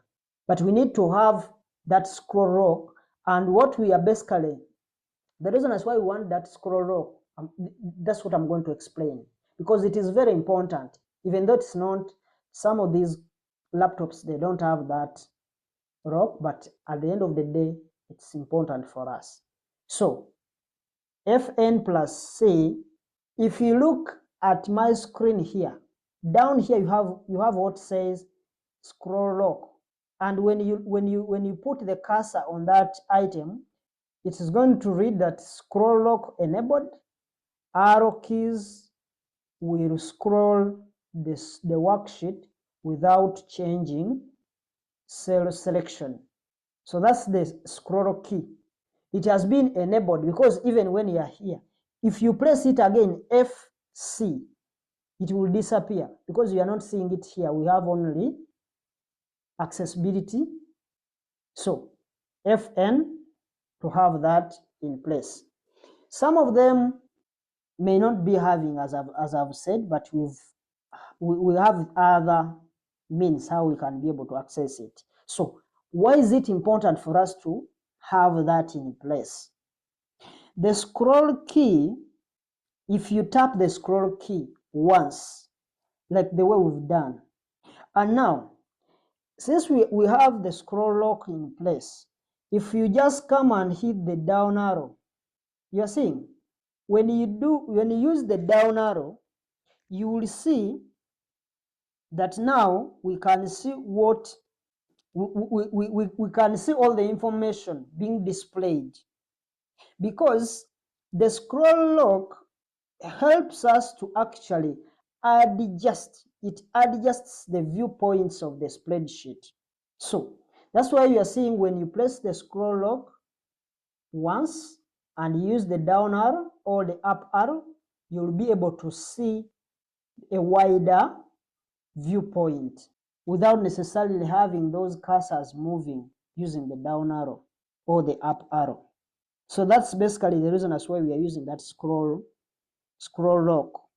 So it's like, for those who maybe who haven't understood, it's like, see our cursor is in cell A15. When you use the down arrow, it's like we've frozen our cursor to one place. In other words, it's like we've got the different views, and at the same time our cursor is not moving. And that's what we read from this point, that scroll lock enabled, arrow keys will scroll the worksheet without changing the cell selection. That's what we basically referring to. But now you will not see that when as we come down using the down arrow, we are seeing that the first row, in other words, row 1, stayed frozen. Since we did the freeze panes in the last lesson, that's what we learned in the last lesson, and we didn't unfreeze that. So what we are going to do is we are now essentially, we are going to do some building down to the income statement, and we are seeing it's much more realistic. And in fact, this is what you are going to do in a regular basis, because having that cell in one place, it can help you understand that whatever I'm doing, even from this point, it is still, those income statements are belonging to that same company. In other words, what we are going to be doing is we are going to be making sure that these models we just build on top of each other. And that's what we are going to basically do when building financial models. So what we want to create now after this income statement, what we want to create next, let's first remove that scroll lock FC once again to remove it. So if you press the down arrow, you will see that it is moving different cells. So what we are going to look at, we are going to have some sections there. We are going to create a new section. But now we are going to create a new section using some of the formats, because we want to maintain the formats that we've used, our colors and all that we've used in the first sections. In other words, we are going to use those sections that we have already created. So we can now go ahead and start using some of these sections, because the reason as why we are going to use some of these sections that we've created is because of the nice formats that we had already created. Like for the income statement, when you look at the income statement, we have those nice little formattings that we have, these blue colors, all these formattings that we put in that income statement. We need to use them for the next section that we want to create. So what now we are going to do, let's just do a copy. And what we are going to copy, we are going to copy all these cells here. So we are going to copy all the things that we have here in our income statement, and we go down to after the income statement, and we paste all those values that we copied in that, starting from row 32. This is where we are going to paste all the information that we've copied from our income statement. So we shall do a paste of those rows that we've copied from our income statement, so that we can have those nice formats that we already put in place. So let's now start highlighting these values. We are copying everything. We highlight across using the shift. We highlight going downwards, then we go downwards to the net incomes. We want to copy everything from that point. So let's do a copy, Control C. Now we are copying the whole of the income statement, and we are coming to this cell B32, and we are going to paste whatever we have copied from there. So we paste everything that we've copied. We use Control V to paste. So we have that section in place. We have those values in place now. So let's look at what we copied. Let's try to copy the income statement, because we are only picking out the section. We are not picking out the whole income statement here. We had picked the whole income statement, but since we are just creating a section, let's first of all pick up that small section, that row 15. We'll first copy that down to row B32. Since we are just only taking the section, Control V for paste. Now we are now going to change. What we are going to do, we are going to change this heading here. Instead of having an income statement, we can say we have target EBITDA. Let's now go ahead and copy some of the EBITDA here. We do a copy, Control C. We are copying that word and we want to paste it there. Now, for us, what we want to have targeted EBITDA. In other words, we are changing that section from income statement to target EBITDA, so that we can be able to save a little bit of time, and we can also try to copy. That's why we are going ahead and we are copying the EBITDA right here in cell B22. We are copying it, and we want to come back to B32 and we paste that word EBITDA there. But now the challenge is the EBITDA you are seeing in cell B22 is in black font, but what we have in cell B32 is in blue font. So what are we going to do? What we are going to do, we are not going to just paste, or we are not just going to do a normal paste. What we are going to do, we are going to have a paste special. So we come to this section of B32 where we are going to paste. And now we use the shortcut for paste special. It is Alt ES. It takes us to paste special. And then we just go down to this point. Using the down arrow, we can now move downwards to this option right here where it says values.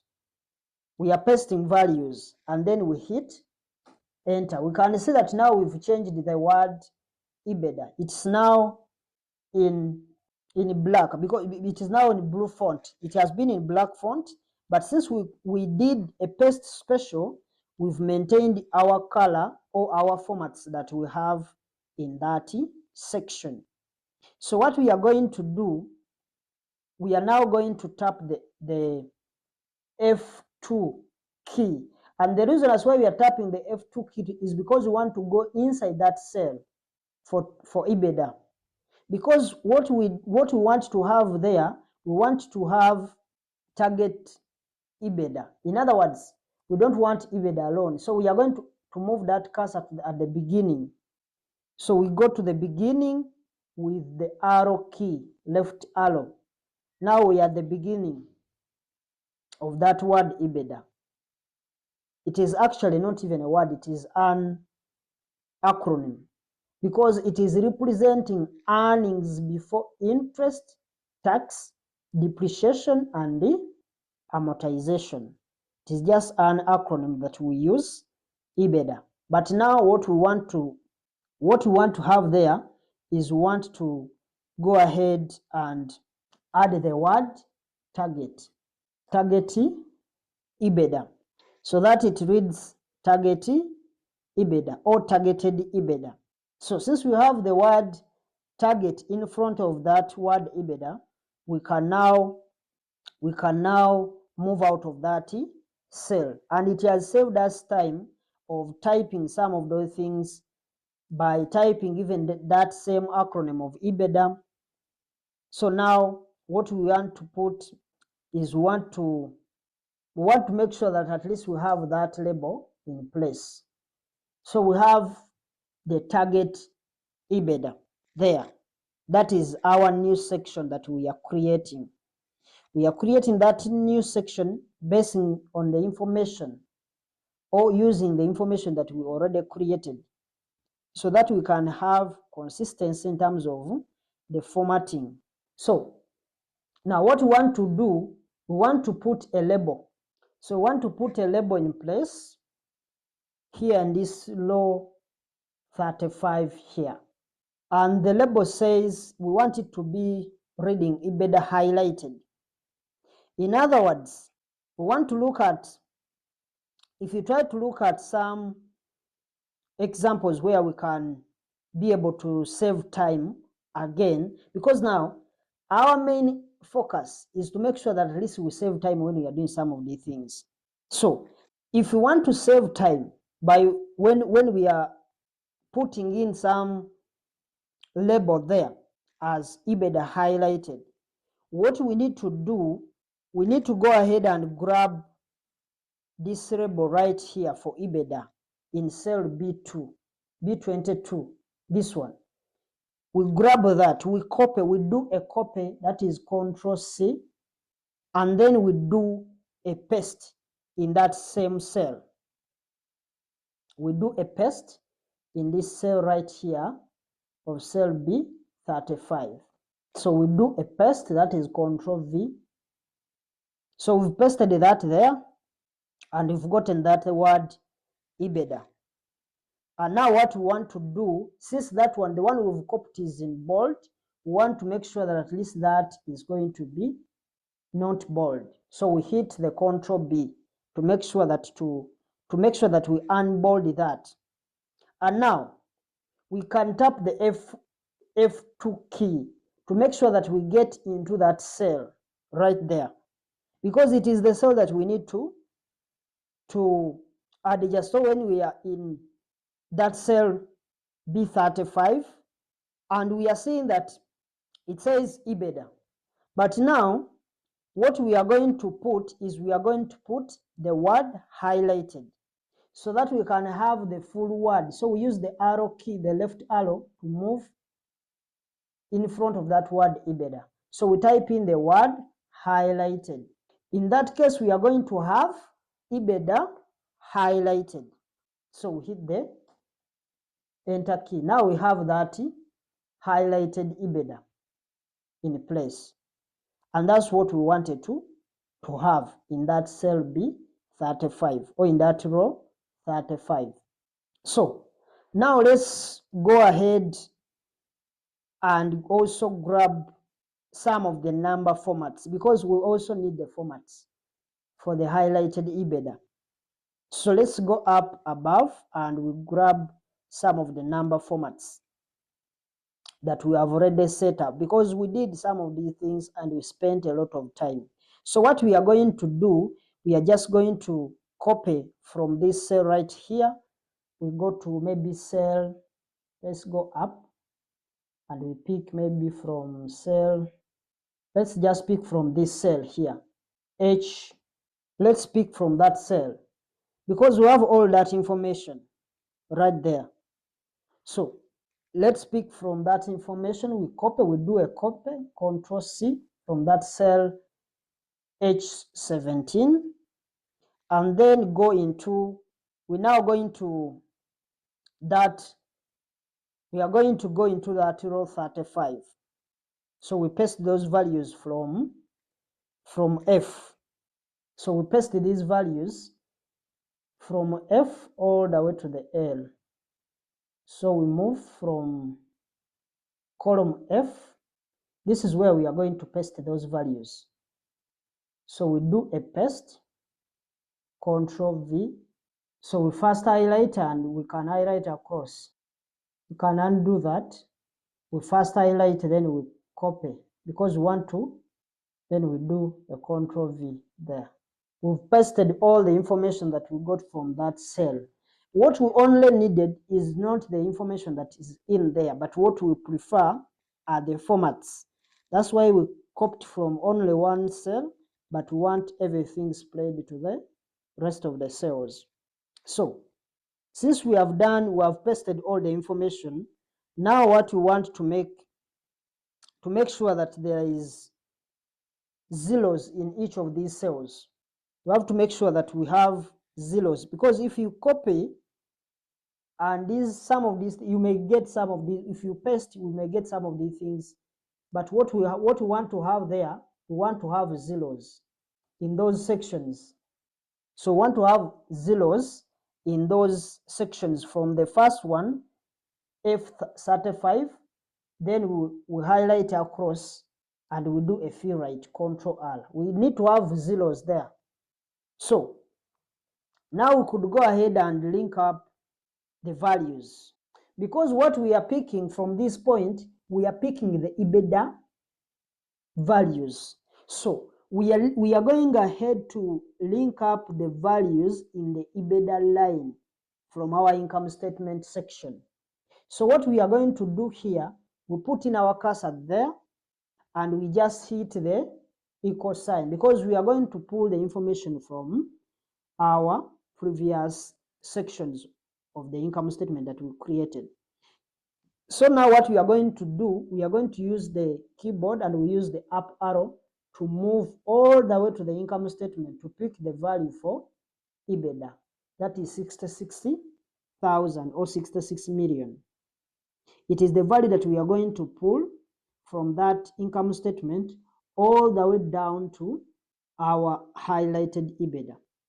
So we hit enter because we have reached there. Now we've now seen, so what we are going to do, we've gotten that value, so we are going to pick all the information from that point. So what are we going to do? We are going to make sure that at least here we put in all these values. We are going to highlight, shift, right arrow, then we highlight across. We have highlighted across, so we use the Control R. Because these values, we are picking them from where? We are picking these values from here. So the values that we have here for EBITDA, they are going to be the same values that we have in that row 35. That's why you are seeing these values are the same. So that's what we wanted. We wanted to collect some of those informations. So I've done a Control R, that is a fill right, and we've been able to have that information displayed there. So that is the way most people would connect things in the model. You may find others may prefer to type in some of those things, but we always want to have that information connected within the model. And that's the kind of having dynamics, having the model, a dynamic model in place by connecting each and every information that we have to each other, as long as it is related or it is relevant. Now, as you can see, if we pop into this cell, this first one, and then we tap the F2 because we want to go in the information, we can see that this cell F32 is actually connected to the cell F22. So that F2 is just there for us to actually audit our formulas that we've used. So we are seeing that the values are actually directly connected to that cell F22. So no problem there. That's what we wanted to do. So what we are going to do next is we are going to jump ahead to the next video, and what we are going to show you is how you can link up a model as well as using things like naming. Because there we've been linking up cells by cell, a cell by cell.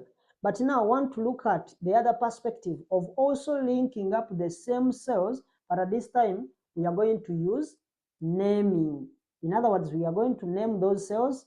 Instead of using the cell itself, we shall use the name range or the name cell. So those are the things that we are going to look at. It is just, although it is not always advised to use naming in a financial model, because at some point it becomes hard to audit. But I'm just going to show you the other way.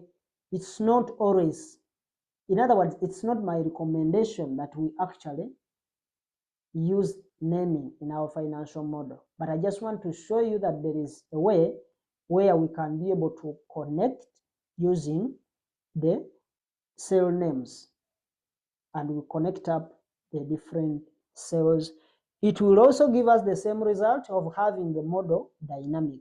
But the only challenge is that if it comes to audit, if you've connected a cell which is maybe far away from the point, from the screen view, or what you are seeing on the screen, then it may be hard for you to audit, especially when you are using tracing precedents and dependence and all that. We shall look at those things when we reach there. So let's see you in the next video as we are looking at naming cells. Hello viewers, welcome back. We are now looking at naming cells. That's what we are going to focus on in this video. So now that we have pulled this EBITDA right here, we've already pulled our EBITDA to this point. We've pulled it into our highlighted EBITDA down in this row 35. So let's look at how we could build the formulas that we are in. Let's try to look at let's see how we can build the formulas that is going to help us be able to do exactly what we did in the last video. In other words, we want to build formulas for these same cells from F35 to L35, those columns. We want to look at the formulas for those different cells, and we want to see how we can build formulas in those cells instead by using names. Now, you probably recall from earlier courses or earlier videos, when we were touring the Excel interface, we said that up here in this area here, let me first, and we said that from this area here, we said from our area here, that's the area that we call the name box. That area you're seeing when pointing, in this area where I'm pointing, is the area that we call the name box. So in that name box, you can see that currently the name box is showing, F15. And F15 is the name of this cell that where our cursor is, F15. And if we were to go down to the next cell, you will see that our name box is going to change from F15 to A16. That's what we are seeing from there. And if you are to move across to the right using the arrow key, now we are in cell B16. So each one of these cells by default is assigned a name that follows the sequence. And one of the things that you are going to see in this course is that we can change the name of the individual cells, or we can change the name of a group of cells, which is exactly what we are about to do in this video right now. So we actually what we want to do is we want to go down here. We can just move down here to gross profit. That's one of the highlighted figures. The one is in broad. So gross profit. When we move down to gross profit, and if we are going to use the mouse, because now there are two options of us using the mouse or using the keyboard shortcut. But let's first go through how we can do this by using the mouse. Then we can look at using the keyboard later. So when you're using the mouse, we could click right here on top of this, on top of this item where it says 19 here. You could select that row 19. If you select that row 19, and what we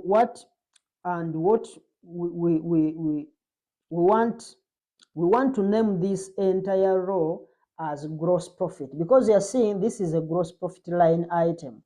So I want to name all of this as gross profit, the whole of that line 19 or row 19. We are going to name it gross profit.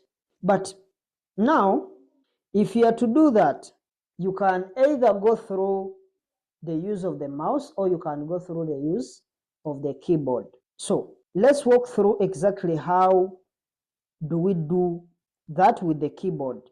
And we actually really want to avoid the use of the mouse, because using the mouse is okay, but what we are mostly preferring is basically we need to understand the use of the keyboard. We practice using the keyboard, because that's the only way we are going to save time. So first of all, let's practice some keyboard shortcuts.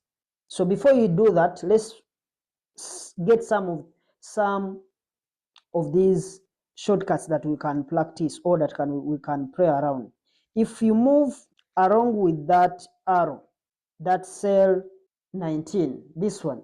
Let's first maybe we leave highlighting. If we be in that cell 19, if we move around with the arrows to that cell 19, we can now move using the right arrow.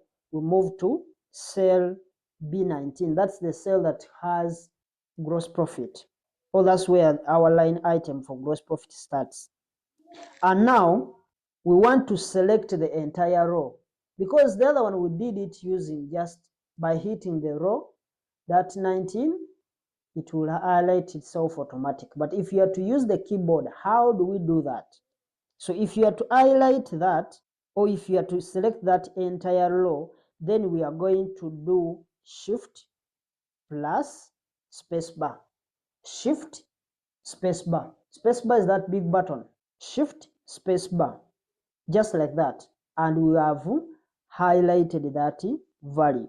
And now what we could do, we could also use the maybe we try to get back to where we are. So we can also use Control plus space bar. When we do Control plus space bar, we highlight the whole column. In other words, you highlight the entire column. But for our purpose, we need to do a Shift spacebar, because we don't need a row, we don't need a column, we want a row. So it will be Shift spacebar, and we've selected that entire row.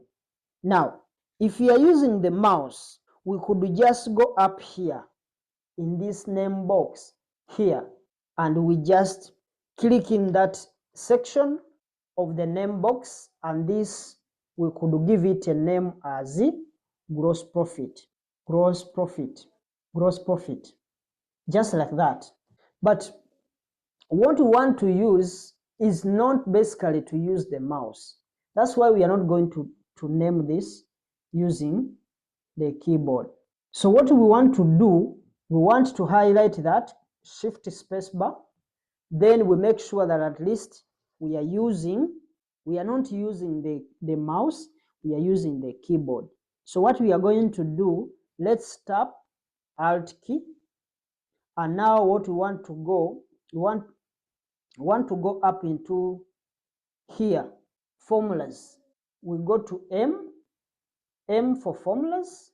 So it is within the formulas where we are going to have those name manager. So let's now tap M on our keyboard. We have M here, another M for define names. There is N for name manager, but we need to define names. So we go to M for define names.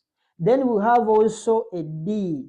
We are seeing there is a D. We have choices now. Our choices are this, that we have a D for define names. So we hit the D, and now we can actually see that dialog box coming up, and it is suggesting the name gross profit. And that name gross profit, it is suggesting it has got it from the cell that we are in, because we are in cell B19, which is a gross profit cell. That's why it has picked up that name from that point. So what we are going to do, let's try to clean up this a little bit. We are going to remove this underscore. Underscore is just that dash, you see, just to clean this up a little bit. And we have gross profit as a single word. So it's now fine. We can now go ahead and hit the enter key, and now we can have that place, because now we are seeing this, the cell is still highlighted, or the row 19 is still highlighted, but here you are seeing gross profit in the name manager, meaning the name has been assigned. So the name has been assigned to that same cell that we've highlighted. So as you can see, the name is appearing in that name box. So we've gotten that entire row named gross profit. Now let's do the same thing for Maybe we can now go ahead and pick SGNA here.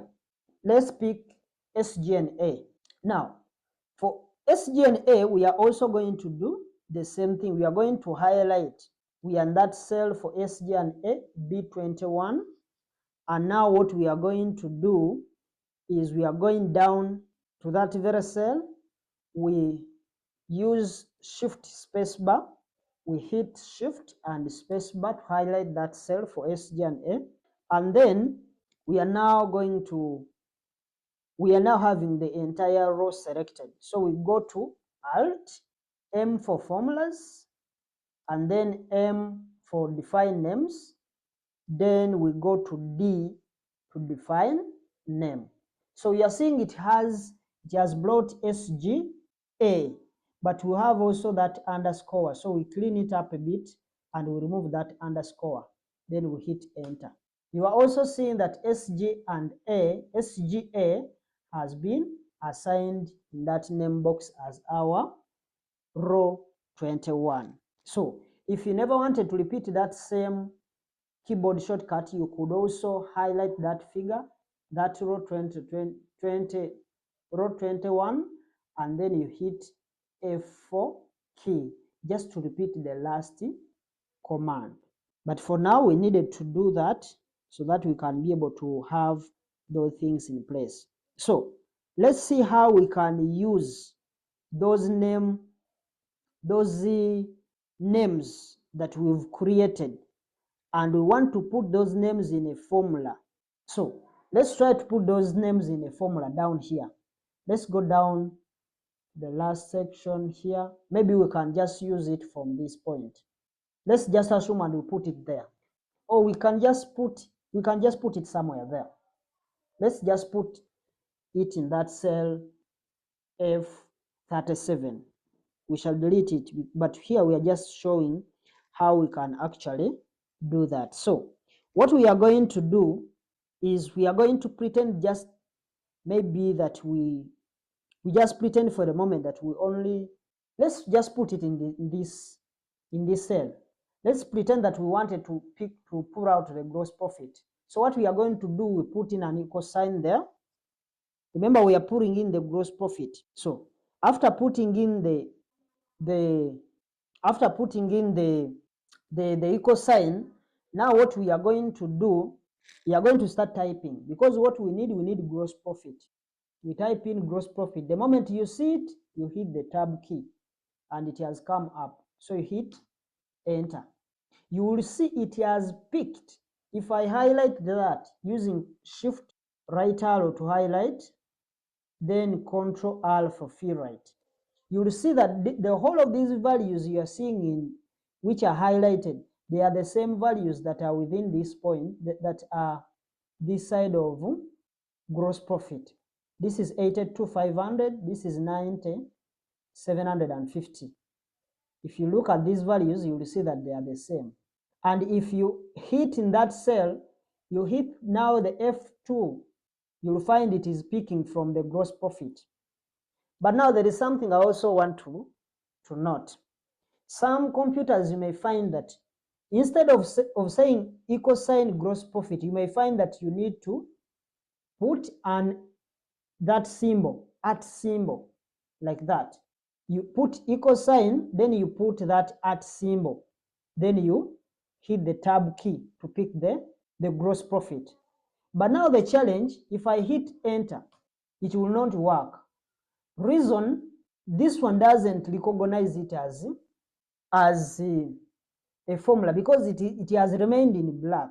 So which means it's not a formula. But if I just put in gross profit like that and I hit the tab key, you find it has come as a blue item. So you hit enter and you're finding your values coming. But if you find when you use that and it doesn't work, you may find that some of the settings, in the settings you changed some of those things and you need to put that at symbol. When you put in that at symbol and it works, don't say that these formulas are different, but the response is as per the settings you have. So sometimes may I find it tricky to add in that at symbols so that I can be able to have that in place. So if I just put in equal sign gross profit and it pulls out the information. That's enough for me because that's basically what we are after, than putting in so many complications. But if you do what I did and it fails, then you have to put in the @ symbol. Because the reason for putting in that @ symbol, that @ symbol is telling the computer to pull in the gross profit. So you'll find that it is pulling in that 82,500, which is as you are seeing here, and you are seeing it is exact. So that's how we use the names in a formula. Maybe we can also add in something. We can also say that we wanted to add in something. Maybe we wanted to come here and get, maybe we get, because you can use, this is our gross profit now. If we wanted to get the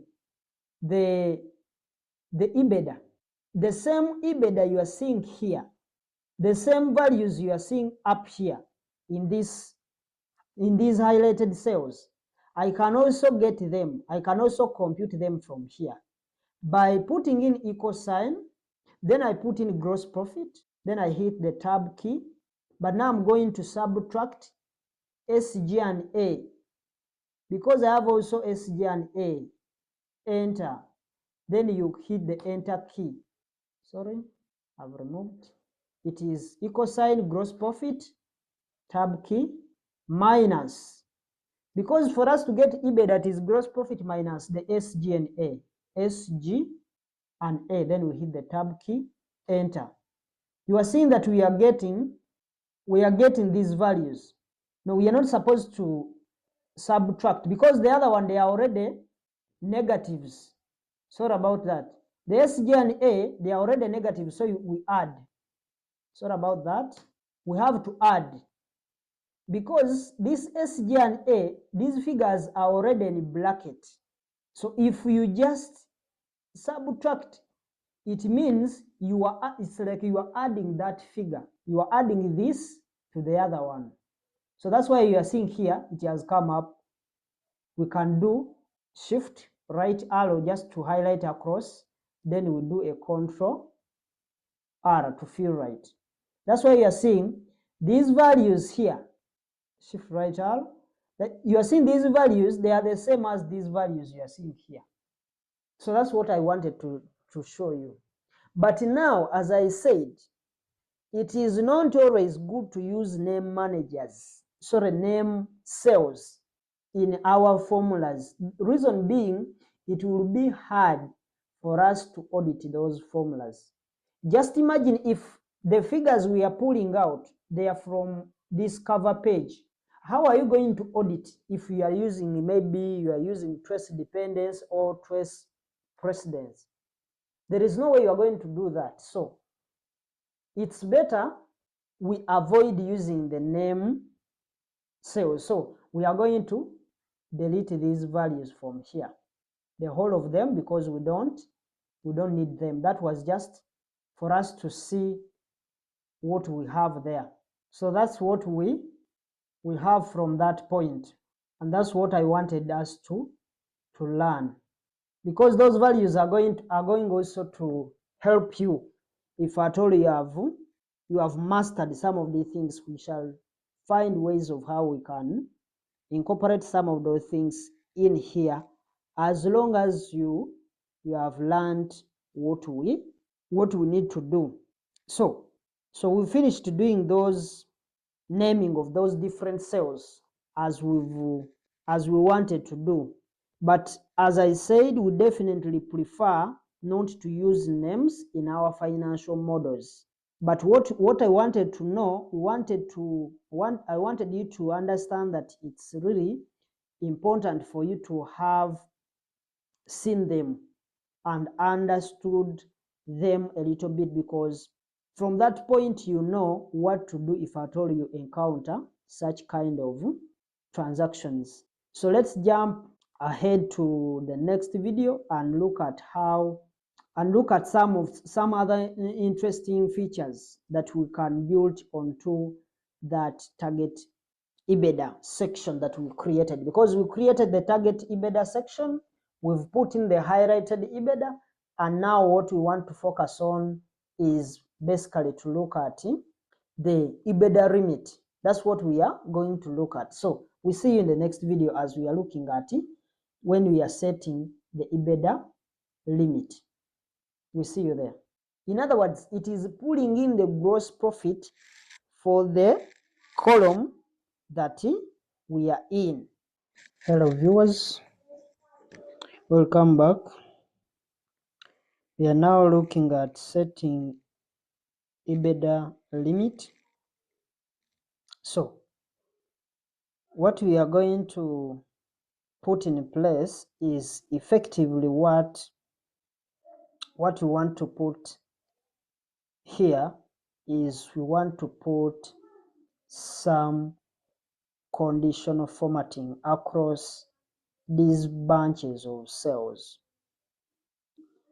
The cells that we want to actually put some conditional formatting are cells of F, these cells here, F35 to L35.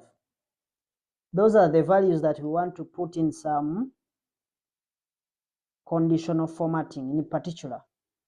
So in particular, we want to highlight these cells and find where the EBITDA is over 110 million. So how can we be able to find from those areas? How do we able to identify that this EBITDA is above 110 million, and how are we going to differentiate that? So the only way to do that, we need to set that up. So the first thing that we are going to do is install a little input right here in this cell. We can install it in this cell, maybe in this cell D35. We can put it there in that cell D35, where we can input that threshold of 110 million, and then we can get the conditional formattings set up.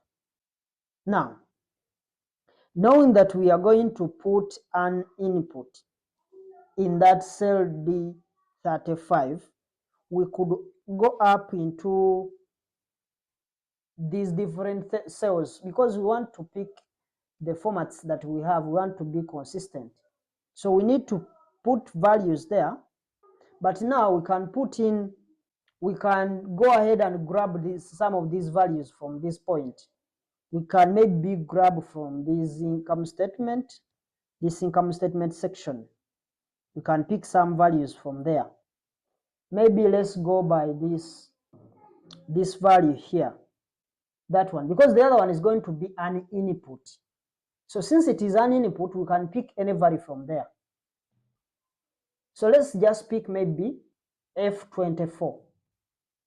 We go, hit Ctrl C for copy, and then we grab that blue font, because we need that blue font cell to use the formats, and just do a copy. Then we can take it down to cell D35 is where we are going to put that value there. So we can now be able to do a paste in that cell. Can Ctrl V just to paste that value there. So we have now pasted that value there. Now we want to put on that limit in that cell D35, which is 110. So let's put in that limit, 110. So we hit the F2 key, 110. So 110, we put in that 110. So that 110 is our input. That's why you are seeing us struggling to put it in blue. That's why we've copied the value from that F20 24 to get that format, the blue font for that different cell. So we've put in the figure 110, which is our limit. Now we have a label right here for EBITDA. You are seeing from here, we have a label right there for EBITDA highlighted. But now we want to be more specific, because we are now picking out values, but we want to be very specific in a sense that we need to tell exactly what we are looking for. We are looking for those values that are over 110 or that are above 110 million. So we need to put in the word over. Let's try to put the word over in cell D34. Let's just put that word just above that figure that we are limiting our EBITDA on. So what we can do, so we need to put that word over in that cell D34, just above our limit, so that we can be able to clearly highlight values which are over 110 million. And now maybe what we can do or what we should do for that word over, because we need also to have that, we can type it there, over, or we can go and copy and we paste it there. But for now we can just type it there. But what we need to do, we need to make sure that at least we bolden that word. Let's make it bold. Control B, just to have that bold. But now it looks a little bit unorderly, because we are seeing the figures are left aligned, and the values, the word over is left aligned. So it's a bit not in a right order. So we can also look at that. But at the end of the day, we are seeing that that word over, it actually stands out because it has been bolden. Our highlighted EBITDA is not bold, but at least for that, we've boldened that. Then secondly, we also need to make sure that at least that it looks more professional, in a sense that to the audience, it actually gives you the picture that this is actually something that we are looking at, and it is basically trying to project those values that are over. So we need to make sure that at least maybe we align those values, and we can also change that word to something, or we can change the formatting to that point. So it looks a little bit unordered. So we need to have something that we can add there. So it is not in order, because we are seeing the word over is left aligned and the number right aligned. So let's first organize those two cells. So what we are going to do, let's first highlight those cells. Let's try to highlight those cells, and we try to change the alignment. So we highlight with the shift key. This time around we are using the up arrow. So we are going to use the keyboard. We are not going to use the mouse, just to center line. Let them be in center, all of them, because these are inputs. They look to be inputs to our model. So we go to, remember aligning is within the home section of the ribbon. So we go to Alt, H for home. And now we can see, if you head up right here, where it says center here, you see there is a word, this is the center, but you are seeing there is AC, and that AC is the one that we are going to hit, AC. And now we've seen that those words are center aligned. So those labels are now center aligned in their respective cells. Cell D34 and cell D35. So the other thing that we can also put is, maybe we put something that is going to lead this cell to stand out. We can try to maybe change that cell to something nicer. We can also maybe try to add in there borders. We can just take a small little border for us to have that value in place. We can change the one in the input, because the other one is already looking great. So we can change the one in D35.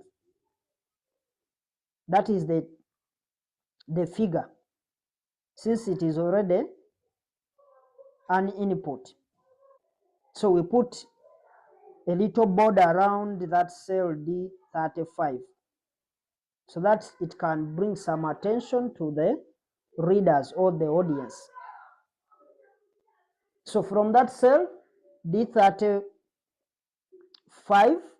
we can now go to, we are going to go to Alt. We hit the Alt key, because we are putting in borders, and we know the borders are from the home section of the ribbon. So we go to H for home, B for borders, and then we can go all the way down to the bottom here where it says M for more borders. M for more borders. And what you want, let's try to put something a little bit thin in nature. Let's put this, maybe the one at the bottom, or we can put the one at the top. Let's put the one at the top, that thin dotted line at the top left. And what we are going to do is we are going to tap this side, outline, because we want this to be, because here you are seeing the sample, we want that thing to be surrounding that whole cell of D35. So we put it outlined so that it is out of that cell, not crossing within the cell. And then now we can go ahead and hit the enter key. So when you move out of that cell, you will find that we've put in something like that. We are putting that border in place. So it's now a little bit perfect. So since we have this little interface set up here, we can now highlight all the values over 110. So that's what we can do to make sure, because we have everything set up. What we need to do is we need to have those numbers that are going to be highlighted that are above 110 million. So in the next lesson, we will show you how exactly you can program some conditional formatting for those cells, these very cells from F35 to L35. Those ones, how can we program those cells so that they are going to automatically change the colors when they are above 110 million. So let's jump into the next video and we'll look at how we can be able to do the conditional formatting. We'll see you there. Hello viewers, welcome back. We are now looking at conditional formatting. So what we want to do here is in these cells here, from cell F35 to L35, we want to put in conditional formatting so that they change colors whenever they are over 110 million. So let's jump into this and get this done. So the first trick for conditional formatting is make sure that you have selected the cells first that you want the conditional formatting to apply to. So far, for us, we are going to start from cell F35, and that's what we've highlighted. So start from here. We can highlight from here. We can either use the shift key, hold down the shift key, then use the right arrow. You'll be moving like that. Or you can start from that F35, you hold down Control and Shift at the same time, then you hit the right arrow. It will take you direct. So those are the two shortcuts that you can use. Now we are going to go up into the menu. We need to go into the menu bar. So for us to access the menu bar, we use the Alt key. So we go to Alt and it brings those letters. Then we go to Home because we know conditional formatting is within the Home section of the ribbon. So we go to Home, and now we want to head up over here, and we can see where there is conditional formatting. You can see there is L, letter L. So L is for conditional formatting. So we tap L. When you tap L, this dialog box comes up, and that dialog box, when it comes up, you will see that there are lots of pre-programmed options in there. You can see we can highlight cells rule, top stroke button rules, data bars, color scales, icon sets. So there are so many things that we actually see from that point. So there are so many things that are within that section. But what we want to go down all the way here where it says new rule.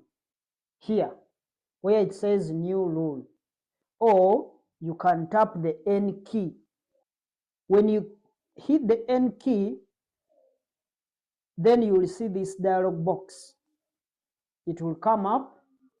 Now if you are in this stage, or if you are within this dialog box, we are going to get so much more control over the formatting rule, because this is where we can be able to be flexible on whatever formatting that we want. So we are going to use the down arrow to get right here to this last option. We use the down arrow to go to that last option, which says use a formula to determine which cells to format, and then hit the tab key. If you hit the tab key, it takes you to, it gets the cursor right into here, this place. format values where this formula is true. This is where it takes you. So it puts the cursor there, and which is where we are going to build the formula. So here is another part of the trick for conditional formatting. Let's now use the arrow keys. We want to use the arrow keys to highlight the cells. We want to use the arrow keys to highlight these cells. So when we are at that F35, so we've used the right arrow and it has taken us to that cell F35. And that F35, we can see that in there we are seeing we have $sign. Notice the $sign that we have there. These $signs mean that that cell is locked in place. So since this cell is locked in one place, we need to remove those $signs. One way is to tap the F4 key a couple of times. You hit the F4 key a couple of times, but you may find when your F4 key is not working, because if you hit that F4 key 3 times, it will remove all those $signs. So we need now to just maybe move a little bit and we remove these $signs. We can now see that these $signs, they have been removed, and now we can see that F35, we are seeing that the $signs are now off. So since those $signs are now off, we want to put in here the formula, because we are putting in formulas here. What we are going to do, we wanted that F35 to be unlocked. So we are going to now, because the reason for removing those $signs, we want this conditional formatting to be able to move through the selection. So what we are going to do, but we are starting from F35. So what we are going to do, we are going to say greater than. So we look for that greater than symbol. Shift that. Greater than. So we put in those greater than symbols. So it's great. We put in greater than symbol, and now we can use the cursor to go over here to cell D35, greater than that. So we want F35 unlocked with no $signs, and we also want D35 completely locked with $signs.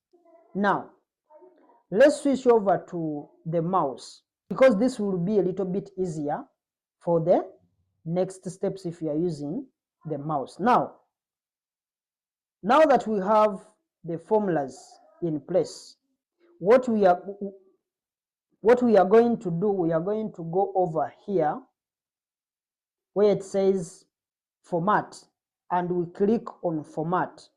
And when you click on that format once, you will see that dialog box. That dialog box will come up. So we could do the font color right here, because we need also to change the colors. But first of all, we want the font to be bold. So let's now go down here and define a color.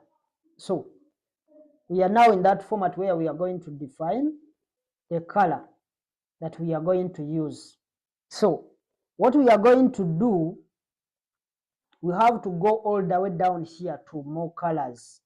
Then we leave the standard and we go to customize, because we need to put in that RGB code, so that we can make sure that at least we have something that is defined, because we know some of these codes for the colors that we prefer to use. So we are going to go into this place and we can put in there 250. That is the code for red. And then here we can now use the tab key to move down to green. Green is 98. We type in 98, and then the last one, we hit the tab key and we go to blue, which we put 28. Because this it's like we are just mixing up colors to have something that we really like. So we've defined the custom colored font that matches our preferred guiding principles. So let's click OK from this point there. So the color is now selected. You can also see from here. The color is now selected. It's a dark orange, because that dark orange, even just mere looking at it, it really piques your attention. So that font color will be good for us. Now let's go over here and click on fill color. Let's go and click on fill color, and again we are going to go down here where it says more colors here, and we want to define our customize fill color. So we go to customize, custom fill color, and again we match our company colors, or the colors that we prefer. So let's start from right here. Right there, let's put in 253. Then from here, you can use now the tab key. We put in 203. We use the tab key downwards, and again we can put in 180, just like that, and we've gotten that GRB code in there. So it is also a little nice orange. It's light orange. So let's go and hit OK from this point. So again, we can also click OK to this dialog box. Now we've gotten the format that we wanted. So since we've gotten this format that we wanted, we can also go ahead and click OK, or we hit the enter key, because we want also to close off this dialog box. So we can also see that this is working really nicely. You are seeing those values that are above 110 million, they are here. They are all highlighted. So we are seeing that those values are now highlighted as we wanted. So the two values at the end in cell K35 and L35 are the values that are over 110, and they are the ones that are getting highlighted. So the reason as to why we are highlighting some of these values is because most of the times we use this EBITDA to make sure that at least you find the profitability of the business, because it will give you the earnings before you pay off the interest, before you take off the taxes and all the other depreciation and amortization expenses. It's like the profit from the operation, more or less like that. So that's what we wanted to do for now, but we need also to test what we've done. Maybe we'll try to do a toggle around those cells that we set here. If we try to change our value, if we go over to this cell D35 and we change that value, maybe we try to change the toggle, and let's say maybe we put that figure maybe down a little bit, and let's say we put it at, let's say 80 million. If you put this value at 80 million, you'll find that these other values are also going to be highlighted. If you put it at 90 million, you find that this value will not be highlighted. If you put it at 70, even this value will be highlighted. So we are seeing that these values are actually dynamic. So let's now take that figure back to where it was, 110, and we remain with the other two values that we had before. So there are a couple of things that we want to remember with conditional formatting.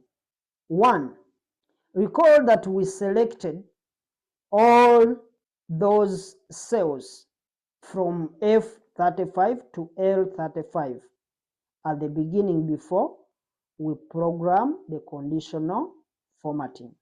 So it applied to all the cells, and then we selected this cell right here, the D, this cell right here, the F35, and we made sure that it was unlocked with no dollar signs so that it could move across and do the test on all the cells.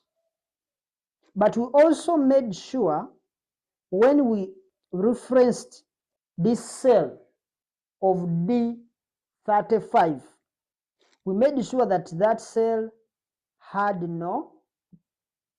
dollar signs. Actually, for that one, we put in dollar signs. The reason is because we really wanted that to be locked. In other words, to always be locked in one place. So conditional formatting can be really helpful because it can help you really highlight certain things in a financial model, and it also operating in a dynamic way, so that if maybe we try to change the limit and maybe try to change the formats, then we can also have those updates change instantly. So let's jump into the next video and look at how we can make a label dynamic, as well as the other things that we've done in this financial model, which is really interesting. So we'll see you in the next video where we are going to look at dynamic labels. We'll see you there. Hello viewers, welcome back. We are now looking at dynamic labels. And now, one of the reasons that why we highlight all the values over 110 million in EBITDA in this cell D35 is because EBITDA, or the earnings before interest, tax, depreciation, and amortization, is a very common measure of profitability, and many owners like to focus on growing the EBITDA over time with the goal of possibly exiting the business, or in terms of selling the company once the EBITDA maybe has reached a certain threshold, or existing. In other words, this EBITDA, since it is a measure of profitability, they assume that if it has reached a certain threshold, then they can be able to make some good profit. So what we are going to do next is we are going to create a little panel down here below the EBITDA highlighted section here. And the reason as why we are creating that panel there is want to look at exactly what the EBITDA is in the last year and set a dynamic label, so that that dynamic label can be able to adjust in the future depending on the EBITDA that has been set by the owners or the users of the financial statements, because they may tell you we are projecting this such and such kind of EBITDA, but what we are trying to achieve is that if EBITDA reaches a certain level or threshold, we need to sell off the company. because we will assume that at that point the company has made some profits. So let's start off by grabbing this little label here, this one, B35, this one. Let's copy that. We are just going to do a copy, that is Control C, and now we are going to row 38. Let's paste it in row 38. We do a paste in that cell B38. So we do a paste in that cell, that is B38. So we are going to go Control V to paste that, and we've pasted it there. So we are going to tap F2 key to be within that cell B38. F2 just to be within that cell. And now we want to use Control Shift left arrow. Control Shift, then we use the left arrow. That left arrow is going to highlight. It has highlighted that word EBITDA. So we just delete out that word that has been highlighted, the EBITDA. So we've deleted it. Let's first do Control Z there.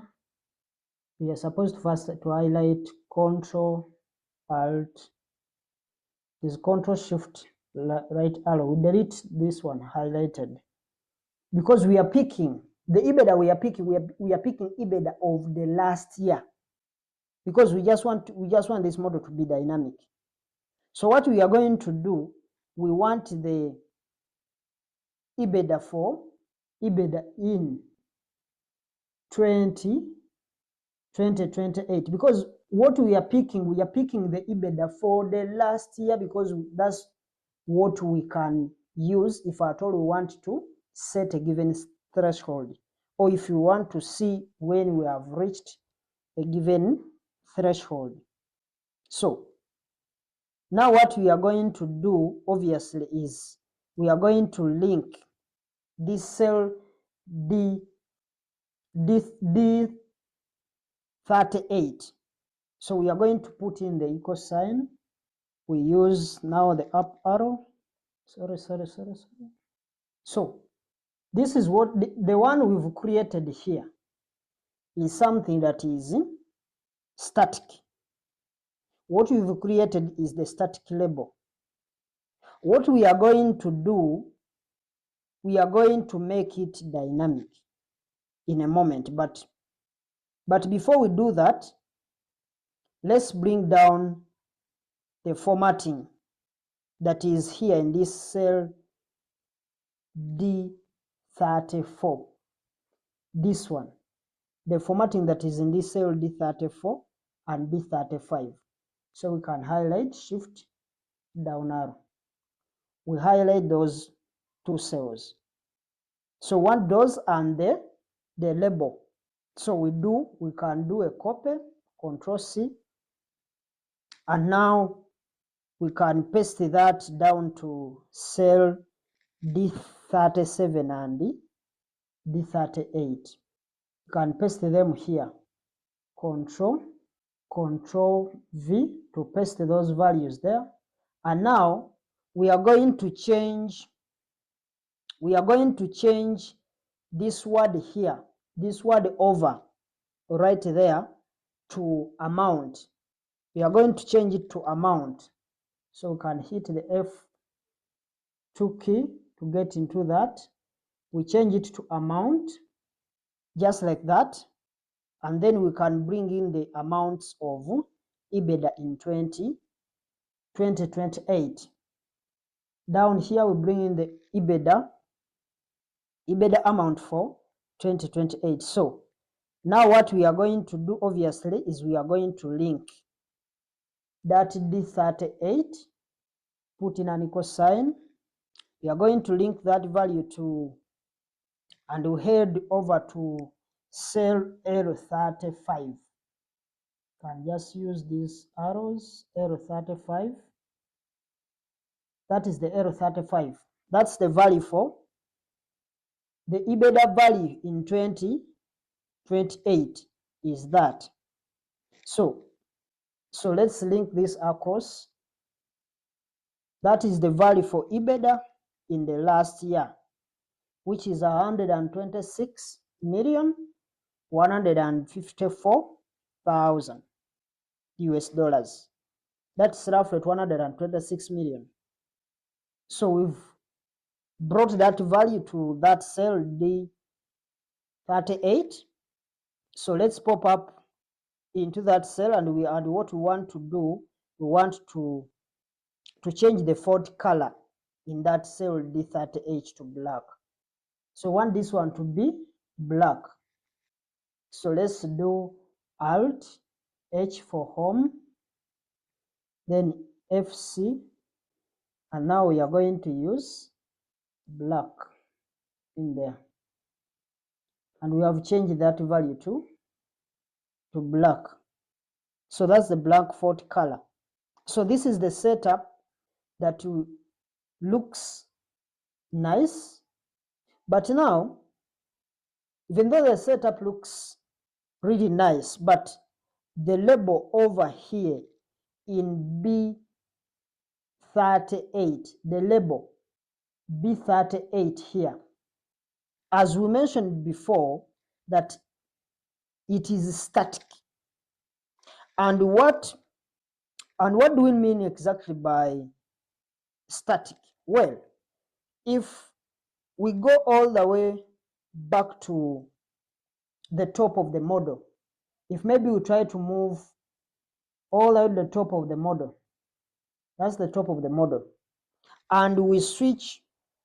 So when you go in the top of the model in the assumption section, and we go in here and change the numbers in this cell. If we go in these assumptions and we change the numbers in here, F5, and maybe we change it to something else, because here we have 2022. So we can come and change it to 2023. We hit enter. So we are saying that we would make the last year to be to 2029. But the problem is, if we would do that, then the label wouldn't update, because if we go back to our label that we have or that we've created, we've adjusted the period, but for it still reads EBITDA in 2028, which means it hasn't responded to the dynamics or the changes that we've given to the model. So what we want to do, we want to make this label here in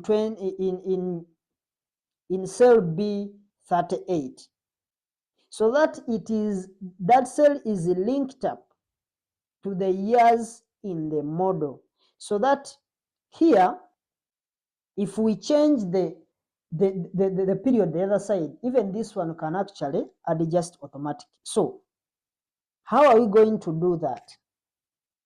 So what we are going to do, let's be in this cell B38, and what we are going to do, we tap the F4, the F2 key, just to get into that cell B38.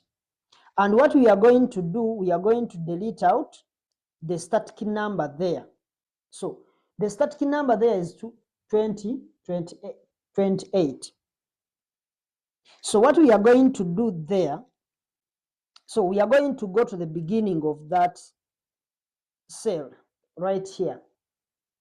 You can move to the beginning of that cell right there, that cell B38. So let's put in an equal sign. Put in an equal sign. So when you put in an equal sign, we have now to open the double quotes. Shift, then for the quotes. And now we are going to say EBITDA in, because it's already EBITDA in, and then we can add after the word in, we want to put in to have a space there. So we put in a space. And we are going to put in these remaining double quotes. So we put in shift double quotes. And now we are going to put in an ampersand. The ampersand is like the and. The same way you write these short forms and you put and. The ampersand is on that button of 7. That's what we call the ampersand. You shift 7. It's the one that brings that ampersand. So we put in the ampersand and it looks like that, the way you are seeing it in there. And now we are going to move up to the cell L5. Because L5, let's try to move in this L5. L5 is the year, this one. That's where we can see the year. If you want to see the formula, you can actually see it from this formula, this insert section, the formula section here. So we go to L5, and it is the one that has the last year. So we can now tap the F2 key to have that cursor in place. So we can now see from there that we can be able to move. So now we can come here and hit the enter key. And we've seen that everything is now in place. But now we have to go back, because now we did not change the other figure. We need to change it. The one we had adjusted from this point, 2020, it was 2022. So if you change that to 2022, you will see that it's also going back to 2028. So it's now dynamic. So that's how we can be able to have that. But because I know from that point you've not been able to see some of these things, so that's the visual aspect of the things that we've been able to do. That's how our label is going to look like. So the main difference here is that this one is dynamic. This one is dynamic. And if maybe we enter into that cell, we can see that we have done, if we go deep inside that cell using the F2 key, you can see that we've put the static portion. We have loaded the static part of the label inside. We've put inside the double quotes here. Ibeda in, then we put everything in double quotes. Because the reason I will put that in double quotes is because it will never change, because those words are static. And then after the ampersand, we have in there, we've put cell L5. And L5 is where we have the dynamic piece that will pull in the year automatically. So I hope it actually works out well, even when you're trying it yourself alone. So let's go up on the top and we see whether those values were adjusted, because we adjusted this one back to 2022. Because if you forget to adjust that back to 2022, then you will not be able to see some of these values changing. So that's how we are saying that this cell here in B38, it can actually adjust itself or update itself instantly, as long as we change the number of years in the model.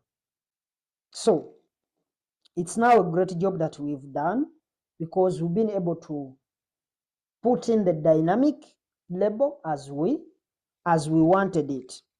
Now we have been able to install a little limit in here in cell D35. We've put in a limit, and we have we have the conditional formatting in place that will automatically highlight all the values above that threshold of 110 million. And we have been able to put in place a dynamic label over here on the left hand side in cell B38.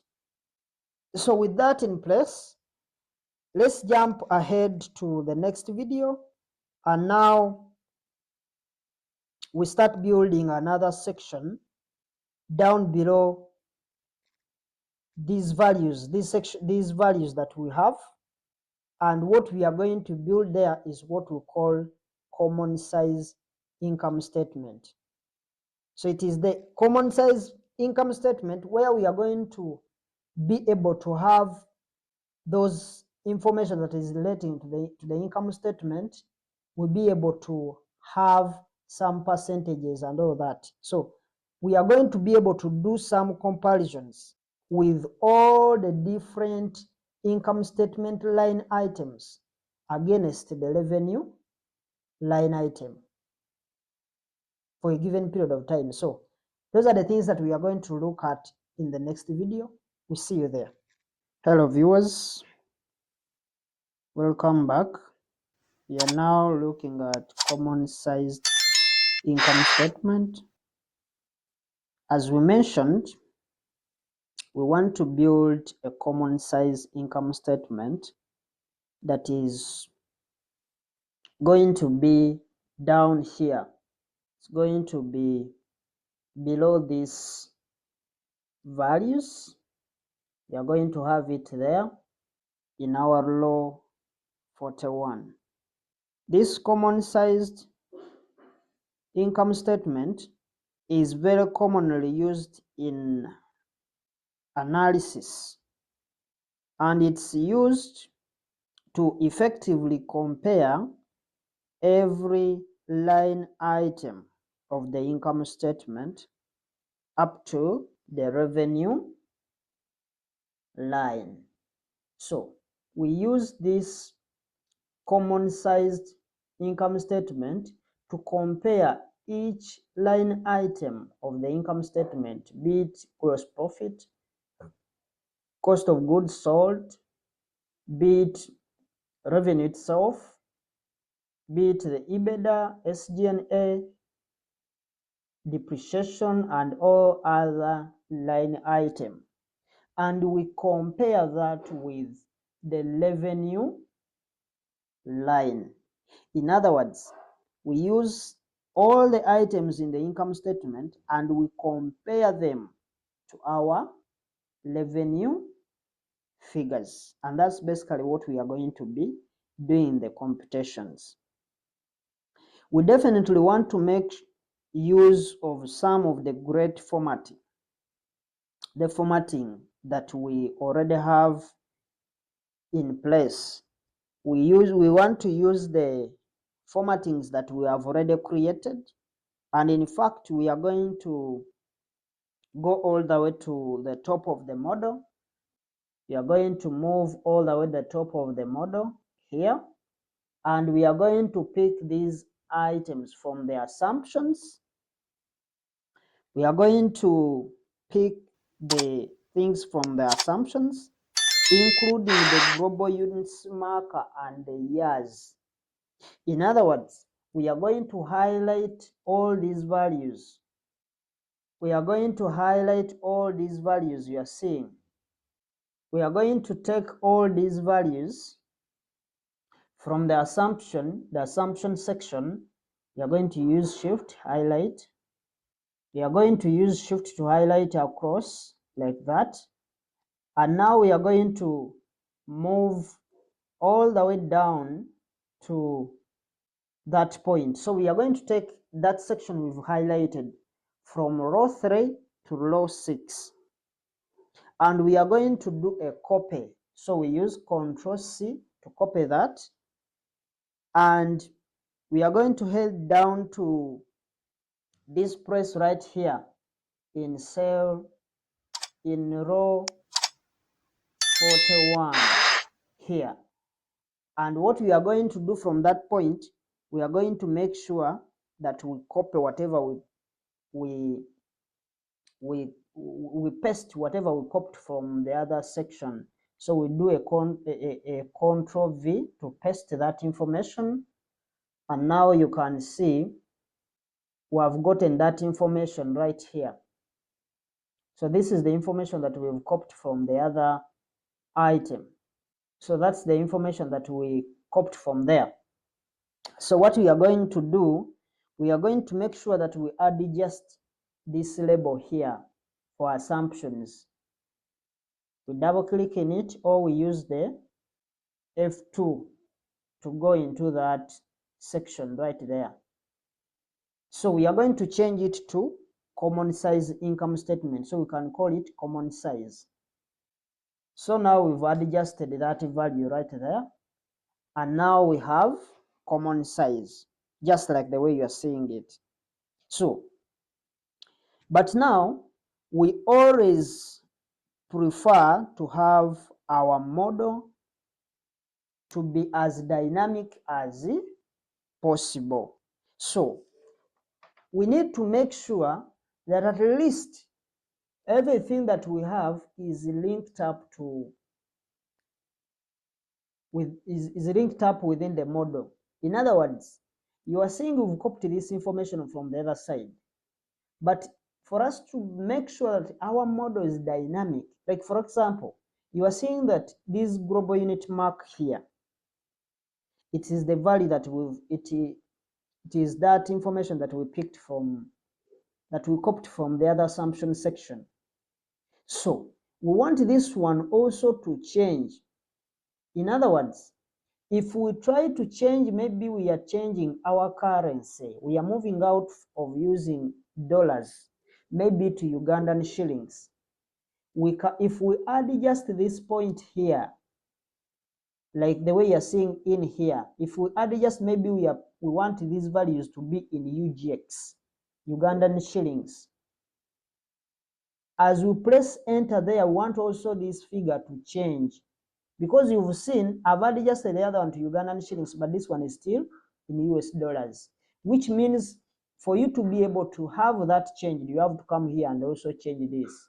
So that alone calls for an adjustment in those values so that they can actually be as fixed, in other words, as dynamic as they can, so that if we change this point, just like the way we've changed it to UGX, even the other figures keep on adjusting themselves. So we put them back to USD. That's what we had there. So we want to link up that point. So what we are going to do, we are going to come into this cell. That cell you are seeing F, it is B43. So we want to make sure that we connect this value. So we are going to come into that cell, and we are going to put in an equal sign. So we put in equal sign, and we are going to move all the way to link up that cell to B5. We move all the way to cell B5 where we picked that information. We picked it from cell B5. This is the cell B5. But now we want to make sure that we lock that cell B5 in place. But the issue here is that we are going to, there are two options. You can use the F4 key. You hit the F4 key once, or you manually put in those dollar signs. So for you to be able to put in the dollar symbols, you hit the shift and then 4, because it is on that 4 key, number 4 key, that has that dollar sign on top. So you hit the shift, then you press 4. So when you do that, you'll be able to put in some of those dollar signs. So we are going to put them manually. We come here, let's put them from this point. But now we want to only lock these values at that point. That's why we are going to put in dollar signs. We are locking that cell. We are not locking the row alone, we are locking the cell. So we put in $2 signs. We come here and put in shift 4 to put in that dollar sign, and we also come to this point, we also put shift, then that 4 to put in that second dollar sign. In other words, that means we are locking the cell 5, sorry, the row 5, and at the same time we are locking the column B. That's why we are putting in those $2 signs. Then you come and hit enter. When you are done with that, you'll find that these values are now okay. They are all set up. But now we want to see what we have actually done. So you come to this cell and you hit the F2 key to get into that cell, and we'll try to change this one to UGX, and we hit the enter. We see whether the other values are also going to change. That's what we wanted to find out. So you are seeing that all values are now in UGX, meaning we have changed that cell. That's what we call having the model dynamic. So we can come here and also hit the F2 key to come and change this one to back to what we had of USD. Hit the enter and come and see whether the values have changed. So we are seeing it is now back to US dollar thousands unless stated. So now the other thing is that we also want these years. We want to make sure also these years are dynamic too. So in other words, if we try to roll forward the model and maybe we try to add just to maybe 2029, 2030, we try to roll forward the model, we can have that dynamic. In other words, if we happen to come here and we change this year maybe to 2023, if we change that to 2023, we want also this value down here also change, because now I've changed the other one 2023, but this one is still 2022, which means these years are not dynamic. So what we are going to do, we put it back to 2022, and we are seeing that the model is not dynamic. We've seen that. So what we are going to do, we have also to link up that to make sure that at least we have that also linked. So what are we going to do?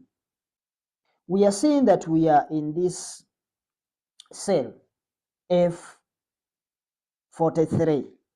So what we are going to do, we are going to put in an equal sign, and we pop up to our top side here from where we pick this information in row 5.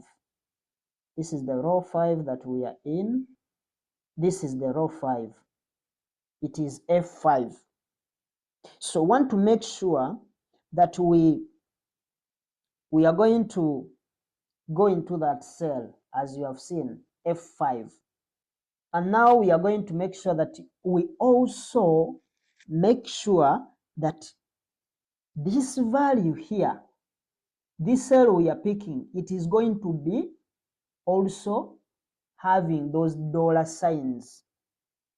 In other words, the dollar symbol is supposed to also be there. In other words, we want that cell locked. But now the challenge here is that we are only going to change the row, this row here, row 5. We are not going to be changing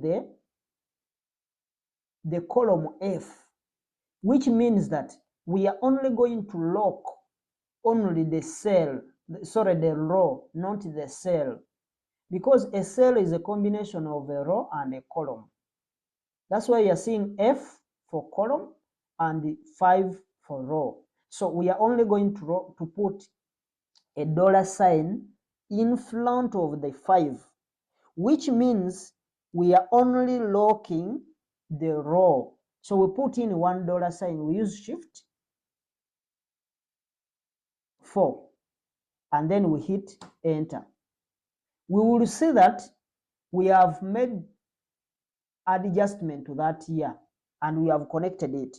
The other way we can do the same, what we've just done, is by coming and you hit into, you be in that cell and you just tap the F4 to the F4 key, because the F4 key repeats the last command.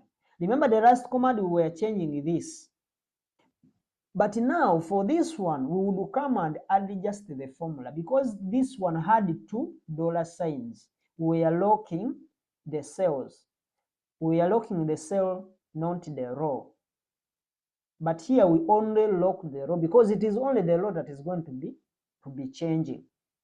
Because if we change the years, we are only changing that value for the, because these number of years, they are going horizontally. That's why we are putting in just a $1 sign to have that in place. So it is perfectly done. Now, in this cell right here, cell F43, it is that cell that has the formula. Because now if you click in this cell G43, you'll find that we have a different formula here. And that's not what we want. We want the formula here to be like the way you're seeing it there. In other words, what we want to have, we want to make sure that we also link up with these other values. So what are we going to do? What we are going to do from this point, we are going to make sure that we copy and paste everything the other side. But now, we are not going to do a copy and paste for everything across the side up to 2028. No, because if we do that, we are going to mess up these nice little borders that we put in place. So what we are going to do, we are going to copy this point. And now we are only copying the value in F43. Control C. And now what we are going to do, we highlight across using Shift right arrow. And we make sure that now we are going to use a paste special. In other words, we are not going to do a paste, a normal paste.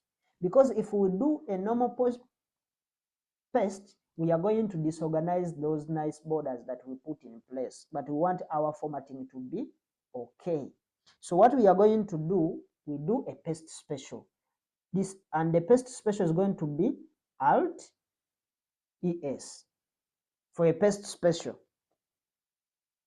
Or you can hold down the control key, then you hit the Alt key, and at the same time you hit the V.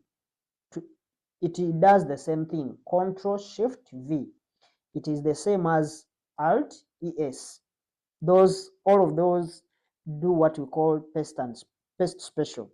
So now, what we are going to do from this dialog box for paste special, we are going to go down using the down arrow to go down to formulas. We go down to formulas, then we can now hit the enter key. When we do that, you'll find that we have not adjusted anything, and we have these other things are also in place. If you hit that value, cell G43, you'll find that the formula is changed now to $5, which is what we wanted. So it is now perfectly done as we wanted it to be. So we now have the formulas now linked up all the way across to this fifth row, this one of 20, the L43. Now what next is that what we are going to do is we want to grab all the labels that we have already in place for income statement. We want to come here. Let's first move this cursor a little bit. to that point. Now, let's maybe use the scroll key to position some of the things in place.